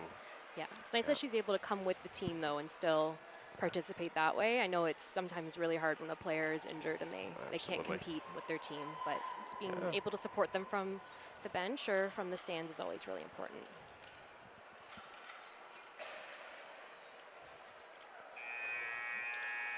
Oh, looks like the girls are ready, just about. Yep. Fans are ready here too. I should say the athletes are ready. Yes, Yeah. the athletes, they are ready. Our referees are ready as well.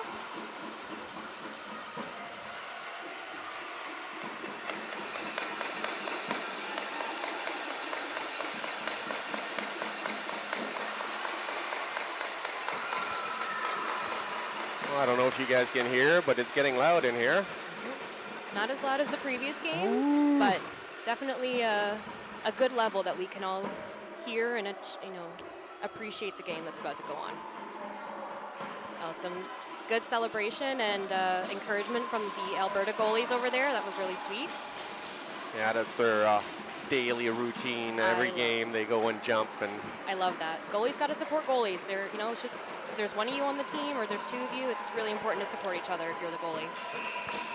And here we go. Richmond Hill with the ring to start this game.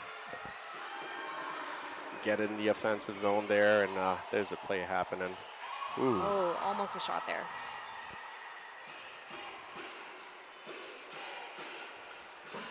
Number 4 Bunting, number 2 with a shot. We've got Dallas from Team Alberta there, gets it out to center ice. Oh, Richmond Hill trying to go for the ring there, no success. Nice play to get in the zone from Kinsey to Dallas, and there's a battle on the board. There'll be whistle and goalie ring. Goalie ring.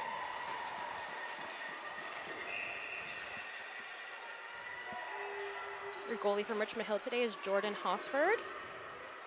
And we got Rayanne in the net for Team Alberta. Rayanne Habit. Richmond Hill back in the Team Alberta zone, gets a shot, and a save by Rayanne. Picked up by Jill. Number Jill battling. 7, going in for the check. 7 with the ring. Ooh, No looked like a penalty trip there, Yep, but no penalty. call. Yeah, no call. Number 29 back in. Oh, tripped on her stick a little bit there. There's Kara battling there on the line, but 29 off to 6, fair. Richmond Hill still managed to get in the zone. There's Alexis. with some speed. She's going to look around and move it up the ice. We got Dallas with it now. Nice oh, pass. that was Aubrey. Sorry. Oh, good catch by Bunting, number 5. Bunting has her twin sister, number 4, on the team as well. Back to Bunting. That makes it easy on the parents, eh? Oh, absolutely. Oh, good what try. a good chance there by Richmond Hill. Nice backhand and goalie ring. Goalie ring. So for those not familiar at home, what just happened there, that was our move it or lose it rule. So when the ring is stopping, the team that has second stick or is second to stop the ring, they get possession. Dallas at center ice, trying battling for that ring. A little bit of a mix-up in this by the line there. Number 9 in, number 5. Nice poke check by number 2, Morgan. Oh, she gets tripped there behind the play. And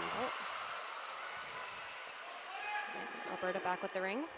I believe Marlies moves it up to Aubrey. Aubrey's looking around, gets Marlies back, bounce on the board, and Richmond Hill take possession. Richmond Hill's doing a great job of keeping it out of their own zone. 17 white. One of the girl lost her stick there, and she's back in the zone, back in attack. She's got her stick back. That's Suki Wu with the ring. Oh, good try. Defense, great job there. Two-line pass. 2-line. Richmond's going to get there first. It's number Caitlin 10. Choi, number 10. Oh, into the boards, no call there. Kinsey fighting for that ring. She gets it. Moves around. Oh, poke check by Richmond Hill, but we got Chloe now. Chloe with the ring. Taking her time to get some space around the defense, use up that shot clock. Hannah, she's got a wicked shot just wide. Oh, good try. Oh. And I think we have a penalty coming here, number 31 white. We have a boarding penalty. Boarding. Yeah, something that's definitely different from hockey is those boarding penalties. I see a lot of parents confused when should it be a body, should it be a boarding? You know, I think it's definitely a unique penalty for Ringette. Something you don't see too often, but one of the penalty that always baffled me with Ringette is the hooking penalty. yes, You know, it always seems to be more of a holding Yep. or maybe interference, but the hooking, I mean, it It's doesn't have a hook. Exactly, it's a very tricky one. A lot of younger girls, they get that one when they're first starting out, trying to learn how to play That was the Aubrey stick with the instead of shot. the body. That was a great shot as well from Alberta. We have a stick loose on the other side of the Ringette line here. We have number 5, Katie Bunting, going in for the ring here. Sasha battling, and we got Ali Teske coming out with it. Oh, there's a call. We had a 4 in on Alberta, so White is going to go for the offensive free pass here.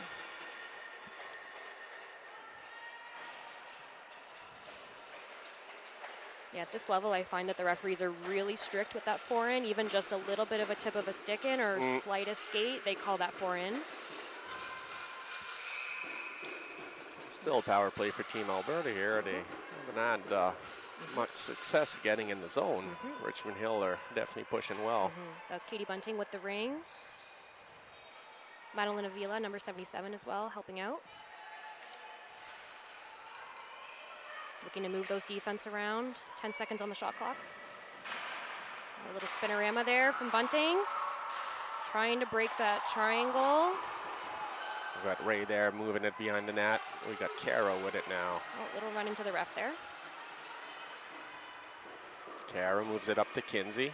Kinsey sends it down deep, and Chloe gets nice there with a stab. nice stab, yeah. Kara now. Shot, saved by the goalie. Shot off and ring out of play. It's going to be a Team Alberta ring. We're going to have some fresh legs out on both sides. Yep. So even though Team Alberta was the one who shot the ring, because it did go off of a Richmond Hill player, the ring goes back to Team Alberta because it's technically considered being going off a Richmond Hill player. We're going to have Bowen there. Bowen is an underage girl, was called up to replace her injured player. I did hear about that. That's fantastic. It's really great to be able to bring some underage girls into this group and give them the experience they can bring back to their teams. Ooh, nice shot by Aubrey. Nice save by our goalie, Jordan Hosford. Number 29, Brianna Zhao, bringing it out here. Number 10, Caitlin Choi as well. Back to Choi. Back to Zhao.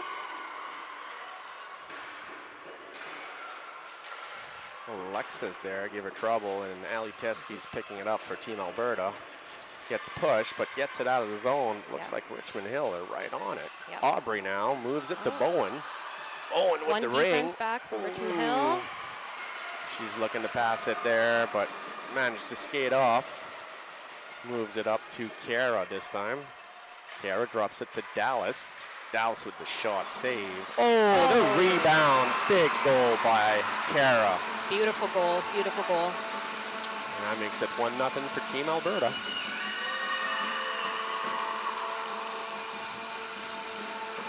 It's 4:29 left in the first quarter here. That's a great read on the ring by Team Alberta there. They knew that the goalie was occupied on the other side. They made the ring across to that open net and had a quick one-timer to make that goal top shelf.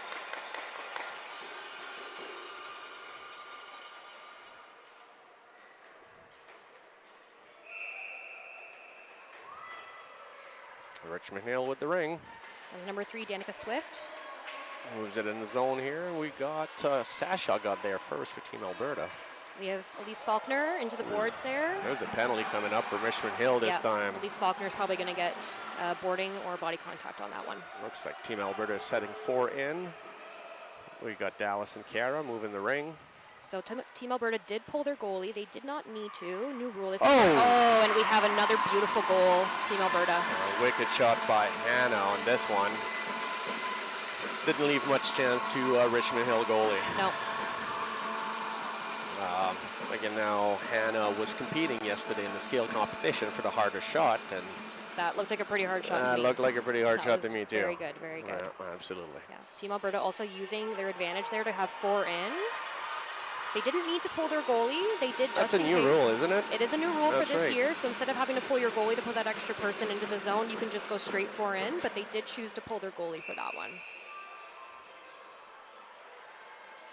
It's number 11, Madison Dye. Number 6, Ava Fair. Oh, coming back out off Richmond. Number 29, Brianna Zhao.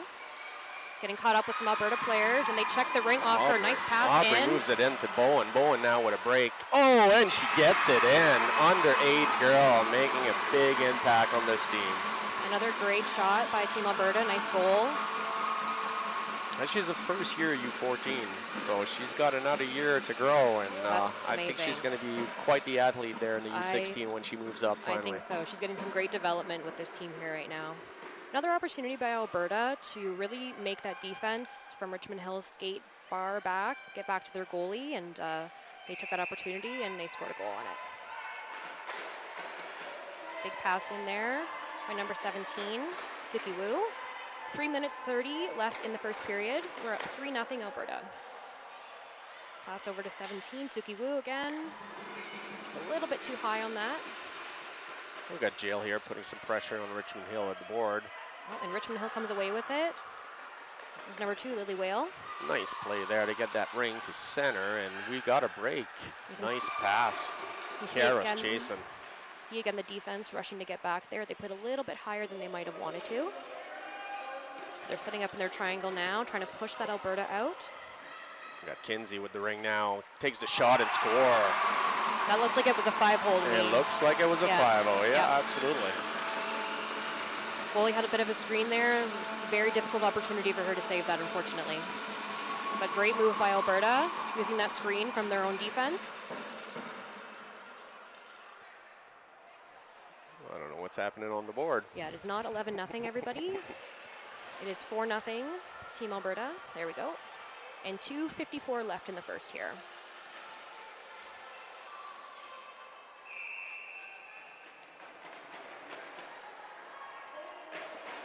There's number 7, Teresa Zhu. Richmond Hill couldn't get it in. Anna picked it up and moves it up the ice. Looks like Ali Teskey sends it back to Hannah. Hannah now with some space. She's pushed though, and number 88 from Richmond Hill with the stab. It's Charlotte Natchik. Getting it out there. Oh, a little bit of a high stick for Alberta, but no call. Nice pass there. Number 7, Trisha Zhu. Nice stab by Ali there to move that ring. And, oh, it's right on front. And a goal. 77, Madalena Villa. Great read on the ring there. Was just outside the crease, so she knew she could play it. Goalie hadn't made it into her crease yet, so she took the opportunity. Got to that empty space. Great goal by Richmond Hill.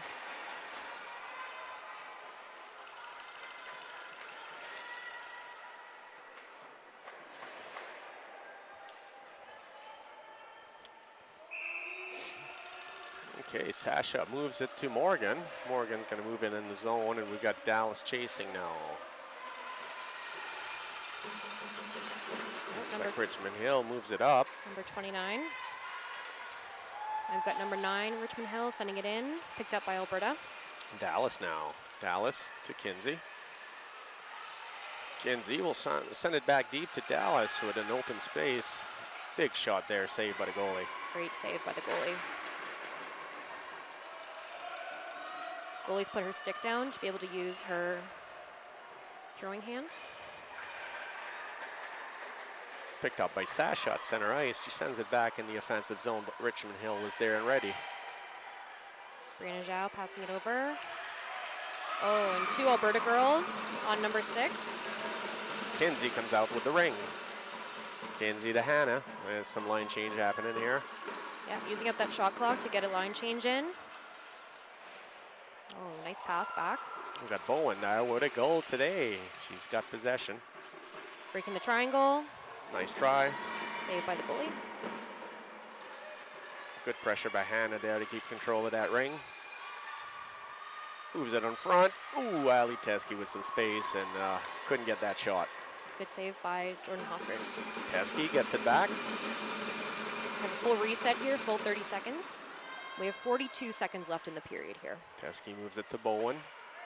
Bowen's covered by 2 Richmond Hill player against the board, and it'll be a goalie ring. Yeah, move it or lose it. So Team Richmond Hill was the second on that ring there, so they got possession of the ring. Number 4, passing it up, that's Kristen Bunting. Back to Bunting. Oh, a little bit of a steal here.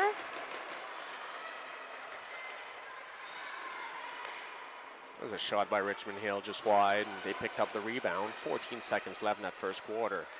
Number 88 with the ring, shot save. Big save by Rayanne, picked up by Alexis, and Alexis just say, out of here. And we have a 2-line pass, picked up by Richmond Hill. Last seconds of the period here. And that'll do it for period number 1, our first quarter. Current score, 4-1. Is what we have here. So 4 for Team Alberta, 1 goal for Team Richmond Hill.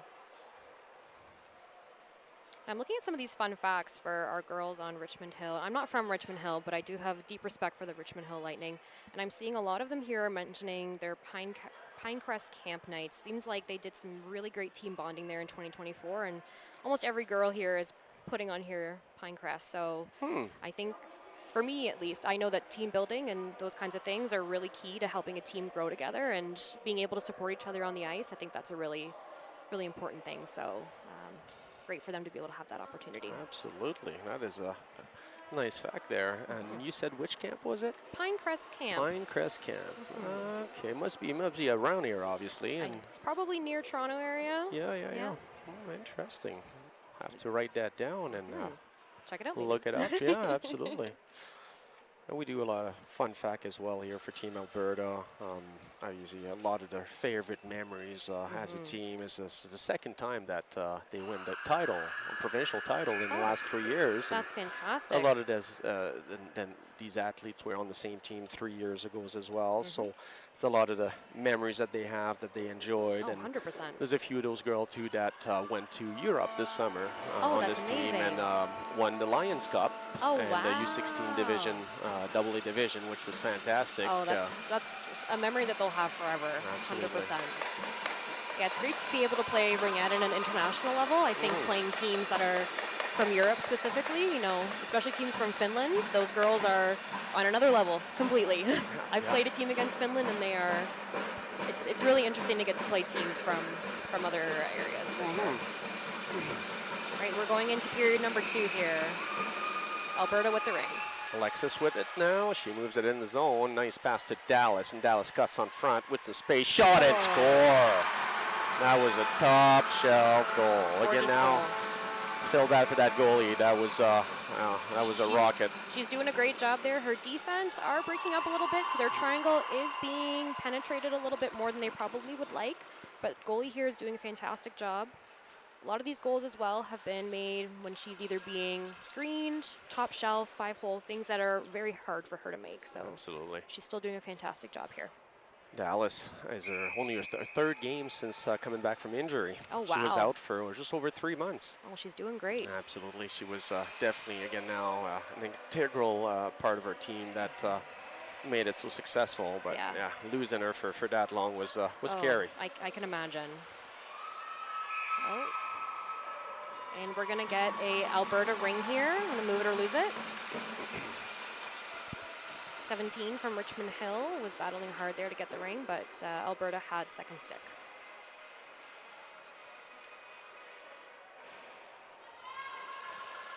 Looks like Team Alberta put some fresh legs on the ice there, starting fresh, and we got Morgan with the ring now. Moves it up to Ali Teske. Teske with possession. Gonna look around, and she moves it. No, keep it. Richmond Hill triangle here, getting down nice and low, pushing her out. Shot clock winding down here. They're going to need a reset. Nice pressure by Richmond Hill there. Get that possession back. Yep. Maybe they got, well, she's got 3 girls on her. Yep.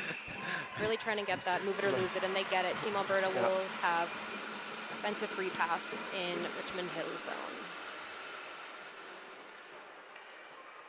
So we got Anna Jorgensen with Ali Teske and Aubrey right now on the ice in the offensive zone. Morgan, and we got Marlies out back. And for Richmond Hill, we have number 5, Katie Bunting. Number 29, Brianna Zhao. And number 6, Ava Fair.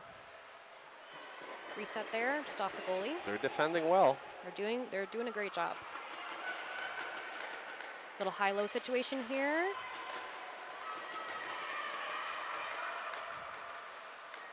Nice Back move. to number 5, Bunting with the ring.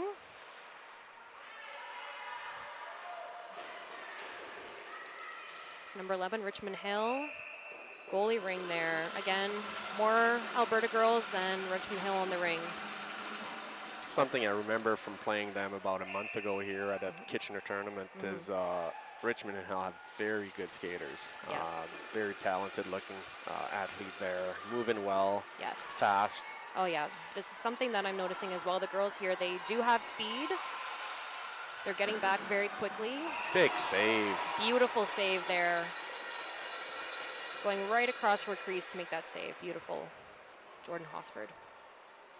And we're going to have a Team Richmond Hill ring at center ice. 8 minutes and 8 seconds to go in the second. I believe Richmond Hill ended up 3rd in the provincial championship. Is that right? Got a bronze medal. I believe so. Absolutely. Yeah, they had an excellent tournament there. I expected them to come back to nationals. They were in it last year as well, so this is... Oh, beautiful goal there. Richmond Hill, number 88 on the board. 88, Charlotte Natche. Beautiful goal. That was 5-hole as well.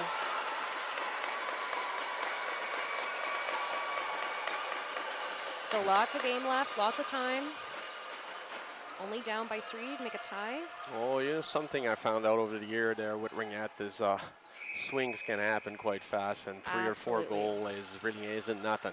Absolutely. They can do that in a minute and a half. Oh yeah, you'll see a lot of high-scoring games with Ringette. It's you know, you'll get one, another one gets one. That's back and right, forth. back and forth. Yeah. You're hoping anyway. Oh yeah. We got Kinsey in the zone now. Takes the shot, deflected wide. And Chloe takes possession. Richmond Hill setting up their defense here. Nice move across to Dallas, shot wide, and Kinsey picks it up behind the net. Lise Faulkner moving the ring out. Reset there. Number 3 coming out, Danica Swift. To number 4, Kristen Bunting. Number 51, Elise Faulkner. Good move there by Bunting, waiting for the ring to come over the blue line before grabbing it. Passing to number 17, Suki Wu. Ooh, hard Shot there by number 2, Lily Whale. And we have a crease violation. It'll be Team Richmond Hill offensive free pass. Yeah, now it's a 5-2 game, 6:49 left in the first half. Lily Whale, sorry, not Lily Whale. We've got number 17, Suki Wu with the ring here, passing to Lily Whale. If you just tuned in, just again to recap, Team Alberta wearing the blue jersey and Richmond Hill Lightning wearing the white. Oh, good back pass there. Went off of Bunting's stick, almost made it in the net, but good save by Team Alberta's goalie. We've got Hannah behind the net there. He's going to try to move that ring up. Looking around, gets Aubrey. Aubrey with a nice skate in there, gets it back in the zone, and oh, just deflected wide. There's a good check there by number 17, Suki Wu. Passing up to number 31. Number 17, Suki Wu, in with the ring. Just off the goalie. Number 88, Charlotte Natch.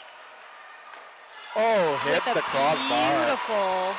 Did that go in? It did. It did Oh indeed. my goodness. It took her a second too. She waited for the referee and she saw the hand and she knew it was in. That's her second goal of the game here. Well, that ring came out so fast, I thought it just hit the crossbar. Oh yeah, that's a very common thing in Ringette here. These shots are hard and fast. They will come out of the net very quickly. You have to have eagle eyes as a referee here.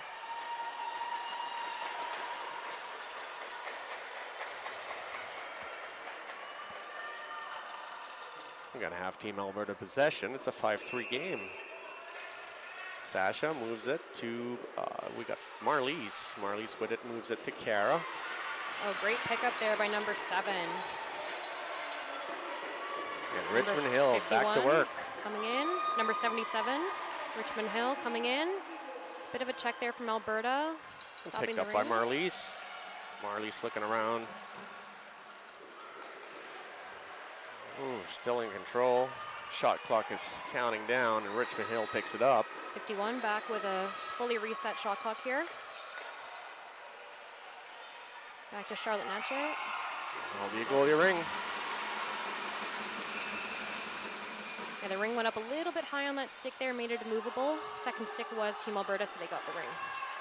Kara now moves it to center. We got Kinsey picking it up, and she gets checked, but managed to get in the offensive zone.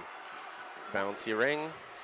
Number 6 trying to get it there. Oh, and we have a penalty coming for Richmond Hill. Body contact. Number 6, Ava Fair.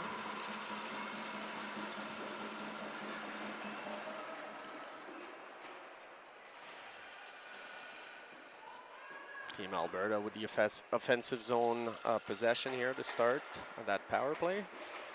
We're going to have Hannah, Bowen, Ali Teske, Alexis, and Morgan out on the ice. And for defense, we have number 10, Caitlin Choi. We have number 5, center, Katie Bunting. And number 29, Brianna Zhao. The ring is moved to Hannah. Hannah takes it behind the net. Gets the Bowen back to Hannah. Hannah with a bit of space there. Gets pushed, hits the post. Oh, just rebound. off. Good save by Jordan Hosford. Very close there. Goalie gets rid of it there, and Team Alberta takes possession. Power play for Team Alberta.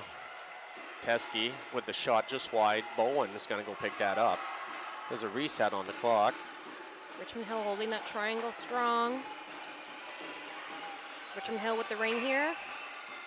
There's a call, I believe maybe a crease violation on that one. Might have been crease violation. I looked away just for 1 second. Things happen so fast here, you It really does. have to keep your eyes on the game the whole time. Got to give credit to the referees. They are on their games today. Kara's on the ice now at center. Or center of the circle, I should say. Moves it to Chloe. Chloe Dallas is out there as well. Chloe passes it, and Richmond Hill intercept. That's number 2, Lily Whale with the ring, bringing it out here. Well, we have a 2-line pass here. Did not touch anybody on its way over. Two Richmond Hill girls on the player there.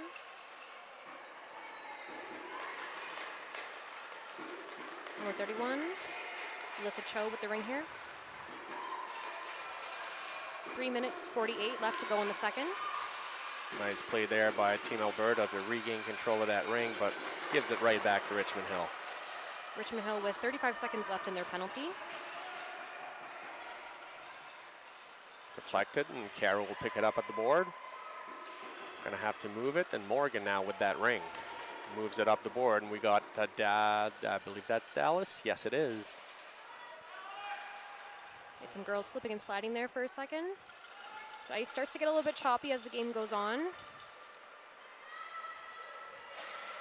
Dallas cutting across with a bit of space, and Ring up and out of play. Goalie ring. the goalie ring didn't touch anyone. Great job breaking the triangle though. She's had to keep that ring a little bit lower. 31, Alyssa Cho passing up. Intercepted by, we got Aubrey there, number 12. It looks like a goalie ring for Richmond Hill. Richmond Hill going for a quick change here on some players. Number 88, Charlotte Natche with the ring, passing up. Number 7. Jill with a nice effort to get to the ring first. 77 trying to stop the ring here. Gets to Aubrey. Aubrey in the zone. Bowen now chasing it. She gets there first. Nice pass on front, and Teskey just couldn't get it quick enough. Teskey trying to get through. Moves it to Aubrey. Aubrey to Bowen. Ooh. And Richmond Hill just batting that ring away. Marlies now. Try to create some space. Moves it to Jill nicely. Finds the open ice to Bowen. Bowen with the shot just high. Richmond Hill with the ring here. Passing off to 88, Charlotte Natche. Up to number 4, Kristen Bunting. Looking for another player, number 2, Lily Whale.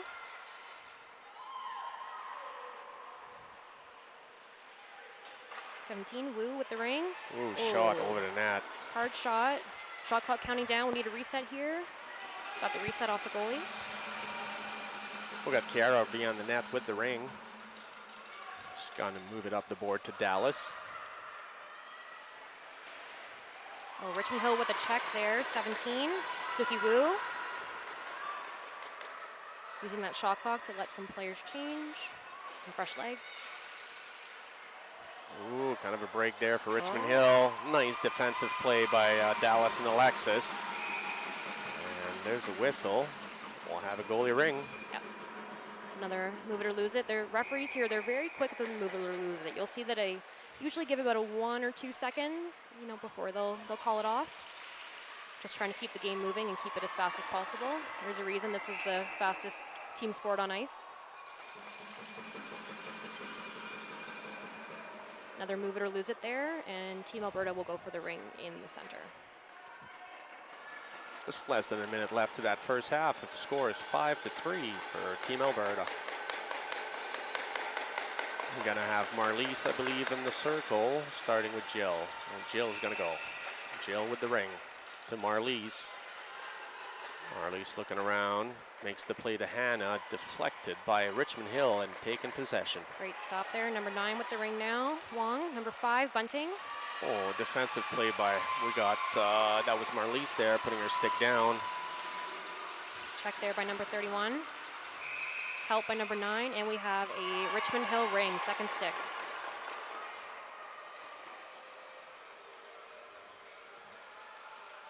Both teams battling hard here to end out the second period. 36 seconds left.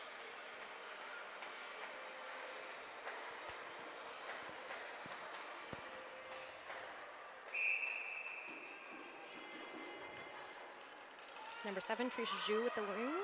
Passing to number 3, Danica Swift. Over to 77, Madeline Avila.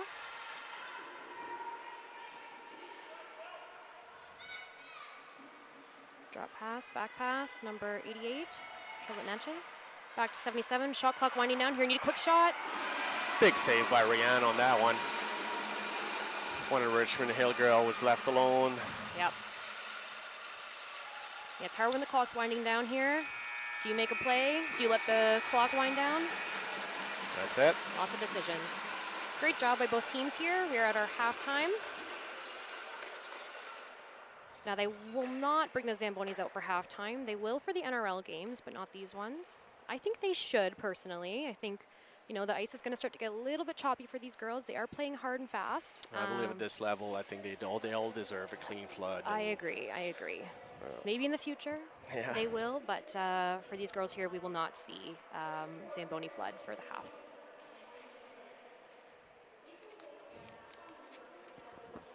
Okay, now I'd like to thank some of our sponsors we haven't mentioned earlier.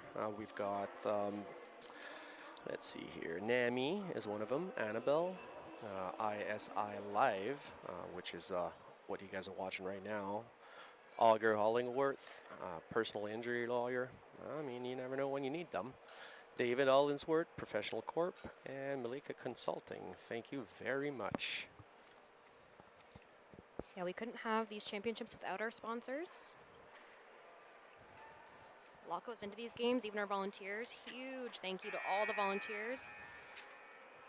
Myself and Eric here are volunteers doing this. Absolutely, yeah. It wouldn't happen without a lot of help from everyone, really. Absolutely. And that's just for you guys' enjoyment, really. Exactly, all for the love of the game. I might be biased, but I do believe Ringette is the best sport in the world. Well, you know, I sent a challenge this morning to any hockey goalie to come and try Ringette and see what they think. Oh, yeah. Because them girls can sure move that ring, and it's not like hockey. That ring gets stuck to their stick, and they can do a double spinorama and change direction 4 times before you know it. Oh, yeah. You'd think that keeping the ring out of the crease would also make it easier for a goalie. It does not. A lot of these girls, they have quick reactions. They can get that goalie to move on a dime. These goalies out here, they're putting their all into these games. Start of the second half here. The score is 5-3. Just for a recap here, Alberta's wearing the blue jersey, and we got Richmond Hill with the white. Richmond with the ring now with some space. With the ring. We have a penalty coming up. I believe Alexis is getting a penalty for roughing. Alexis Tremblay. That would make her my daughter. Well, you know what? Sometimes you have to do what you have to do to help your goalie out in a situation like that. It is unfortunate. Right. Thankfully, no one was injured. But you will see a lot of these girls here putting a little extra grease on their stick when they're helping out their goalie. That's it. That's it. That was a good break there by Richmond Hill, and the defense just did what they could. Power play here now for Richmond Hill. They're only down by 2. Number 88 for Richmond Hill has already got 2 goals today. 77, bringing it out. Number 3, Danica Swift on that ring. Number 88, Charlotte, bringing it back out. Taking her time, looking for an open player. Great pass, number 51. Just losing her stick a little bit there. 7 seconds left in the shot clock. She needs a reset. Ooh, big shot over the net there. Richmond Hill gets the reset, but no rebound. Great reset there. Great job on the shot clock operator to hit that reset nice and fast. Got Hannah Jorgensen moves it up the ice to Morgan. Morgan picks it up and sends it to Aubrey. Aubrey with some speed. Oh, try to cut across, but good play by Richmond Hill and Morgan in the offensive zone. It's a great check there by Danica Swift. Hannah, shot blocked. Picked up by Richmond Hill. There in the zone. A little poke check there. Ali Teskey's putting some pressure. It's number 5, Katie Bunting with the ring. Now we have number 51. Richmond Hill's been moving the ring really well. There's something I've noticed is they find the open player every time. Absolutely. They're not afraid to take that time, use up as much as they can of the shot clock. Get the resets when it counts. 40-second left to the power play for Richmond Hill, and they're taking possession in their offensive zone. That's a quick 5. Got a player change. Couple of them, I guess. 17, Suki Wu with the ring here in the offensive free pass for Richmond Hill. She's She's got number 4, Kristen Bunting, with her. And Lily Whale as well. Pass on front there, blocked by Alberta. And Jill picks it up with some speed there. She tries to move it up, and she gets it to center. Nice skating there by Bowen. Gets there first. Had a little collision back here in your Richmond Hill bench, but everyone was good. Everyone was fine. Good stab there by 29. 88, Charlotte got the ring, looking for that pass. Excellent stab by 17. Taking her time, getting that reset. Penalty just expired. We got 5-on-5 Ringette. 7:40 to go in the third here.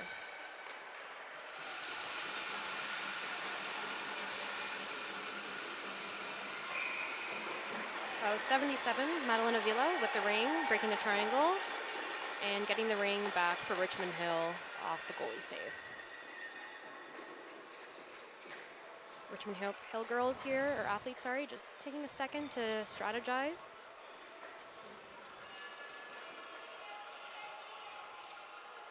We got Kiara Alexis out there with Morgan defending. Have Madeline with the ring here, 77.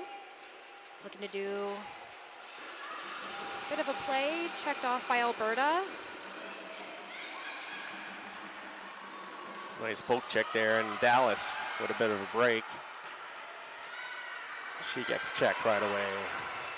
Few athletes stumbling in front of the goalie there. Kinsey taking her time, wants to set up the play. Moves it on front there, missed stab by Kara. Shot, ooh, Great. that had a piece of the post, I think. It's a great save by Jordan Hosford there. Dallas now with it. Moves it on front nicely to Kara, but ran out of space. Great grab there by Jordan. Kara, good pressure, get that control back, and moves it to Dallas. Richmond Hill are great defensively right now. They're not letting them in. Oh, there's a trip coming up here. I And believe we have a major. Oh, no, just a that's trip. a trip, yes. We got Kinsey, and looks like we have an injured player, or? Yes. She did go head first into the boards Yeah, there, it did. unfortunately. It That's definitely why looked like that, yes. I was worried it might have been a major. It looked like it might have been from behind, but sometimes these things happen, incidentals. We have the coach coming over to the bench now.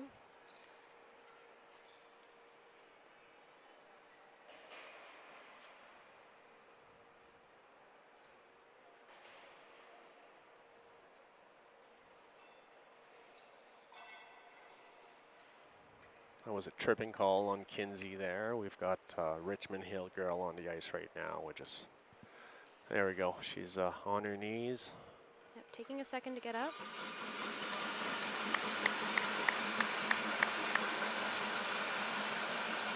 That was number 88, Charlotte. She's been a difference maker this game also. Absolutely, she's got 2 goals here. So she Hopefully she's okay, yeah. Hopefully she takes a little bit of a rest. Get right back in. Of course, this is only day 1 of nationals, so whatever needs to be done to get her back to 100%. I heard that they have a physio here. Yes.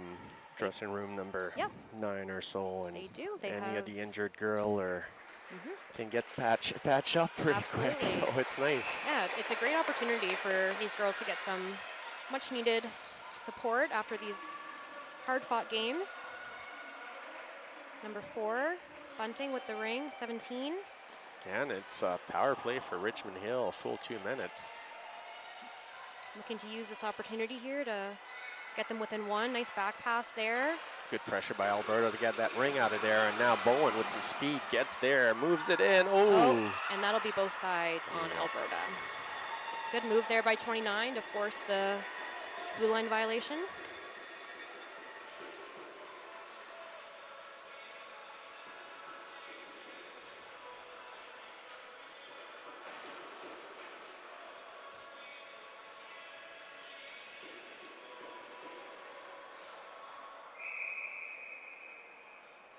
Richmond Hill at center ice with the ring. Danica Swift here, off to Katie Bunting.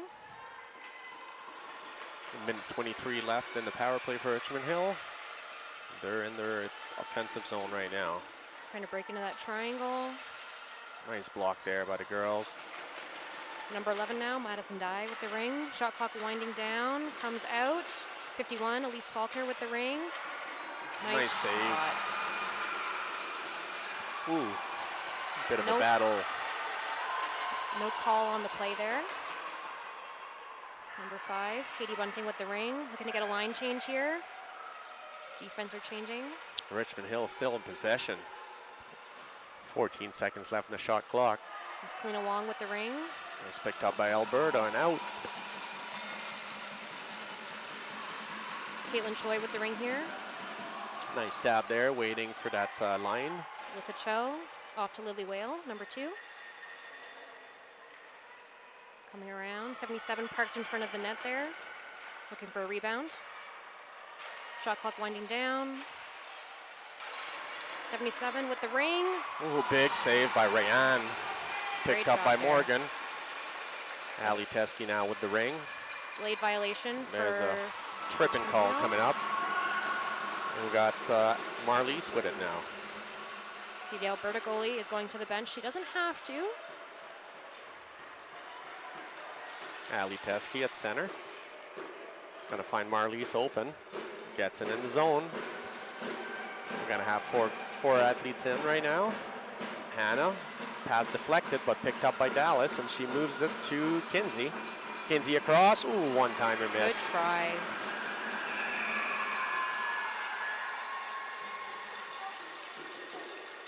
That was the whistle. Looks like Team Alberta is going to be going on their, I believe, first power play of the game. And we have number 7 over here. I believe a tripping penalty for number 7. Teresa Zhu, sorry. Sasha and Alexis are out that back now. Kara is going to be offense, as well as Dallas and Kinsey. So we had a defensive free pass there. Would have been a goalie ring, but when it takes a little bit longer to set up the goalie ring, they just default to defensive free pass. Battle on the board there, nobody but the possession, and Kinsey sweeps it in. Now she got the pass to Dallas. Dallas with some space, gets shot. Great save there by Jordan. Alexis in the zone, and was it 4 in? Believe it might have been 4 in. It might have been 4. I think it was 4 because we're bringing it up to center ice here. Yes. Yeah, when there is a 4-in violation on the offending team or the offensive team, we will bring it up to center.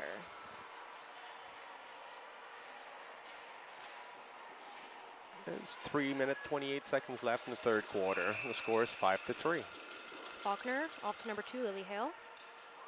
Back to Faulkner. Up to Whale, just a miss there. And we've got Morgan now that picks it up. She moves it up the board, and we got Jill with it, patiently waiting for that ring. Moves it nicely up to Aubrey, and Aubrey behind the net with some space. Defense pushing out here. We got Hannah now. Hannah with a goal today, gets a shot on net for a reset. Great save by Jordan. And there's a battle for rebound, and looks like Team Alberta is going to get it.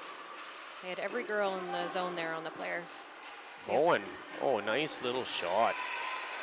Not a big save. And we had a delayed 4 in there on Richmond Hill. Faulkner just made her way into the zone. So we'll be going to Team Alberta ring with 2:44 left in the third, 48 seconds left on the Richmond Hill penalty. Kinsey Foley with the ring. Kinsey moves it to Chloe. Chloe with the one-timer, shot just wide. She was looking for that back door. Missed the ring by just a hair. Kinsey fighting for that ring, and there's a battle. It'll be a goalie ring on this one. Again, Richmond Hill was second stick on that. Jordan with the pass up high. Nice pick by number 5 for Richmond Hill, and same for number 7 on Team Alberta. Sasha there with a big pick. Chloe with that ring now. She's getting covered. Great check by Cho. Like she moved it to Kara. Kara with a bit of space. Takes the shot, blocked on front, and Richmond Hill with the ring now. Oh, Looks like we picked it back up, and pressure is on. Bunting just lost her stick there for a quick moment. Goalie ring. 2 minutes left in the third quarter. 6 seconds left to Team Alberta power play. Great Good play pass by Jordan. Took her time. Faked out the other team. Sasha putting some pressure on Richmond. Up to Avila. Moving up to her zone here, and look like Kara is going to be able to stab it. Moves it up the ice, and ooh, there's a battle at the board again. Got some bodies flying around. A little bit of a retaliatory check there. The line change for Alberta. Richmond Hill in possession. Gets it to center. Oh, with some space. Gets it down low. That was Whale up to Bunting. Bunting with the ring now. Back pass to Whale. Avia in front of the net.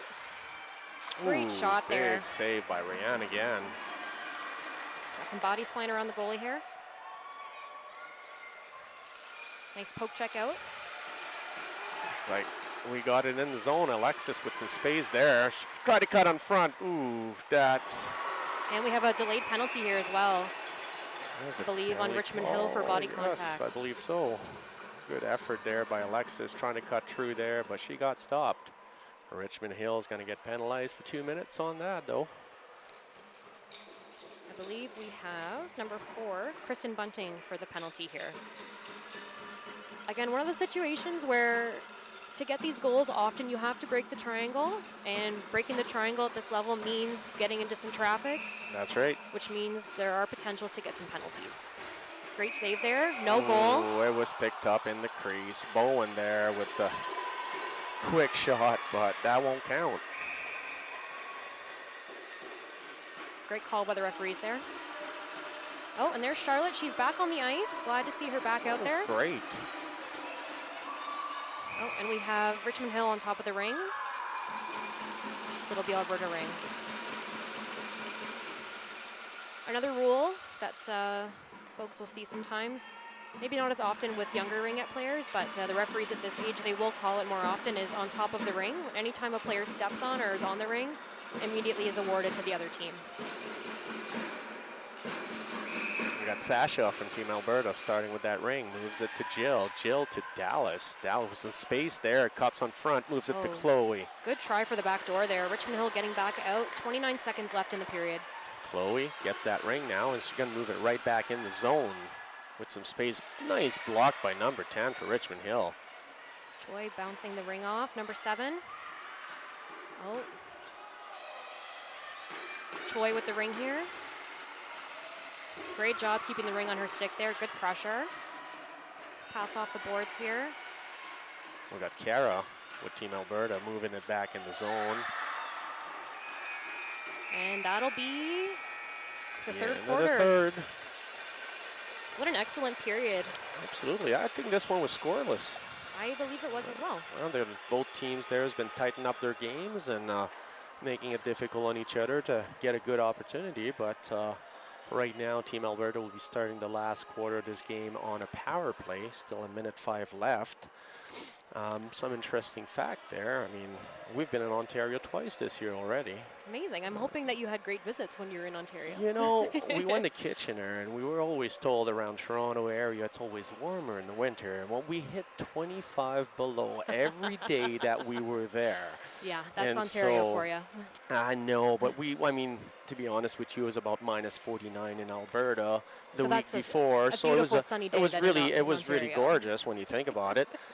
We have some of the nasty weather in Alberta as well, especially when you start moving up towards the mountain. And I can only some imagine. of them days is you wish you didn't work, because that actually I work outside. So then you definitely don't want to be working. Yes, I don't usually get a day off for the weather. No. We just try to do the best we can.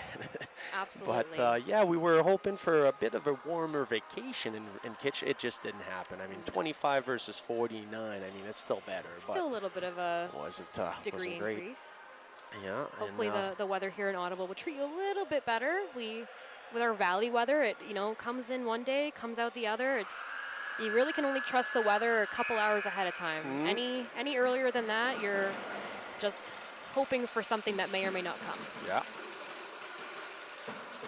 We're hoping to attract more Eastern team next year to our home tournament. Absolutely. We've got our Central Alberta Sting tournament that we host, and last year, I should say this season, we managed to get PEI and Nova Scotia to come, as well as Team BC, and it'd be nice to see some of the Ontario team traveling out west a bit more as well. Absolutely. Because they do have great great athletes, and it's definitely nice to see different faces. 100%. I always love seeing the Western teams play. They're incredibly talented, force to be reckoned with.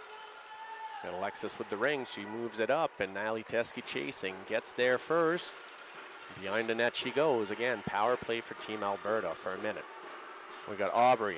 Aubrey's got some family from Ontario, Sudbury and North Bay and all that here right now. Came and made the drive and came to support her.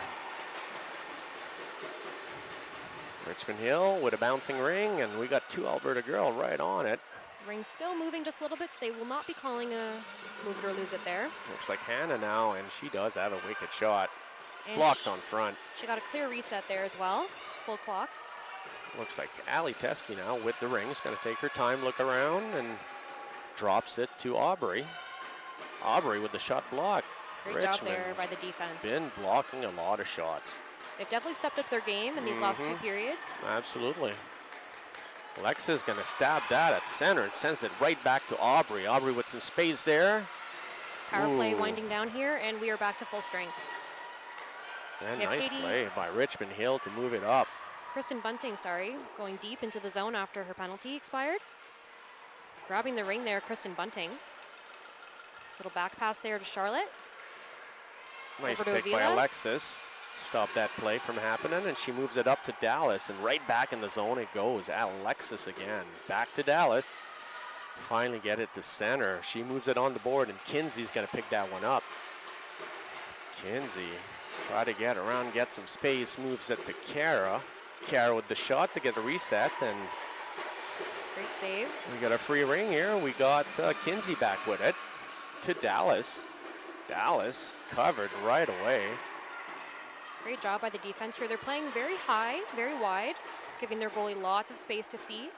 I'm sure that was a comment she probably made to them. She needed a little bit more visibility in her triangle. Again, another shot blocked. And Richmond Hill get it to center. It will not be a 2. Morgan moves it. We got back to Morgan from Marlies, and now we got a ring in the middle. Marlies picks it back up, moves it to Hannah. Hannah with the shot and score. Beautiful play there by Team Alberta. Again, now using the defenseman as a little bit of a screen. A screen, that's the word I was looking for. Thank you. Yeah, it's hard when the ring comes in very fast. A lot of the times in that corner too. Defense, they want to be able to protect, help their goalie, but sometimes they just get a little bit too much Blocks in the goalie zone, That's and right. the goalie is obstructed. Nice shot by Hannah, second of the game. Number 17, Suki Wu with the ring here. Passing off to number 10, Caitlin Choi. Lily Whale with the ring here. We got some pressure by Alexis against the board, and there's a whistle. Looks like we're getting possession, Team Alberta. Great job by Alberta there to force the move it or lose it. Oh, goalie's got nowhere to go. Managed to move it within the 5 seconds allow. Yeah, the referee was counting down there. She got pretty close. Sasha moves it up to center, and we got Aubrey sends it down low. Alexis is out and forward right now, playing defense usually. He's being a little aggressive right now. I like that. Number 11, Bowen. Again, now underage with a goal today. Nice move. Oh, just ended up wide. It's a nice try by Team Alberta. Get the goalie moving, get the defense when they're down. Got a quick line change for Alberta. This was Richmond Hill. 6:55 left here in the final period. Just a question here. Is it Richmond Hill or, oh, there's no S. Okay, so there's just one hill in Richmond. Yes. You know, it's funny. My mom lives out in Smiths Falls. Oh, okay. Everyone always calls it Smith Falls. It's Smiths. Smiths Falls. Yeah. So yeah, sometimes you'll see those names with an extra S on the end. Great grab there by Bunting. Bringing it out here. Number 9.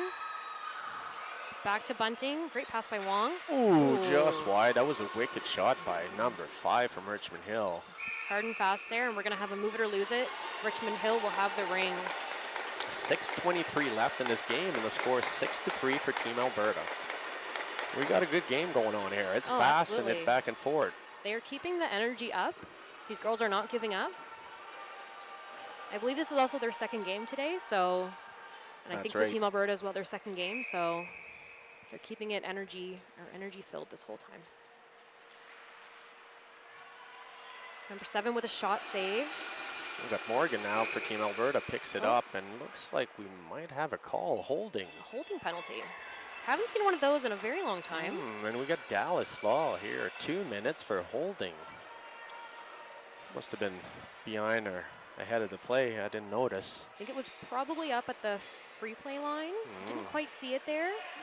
But a lot of these girls, they're when they're playing man on, they're playing very tight man on. That's right. And often that will include being right up in their business, right up by their sticks, and it was probably just a situation of covering a little bit too closely. Number 88, Charlotte with the ring here. Glad to see her back on the ice as well. Charlotte with 2 goals already, looking for a hat trick. And you'll see here Richmond Hill, empty net. Big shot by Ali Teskey, but with all that snow on the ice right now, that ring just lost momentum fast. Yep. Didn't quite make it. We'll see if our goalie comes off again. And now Richmond Hill on a power play, trying to get 4 in. Choi to So if they pull their goalie there, they can get actually 4 in the offensive zone. Yep. Jordan looking to see if she can come off. Looks like she is coming and off. The goalie's off. And beautiful goal. And that was slightly deflected on front there, and Rayan had no chance. Excellent job by number 7. And now Richmond Hill make it a tight game, 6-4 with 5:32 left in that game. That was Teresa Zhu on the goal there. Great play, pulling the goalie, getting that 4 in, using their opportunity to get the defense to move. Nice top shelf goal. Now we're going to have some fresh legs out for Team Alberta as well as Richmond Hills. Looks like Marlies might be starting with that ring. Not sure yet. They're starting with a special start. And we're just waiting for the clock here to remove the penalty. We are back to full strength. That was a power play goal.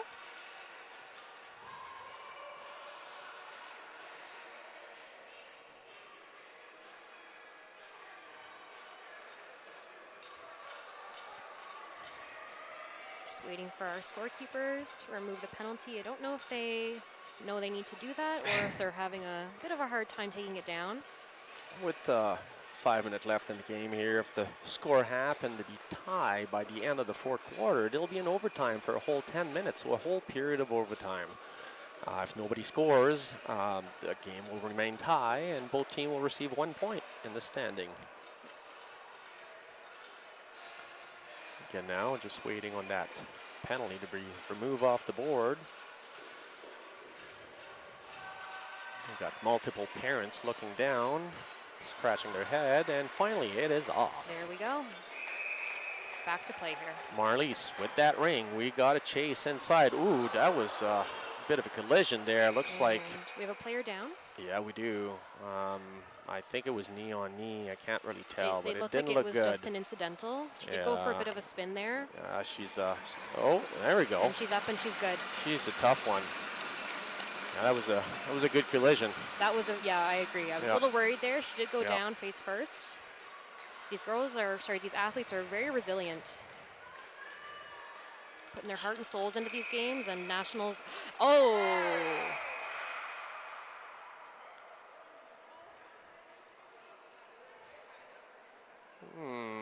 Not exactly sure what's going to happen here, but looks like, we're getting, Team Alberta's getting a penalty there with 5:22 left in this game. I did see the referee put her hand behind her back. That would be an unsportsmanlike conduct penalty.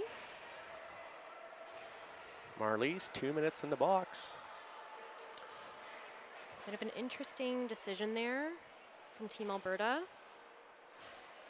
Richmond Hill will go to the power play. They have pulled Jordan, their goalie, so they are going to be going 4 in. We got that number 88 Charlotte there with the ring starting that. 2 goals again. I'm sure she's looking for that third one.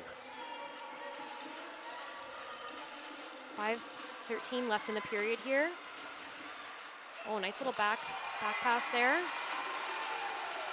Here comes Jordan back out off the bench. Kara just gets rid of that ring, shoot towards the goalie. Goalie managed to get back on time, but Dallas now with it.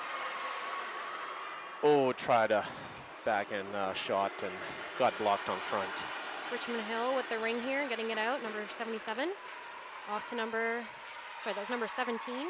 Number 7 now, number 2. Looks like they're pulling the goalie again, and the ring's out. We got Dallas. Goalie's going back in slowly. Oh, couldn't quite get rid of it, so blue line violation. The ring was up a little high on her stick. She couldn't quite get rid of it when she wanted to. Doesn't make it tough. Looks like we got Hannah will be playing defense there for the end of this game with Alexis. 4:34 left in the 4th quarter, and still power play for Richmond Hill for 1:12. We'll see if they decide to pull Jordan again. And get in the zone. Bunting to Whale, back to Bunting. Looks like Jordan is staying put. Oh, she's on the move. Bunting with the ring, looking like a fake. Alexis from Team Alberta gets that ring first, but gets checked right away, and Richmond Hill gets possession back. Great hard shot by Bunting there. Alexis back on the ring again. Bunting gets it this time, passes it across to Hannah. Hannah this time gets rid of that one, and 41 seconds left in Team Alberta's power play. Bit of a break there for Aubrey. Aubrey with the ring, hits the post, rebound, and it's in. Nice rebound there by Ali Teske. Great spatial awareness on that play. Rebound off the post. Just a little tap in with her stick. She knew not to stab it. Great awareness on that play. Well, that was a short-ended goal by Team Alberta. Makes the score 7-4 with 3:53 left in the game. Hannah and Alexis are still out back. We got Teske and Aubrey, I believe, out front. They're pulling their goalie again. They really want to get back in this game. They get it in the zone. Nice tap by Richmond Hill with some space in the middle. Ooh, collision there, but it seems like Richmond Hill took the brunt of it. Yep. Wasn't on purpose, just a little bit of an incidental. Charlotte to 17, Woo. Oh, big block by Alexis. And Hannah tried to stab that ring. Couldn't get it. And Richmond Hill moves it back. Alexis now with some pressure on the board. Oh, nice play. Great shot there. Hannah, again, with the shot. Try to get it out. Jordan's been doing some great back and forth from her net to the bench. Hannah again sends it down low. 3:10 left in the game. Aubrey. We're back to full strength here as well, with 3 minutes left in the period. Dallas now with the ring. Taking her time. We got getting a line change. Just try to cut across, but nice play by Richmond Hill again. Really difficult to get in that triangle. Pass up to 17. Bounced off her stick, and that'll be both sides. So ring will go to Team Alberta in the Richmond Hill zone.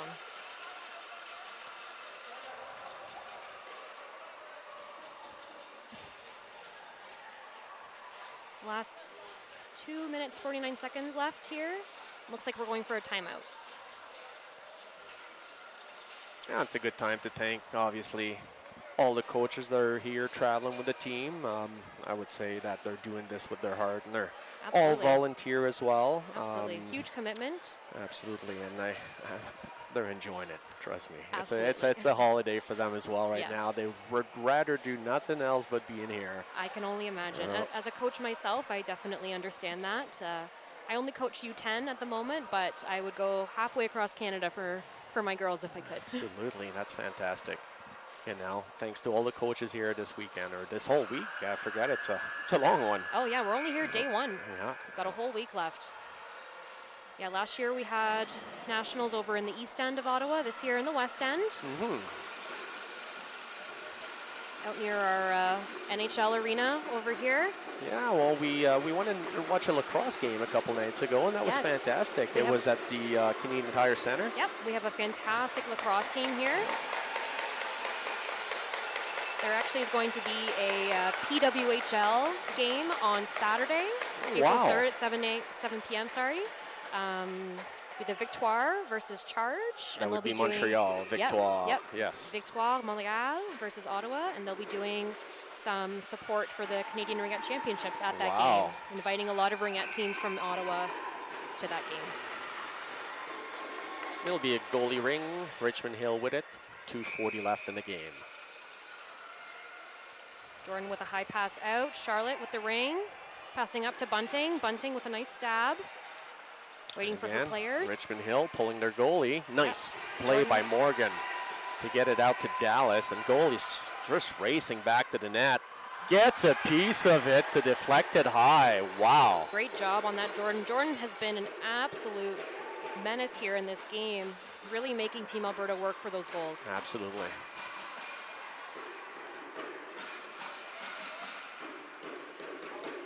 Deep pass in. Team Richmond Hill, number 88. Charlotte with the ring here. And we have Jordan on the bench again, so we're going to go 4 in. 7 seconds left. Charlotte's been such a big impact for her team this today. Absolutely. I was very worried when she got injured earlier. Glad to see that she's made recovery. We got a 2-on-1 here. Bowen. Oh, what a save by number 29. But Bowen takes her own rebound and puts it in. Second goal for Bowen, the underage. She's doing excellent. She stayed with that ring and kept her eye on it and knew what she wanted to do with it. Absolutely. Good ring awareness as well. It's one thing to know where your players are, but being able to anticipate. She saw that rebound coming out. Yes. Able to make that pass back in for the goal. We're up 8-4, Team Alberta, with 1:40 left in the final period here.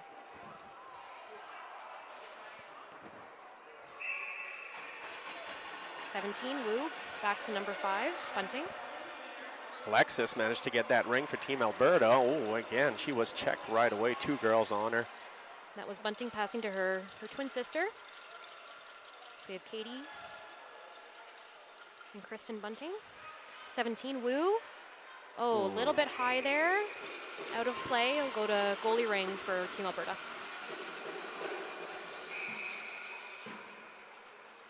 Ryan moves it to Ali Teskey. Teskey looking around here, gets rid of it and sends it to Jill. Jill with the ring, moves it to center. And we got Alexis with it, gets it down to Bowen. Bowen now in the, maybe in the at-trick category. She's gonna go, maybe get on front. Shot, that was by Kara. Less than a minute here in the final period. Aubrey fighting for it. Swift on the ring there, trying to check. Kara managed to get possession back. There's a reset on the shot clock. 36-second left to the game. 8-4 for Team Alberta. Chloe now. Chloe with the ring. Behind the net. She's going to drop pass it to Dallas. Dallas trying to cut on front. Oh, just made her way behind the net and taking her time, I think. She's looking for somewhere to go, but there we go. She's just doing some magic right now, dancing around all the girls, but Richmond Hill managed to get it off of her. Name of the game here for Team Alberta is possession. Alexis now with a play to Dallas with some space. Shot and score! Oh my goodness. What a goal. I don't think the goalie thought it was coming at her at all. I don't think she did either. No. That was up from the free play line, or as they call it, the ringette line? Yes. That was a beautiful goal from Team Alberta. Oh, that's a 9-5 game here with 2.5 seconds left. It's, I think that's going to be it. I think so. Oh. Girls will probably just take a shot in. Oh, might as well have fun with it. Yep, there we go. There's shot. the shot in. Oh, it made it all the way down. No blocking, but well, again, that was fantastic to have you with me today. Oh, me as well. That was so much fun. Love seeing these athletes perform at the highest level, you know, here at Nationals, and hopefully we'll see you again this week. Absolutely. So you're doing this the whole week? The whole week. Fantastic. Yep, as much as I can. Taking the opportunity to give back to a sport that I love so much. Fantastic. And here in my hometown in Ottawa. I might not know these teams very well, but I love Ringette, and being able to volunteer in any way I can brings me so much joy. Well, guys, thanks. Guys, ladies, and gentlemen, thanks for watching, and I guess I'm out. Yeah.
Should be on.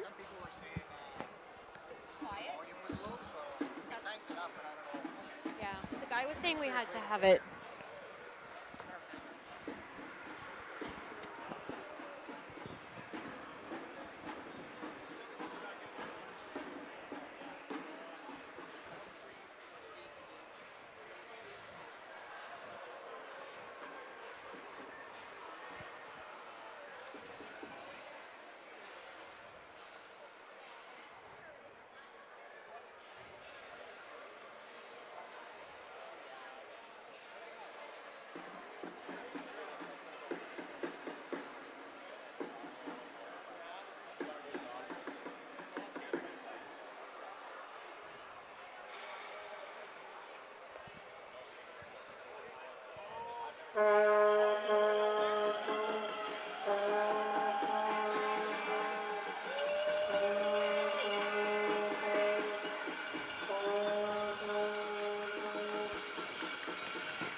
All right, well, welcome back here, sports fans.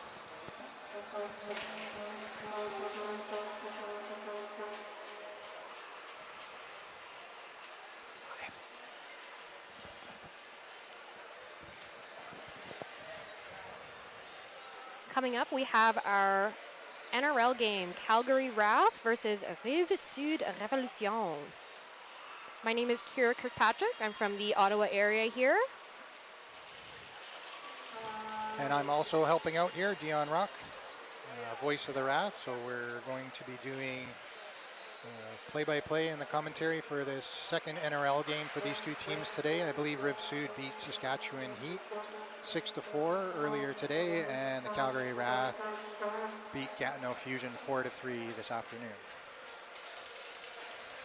So Rive-Sud Revolution is going to be wearing the dark jerseys with the red lettering, and the Calgary Wrath are in the white jerseys. We are back here again at the Tony Graham Recreational Center. Same ice as the Wrath played in earlier. I think Rive-Sud played on here as well, so familiar with the ice and the sheet and everything. Yeah, it's a nice arena out here in Canada. For those of you who are from out of town, Canada is where our NHL arena is. Just in the west end of Ottawa. Beautiful weather here in Ottawa today. We've had some pretty sad winter weather these last few weeks, but finally a little glimmer of sunshine today, plus 16. Nice welcome to all these teams joining us from across Canada. And then we're back to freezing rain tomorrow. Oh, yeah. Typical Ottawa Valley weather. Comes and goes. You can never really tell what the weather's going to be until it's happening. Well, it's always good inside an arena, so if you're absolutely in the Ottawa area, come down and watch the CRCs. So several divisions are playing. There's a U16 division, there's a U19 division, and this is the NRL division. So tons of teams playing Ringette here and at the Bell Sportsplex in Canada. All week we're going to be here till the finals on Saturday. Quick facts about our Calgary RATH team. Their best CRC result is winning in 2022, 2019, and 2013 as the national champions. Last year, they finished 4th place in the NRL championships. Actually, they finished 3rd. They beat us in the bronze game. Well, there you go. It was Calgary RATH versus Rive-Sud in the bronze game, and Rive-Sud won. And I can't remember if it went into overtime or not, but I do recall I was at that game. I was volunteering. Yeah. It was a fantastic game. Yeah. It's really incredible to see a lot of these athletes perform at this level. I'm sure a lot of these girls as well went to the Worlds competing for Team Canada.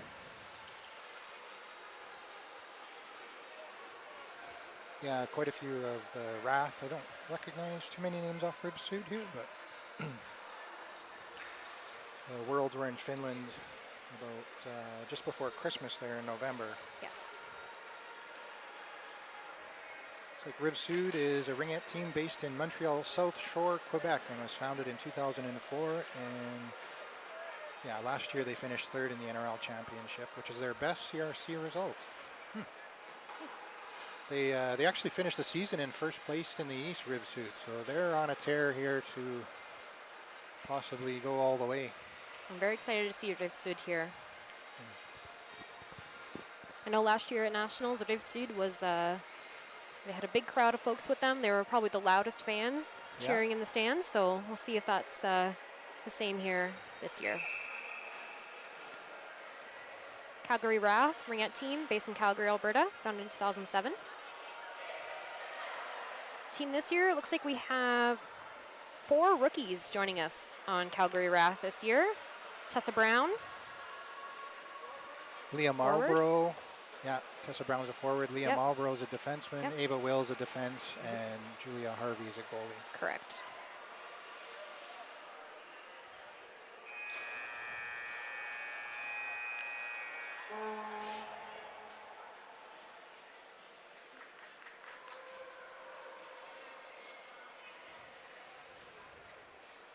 Head coach for Calgary RATH is Christiane Vautier. Assistant coaches, Barb Bautista, Chelsea Esopenko, and Chandra Bouval.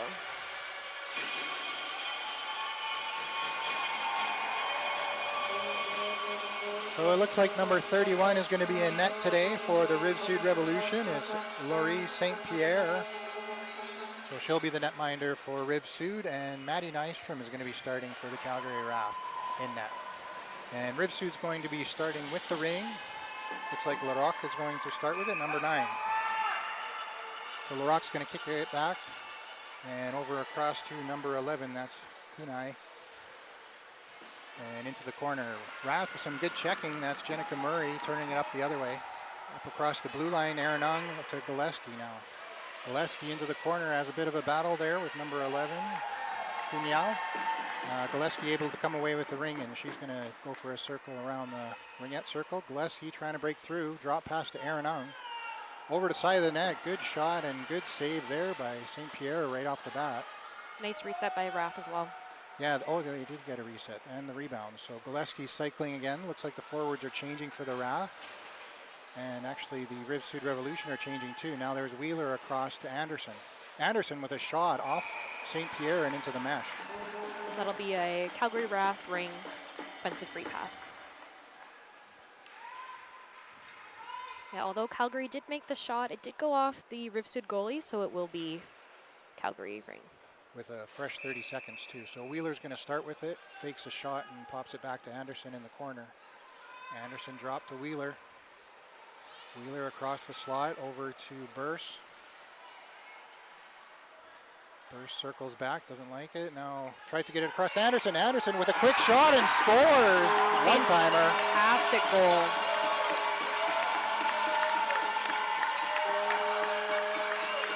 St. Pierre was there, but there was just a glimmer of corner in the net, and Anderson was able to pick that top corner just over the shoulder.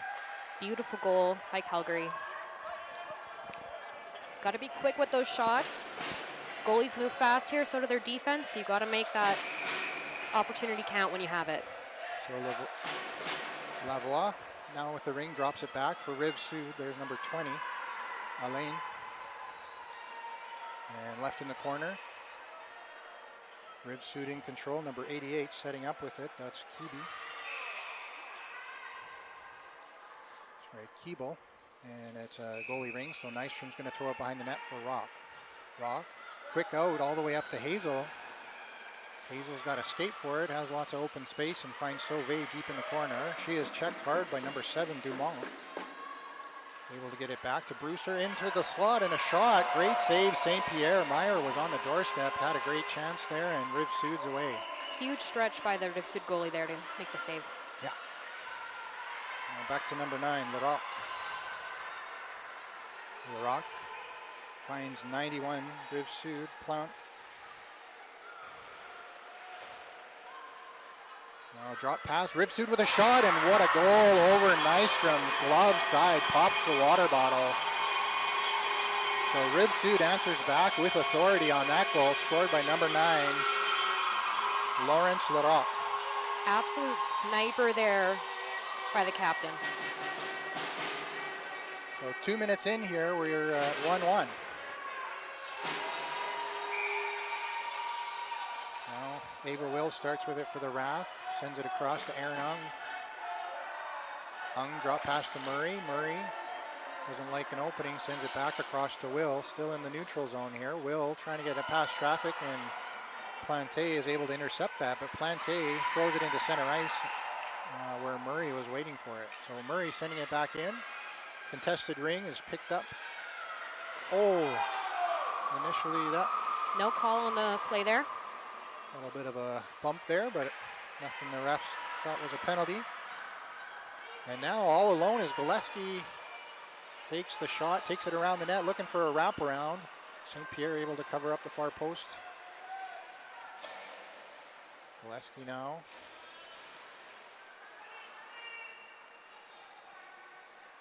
Looking for something, drops it to Burse. Shot clock winding down. 8 seconds on the shot clock. Burse puts it out in front, back to Anderson. Anderson with the shot and off the goaltender into the glass. And I thought the goalie got a piece of that. Looked like she did, but unfortunately no reset there. No reset, so. St. Pierre back to number 86, or is 88? It's hard to see the numbers from the front side here. They should have numbers on both.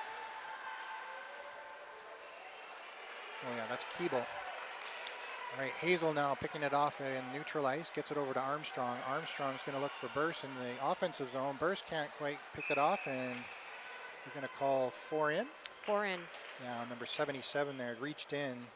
Sezia. Crossed the ringette line, incidentally, when trying to stab the ring. So Rath are going to get an offensive zone chance here.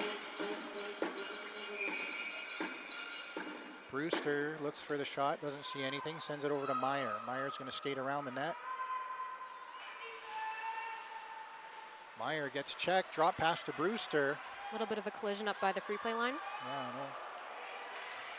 Pass across, good interception there by the Rive-Sud defender, number 11, Cunyao. Was able to get her stick in the way of that pass, and Rive-Sud fans looking for a call there, but more of an incidental than anything. Into the corner, number 77 doesn't get it cleanly. That's Sezdia, goes back and is able to retrieve it. Now back to Larocque. Oh, sorry, that's number, yeah, Larocque.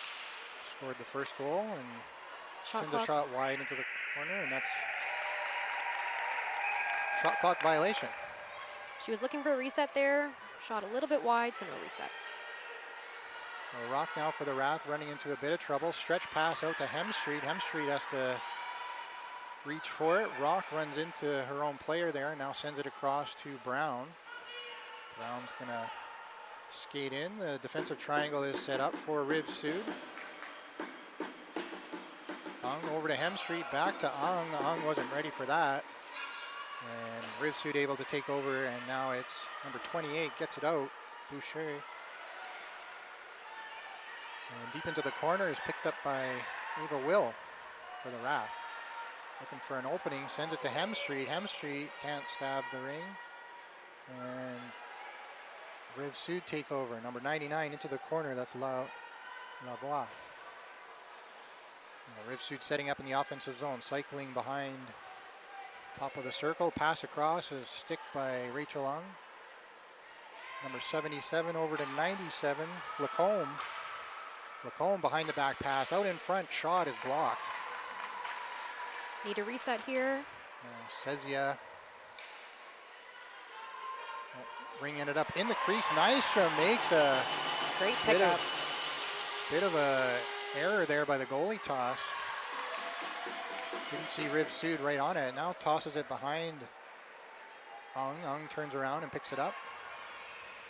Ung looking for an opening, sees Anderson on the far post, but she is checked by 86. 96, sorry. Oh, and we have a loose skate blade on the ice here. Number 6, Anderson lost her skate blade. That's back over by the blue line. Something new that happens with the skates that they make nowadays. You can just switch out those skate blades. It does mean that they do pop out every so often. Yeah.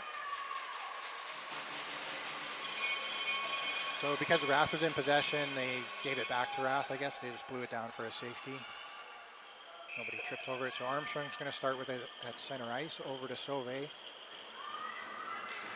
Sauvé's looking for somebody in the offensive zone. Wheeler is going to pick it up, takes the shot. Nice shot block. Oh, and they didn't have the shot clock wasn't reset, so that's why the Rath were trying to get a quick shot, but they didn't get it off in time. Yeah, it felt like a very short shot clock there. Yeah, on a safety whistle, they don't reset it. Yep. So now Rive-Sud out through center ice. That's number 91, Plante. And we have a delayed call here for Rath.